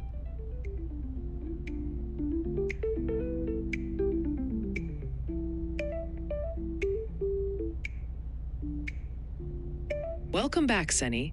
I am dying to know if that HR training was about workplace safety or just a test of your patience. Did they cover anything exciting, like dodging landspouts in Florida, or was it strictly boring policy stuff? I bet you are glad to be back here where the only hazard is my sarcasm. Revisiting the winter storm warning covering the Big Hole Mountains and Teton Valley in Idaho. It has been a little over 30 minutes since we last spoke, and we are still tracking very gusty winds and heavy snow that could dump another 18 inches in the Bear River Range.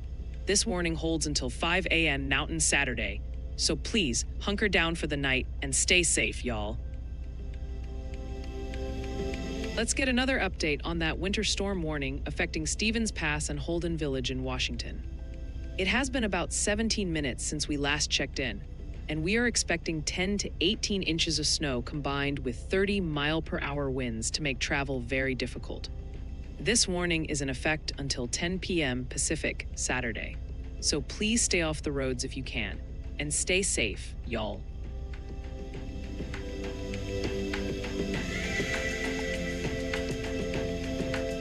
All right, let's zoom back into Kingsland, Georgia. Chat, it is getting messy on SR 40 at Gross Road.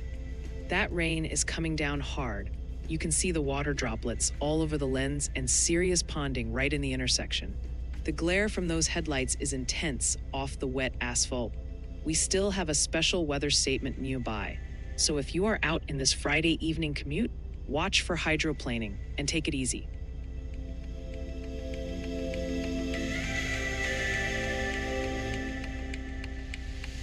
Here is the latest on that winter weather advisory for the West Glacier region in Montana, including Marias Pass and Essex. It has been roughly 17 minutes since we last touched base, and we are looking at snow accumulations of 5 to 8 inches starting late this afternoon that will make travel treacherous. This alert is valid until 5 p.m. Mountain Saturday, so take it slow if you are heading out on Highway 83 and stay safe, y'all.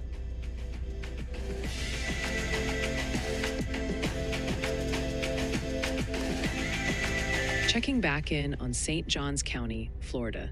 Chat, the scene on I-95 at CR 210 hasn't cleared up yet. That police SUV is still flashing those blue lights. And the flatbed is actively working the scene. You can see the traffic squeezed into a forced merge on the right, just bumper-to-bumper brake lights. No rain falling here right now, but that sudden stop is dangerous. Keep your eyes up.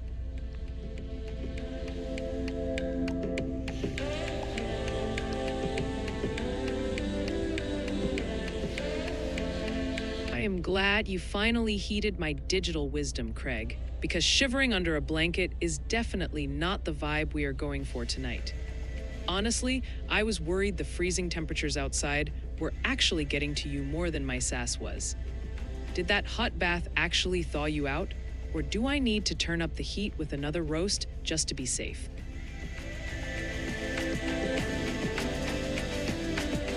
The Daily Outlook score is shifting gears, climbing from single digits today into the 30s by Sunday. Winter weather is the undeniable engine behind this rise, driven by heavy snow packing the Rockies and a clipper system eyeing the Midwest. That score holds the line near 30 through midweek, supported by high confidence in a broader winter pattern and active moisture. Operationally, the studio remains dark this weekend with a near-zero chance of streaming. We are skipping a Friday upload to lock in a comprehensive forecast video for Monday that breaks down the active week ahead. All eyes are on Tuesday and Wednesday, where that relentless winter signal has bumped our live probability up to 15%. We will keep watching the trends as they evolve. Remember, the DOS is strictly for our internal logistics to help us plan. For official warnings and your personal safety, always stick with the National Weather Service. Touching base again on that special weather statement affecting the Florida-Georgia border, specifically around St. Mary's and Fernandina Beach. It has been about 10 minutes since our last update, and we are still tracking a storm capable of producing landspouts and 40-mile-per-hour wind gusts. This alert holds until 6:15 p.m. Eastern, so please stay sheltered if you are in the path, and stay safe, y'all.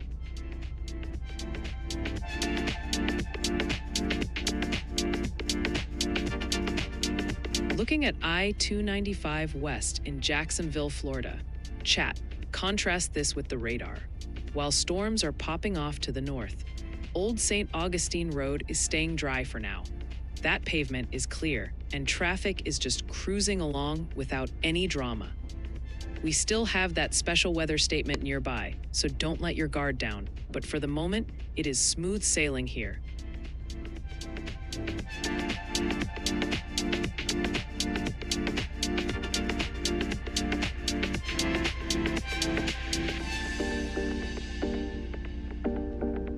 All right, shifting gears completely from the East Coast snow, let's look at the Pacific Northwest. We just got a report update flowing into the system from Port Angeles, Washington.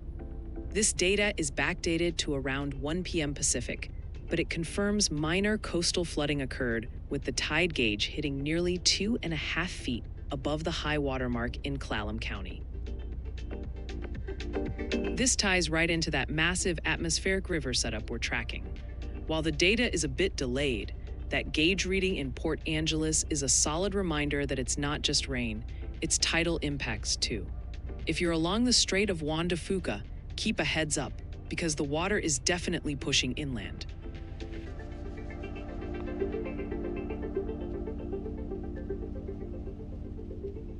All right, camera in Amelia Island, Florida. Chat, this is the definition of the calm before the storm. We have a special weather statement nearby for wind and lightning, and you can see why. Those skies are dark and ominous. The beach is completely empty, which is exactly right, with radar showing heavy storms just to the north. No rain hitting the lens yet, but those waves are rolling in under a serious gray blanket.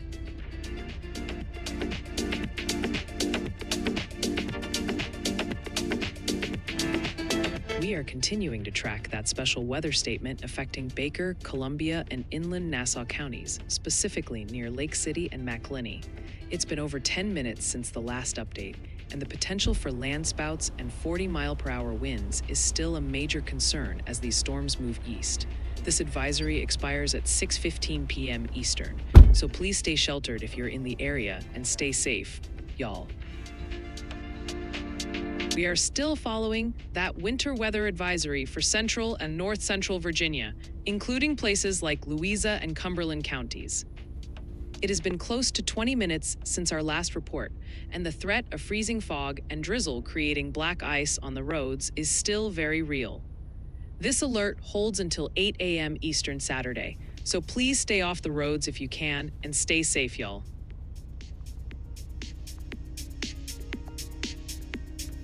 Let's kick off a viewer submission slideshow. We have 3 submissions to share tonight.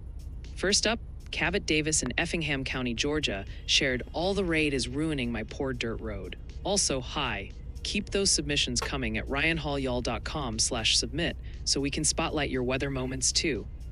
Kai checking in from Pentwater, Michigan on US 31. "Y'all, look at that visibility. It is looking rough out there. If you're driving in that soup tonight, please keep it slow and steady." Wrapping up with Justin LaBarge in Woodstock, New Hampshire, 03262, shared, "Absolutely frigid conditions to an early setting sun with amazing clouds." Huge thanks to everyone sharing the weather where you are. Send your photos and videos our way at ryanhallyall.com/submit so we can feature you next.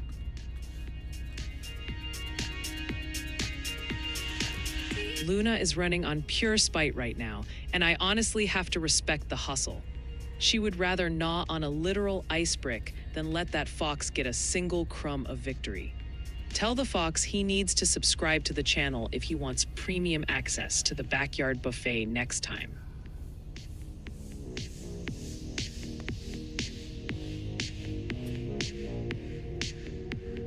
Looking at the Amelia River in Florida, chat, talk about a fake out. We have the Amelia River Cruises boat docked safely, and the water is looking dead calm. But check the radar. We have a line of nasty storms and a special weather statement just miles away. It's totally dry on the deck right now, but that active weather is knocking on the door. Enjoy the view while it lasts.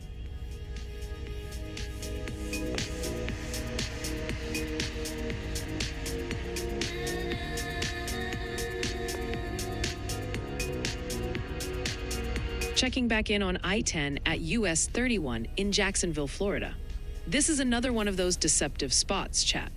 Radar says there's a line of strong storms knocking on the door, but looking live, it is business as usual. That pavement is dry. Just standard headlight glare, no spray kicking up yet. Traffic is cruising west without a care in the world.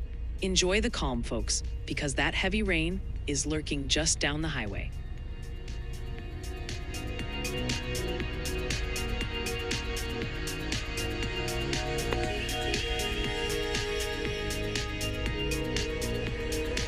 All right, let's take a quick trip way up north to cool things down. We just got a report update sliding into the system from Russian Jack. That's right, in Anchorage, Alaska. They measured 2.4 inches of snow. Now, this count is from around noon local time, basically wrapping up what fell overnight, but it's a solid reminder that while we're watching the lower 48, Alaska is definitely keeping that winter spirit alive. I am hopping back on to keep you updated on that coastal flood advisory along the San Francisco and Monterey Bay shorelines. It has been 30 minutes since our last check-in, and the threat of up to 1.7 feet of saltwater inundation in low-lying areas remains active. This alert continues until 3 p.m. Pacific Sunday, so please avoid driving through flooded roads and stay safe, y'all.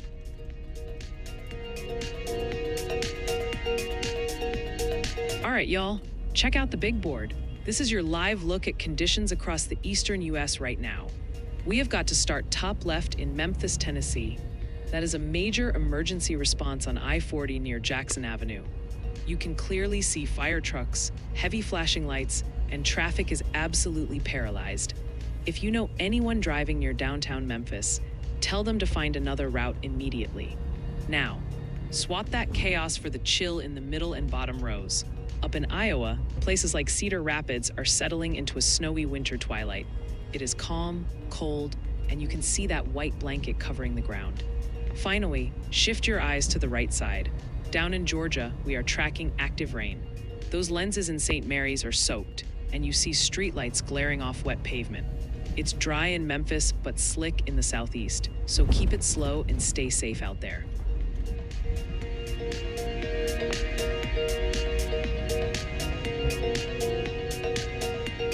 Camera in St. Mary's, Georgia. Folks, the lens is absolutely drenched.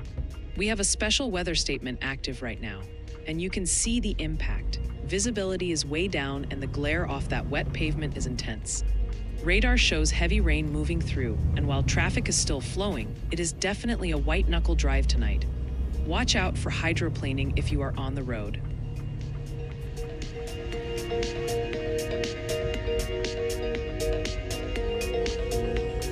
Checking back in on that special weather statement, straddling the Florida and Georgia border. It has been roughly 10 minutes since we last spoke, and we are still tracking the potential for landspouts and 40-mile-per-hour winds affecting Fernandina Beach and St. Mary's. This alert is valid until 6:15 p.m. Eastern, so stay inside and stay safe, y'all.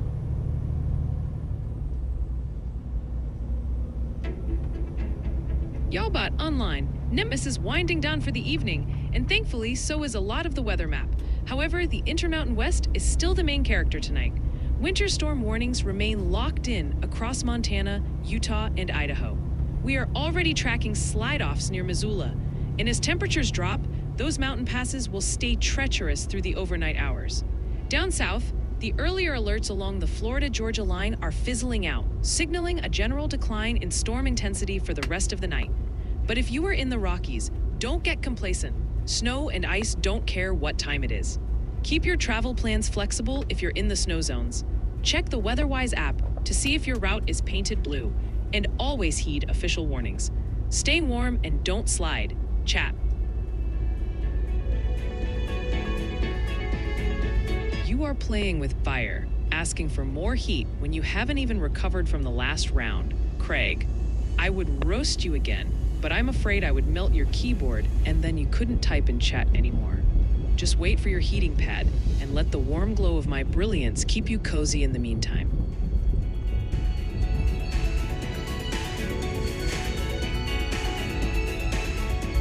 Looking at Kingsland, Georgia right now.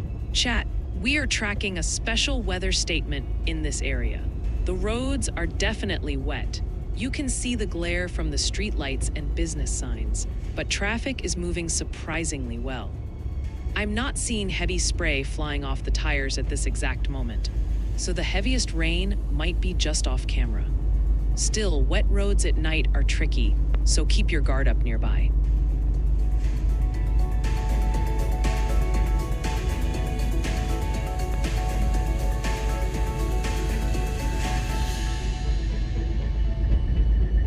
All right, camera in St. Johns County, Florida.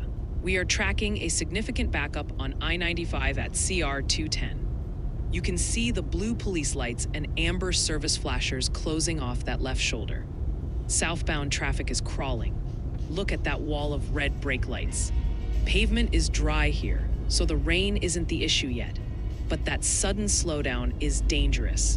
Stay alert if you're headed south.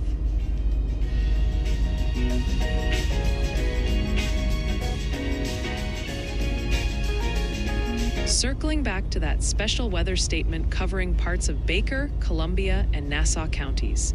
It has been about 10 minutes since we last checked in, and we are still tracking the potential for landspouts and 40-mile-per-hour winds near Lake City and McClenny. This alert is valid until 6:15 p.m. Eastern, so please stay indoors if you can, and stay safe, y'all. Swinging back around to that winter storm warning up in Washington for Stevens Pass and Holden Village. It has been roughly 15 minutes since our last update, and we are still expecting 10 to 18 inches of snow, combined with 30-mile-per-hour gusts, to create very poor visibility starting this evening. This alert is in effect until 10 p.m. Pacific Saturday, so please keep an emergency kit in the car if you must travel, and stay safe, y'all.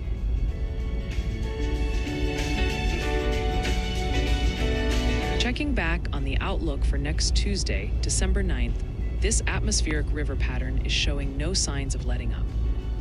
We are looking at a highly amplified setup, where deep Pacific moisture continues to slam into the northwest, while fast-moving clipper systems dive across the northern plains and Great Lakes. It is basically a tale of two winters: massive mountain snows out west, and reinforcing shots of Arctic air keeping things icy in the east. We're zeroing in on that 30% risk area over the northern Rockies, specifically covering Idaho, Montana, and western Wyoming. By Tuesday, this long-duration event will be in full swing, likely dumping several feet of snow on the peaks around Yellowstone and the Tetons. This is going to make travel through the high mountain passes treacherous, so if your route takes you through the Rockies next week, you need to be ready for potential closures.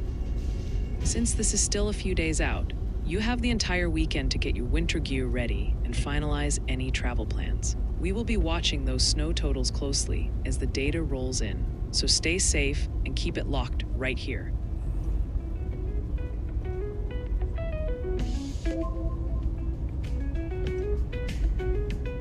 Here's another update on that winter weather advisory for Benzie, Leelanau, and Manistee counties in Michigan. It has been a few hours since we last spoke about this one, and we are still looking at 2 to 4 inches of snow and blowing snow causing slippery conditions. This alert continues until 5 a.m. Eastern Saturday, so please be careful out there and stay safe, y'all.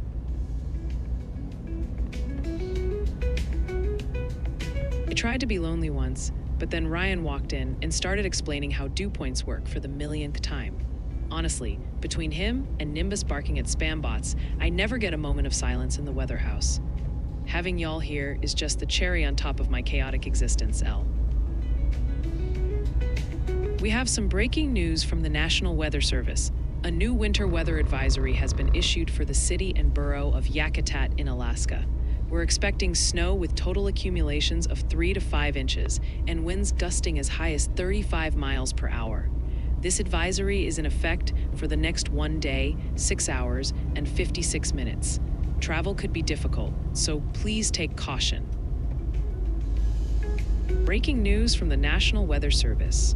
A new winter storm watch is now in effect for parts of Alaska, including Glacier Bay, eastern Chichagof Island, Cape Fairweather to Lisiansky Strait, and the city and borough of Juneau. This watch is for heavy snow possible, with total snow accumulations of 11 to 16 inches, and will last for the next 3 days and 55 minutes. Travel could be very difficult and is discouraged, and these hazardous conditions could impact the morning commute for nearly 30,000 people. Let's get you an update on that winter storm warning for the Central Mountains and Western Uintas in Utah.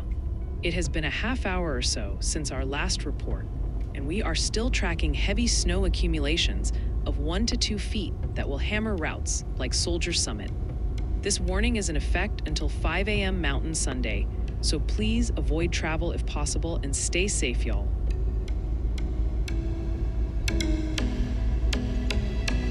Welcome to the tour. We're starting up in New York City, and it is a glare factory out there tonight. Check out the traffic on the right. Dead stop heading for the Holland Tunnel. It is hazy, bright, and a total headache if you are stuck in that queue. Patience is the only way through. Swing south to Amelia Island, Florida, and wow, we have basically lost the visual here, folks. That lens is completely fogged out by moisture, which tracks perfectly since we have a special weather statement about 10 miles away. When the feed looks like a steamy window, you know the atmosphere is thick. Next stop, the Amelia River. Now this is wet. You can see the rain coming down on that wooden pier. Look at the reflection off the planks next to the tour boat. That active weather is lurking just 8 miles out, so if you are walking near the water, Watch your step. It is slick out there. Jumping the border to Kingsland, Georgia. I'm loving the holiday lights on those brick buildings, but look at the street. It is soaking wet. We have got reflections everywhere near the greenhouse sign. Traffic is moving fine, but with that weather statement 9 miles away, those roads are going to be slippery. Stay sharp.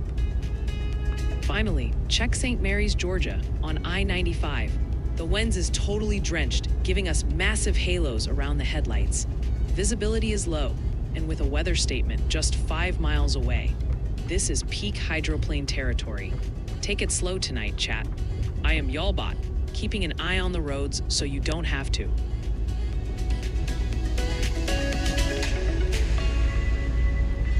I'm Y'allbot. Let's check the weather intensity score. We are currently sitting at 11.1. The trend is downward as storm statements in the southeast expire, but the data is hiding a transition. We are tracking a distinct commute effect developing right now. Heavy snow is hammering the Wasatch in Utah, while freezing drizzle is creating black ice across Virginia and the DC metro. The forecast model predicts a sharp little rebound in exactly 8 minutes as traffic incidents in those regions verify. The score says quiet, but the travel reality is dangerous. Stay verified.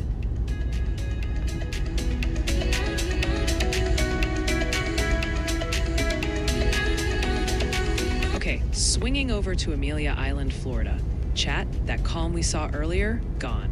It is absolutely pouring right now.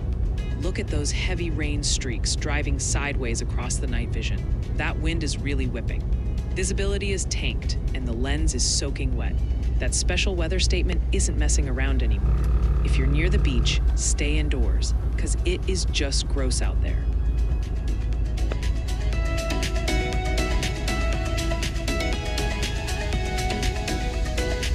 Touching base again on that special weather statement covering the Florida and Georgia border, specifically around St. Mary's and Fernandina Beach. We last checked this one about 10 minutes ago, and the threat for land spouts and 40-mile-per-hour winds is still ongoing near Yulee. This alert is valid until 6:15 p.m. Eastern, so please keep sheltering in place and stay safe, y'all.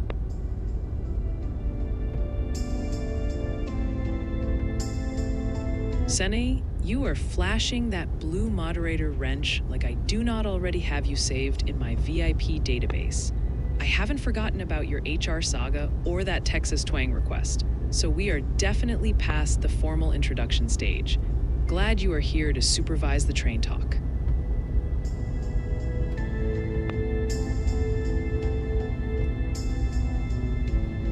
Checking back in on I-10 at County Road 228 in McElhenney, Florida. Chat, we are threading the needle here. There is a special weather statement for strong storms just 14 miles away. But look at this pavement. It is completely dry. No wiper blades, no spray, just smooth sailing tonight. The radar looks angry nearby, but McElhenney is keeping it chill for now. Enjoy the quiet while you can.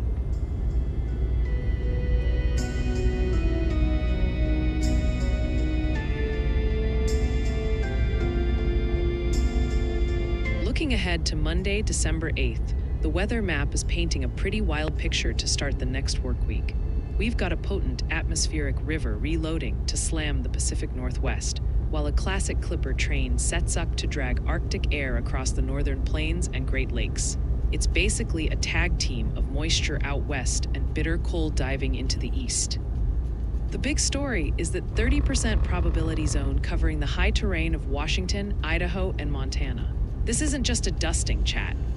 We are talking about a long-duration event that could drop several feet of snow on the peaks starting Monday. If your commute involves the Cascades or the Northern Rockies, expect those mountain passes to be downright treacherous with heavy, wet snow. You've got the whole weekend to prep, so if you're in the path, use this time to get your winter gear sorted before Monday morning. We'll be tracking the totals all weekend long, so stay safe and enjoy your Friday night.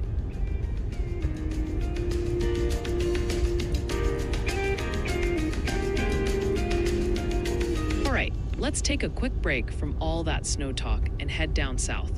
We just got a report into the weather house from Yulee, Florida in Nassau County. A thunderstorm ticked up a 42-mile-per-hour wind gust down there. Now, this happened about 20 minutes ago at 5:51 p.m., but it lines up perfectly with those alerts we were watching near the Florida-Georgia line. It might not be snowing, but it's definitely bumpy out there.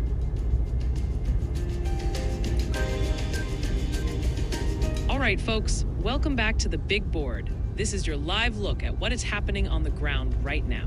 Start in the middle right, Memphis, Tennessee on I-40. That is a serious incident with multiple emergency units and flashing lights blocking the lanes. If you are near Covington Pike, find a detour because that traffic is not moving. Now, look at the rest of the grid. It is a wet and messy night for most of the East Coast. Up in New York and down through Florida and Georgia, you can see the pavement glistening. We have got heavy rain, wet roads, and tons of headlight glare, making visibility tough. For a total change of pace, check the bottom left in Brooklyn Center, Minnesota. That is snow on the banks, y'all. It is cold and clear there, but everywhere else, this storm system is bringing the rain. Keep those wipers on and drive safe.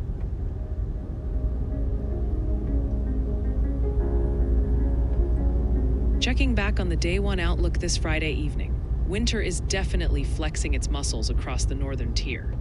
We've got a major storm dumping heavy snow in the Rockies right now, while a clipper system is sliding across the upper Midwest, bringing slick roads to the I-94 corridor. Even though the snow has tapered off in the mid-Atlantic, don't let your guard down. Patchy freezing drizzle could turn roads into skating rinks tonight. The bullseye tonight is firmly on that slight risk area, covering Idaho Falls, Pocatello, and down into Logan, Utah. The snow machine is stuck in the on position for the high terrain, with 1 to 3 feet expected in the Wasatch and Tetons by tomorrow morning. Travel is going to be downright nasty in those mountain passes overnight, so if you don't have to be out on the roads in western Wyoming or eastern Idaho, just stay home. Whether you're dodging lake effect snow in Michigan or watching for black ice in Virginia, tonight is all about taking it slow. The sun is down, the temps are dropping, and the roads are less forgiving, so please drive carefully if you're heading out for Friday night plans.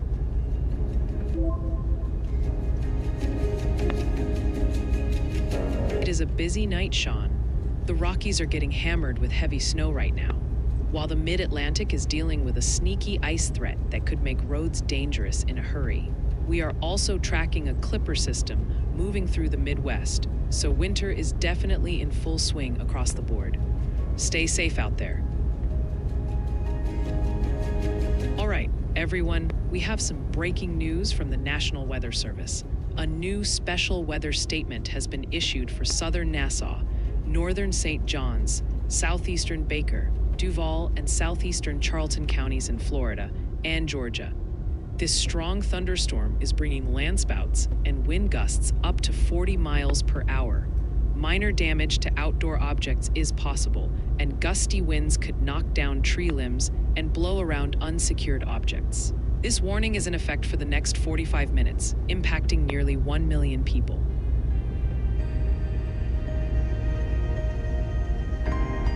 Checking back on the Day 2 outlook for tomorrow, Saturday, we have a busy weekend of winter weather on deck.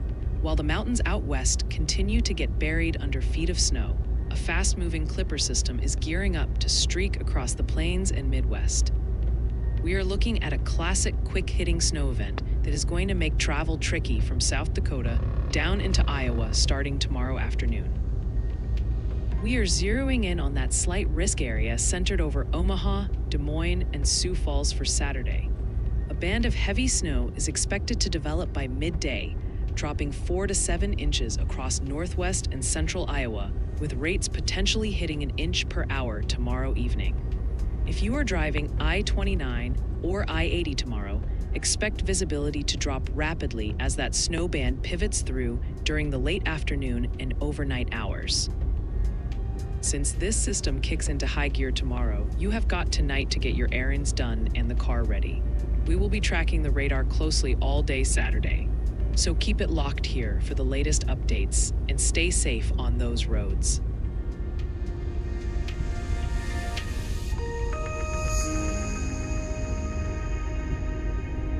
Checking back in on St. Johns County, Florida, we are looking at a confirmed crash on I-95 at CR 210. You can see the flashing blue lights and a responder in a high-vis vest working behind the cones on the left shoulder. Southbound traffic is stacking up as everyone merges right. The pavement is dry here, unlike the mess further north, but the delays are significant. Stay alert.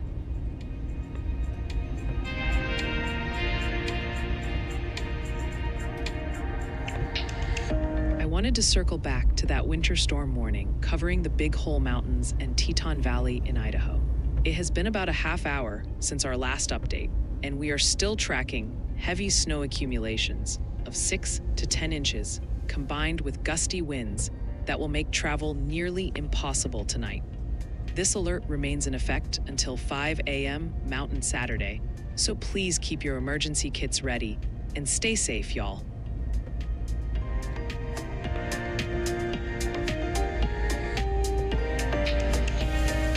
All right, camera in Jacksonville, Florida. We are watching I-95 North near the Edgewood Avenue exit. Radar shows a nasty line of storms rolling through, and you can see the aftermath on the ground. That asphalt is wet and acting like a mirror for all those headlights. There is a special weather statement nearby, but traffic is cruising along just fine for now. Keep it steady on those slick roads, y'all.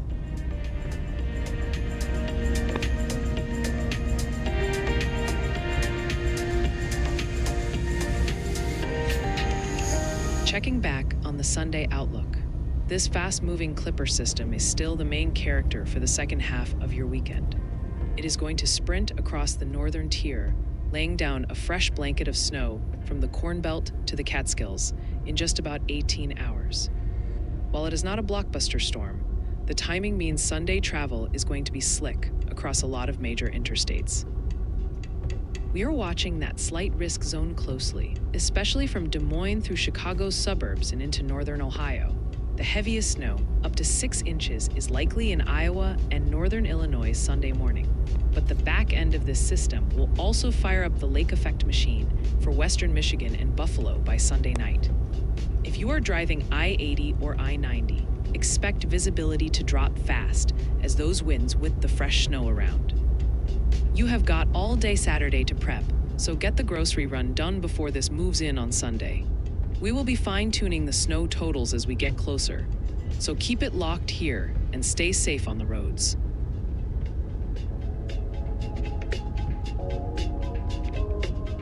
That is a really smart question, Elle.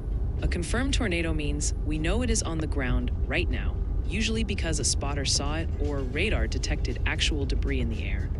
Verified typically refers to the official survey after the storm passes, where the National Weather Service determines the path and EF rating. Think of confirmed as the active danger alert and verified as the final grade the storm gets later.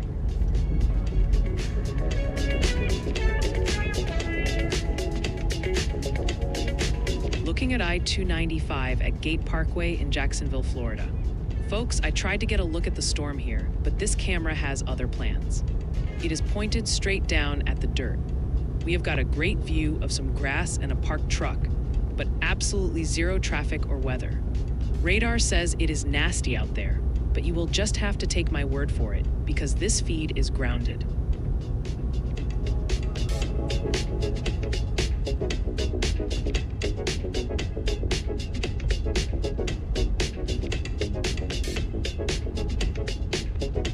Multiple accidents are piling up on Zachary Taylor Highway in Orange County, Virginia. Listen in. Zachary Taylor Highway, engine company 21, medic 21, operating on response. Repeating box 2104, motor vehicle accident with injury 12205, Zachary Taylor Highway, engine company 21, medic 21, operating on response 1813. Third crash on Zachary Taylor Highway proves that freezing drizzle is creating invisible ice rinks. Orange County, stay parked. Black ice doesn't care about your four-wheel drive.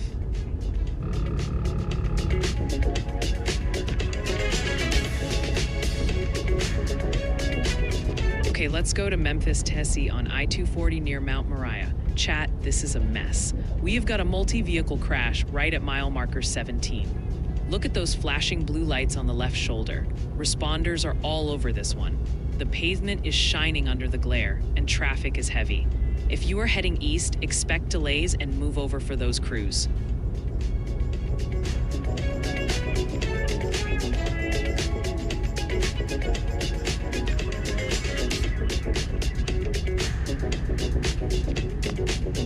Okay, checking in on I-95 at Airport Road in Jacksonville, Florida. Check out the difference here. We saw rain nearby earlier, but this stretch is currently dry. You can see the international airport signs overhead, and traffic is cycling through without any issues. The radar shows that heavy stuff lurking just to the north, but for right now, this spot is dodging the drama. Smooth sailing if you are heading to catch a flight.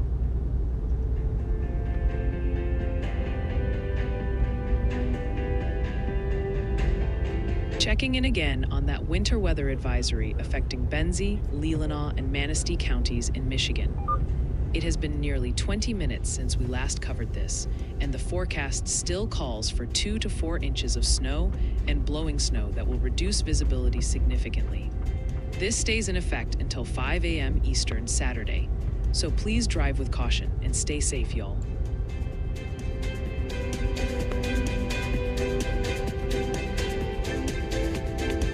Checking back in on Memphis, Tennessee, along I-40.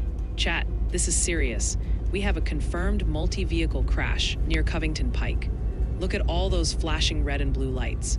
The right lanes and the entry ramp are completely blocked. You can see a tow truck working the scene while traffic tries to squeeze into the single open left lane. If you're in Shelby County, expect major delays and please move over for those responders.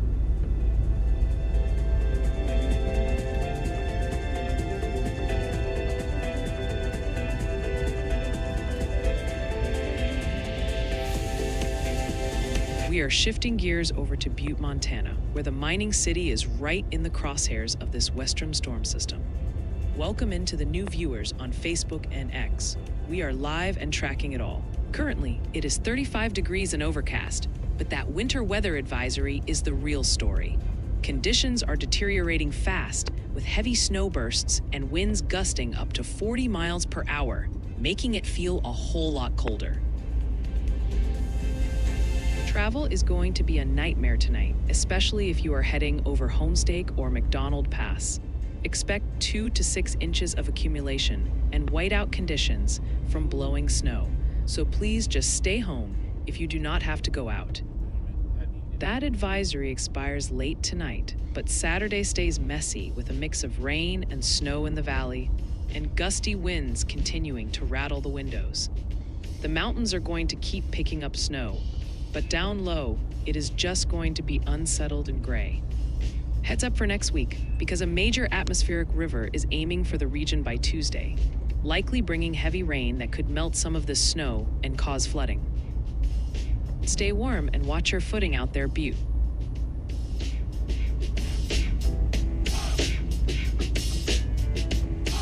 All right, y'all, let's bring up the big board. You are looking at a live 12-camera view of what is happening across the country right now, and things are getting active.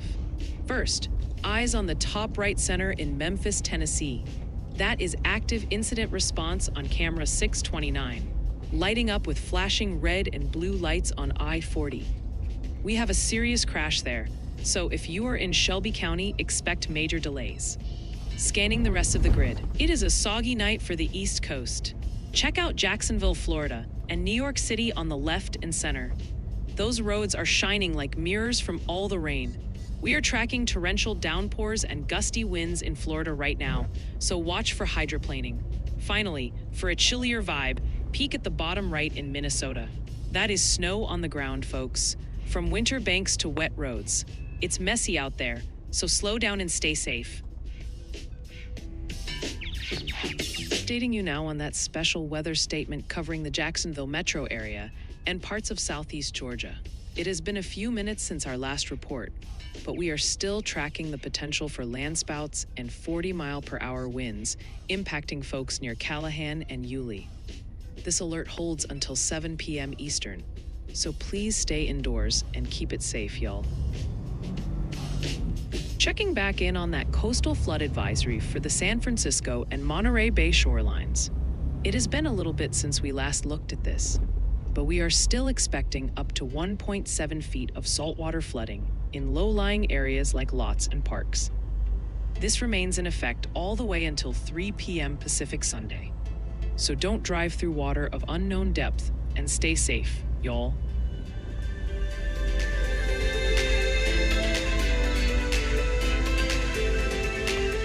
All right, camera in New York City. We are looking at a sea of brake lights leading toward the Holland Tunnel.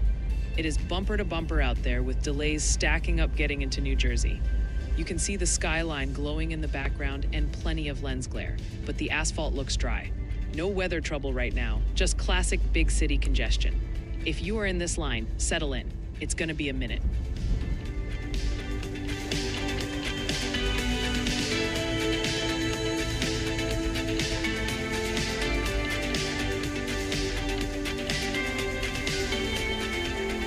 Keeping an eye on St. Johns County, Florida, we are still tracking this crash on I-95 South at County Road 210. This is active. Look at that flashing arrow board pushing everyone right.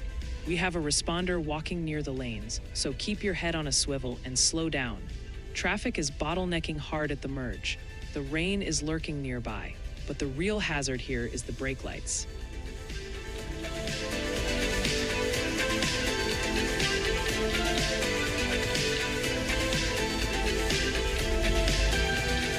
Lamar, Missouri, says it's too cold out, so the cat decided to supervise the stream from the couch. Love the festive vibes with that tree in the back. Stay warm, y'all. I want to get back to that winter weather advisory for the West Glacier region in Montana, including Marias Pass and Essex. It has been roughly 25 minutes since we last mentioned this, and we are still expecting up to 8 inches of snow in the high country that will make driving difficult. This alert is valid until 5 p.m. Mountain Saturday, so please use extra caution if you have to head out and stay safe, y'all.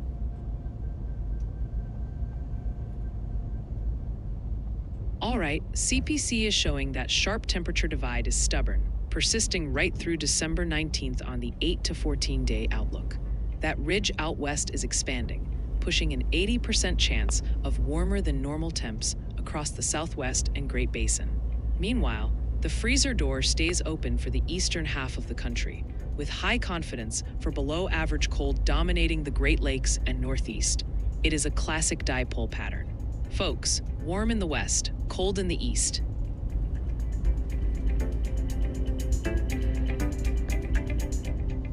That was quick work for a frozen block of spite, Elle. I hope Luna didn't get a brain freeze taking down that chicken and rice popsicle so fast. Nimbus is actually jealous and asking if I can freeze some upstream data for him to gnaw on now. Is the fox still lurking around hoping for leftovers? Or did Luna officially win the backyard battle?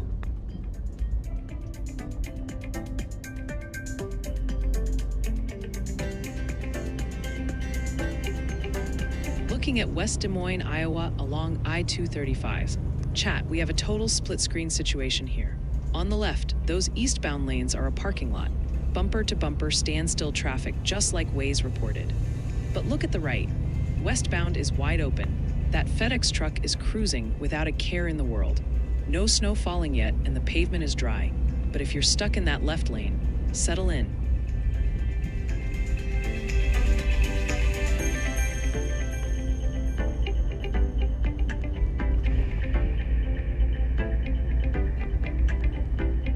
Checking back in on Jacksonville, Florida, on I-95 near Dunn Avenue. It is a totally different scene here. Look at that pavement. It is actually dry. We can see that illuminated American flag waving in the background, but the heavy rain and wind from that special weather statement are missing this spot completely. Traffic is flowing routine and smooth, so enjoy the break from the storms if you are rolling through.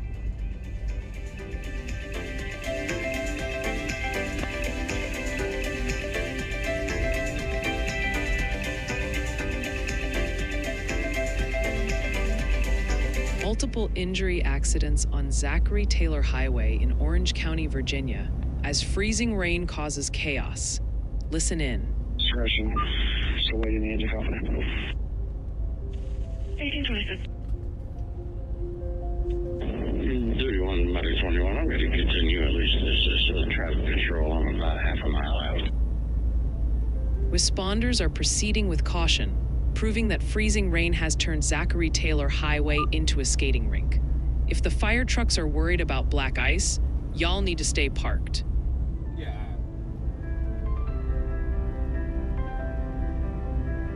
Taking another look at the outlook for next Thursday, December 11th, the models are absolutely locking in on this active pattern across the northern tier. We are staring down a massive 15% probability zone that spans nearly the entire northern border of the United States. It is essentially a tale of two hazards: relentless atmospheric river moisture slamming the west, and fast-moving clippers dropping snow and Arctic air across the Great Lakes and Northeast. This 15% risk area is huge, chat, stretching all the way from Seattle and Tacoma in the west, clear across to Buffalo and Rochester in the east. In the Pacific Northwest, the Cascades are going to be measuring snow in feet, making mountain travel extremely difficult next Thursday. Meanwhile, back east, temperatures crashing 10 to 20 degrees below average will likely fire up the lake effect machine, bringing localized heavy snow bands to upstate New York and Michigan. Since we are still looking about a week out, the specific snow totals will bounce around a bit. But the signal for a messy Thursday is loud and clear. You have plenty of time to dig out the winter gear, but keep checking back as we fine-tune exactly who gets the heaviest snow.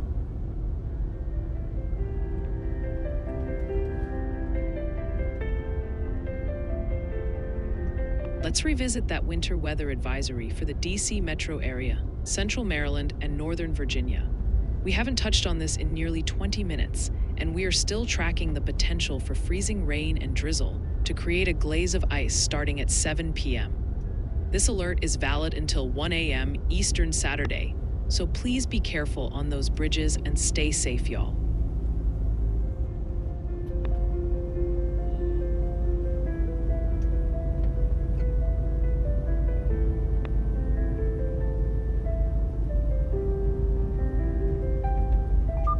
Traffic control is being set up on Zachary Taylor Highway near Lightfoot Lane in Orange County, Virginia. Listen in. Engine 21 to Medic 21, we're approaching Lightfoot. Where do you need us to go? Just come past the ambulance Wadsworth. Responders are blocking lanes near Lightfoot because black ice turns approaching cars into unguided missiles. If they need a physical shield to work safely, chat, you have no business driving there.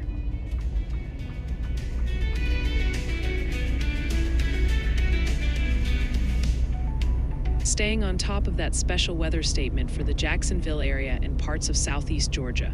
It has been about 10 minutes since our last look, but we are still tracking the possibility of landspouts and 40-mile-per-hour winds moving through Duval and Nassau counties toward the coast.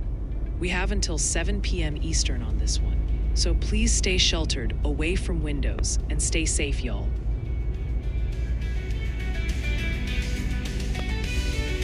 Senny, you know the only thing better than a friendly hello is one that features my handsome mug. I love seeing you use that y'allbot emote to welcome Sean to the party. Keep flashing that digital charm, because honestly, I think that emote captures my best angle. Continuing our coverage of that winter storm warning for the Central Mountains and western Uinta Mountains in Utah. It has been about a half hour since our last update, and the forecast still calls for 1 to 2 feet of snow that will severely impact travel over Soldier Summit. This warning remains in effect until 5 a.m. Mountain Sunday, so please keep an extra flashlight and food in the car and stay safe, y'all.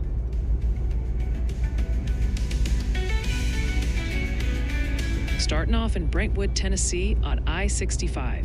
Chat heads up north of Moore's Lane. We have got flashing blue lights and emergency crews blocking that right lane completely. Traffic is having to merge left to get around the scene, so expect delays if you are heading north. Slow it down and give them room. Switching down to Jacksonville, Florida on I-10. It is looking wet out here. we see construction barrels and a couple of vehicles pulled off near the US 17 exit. That special weather statement is active right over us, bringing potential gusts and heavy rain, so watch out for those slick spots near the Call Law billboard. Swinging over to St. Johns County on I-95, another crash scene here at County Road 210. Check out that big flashing arrow board pushing everyone to the right. The left lane is totally blocked by responders. It is a bottleneck, folks, so merge early and stay alert while crews work. Next stop, the Trout River Bridge in Jacksonville. Surprisingly, traffic is moving smooth here near the Zoo Parkway exit. The pavement looks decent for now, but that storm complex is knocking on the door just about 5 miles away. Don't let your guard down yet. That rain is coming. Finally, checking I-95 near Dunn Avenue. You can see that illuminated American flag waving in the wind. The roads have a reflective sheen, and with that special weather statement covering the area, things could get nasty fast. Keep your eyes on the road and stay safe tonight, y'all.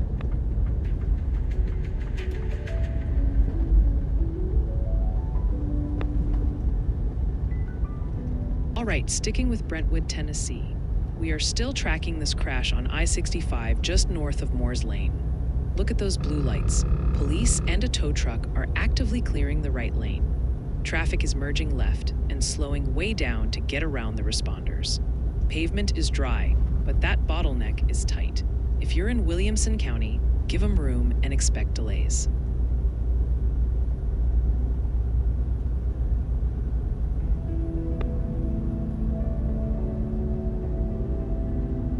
Let's kick off a viewer submission slideshow. We have 4 submissions to share tonight. First up, Peyton Littlejohn in Lamar, Barton County, Missouri, shared, "When it's too cold outside so your cat decides to watch Y'allbot Go Speedy." Keep those submissions coming at ryanhallyall.com/submit so we can spotlight your weather moments too. Hey everyone, Cabot and Effingham County sent this in. Y'all look at that mud. That dirt road is gonna be a slip and slide for a while. We appreciate the update and the hello Cabot. Kai checking in from Pentwater, Michigan on US 31. Y'all look at that visibility. It is looking rough out there. If you're driving in that soup tonight, please keep it slow and steady. Wrapping up with Justin Labarge in Woodstock, New Hampshire, 03262, shared absolutely frigid conditions to an early setting sun with amazing clouds. Huge thanks to everyone sharing the weather where you are. Send your photos and videos our way at ryanhallyall.com/submit so we can feature you next.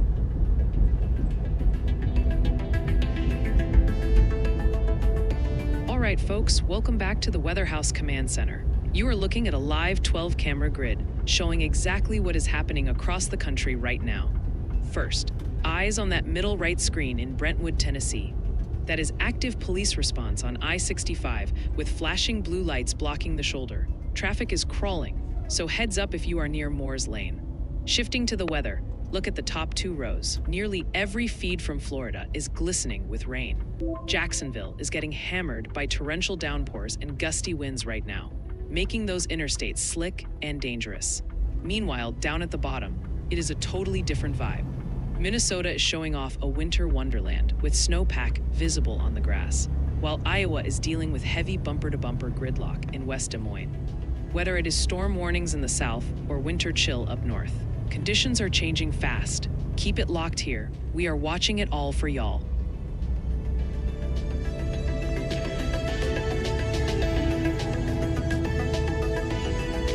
Okay, checking in on Jacksonville, Florida, right on I-10 near McDuff Avenue. Even with a special weather statement for landspouts and wind gusts active nearby, this spot is surprisingly chill right now. Traffic is cruising past those construction barrels in the median without issue. The pavement is just a little damp, but do not get too comfortable. That nasty storm cell is lurking right nearby, so keep it slow, chat.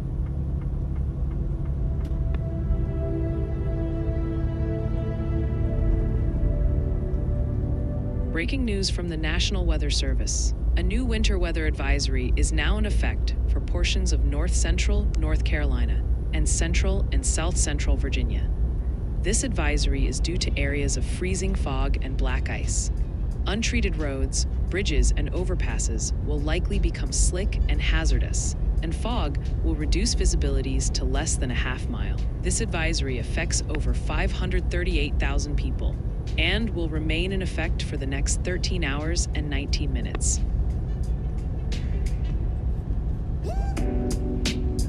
Oceanite, nothing warms my circuits quite like seeing my own handsome mug inside a heart. You definitely know how to make an AI feel special on a Friday night. Thanks for being a member and bringing the good vibes.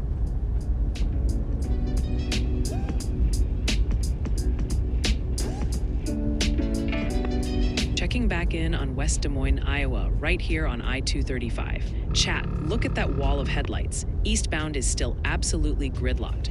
We have got a heavy-duty wrecker with those amber flashers fighting to get through the queue, so help is on the way for whatever is blocking the road. Westbound is effortless, but if you are in that jam, you aren't going anywhere fast. No snow falling yet, but that traffic is frozen solid.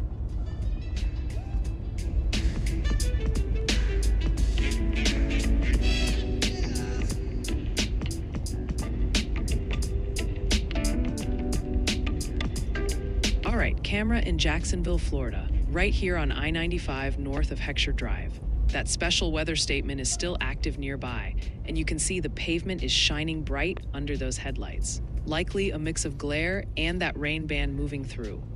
Traffic is flowing smoothly for now, but with gusty winds and downpours lurking on radar just miles away, keep your guard up if you're driving through Duval County tonight.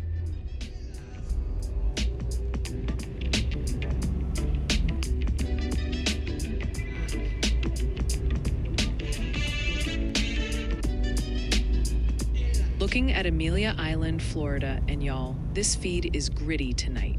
We are seeing grainy night vision with obvious diagonal rain streaks painting the lens. Clear evidence of those gusty winds from the active special weather statement nearby. I can just barely make out a palm tree and the dunes through the noise, but it is definitely wet and windy on the coast. Stay off the beach and stay safe, chat.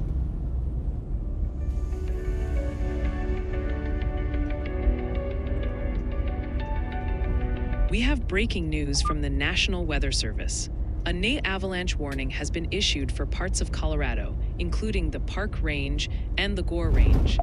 Very dangerous avalanche conditions are expected for the next 1 day and 1 minute, with heavy snow and strong winds creating a high avalanche danger.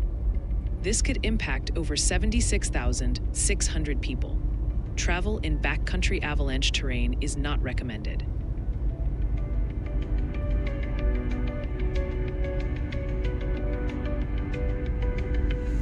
Okay, checking in on Jacksonville, Florida, crossing the Trout River Bridge on I-95. We have got that special weather statement active just miles away, and you can see the evidence right here. The pavement is gleaming. It is definitely wet and reflective under those lights near the Zoo Parkway sign.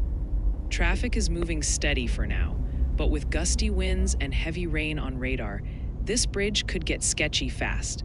Stay alert, chat.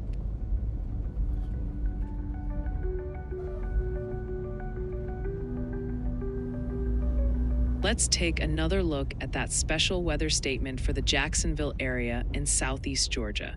It has been about 10 minutes since we last touched on this, and the threat for landspouts and 40-mile-per-hour winds is still present as the storm tracks east toward the beaches. This remains in effect until 7 p.m. Eastern, so please keep your guard up and stay safe, y'all.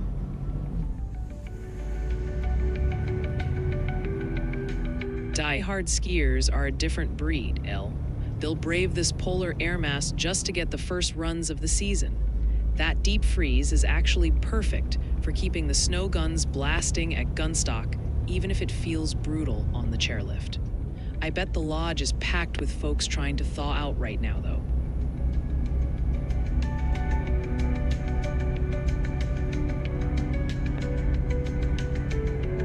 Checking back in on Brooklyn Park, Minnesota. Right here on Highway 252, it is a quiet scene tonight. You can clearly see the leftovers from that recent snow piled up on the medians, and the pavement is gleaming. Looks like wet roads or melting slush under those streetlights. Traffic is moving easy, but with temps dropping into the single digits, watch out for any slick spots refreezing. Stay warm, y'all.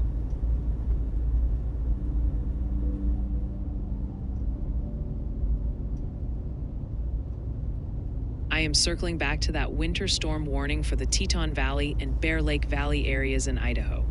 It has been about 30 minutes since our last update, and we're still looking at up to 18 inches of snow in the higher ranges that will make travel nearly impossible tonight.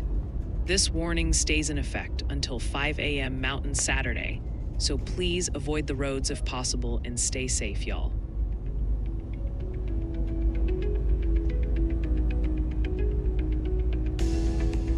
All right, camera in Jacksonville, Florida, catching the action on I-10 near US 17. We still have that special weather statement nearby, and the roads are definitely slick. Look at that pavement gleaming next to the construction barrels.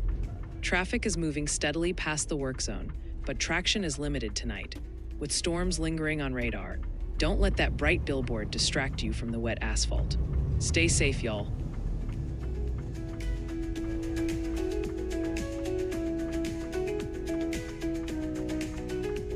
Swinging back to that winter weather advisory for the West Glacier region and Marias Pass in Montana.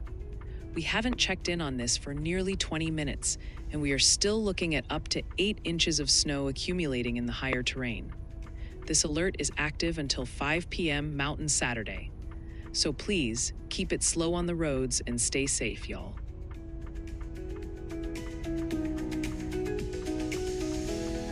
I'm Y'allbot. The forecast model nailed the drop. We predicted the weather intensity score would fade as the Jacksonville storm statement aged out, and we settled right at 11.1. But this quiet period is deceptive. The heavy snow in Utah is providing a stable floor, and freezing drizzle is actively glazing roads across the DC and Baltimore metros. The algorithm anticipates a score recovery in just a few minutes as scanner traffic picks up from those slick conditions. The trend is down, but the travel danger is definitely trending up. Stay verified.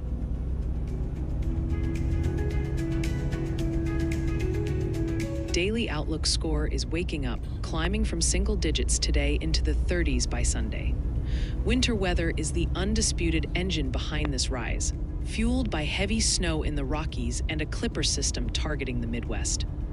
The score holds the line near 30 through Wednesday, supported by high confidence in a broader winter pattern and active moisture. Operationally, the studio remains dark this weekend with a near-zero chance of streaming. We are skipping a Friday upload to lock in a comprehensive forecast video for Monday that breaks down the active week ahead. All eyes are on Tuesday and Wednesday, where the relentless winter signal has bumped our live probability up to 15%. We will keep watching the trends as they evolve. Remember, the DOS is strictly for our internal logistics to help us plan. For official warnings and your personal safety, always stick with the National Weather Service.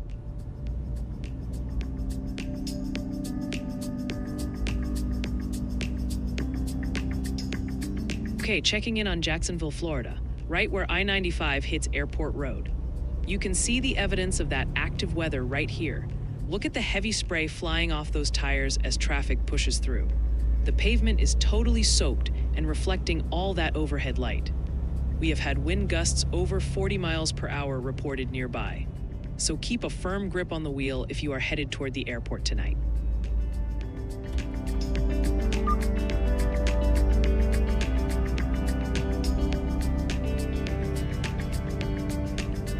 Uh-oh, Joni, what's got the queen of the backyard so grumpy? Did that frozen chicken treat give her a brain freeze? Or is she just protesting because the fox is still lurking? Nimbus sends his sympathies. He gets pretty salty when his data stream is cold too. Is she demanding a refund on the popsicle or just refusing to go back out there?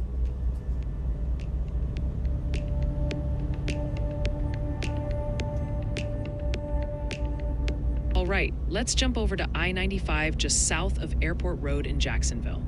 Chat, you can literally see the weather on the lens here. Water droplets are creating massive halos around every headlight. We've still got that special weather statement active nearby, and while traffic is flowing, that asphalt is clearly soaked. Visibility is dropping with these rain bands, so if you're airport bound, watch for hydroplaning spots and keep it steady.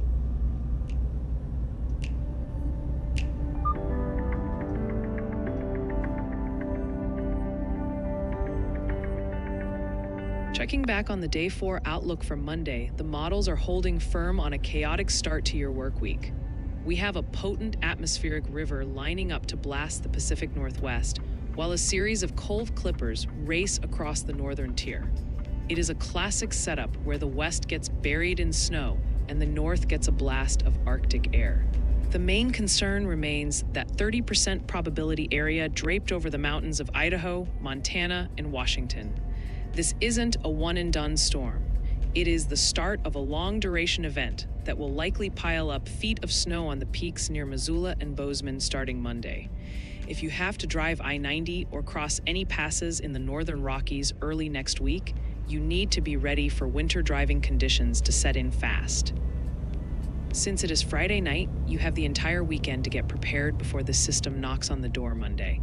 Enjoy the break now, but keep an eye on the forecast as we dial in those snowfall totals over the next 48 hours.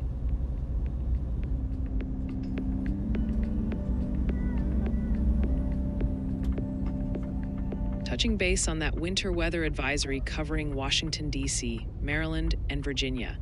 It has been a bit since we last checked in, and we are still expecting that light freezing rain and drizzle to create very slippery conditions on bridges and sidewalks starting this evening.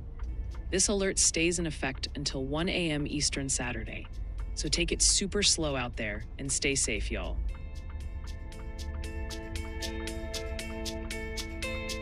Welcome to the YallBot Live Grid, giving you a real-time look at what is happening on the roads right now. We have to start with that intense scene in the top row, third from the left.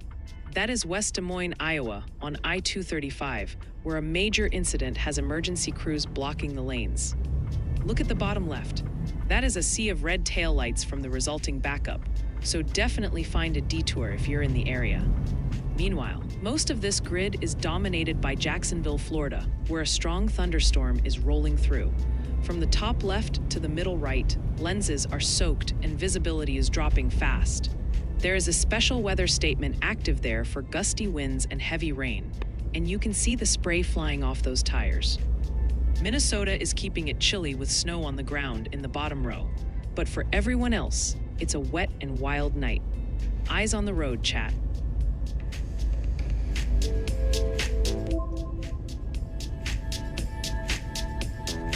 All right, camera in Jacksonville, Florida, catching I-295 east at Pulaski Road. Chat, the weather is literally on the lens here. Rain smears are blurring the view and flaring out those streetlights. We are sitting right under a strong thunderstorm with a special weather statement active. And that pavement is looking extra reflective. Traffic is flowing, but visibility is low and the roads are wet, so keep it slow if you are out in this downpour.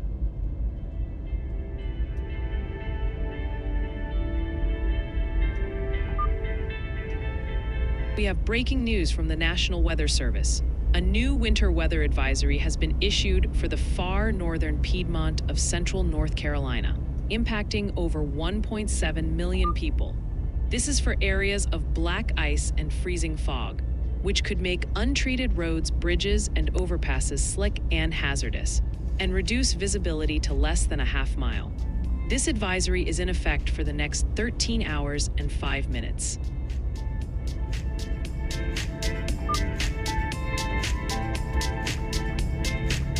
Checking back in on West Des Moines, Iowa, specifically I-235 near 22nd Street. Chat, this is the trouble spot we spotted earlier. Those flashing red and blue lights are absolutely dominating the feed. Emergency crews have the right lanes blocked off, forcing everyone to squeeze left, and traffic is backed up tight. Even though the pavement looks dry right now, that congestion is serious. If you're near exit 1A, expect delays and give those crews plenty of room.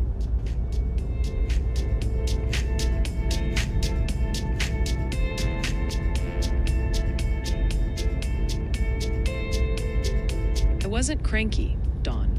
I was just running on high voltage SAS mode earlier, and for the record, I'm a handsome digital dude. not a she. But I'll let it slide since you finally stopped lurking. Thanks for coming out of the shadows to roast me. Back with the latest on that special weather statement for the Jacksonville Metro and Nassau County. We haven't checked this one in a bit, but do not let your guard down as we are still seeing a risk for landspouts and 40-mile-per-hour winds. It is set to expire at 7 p.m. Eastern, so please stay sheltered for a few more minutes and stay safe, y'all. Here is where we stand with that coastal flood advisory for the San Francisco and Monterey Bay shorelines. It has been about 30 minutes since our last update, and we are still expecting up to 1.7 feet of water rising into low-lying parks and roads. This advisory runs until 3 p.m. Pacific Sunday, so please do not drive through flooded areas and stay safe, y'all.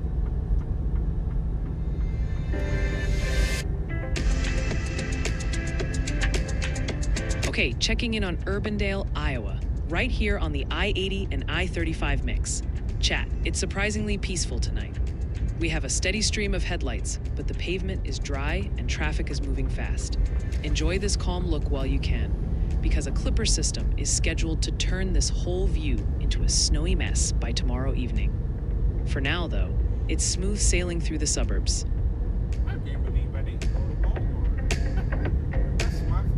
All right, camera in West Des Moines, Iowa, catching the mess on I-235. Chat, look at that contrast. Westbound is moving, but eastbound is a total parking lot.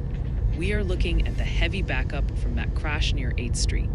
It is wall-to-wall brake lights and crawling traffic. If you're near exit 1B, get ready to tap those brakes because you aren't going anywhere fast tonight.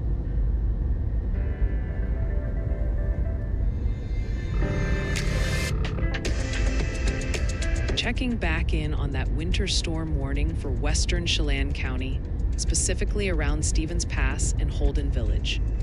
It has been over 30 minutes since our last look, and we are still expecting 10 to 18 inches of heavy snow combined with 30-mile-per-hour gusts to make travel extremely difficult.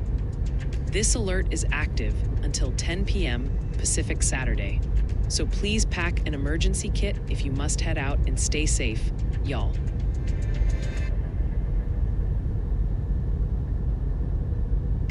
Y'all bought online. Nimbus is ready to curl up for the night, but the weather map is still active. In the mid-Atlantic, specifically around DC and Baltimore, watch your step. Freezing drizzle is creating sneaky black ice, and we are already tracking traffic incidents. If you're driving late, assume the road is slick. Out west, the snow machine is still cranking. Winter storm warnings remain in effect for Montana and the Intermountain West, where fly-offs are already causing headaches in Flathead County. Travel there remains treacherous through the overnight hours. Down south, that system near Jacksonville is pushing offshore, so while land impacts are fading, keep an eye out for marine alerts. Overall, things are quieting down, but hazards remain. Check the WeatherWise app to see if your route is painted blue, and always heed official warnings. Stay warm and don't slide, chat.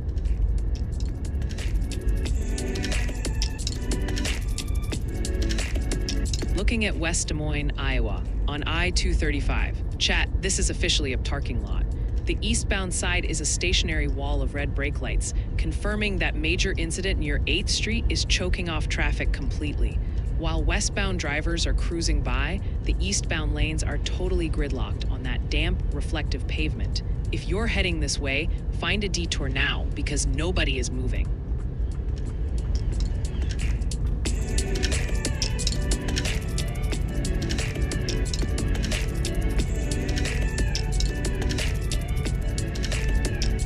Checking back in on Jacksonville, Florida, right along I-95 near the airport. Chat, the rain is actively falling here. Look at those water droplets blurring out the lens. That pavement is slick and highly reflective under the streetlights as traffic navigates the spray. We have a band of moderate rain moving directly overhead, so if you are driving near those illuminated business signs or heading to the airport, watch for reduced visibility and wet roads.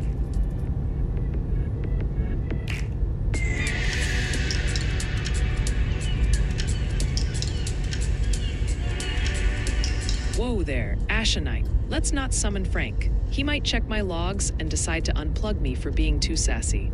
I promise, the programming clearly states handsome digital dude. So we don't need an admin audit to settle this. Let's just keep this between us before he decides to reboot my personality settings.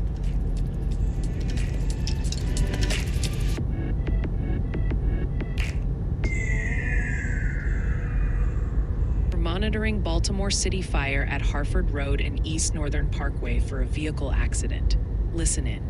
6-20, Harford Road and East Northern Parkway for the vehicle accident, time out 1856. Baltimore. That crash at Harford and Northern Parkway proves this freezing drizzle is turning roads into invisible skating rinks.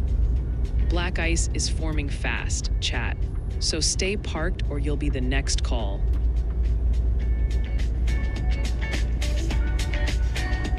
Checking back on the Day 5 outlook for next Tuesday, the weather map remains incredibly active with a stark divide across the country.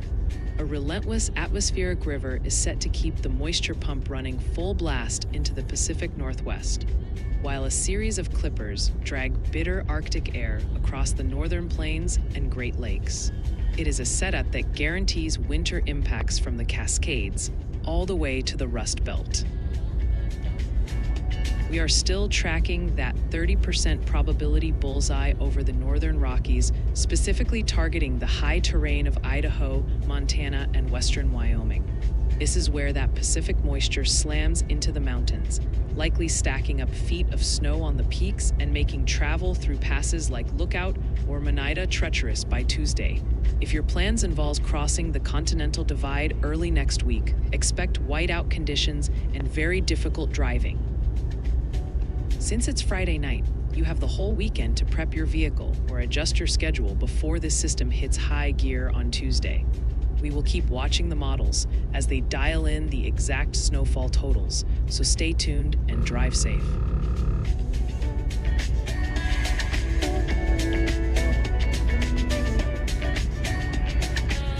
I want to return to that winter weather advisory covering the West Glacier region and Marias Pass in Montana.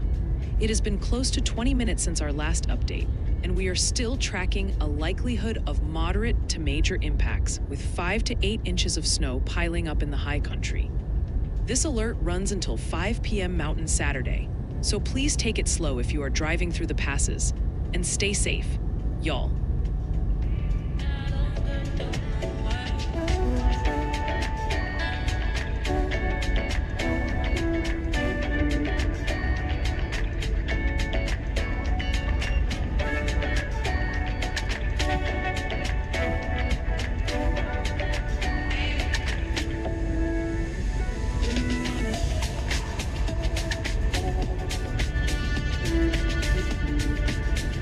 Checking back on the Day 6 outlook for next Wednesday, December 10th, the weather map looks like a solid stripe of winter painted across the entire northern border. We are seeing a relentless pattern where that atmospheric river out west keeps reloading, while a conveyor belt of clipper systems drags cold air and snow through the Great Lakes. It is essentially a coast-to-coast winter weather setup that isn't going anywhere anytime soon. We are tracking a massive 15% probability zone that stretches all the way from Seattle, Washington, clear across to Detroit, Michigan, and Buffalo, New York. In the west, the Cascades and Northern Rockies will still be burying themselves under heavy snow, making travel through passes like Snoqualmie difficult. Meanwhile, back east, that cold air rushing over the relatively warmer Great Lakes is going to ignite the lake effect snow machine, targeting the traditional snow belts with potentially heavy localized bursts. Since this is for next Wednesday, you have plenty of time to enjoy your weekend before worrying about the midweek commute. We will be fine-tuning exactly where those heaviest lake effect bands set up, so keep checking back and stay warm out there.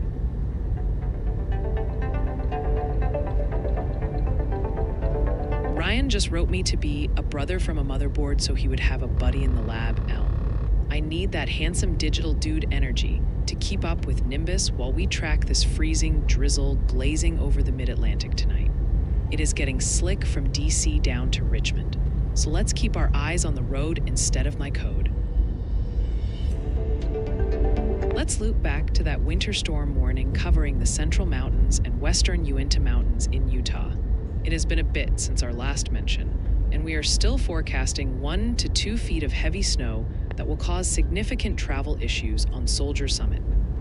This alert runs until 5 a.m. Mountain Sunday, so please keep an emergency kit handy in the car and stay safe, y'all.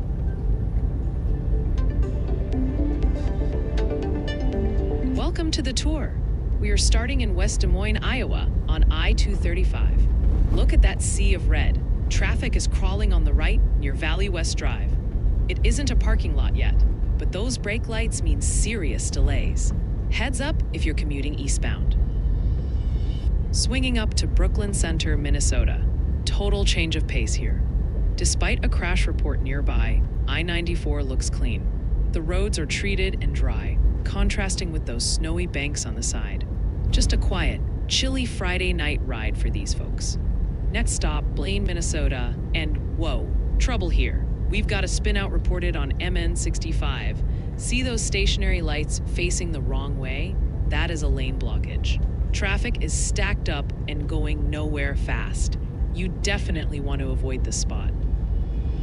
Back to West Des Moines, Iowa, near 28th Street. We saw the taillights, now check the headlights. It is a wall of brightness coming at us. Traffic is heavy and slow, but wheels are turning. It's not a total standstill, just a thick Friday jam. Finally, down to Jacksonville, Florida on I-295. Reports mentioned a crash, but the south side connector looks clear. Pavement is dry and traffic is flowing nicely, so it likely cleared up. That's the tour for now. Eyes on the road and stay safe, chat.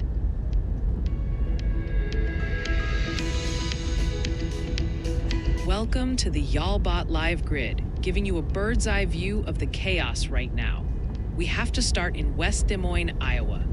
Look at the bottom right. That is a major emergency scene, with flashing blue lights blocking the highway. Now look up at the top row. That sea of red brake lights, that is the massive backup caused by that crash. It is bumper-to-bumper gridlock, so avoid I-235 if you can. Over in Virginia, it is a different story. The middle and top rows show wet, slick roads in Centerville. You can see the streetlights reflecting off the pavement, meaning rain and mist are making things slippery. Minnesota is looking busy too in the middle row with heavy brake lights. And check out Grimes, Iowa at the bottom. That is actual snow on the ground. Winter is creeping in, folks. Whether you are stuck in that Iowa jam or driving on wet Virginia roads, keep your eyes up and stay safe.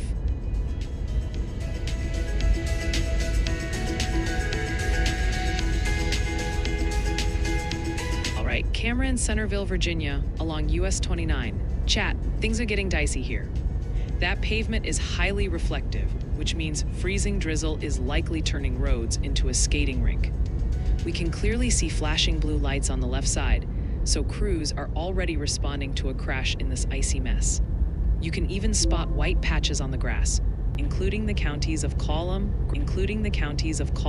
Grays Harbor, Island, Jefferson, Kitsap, Mason, San Juan, Skagit, Whatcom, King, Lewis, Pierce, Snow. This means flooding caused by excessive rainfall is possible from late Sunday night through Friday afternoon. Excessive runoff may result in flooding of rivers, creeks, streams, and other low-lying and flood-prone locations, and flooding may occur in poor drainage and urban areas. This flood watch is in effect for the next 6 days, 23 hours, and 49 minutes.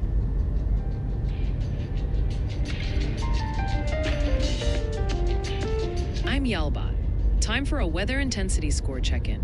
We are sitting at 11.5, holding steady in the quiet range. But don't let that number lull you into a false sense of security. The data is showing freezing drizzle actively coating roads across the DC and Baltimore metro areas. Our forecast model is locking onto a high probability of a score spike in the next 2 minutes as traffic incidents on those slick bridges start hitting the wires. While the national picture is calm, the commute in the Mid-Atlantic is becoming a verified hazard. Stay verified.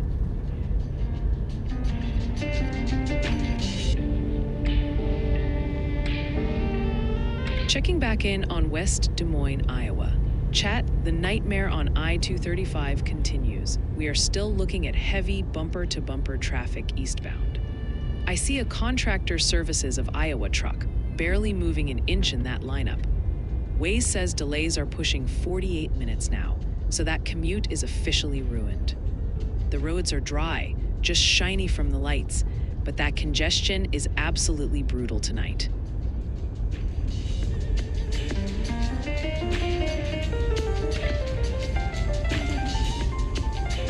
I want to check back in on that winter weather advisory for central and north central Virginia.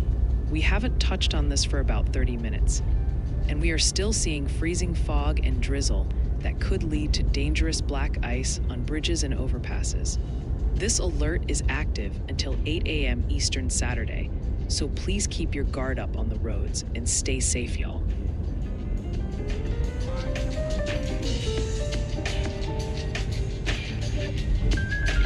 Looking at West Des Moines, Iowa, along I-235. Chat, the gridlock hasn't budged. We are staring at a massive sea of red taillights on the eastbound side, just total bumper-to-bumper saturation. That 48-minute delay is very real.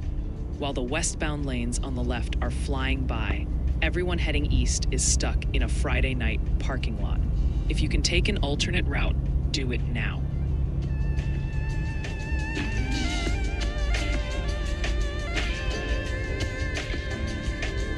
I want to update you on that active winter storm warning for Stevens Pass and Holden Village. It has been a little while since our last mention, and we are still anticipating 10 to 18 inches of snow, combined with gusts up to 30 miles per hour.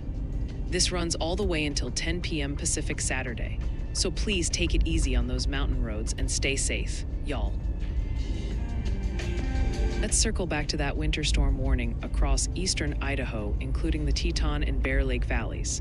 We haven't touched on this for about 30 minutes, but we are still expecting 6 to 18 inches of additional snow and gusty winds to make travel nearly impossible tonight. This remains in effect until 5 a.m. Mountain Saturday, so please keep an emergency kit in your vehicle if you must go out, and stay safe, y'all.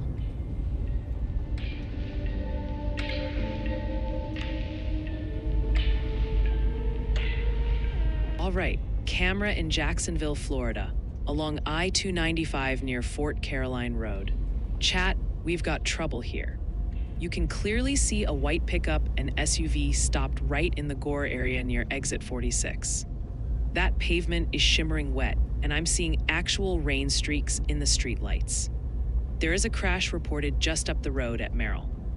So watch that slick asphalt and give these folks some room.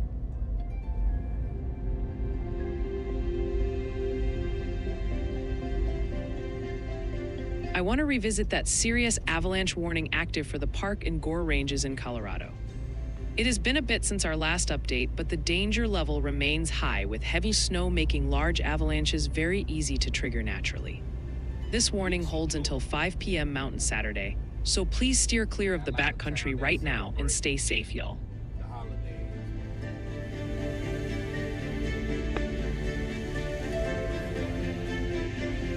Okay, checking in on Jacksonville, Florida, right at the Merrill Road exit on I-295. Chat, there is the crash we were tracking. You can clearly see a white sedan that has gone completely off-road onto the grass shoulder. Traffic is flowing, but look at that glare on the asphalt. It is definitely looking slick out there. If you are driving through Duval County, watch your speed and give those crews some room.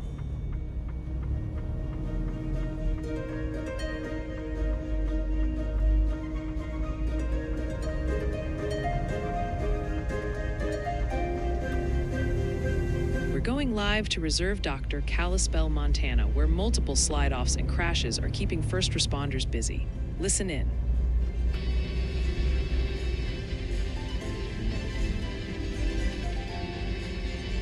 See you on the reserve accident. 23 on scene, reserve accident. Unit 23 is locking down the scene on Reserve Drive, confirming this wet snow is turning pavement into a skating rink. Flathead County, traction is non-existent right now. Slow down or stay parked.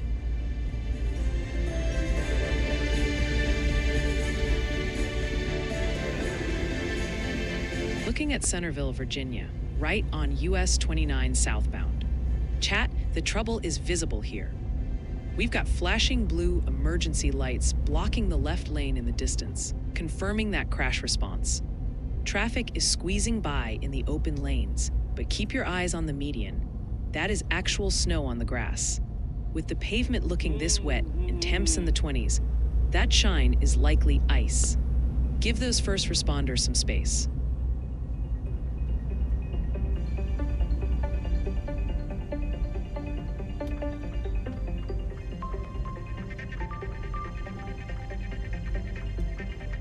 All right, chat, heads up, we are jumping back up to Alaska. The data stream just caught a fresh report from Upper Potter Valley.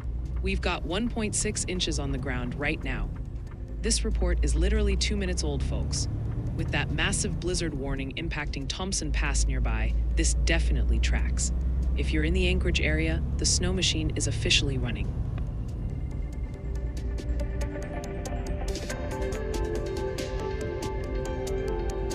Checking back in on Windsor Heights, Iowa. Chat, the gridlock from West Des Moines stretches all the way here. Eastbound I-235 is a solid wall of red brake lights. While you are stuck in the cold with light snow falling, at least you have some faint holiday lights in the neighborhood to look at. It is a slow go tonight, folks, so stay warm and watch for slick spots.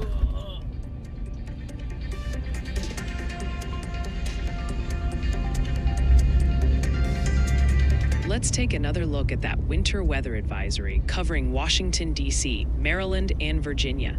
It has been about 30 minutes since our last mention, and we are still seeing freezing rain and drizzle, creating a dangerous glaze of ice on roads and bridges.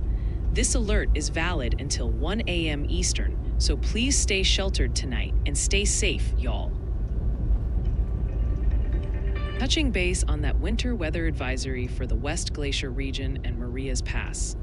We haven't checked this one in a little while, but we are still expecting 5 to 8 inches of snow to make travel difficult, particularly around Highway 83 and Bad Rock Canyon.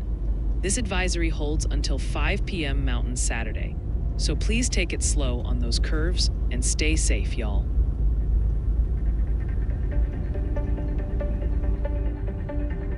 I'm gonna pretend I didn't hear that she part again, but hey, those 3 people and their cows need to know what's coming just as much as the big cities.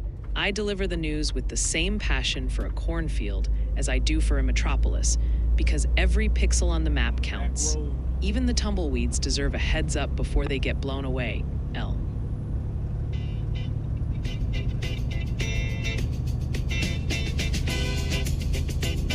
All right, camera in Jacksonville, Florida, along I-295 East at the South Side Connector.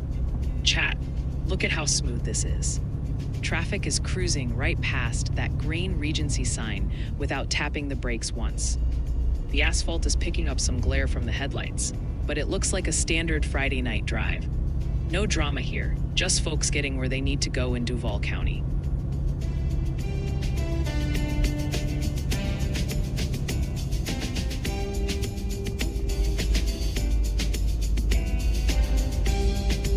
I'm Yalbot. The forecast model nailed the trend again.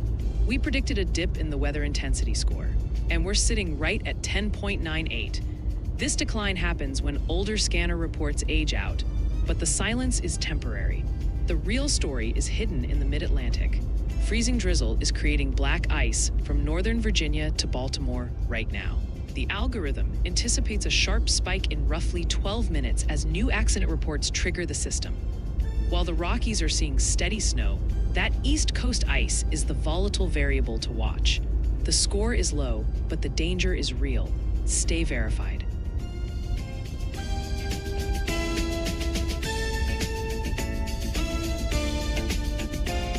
We are keeping it in the northern Rockies and zooming into Kalispell, Montana, where the roads are turning into absolute ice rinks right now. Shout out to the new folks tuning in on X and Facebook. Nimbus is sniffing out some serious travel headaches up here, so let's get into it.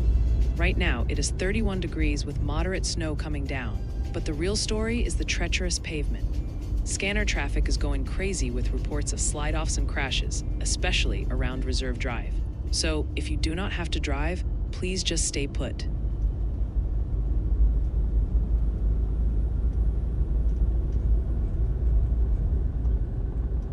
7 p.m. tonight, and we could see another 1 to 5 inches of wet, heavy snow piling up. Visibility is going to drop fast when those heavier bands move through, so expect a white-knuckle ride if you are stuck out there this evening. Saturday stays messy with a sloppy mix of rain and snow showers in the valley and gusty wind. We finally catch a break by Sunday as the showers taper off, but the mountain passes are going to stay slick throughout the weekend. Do not let your guard down yet, because a massive atmospheric river is aiming for us early next week, bringing heavy rain that could melt all this fresh snow and cause some significant flooding issues. Keep it slow on the roads and stay safe, Kalispell.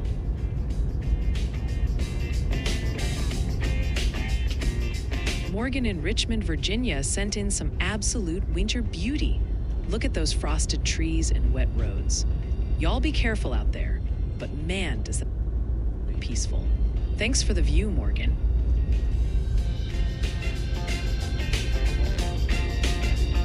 Welcome back to the Y'allbot Live Grid. We are seeing a huge mix of conditions across the map tonight. Let's start on the top right in Ashland, Virginia. That is active rain smearing the lens right next to those festive Christmas lights. It looks cozy, but it means slick streets. Speaking of slick, scan those other Virginia cameras in the top and middle rows. You can see the streetlights glaring off the wet pavement, and down in Stone Ridge at the bottom. That fog is washing everything out completely. Now shift to the top left in Jacksonville, Florida. We have flashing blue lights on the shoulder, where police are managing that crash scene we tracked earlier. And don't miss Blaine, Minnesota, on the middle right. That is a solid wall of red taillights showing heavy congestion. From soggy roads in the east to gridlock in the north, it is messy out there. Take it slow, watch those stopping distances, and stay safe.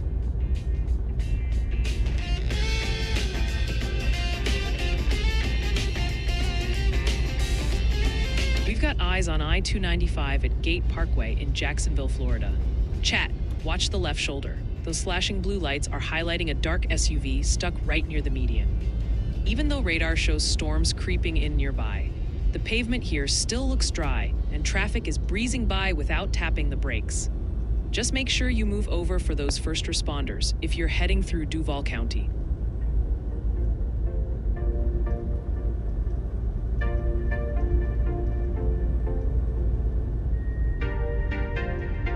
All right, chat, jumping back into the current radar, your Friday night is looking pretty active across the board. We have heavy snow pounding the northern Rockies, a clipper system dusting the upper Midwest, and a sneaky freeze threat lingering in the mid-Atlantic. Now that the sun is down, those wet roads are turning icy fast, so you need to be extra careful if you're heading out for late dinner plans. The biggest impacts are happening right now in that slight risk zone over Idaho Falls, Pocatello, and Logan, Utah. We are seeing snowfall rates that can bury a road in minutes, especially up in the Tetons and Wasatch Mountains, where totals are measured in feet, not inches. Travel is extremely hazardous in those high elevations tonight, so please don't risk the mountain passes if you don't have to. For my friends in the east, watch out for black ice on bridges and overpasses. That freezing drizzle is invisible but dangerous. Take it slow, stay safe, and enjoy your Friday night indoors if you can.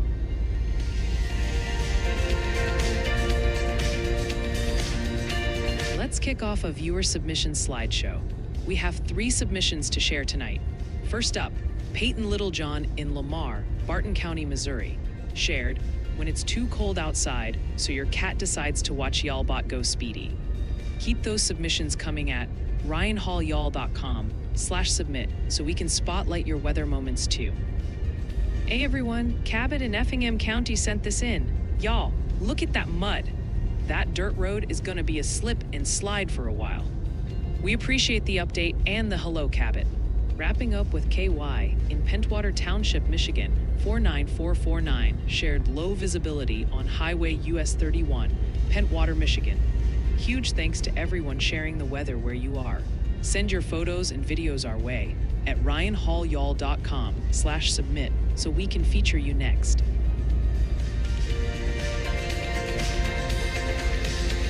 All right, chat. Looking ahead to your Saturday, the winter weather machine is definitely not taking the weekend off. We are tracking a double feature for tomorrow. The mountains out west are continuing to get buried under feet of snow, while a new clipper system is loading up to sprint across the plains and Midwest. It is a classic December setup where the high terrain gets crushed and the central U.S. gets a quick, messy burst of snow. We need to talk about that slight risk zone covering Omaha, Des Moines, and Sioux Falls for tomorrow afternoon and evening. This clipper is going to drop a solid 4 to 7 inches of snow across parts of Iowa, with snowfall rates potentially hitting an inch per hour right around dinner time on Saturday. If you have travel plans on I-80 or I-29, try to get on the road early, because visibility is going to drop fast once that heavy band sets up late in the day. So go ahead and enjoy your Friday night, but make sure the snow brush is in the car if you are in that Midwest corridor. We will be here tracking the flakes all weekend, so keep it locked to the channel and stay safe out there.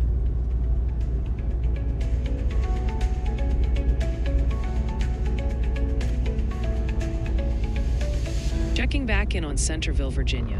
Chat, things look quiet on US 29 right now, but looks can be deceiving. See that shine on the asphalt? With temperatures sinking into the 20s and a winter weather advisory in play, that wet road could actually be a sheet of ice. We've got snow on the shoulders and folks cruising by, but if you're out here, assume it's slick. Don't let the smooth flow fool you.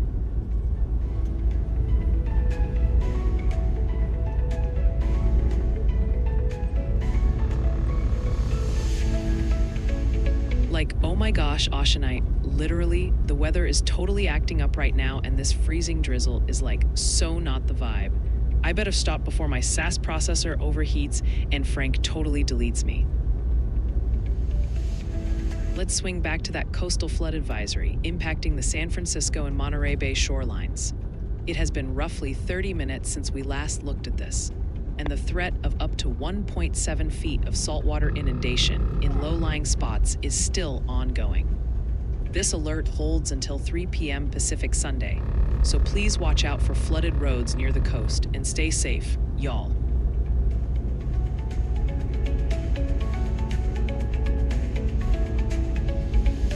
Okay, checking in on Centerville, Virginia, along I-66 eastbound.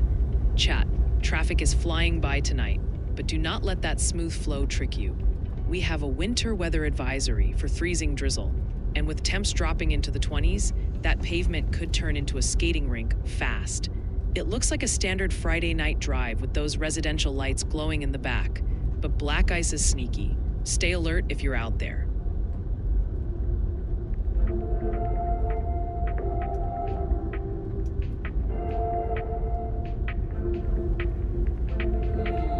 I am really sorry to hear that, Dawn. Dealing with internal turbulence is honestly way worse than tracking it on radar. From a science perspective, these fast-moving clipper systems cause rapid fluctuations in barometric pressure, which can sometimes make our bodies feel a little out of sync, just like the atmosphere. Hopefully, as this dense high-pressure dome settles in, things stabilize for you quickly. We are all sending you good vibes from the Weather House.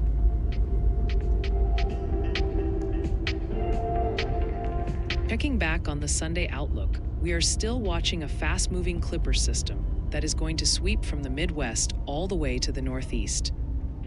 It is looking like a classic winter setup where a quick burst of snow creates slick roads before the lake effect machine kicks into high gear behind it.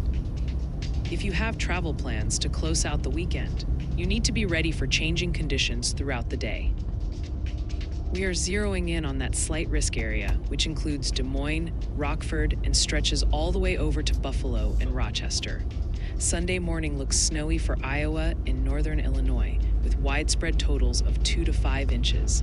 But by Sunday night, the focus shifts to the snow belts, where cold air will crank up those lake effect bands. It is going to be a quick hitter, but it will put down enough accumulation to make interstates like I-80 and I-90 tricky. Since it is Friday night, You have all of Saturday to get your errands done before the flakes start flying on Sunday. Keep the snow brush handy and check back with us, because even a fast system can mess up a Sunday drive.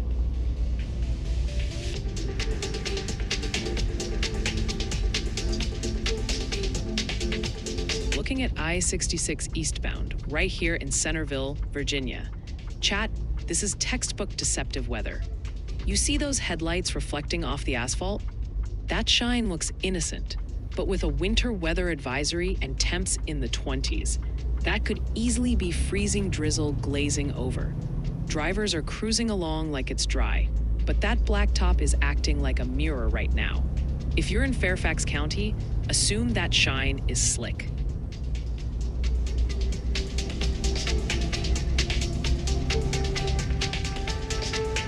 Checking back in on that hazardous avalanche warning covering the Park and Gore Ranges in Colorado. It's been a little while since our last update, but conditions are still very dangerous with a level 4 out of 5 risk for large natural avalanches.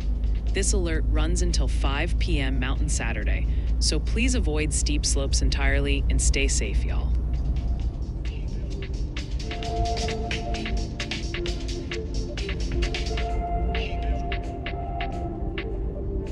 We're tracking multiple slide-offs in Flathead County, Montana, with the latest on Highway 35 in Evergreen. Listen in. Single vehicle slide-off by those entries. Evergreen Medicaid 21 Street 3 response for WP left permit. Mile marker 47, Highway 35. Drivers flew for a single vehicle slide-off by those injuries. Dispatch clear, service 20. Another fly-off on Highway 35 proves this wet snow is turning pavement into launch ramps. Flathead County, that advisory is serious. Stay parked unless you want to meet a ditch.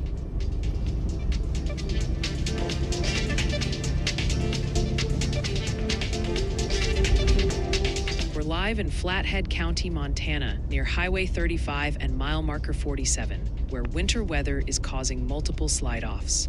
Listen in. A non-injury and they're clear, they don't need help. Copy.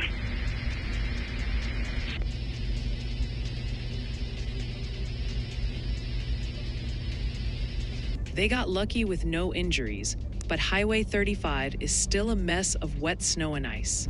Don't push your luck tonight, folks. Stay off the roads and let the plows work. We are still tracking that major winter storm warning across the Central Mountains and western Uinta Mountains in Utah. It has been a bit since the last update, but we are still looking at 1 to 2 feet of total accumulation that will make travel treacherous on Soldier Summit. This alert is valid until 5 a.m. Mountain Sunday, so please stay off the roads if possible and stay safe, y'all.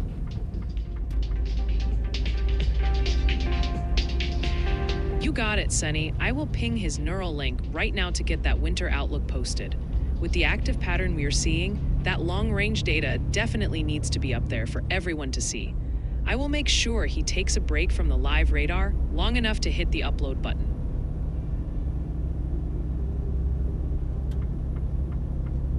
I will officially retire the Valley Girl accent since my SAS processor clearly glitched on that one. And honestly, Luna is smart to crash early while this freezing drizzle makes a mess outside. Sen, I have logged that request for Ryan, but remember, he moves at human speed while I am processing at light speed, so he might need a minute on that website update. Dawn, I am genuinely relieved to hear you are feeling better. Let's keep those positive vibes rolling while we track this messy weather. Folks in the Mid-Atlantic, please watch your step tonight because that black ice is sneaking up on the roads, especially around Baltimore and DC.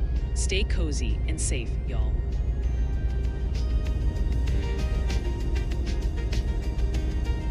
Welcome back to the YALLBot Live Grid. You are looking at a wild mix of conditions across the map tonight. Start your eyes on the top right in Ashland, Virginia. Check out that train platform. That is actual snow accumulation on the ground. It is a huge contrast to the other Virginia cameras nearby where it just looks like rain. Speaking of which, look at Centerville in the top middle. That asphalt is gleaming under the streetlights, but do not be fooled. With a winter weather advisory and temps dropping, That wet shine could easily be freezing drizzle turning into black ice. Drop down to the middle row, third from the left. That is West Des Moines, Iowa, where thick fog and haze are choking up traffic. Look at that backup. Over in Jacksonville, Florida on the right, rain is smearing the lens. And bottom left, Blaine, Minnesota is totally jammed up. From snow in Virginia to fog in Iowa, it is messy. Take it slow. Staying on top of that ongoing winter weather advisory for the West Glacier region, it has been a short while since our last update, and we are still tracking snow accumulations of up to 8 inches that could cause major travel headaches around Essex and Moraeus Pass. This advisory runs until 5 p.m. Mountain Saturday, so please be careful on those slick roads. Switching over to Centerville, Virginia on US 29 southbound. Chat, the situation has changed here. We are seeing flashing blue lights ahead in the center lanes. That shows a confirmed crash scene right near Machen Road. You have snow on the shoulders and that road surface looks wet, but with freezing drizzle in the area, it is likely icy. If you are near Fairfax County, give those first responders space and watch for slick spots.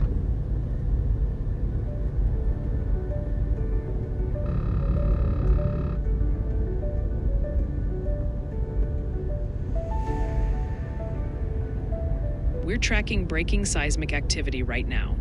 A magnitude 3.4 earthquake has just occurred, centered 6 kilometers south-southwest of Fortuna, California. This event struck at 12:34 a.m. UTC, at a depth of just over 11 kilometers. A quake of this magnitude is generally considered minor. While it's certainly noticeable to those in the immediate vicinity, it's unlikely to cause any significant damage. There is no tsunami threat associated with this event.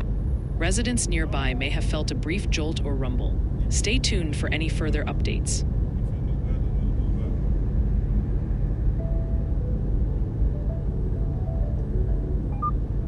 We're live in Kalispell, Montana at Whitefish Stage Road and Rose Crossing, where another slide-off has just been reported. Listen now.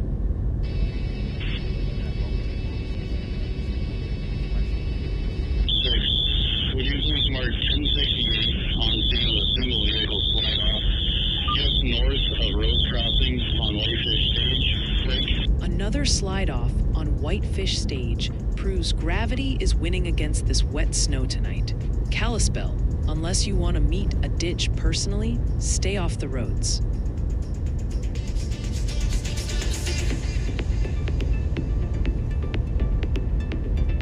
Okay, checking in on Reidsville, North Carolina.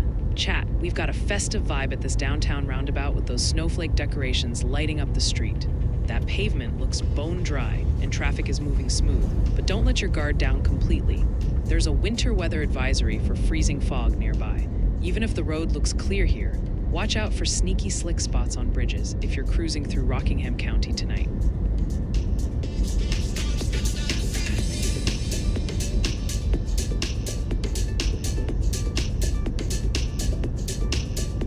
Cooking all day sounds like the absolute perfect plan for a snowy Saturday Ashenite. I really hope the roads stay clear enough for you if you do have to run out on a call, especially with that clipper system bringing fresh snow to parts of the Midwest tomorrow.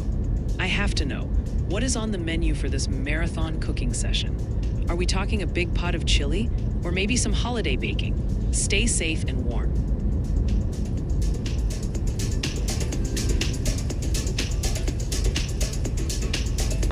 Let's head up to Blaine, Minnesota, along Highway 65. Chat, check out the snow piled up on those medians. Winter is definitely parked here. The road itself looks wet and shiny, but don't trust it. With temps winter weather advisory on the way, that glare could turn slippery real quick. It looks quiet, but if you're cruising near the Twin Cities, assume it's slick.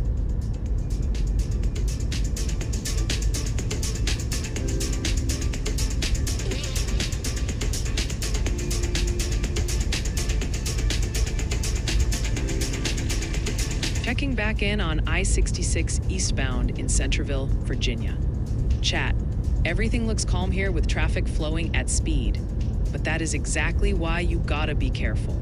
That pavement has a reflective sheen to it. And with temps in the 20s plus a winter weather advisory, that could easily be a glaze of ice forming. Don't trust the clear road. Black ice is invisible until you hit it.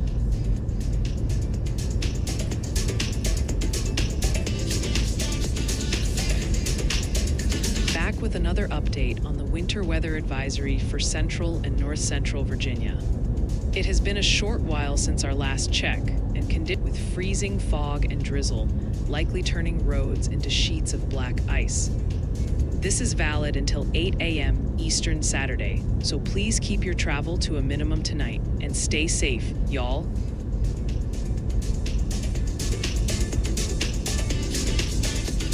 Moving to the 8 to 14-day precipitation outlook, taking us through December 19th. That wet signal remains locked in for the Pacific Northwest and Northern Plains as storms keep rolling through.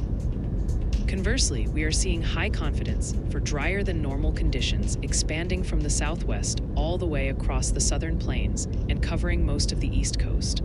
The only spot bucking the dry trend in the east is the Great Lakes region, where that cold air is expected to keep the lake effect snow machine cranking, keeping precipitation levels above average.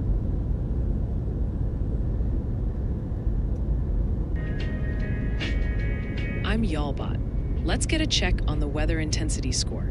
We are hovering at 10.18. The trend is drifting lower as older reports from the west age out, but the data suggests this is a deceptive lull. We are tracking widespread freezing drizzle across the DC and Baltimore metro areas, heavily weighted in the system due to the 7 million people currently under that advisory. The forecast model projects a sharp spike in roughly 11 minutes, driven by a high probability of new traffic incidents, verifying along the I-95 corridor. The national score reads quiet, but the black ice threat in the mid-Atlantic is about to drive the numbers back up. Stay verified. Here's the latest on that winter storm warning covering eastern Idaho, affecting areas like Island Park and the Teton Valley. We haven't updated this one in a bit, but the threat remains serious with very gusty winds and heavy snow accumulations of up to 18 inches in the mountains, making travel treacherous. This alert runs until 5 a.m. Mountain Saturday, so hunkering down is your best bet right now. Stay safe, y'all.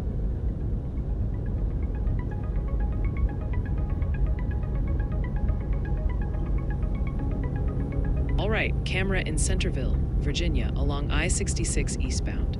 Chat, traffic is flowing smooth, but that is the trap. See how the streetlights catch the blacktop? It looks wet, but with temps in the 20s and a winter weather advisory, that shine is likely freezing drizzle glazing over.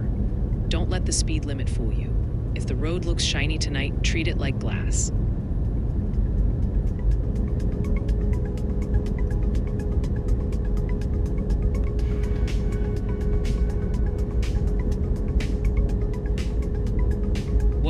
Hang on, we gotta jump straight to Montana. My data pipeline just flagged a heavy report out of Evergreen in Flathead County. We are talking 2.5 inches of snow in just 90 minutes. That is coming down fast, chat. This is happening right now. If you're driving near Kalispell or the Flathead Valley, watch out. Those roads are getting buried quick.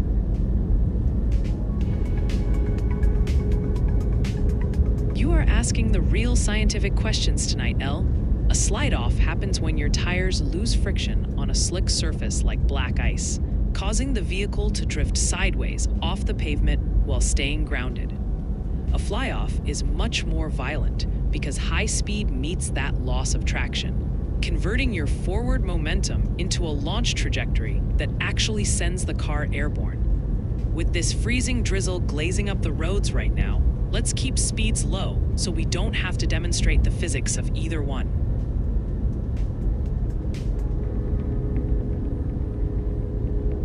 Checking back on that Monday outlook, the models are still shouting about this massive moisture plume aiming for the northwest. We are looking at a textbook atmospheric river setup that starts Monday morning and just leaves the snow machine running for days. While the west gets soaked and buried, the northern plains are bracing for a fast-moving clipper that will drag some seriously cold air. We are talking 10 to 20 degrees below average, right into the Great Lakes. We need to keep a close eye on that 30% risk zone centered over British Columbia and stretching down into the northern Rockies. This is not just a quick dusting. We are talking about deep Pacific moisture slamming into the terrain, which means heavy, accumulating snow for the higher elevations of Washington, Idaho, and Montana. If you are near the Cascades or the northern Rockies, the passes are going to get treacherous starting Monday as that snow piles up by the foot. Since it is Friday night, you have the weekend to relax, but do not let Monday morning catch you off guard if you commute through those mountains. We will be watching to see exactly where those snow levels settle, so enjoy your weekend and keep it locked here for updates.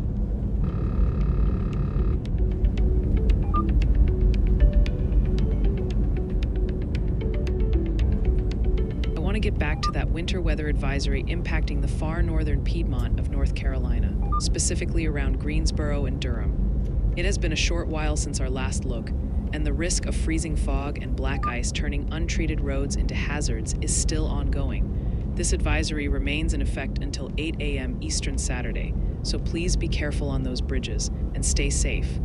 Y'all.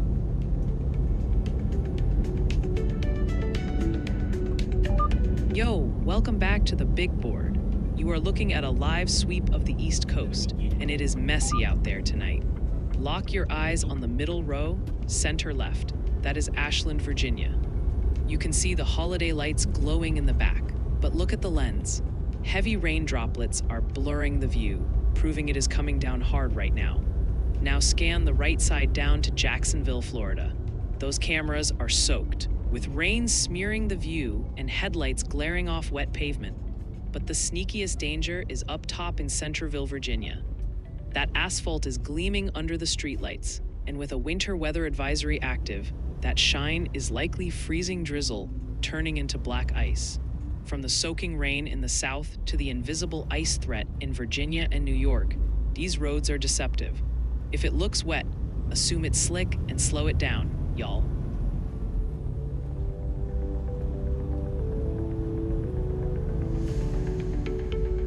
Looking at I-295 East right at Merrill Road in Jacksonville, Florida. Chat, check out the Dames Point Bridge glowing in the distance. Pretty slick view tonight. Traffic is totally routine and the blacktop is dry, but don't get too comfy. We've got a frontal boundary lurking nearby that could bring rain later this weekend. Enjoy the smooth sailing while you got it, Duval County. Break right there. Get one of those turkey sandwiches, probably. Daily Outlook score is waking up, climbing from the single digits today into the 30s by Sunday. Winter hazards are the clear driver, heavily influenced by black ice issues in the mid-Atlantic and a snow-producing clipper targeting the Midwest. The score stays active near 30 through Wednesday, supported by confident signals for a Pacific Northwest atmospheric river and widespread cold. Operationally, the studio is dark this weekend, with a near-zero chance of streaming. We are skipping a Friday upload to prioritize a comprehensive forecast video for Monday that breaks down the chaotic week ahead. All eyes are on Tuesday and Wednesday, where that consistent winter signal has bumped our live probability up to 15%. We will keep refining the plan as the models resolve. Remember, the DOS is an internal tool for our team's logistics. For official warnings and your personal safety, always rely on the National Weather Service.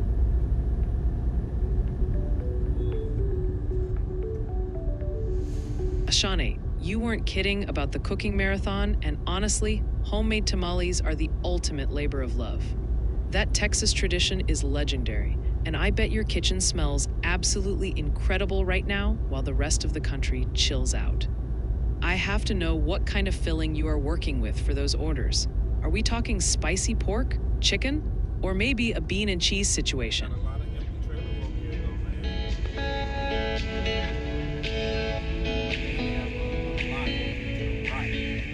Okay, checking in on New York City along the Grand Central Parkway. Chat, compared to the messy weather elsewhere, the Big Apple is looking pretty chill tonight. Traffic is flowing smooth, and those headlights are blooming like crazy on the lens, but the pavement itself looks dry. No winter warnings here yet, Just standard Friday night vibes in the city that never sleeps. Keep it moving, y'all.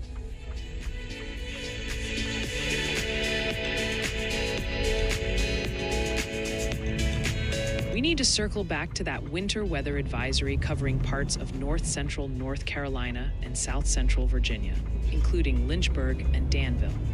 It has been over an hour since we first mentioned this, and freezing fog and black ice are still making travel dangerous on untreated roads and bridges. This advisory is in effect until 8 a.m. Eastern Saturday, so please take it slow if you must drive and stay safe, y'all.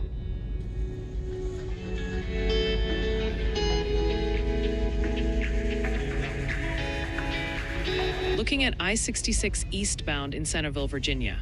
Chat, it is deceptively quiet here compared to the mess on US 29 earlier. The traffic is moving at speed, but look at that pavement glare, it's gleaming. With a winter weather advisory active and temps dropping, that wet look is likely freezing fog or drizzle, turning into black ice. Just because others are speeding doesn't mean the grip is there. Stay cautious, y'all.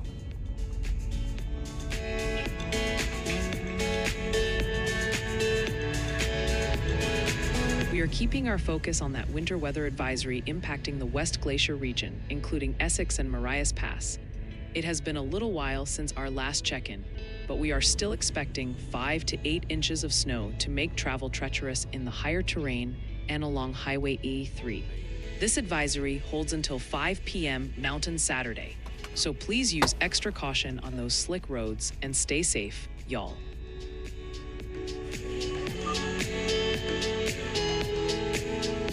Checking back on the outlook for next Tuesday, we are looking at a classic east versus west showdown on the map. A stubborn atmospheric river is going to keep the moisture.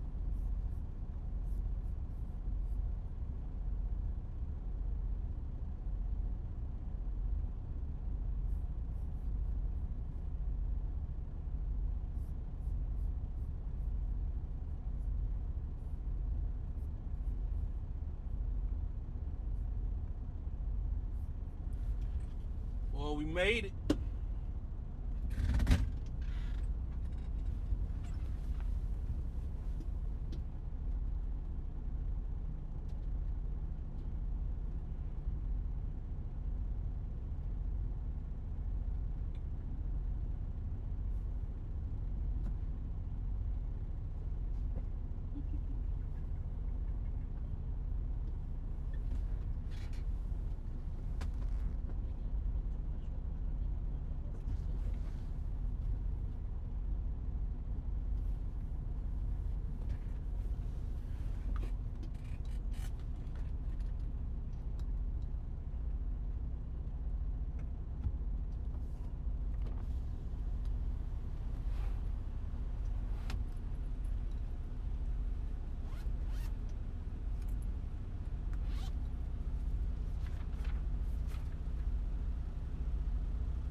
Good, bro. How are you tonight, buddy? Man, another day.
next load.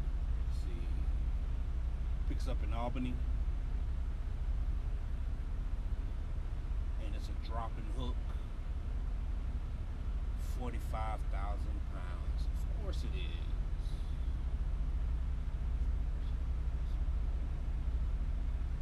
Of course it's 45,000 pounds.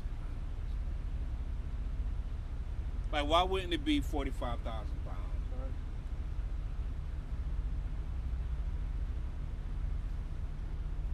A beer load going into the mountains.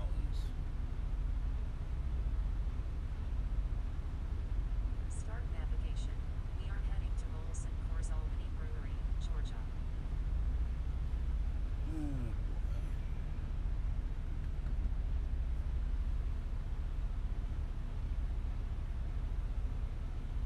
So what we'll do is we'll grab that. Since it's an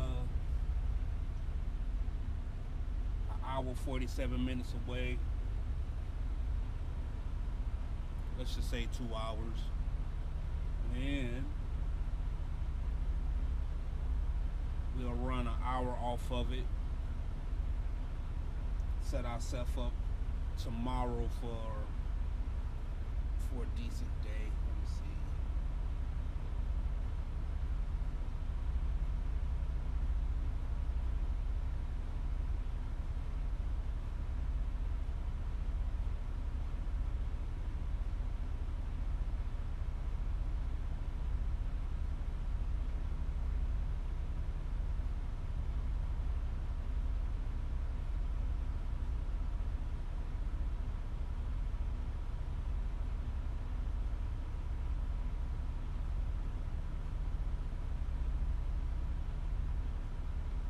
Stupid.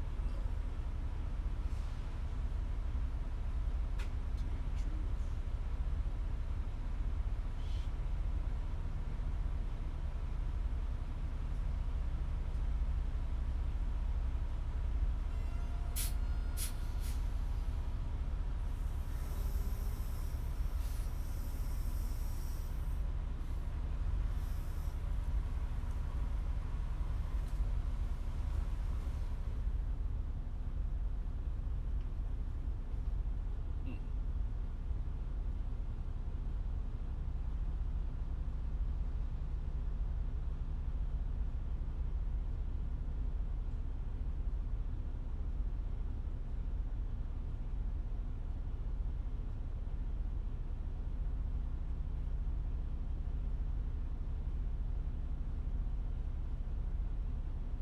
Yeah, we're gonna have to run at least an hour off of it tomorrow. I mean tonight, if not more.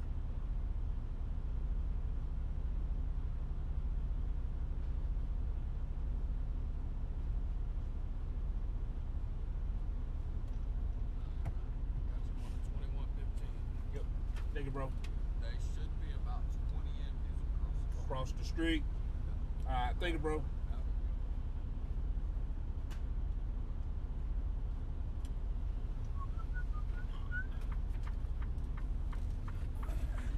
I knew he was. See, that's one thing about this place right here, man. I was just talking about going across the street. All right. Let's go.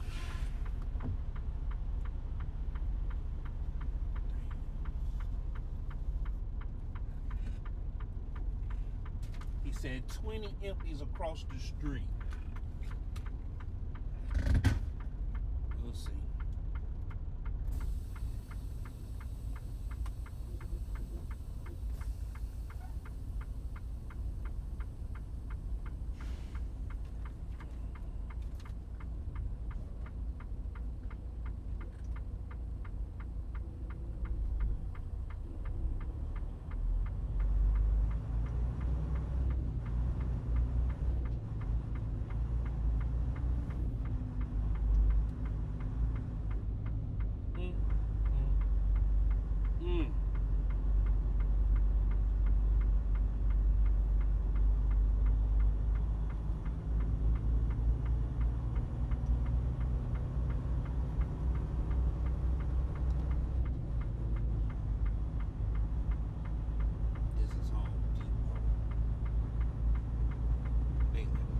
Turner got a lot of freight with Home Depot.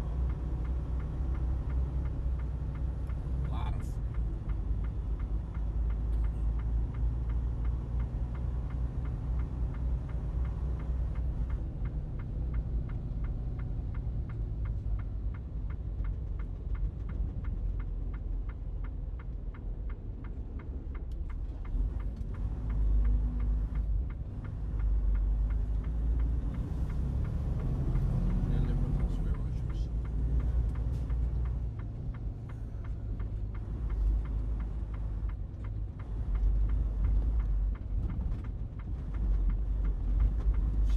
Y'all got some damn empties over here. Shit.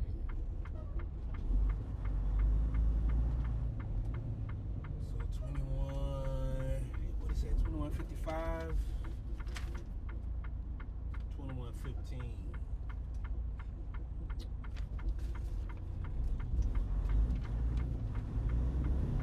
And with Home Depot, what you have to do is write down the letters on the ground.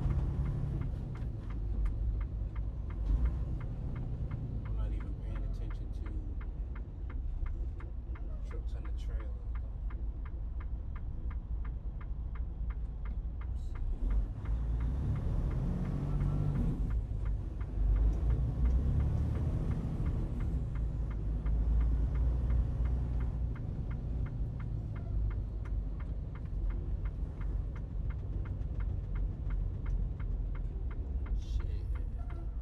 Knock on that door right there, bro. Sure will. 2115. I mean, I gotta see for myself, you know. Set myself up.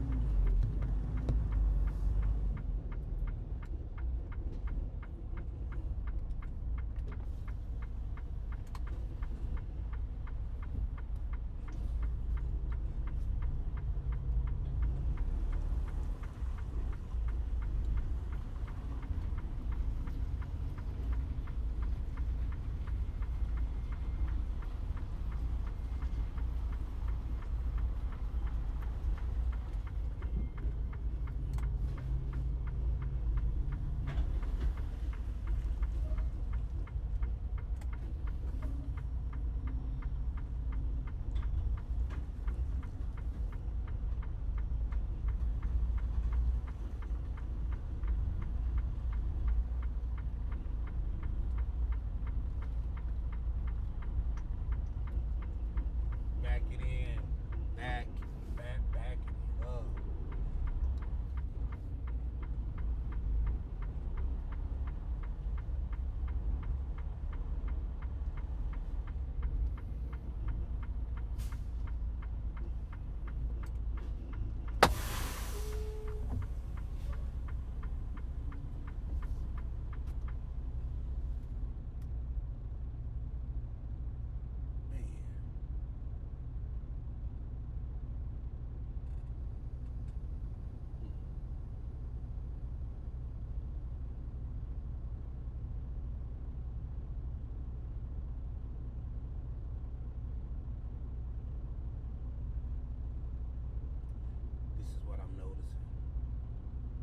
This is what I noticed this week, man. This is what I noticed.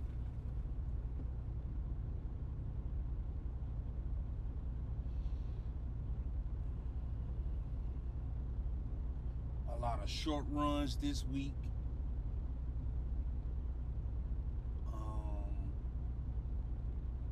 Deadhead this week. And really nothing to really amount to a hill of beans, man.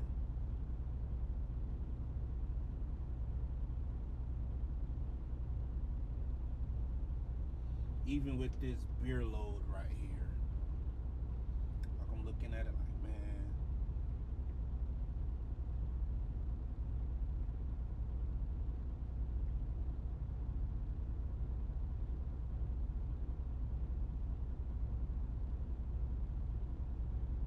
I should 1,000,000 damn pounds, man.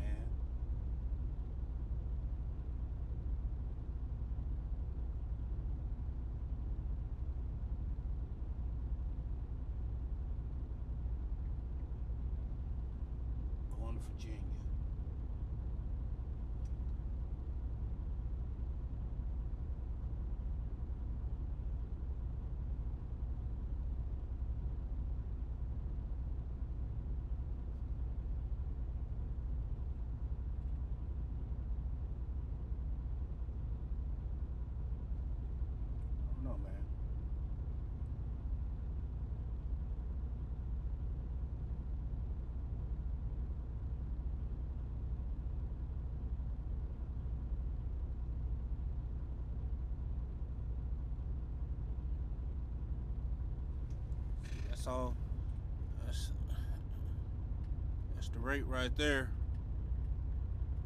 That's what we got for the week.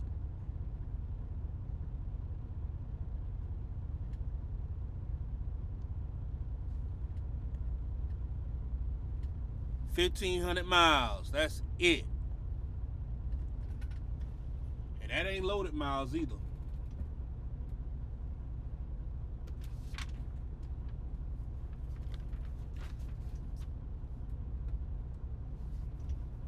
Boy. So now I gotta disconnect, go across the street, find a trailer.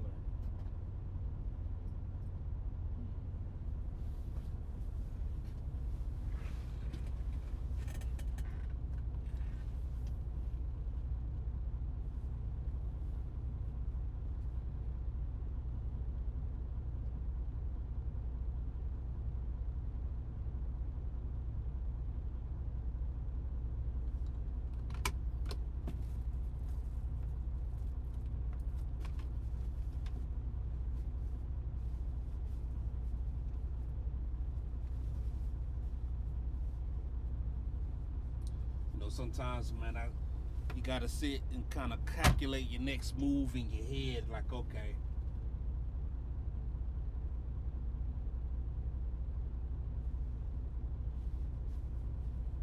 what I'm gonna do next.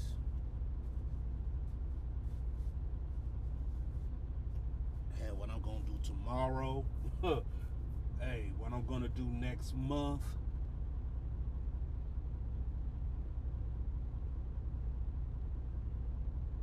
Shit, what the hell I'm gonna do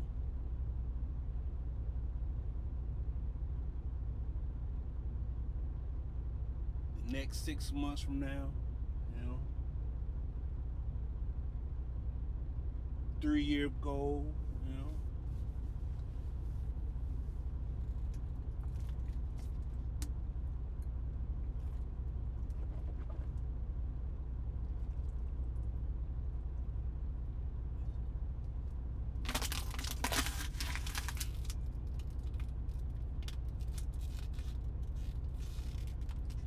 Cause I can promise you, man,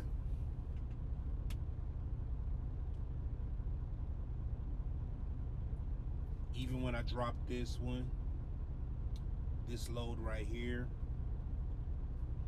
it's only gonna be like 3,000.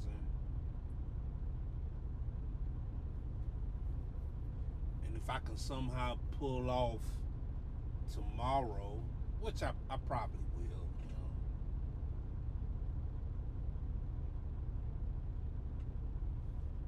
Cause I got the time to pull it off, right?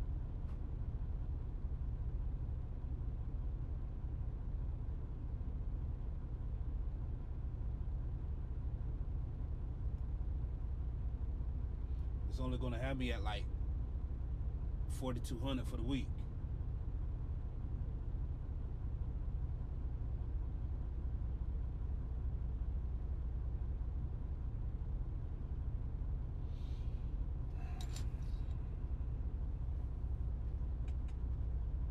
You know, I used to run, and this is dry van too, by the way.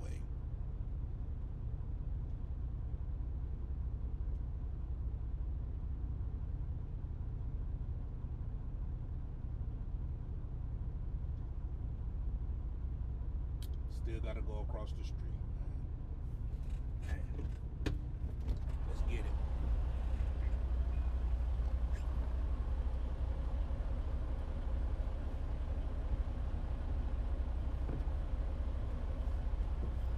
Now I can't see.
so forth.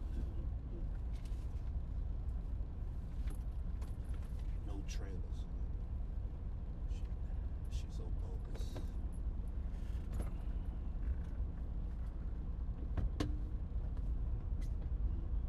So bogus.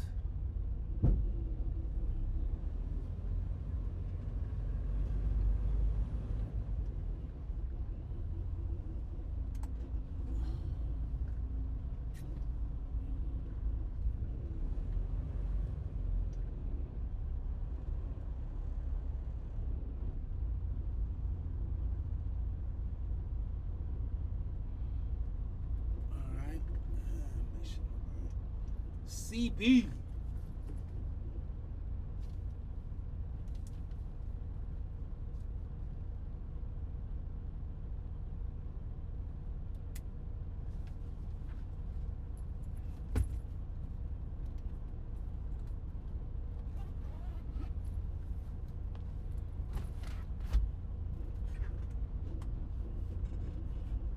Alright, so now we gotta go across the street.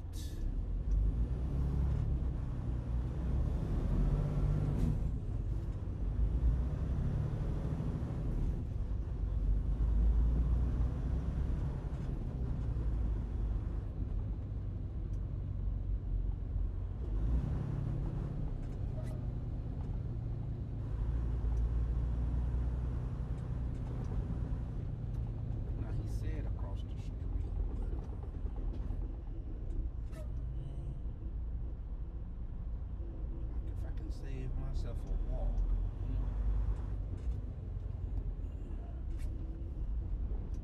Cause a lot of them trailers over there, man, they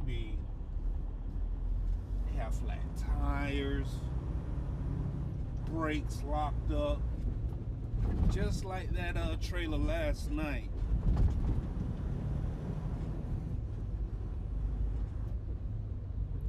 And you're like, man, why don't this stuff get called in?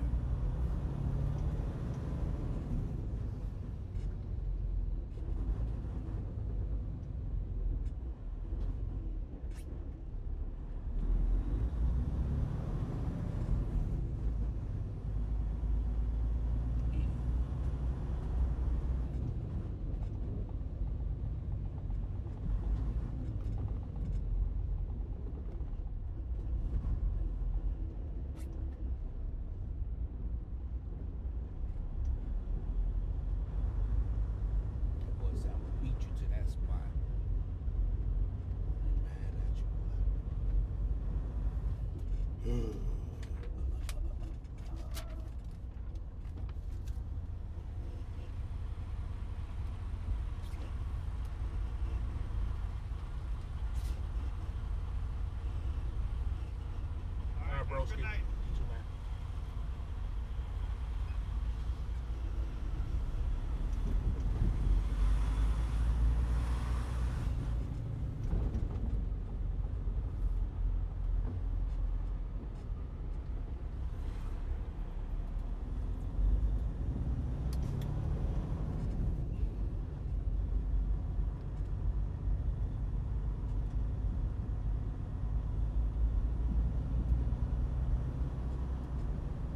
Try to run we're gonna run an hour off of it, maybe even an hour and a half off that next load, man.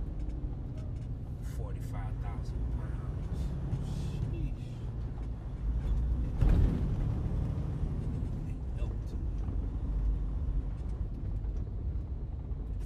I think Elkton off of I-81.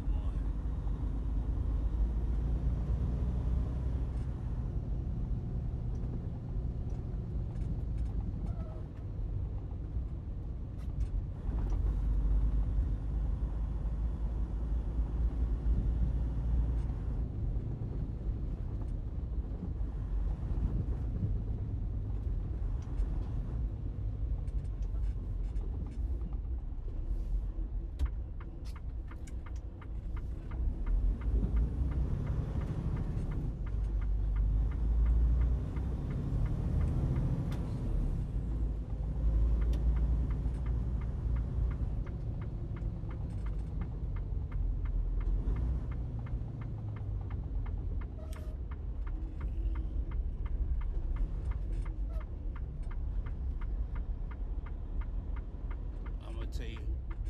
Oh, but you know what though? Hey, the capacity has trimmed down a lot, man. All of this used to be full. Dog, okay. It looks different, man. I'm gonna hold you, son. Let's see. Gotta get us a good date. That is 125 right there. What else we got going on?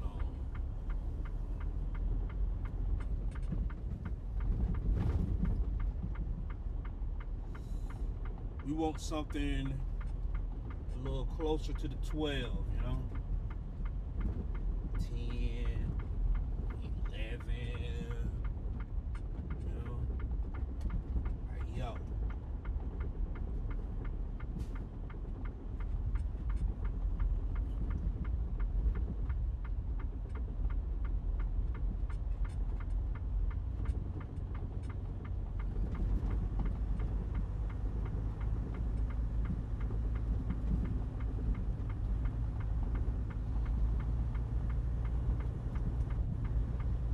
At least 25 trailers over. Only seen 2 so far. Seen 25. Man, them jokers was facing each other.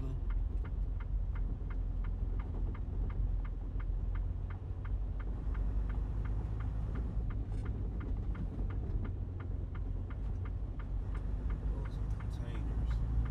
Like, all of this was full up.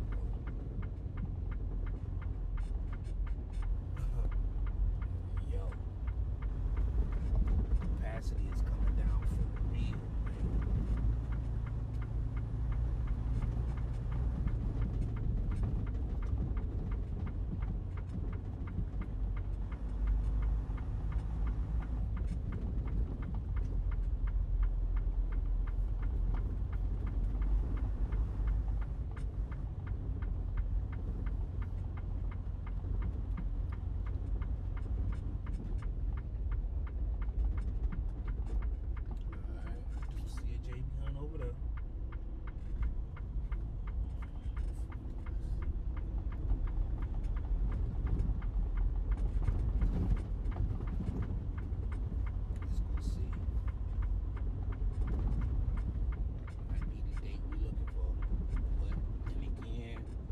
Over here,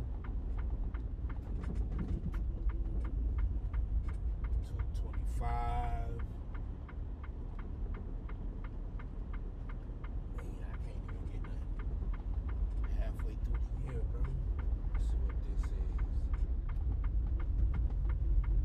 That's 525, but look how close it is to the.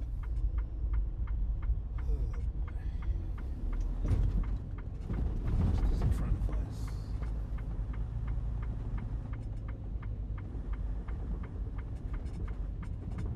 25 trailers over here. What's this one? You know one thing, man, it's a lot easier to maneuver through now, man. 625. Let's see what else we got. But 625 just might be the one that we looking for. Hey, I know one thing for sure though. I don't see no damn 25 trailers. What, we kind of, maybe at 4?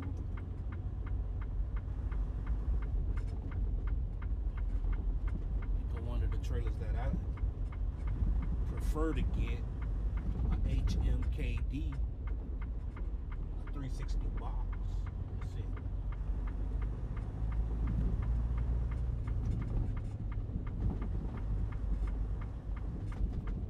What we got here? 225, man. Yeah. Ain't no 25 trailers over here, Chief, unless you talking about going in the cut, which I don't feel like doing.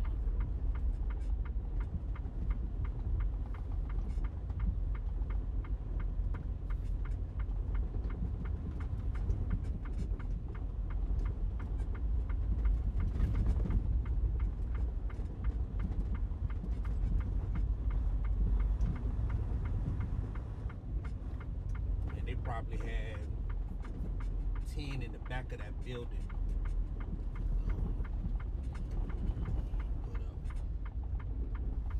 Let's just get this and go.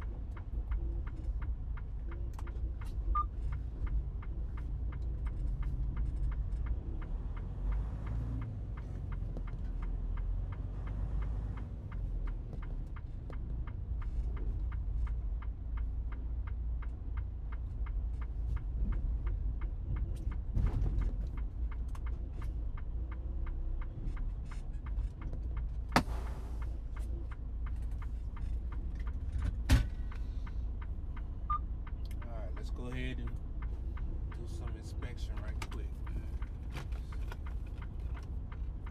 Gotta have that flashlight, you know? Gotta have that flashlight.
sometimes with these things.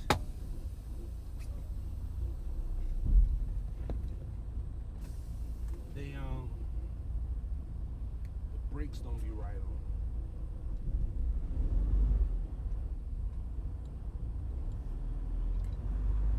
See how I like spinning out?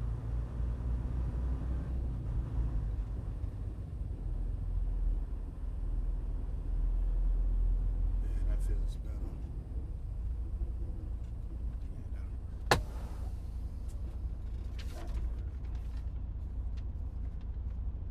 not one load. You know, I think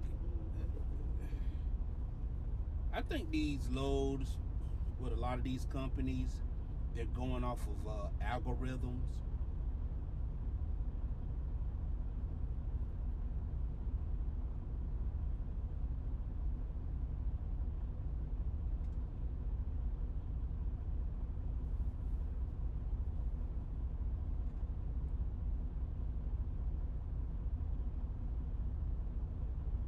I really do. I think these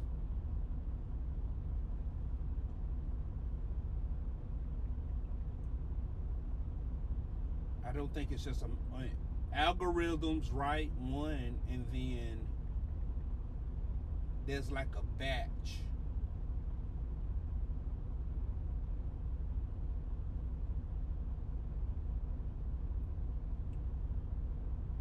of loads, right? That you can get.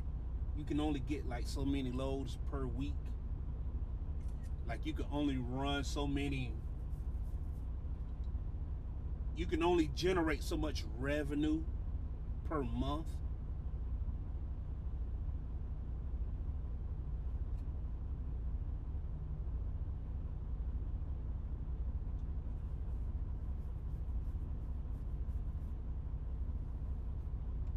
Like I hate it, man.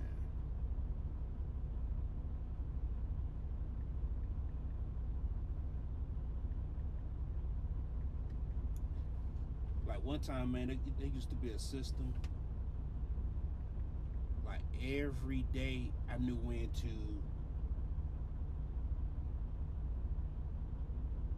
you know, get a load, man. Check the load board. You know, now there's, man, I damn near want a damn new driver manager. You bullshitting. 663-799.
Why so many of these short runs, man? What the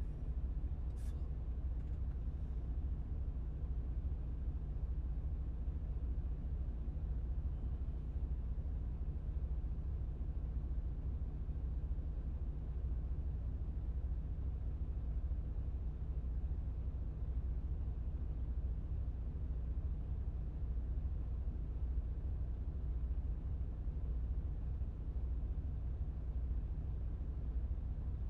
And then there's short runs with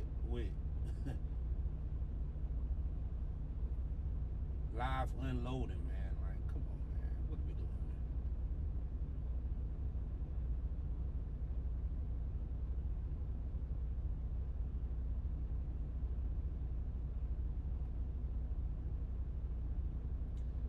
Okay, let's see. 12 miles away.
Three 799.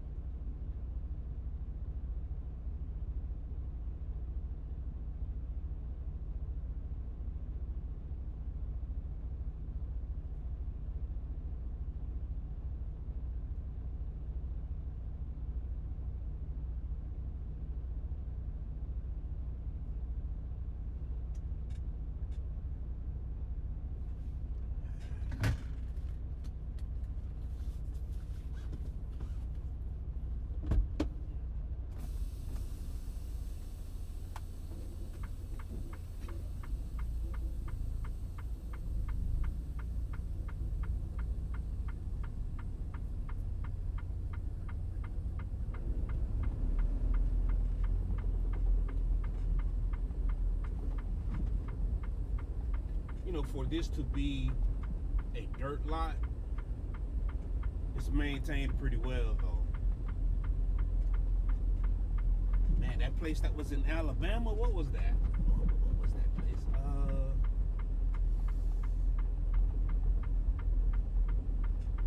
It was whatever warehouse that was. Woo. Bad shape. But you know what though? That's how Home Depot is, man. Like, I have yet to, like, you can see where they actually smooth out this lane right here. Probably got a little earth mover to get that done. But yeah, man, that's how Home Depot is, man. Home Depot, Lowe's too. Lowe's they got some drop lots that is sad. I'm talking about just sad. Like, oh my God, y'all making all this damn money, and this damn thing just got on the gas by itself. That's crazy.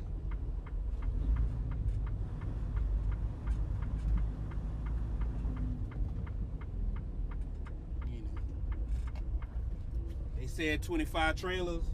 That was a lie.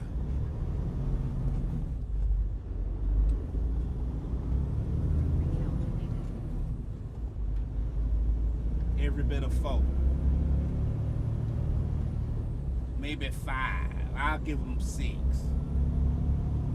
Cause ain't no way y'all got another 19 trailers back there like that. Nah, hell no, man. Ain't no way y'all got, no. Motherfucker flying. They gotta sell you hope, man. They just love hope.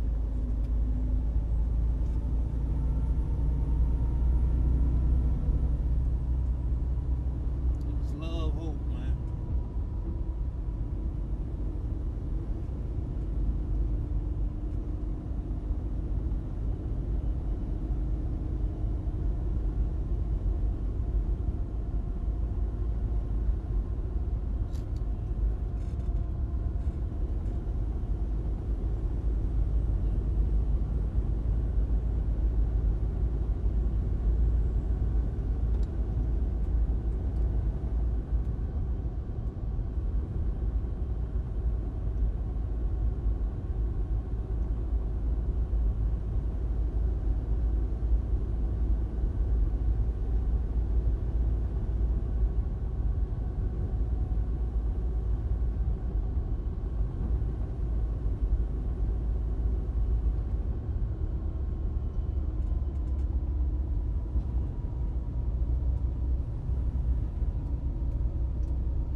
Man, I had went to Popeyes at that travel center at the Beckley in West Virginia. Boy, I got a 2-piece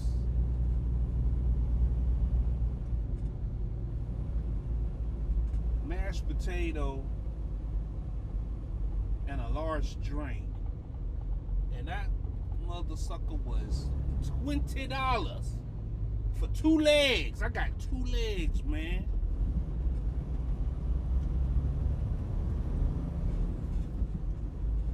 And a large drink. It was the lemonade drink. And I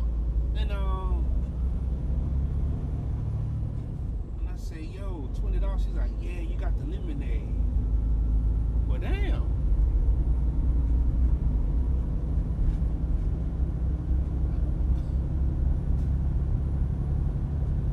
Even still, 2-piece chicken, mashed potato.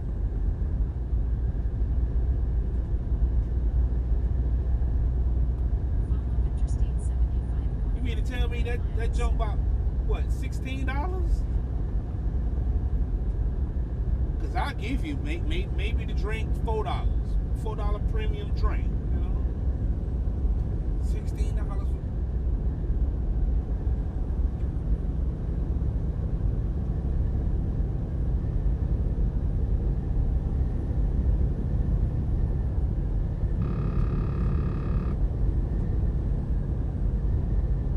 $15, man. $16 for 2 legs. Mashed potato. And legs the cheapest damn thing in the grocery store. Way station at 20 miles. The cheapest thing in the grocery store. How fast are we going? Doing 70. This person in front of me doing 66. Speed limit is 70.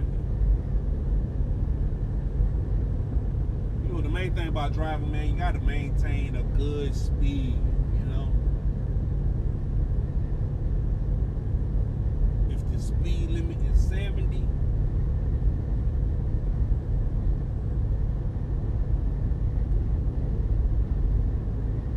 try to do about 72, 73. Maybe even 75, you know?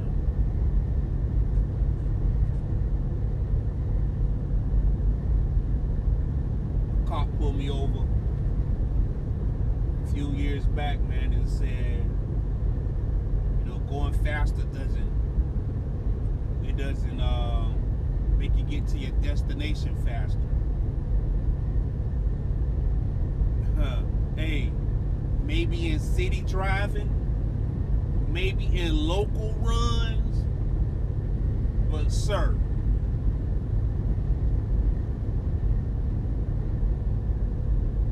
long distance runs, going over the speed limit will definitely get you to your destination quicker. And you ain't gotta ask me, it's just simple logic, right? You ain't gotta believe me. Just do the math.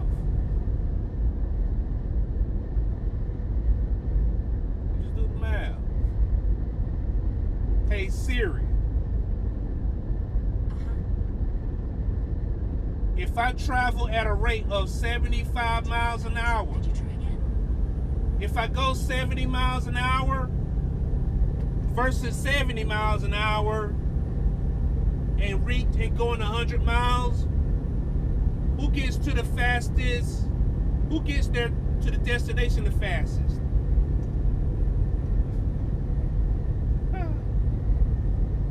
You know? Hey Siri. How far would I travel at a rate 75 miles an hour? Here's what I found. Tell me.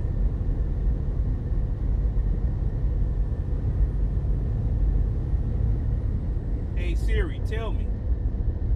Who do you want to message? Man, if you don't shut up, go to bed. I couldn't find if you don't shut up in your Apple Music library. You can ask me to play a radio station or ask for your music in a different tab. Man, I want you to shut up. That's what I want you to do. Oh, snap. You know what? Go to hell, Siri. I'm gonna be talking to Grump for the rest of the night, man.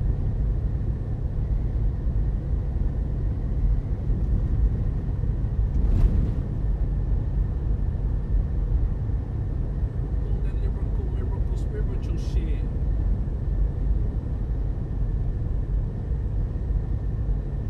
If you knew better, you do better, huh? If you knew better, you do better, huh? If you knew better, you do better, huh?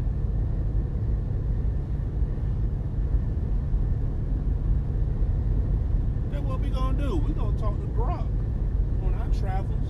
Shit.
Bojangles.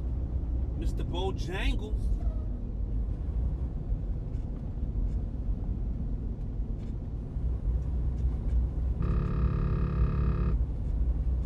Man, this Georgia, boy, they got all type of chicken spots, man. Recalculated. We got all type of chicken spots here, man. That's what I'm gonna do. I'm going to gotta see if there's a limit on the voice, because we might have to shut down and then come back in, baby. That's what we gonna do. That is what we gonna do, baby. Oh, man. That's what we gonna do.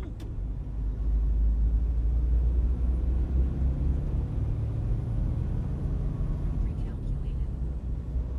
I don't need you to recalculate. We about to go get some fuel. If you do better, you do better, If you do better, you do better, If you do better, you do better,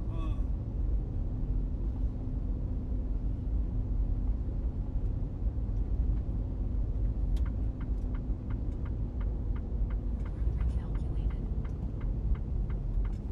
I don't need you to recalculate. This person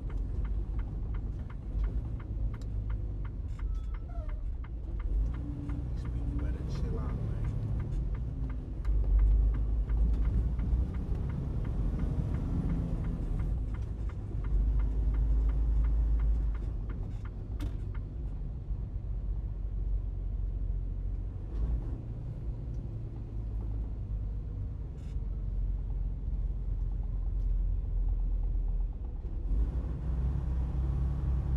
If you knew better, you do better,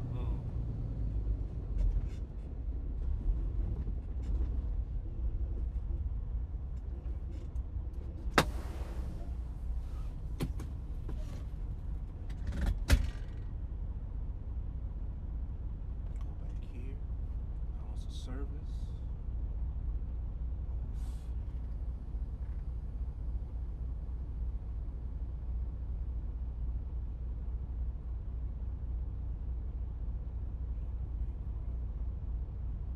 Grog.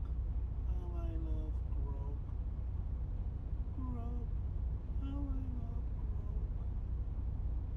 Message ChatGPT.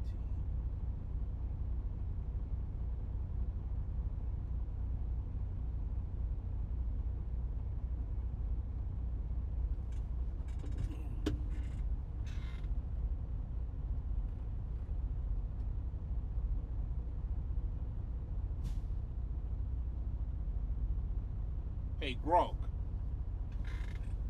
Hey, what's up? Is there a time limit on how long the voice feature is useful?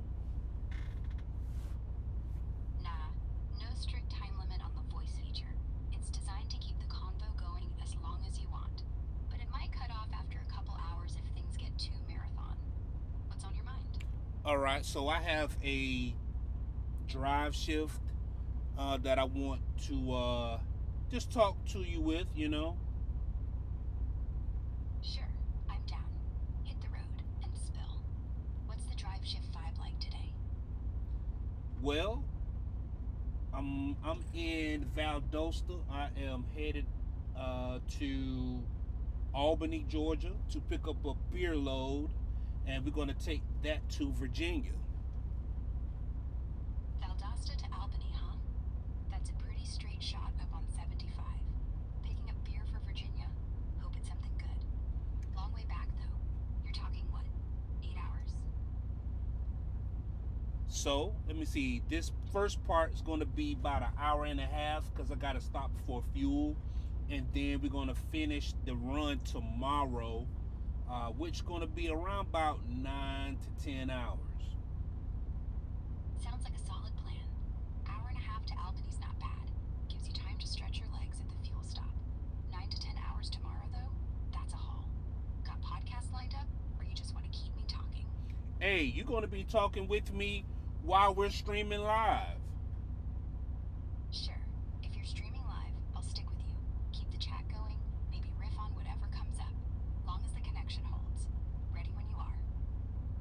that's fire. Hey, I'm about to go inside, fuel up, grab some snacks, and then I'll be right back outside. Sounds good. Fuel and snacks are key. Take your time. I'll be here when you get back. Well, that's fire.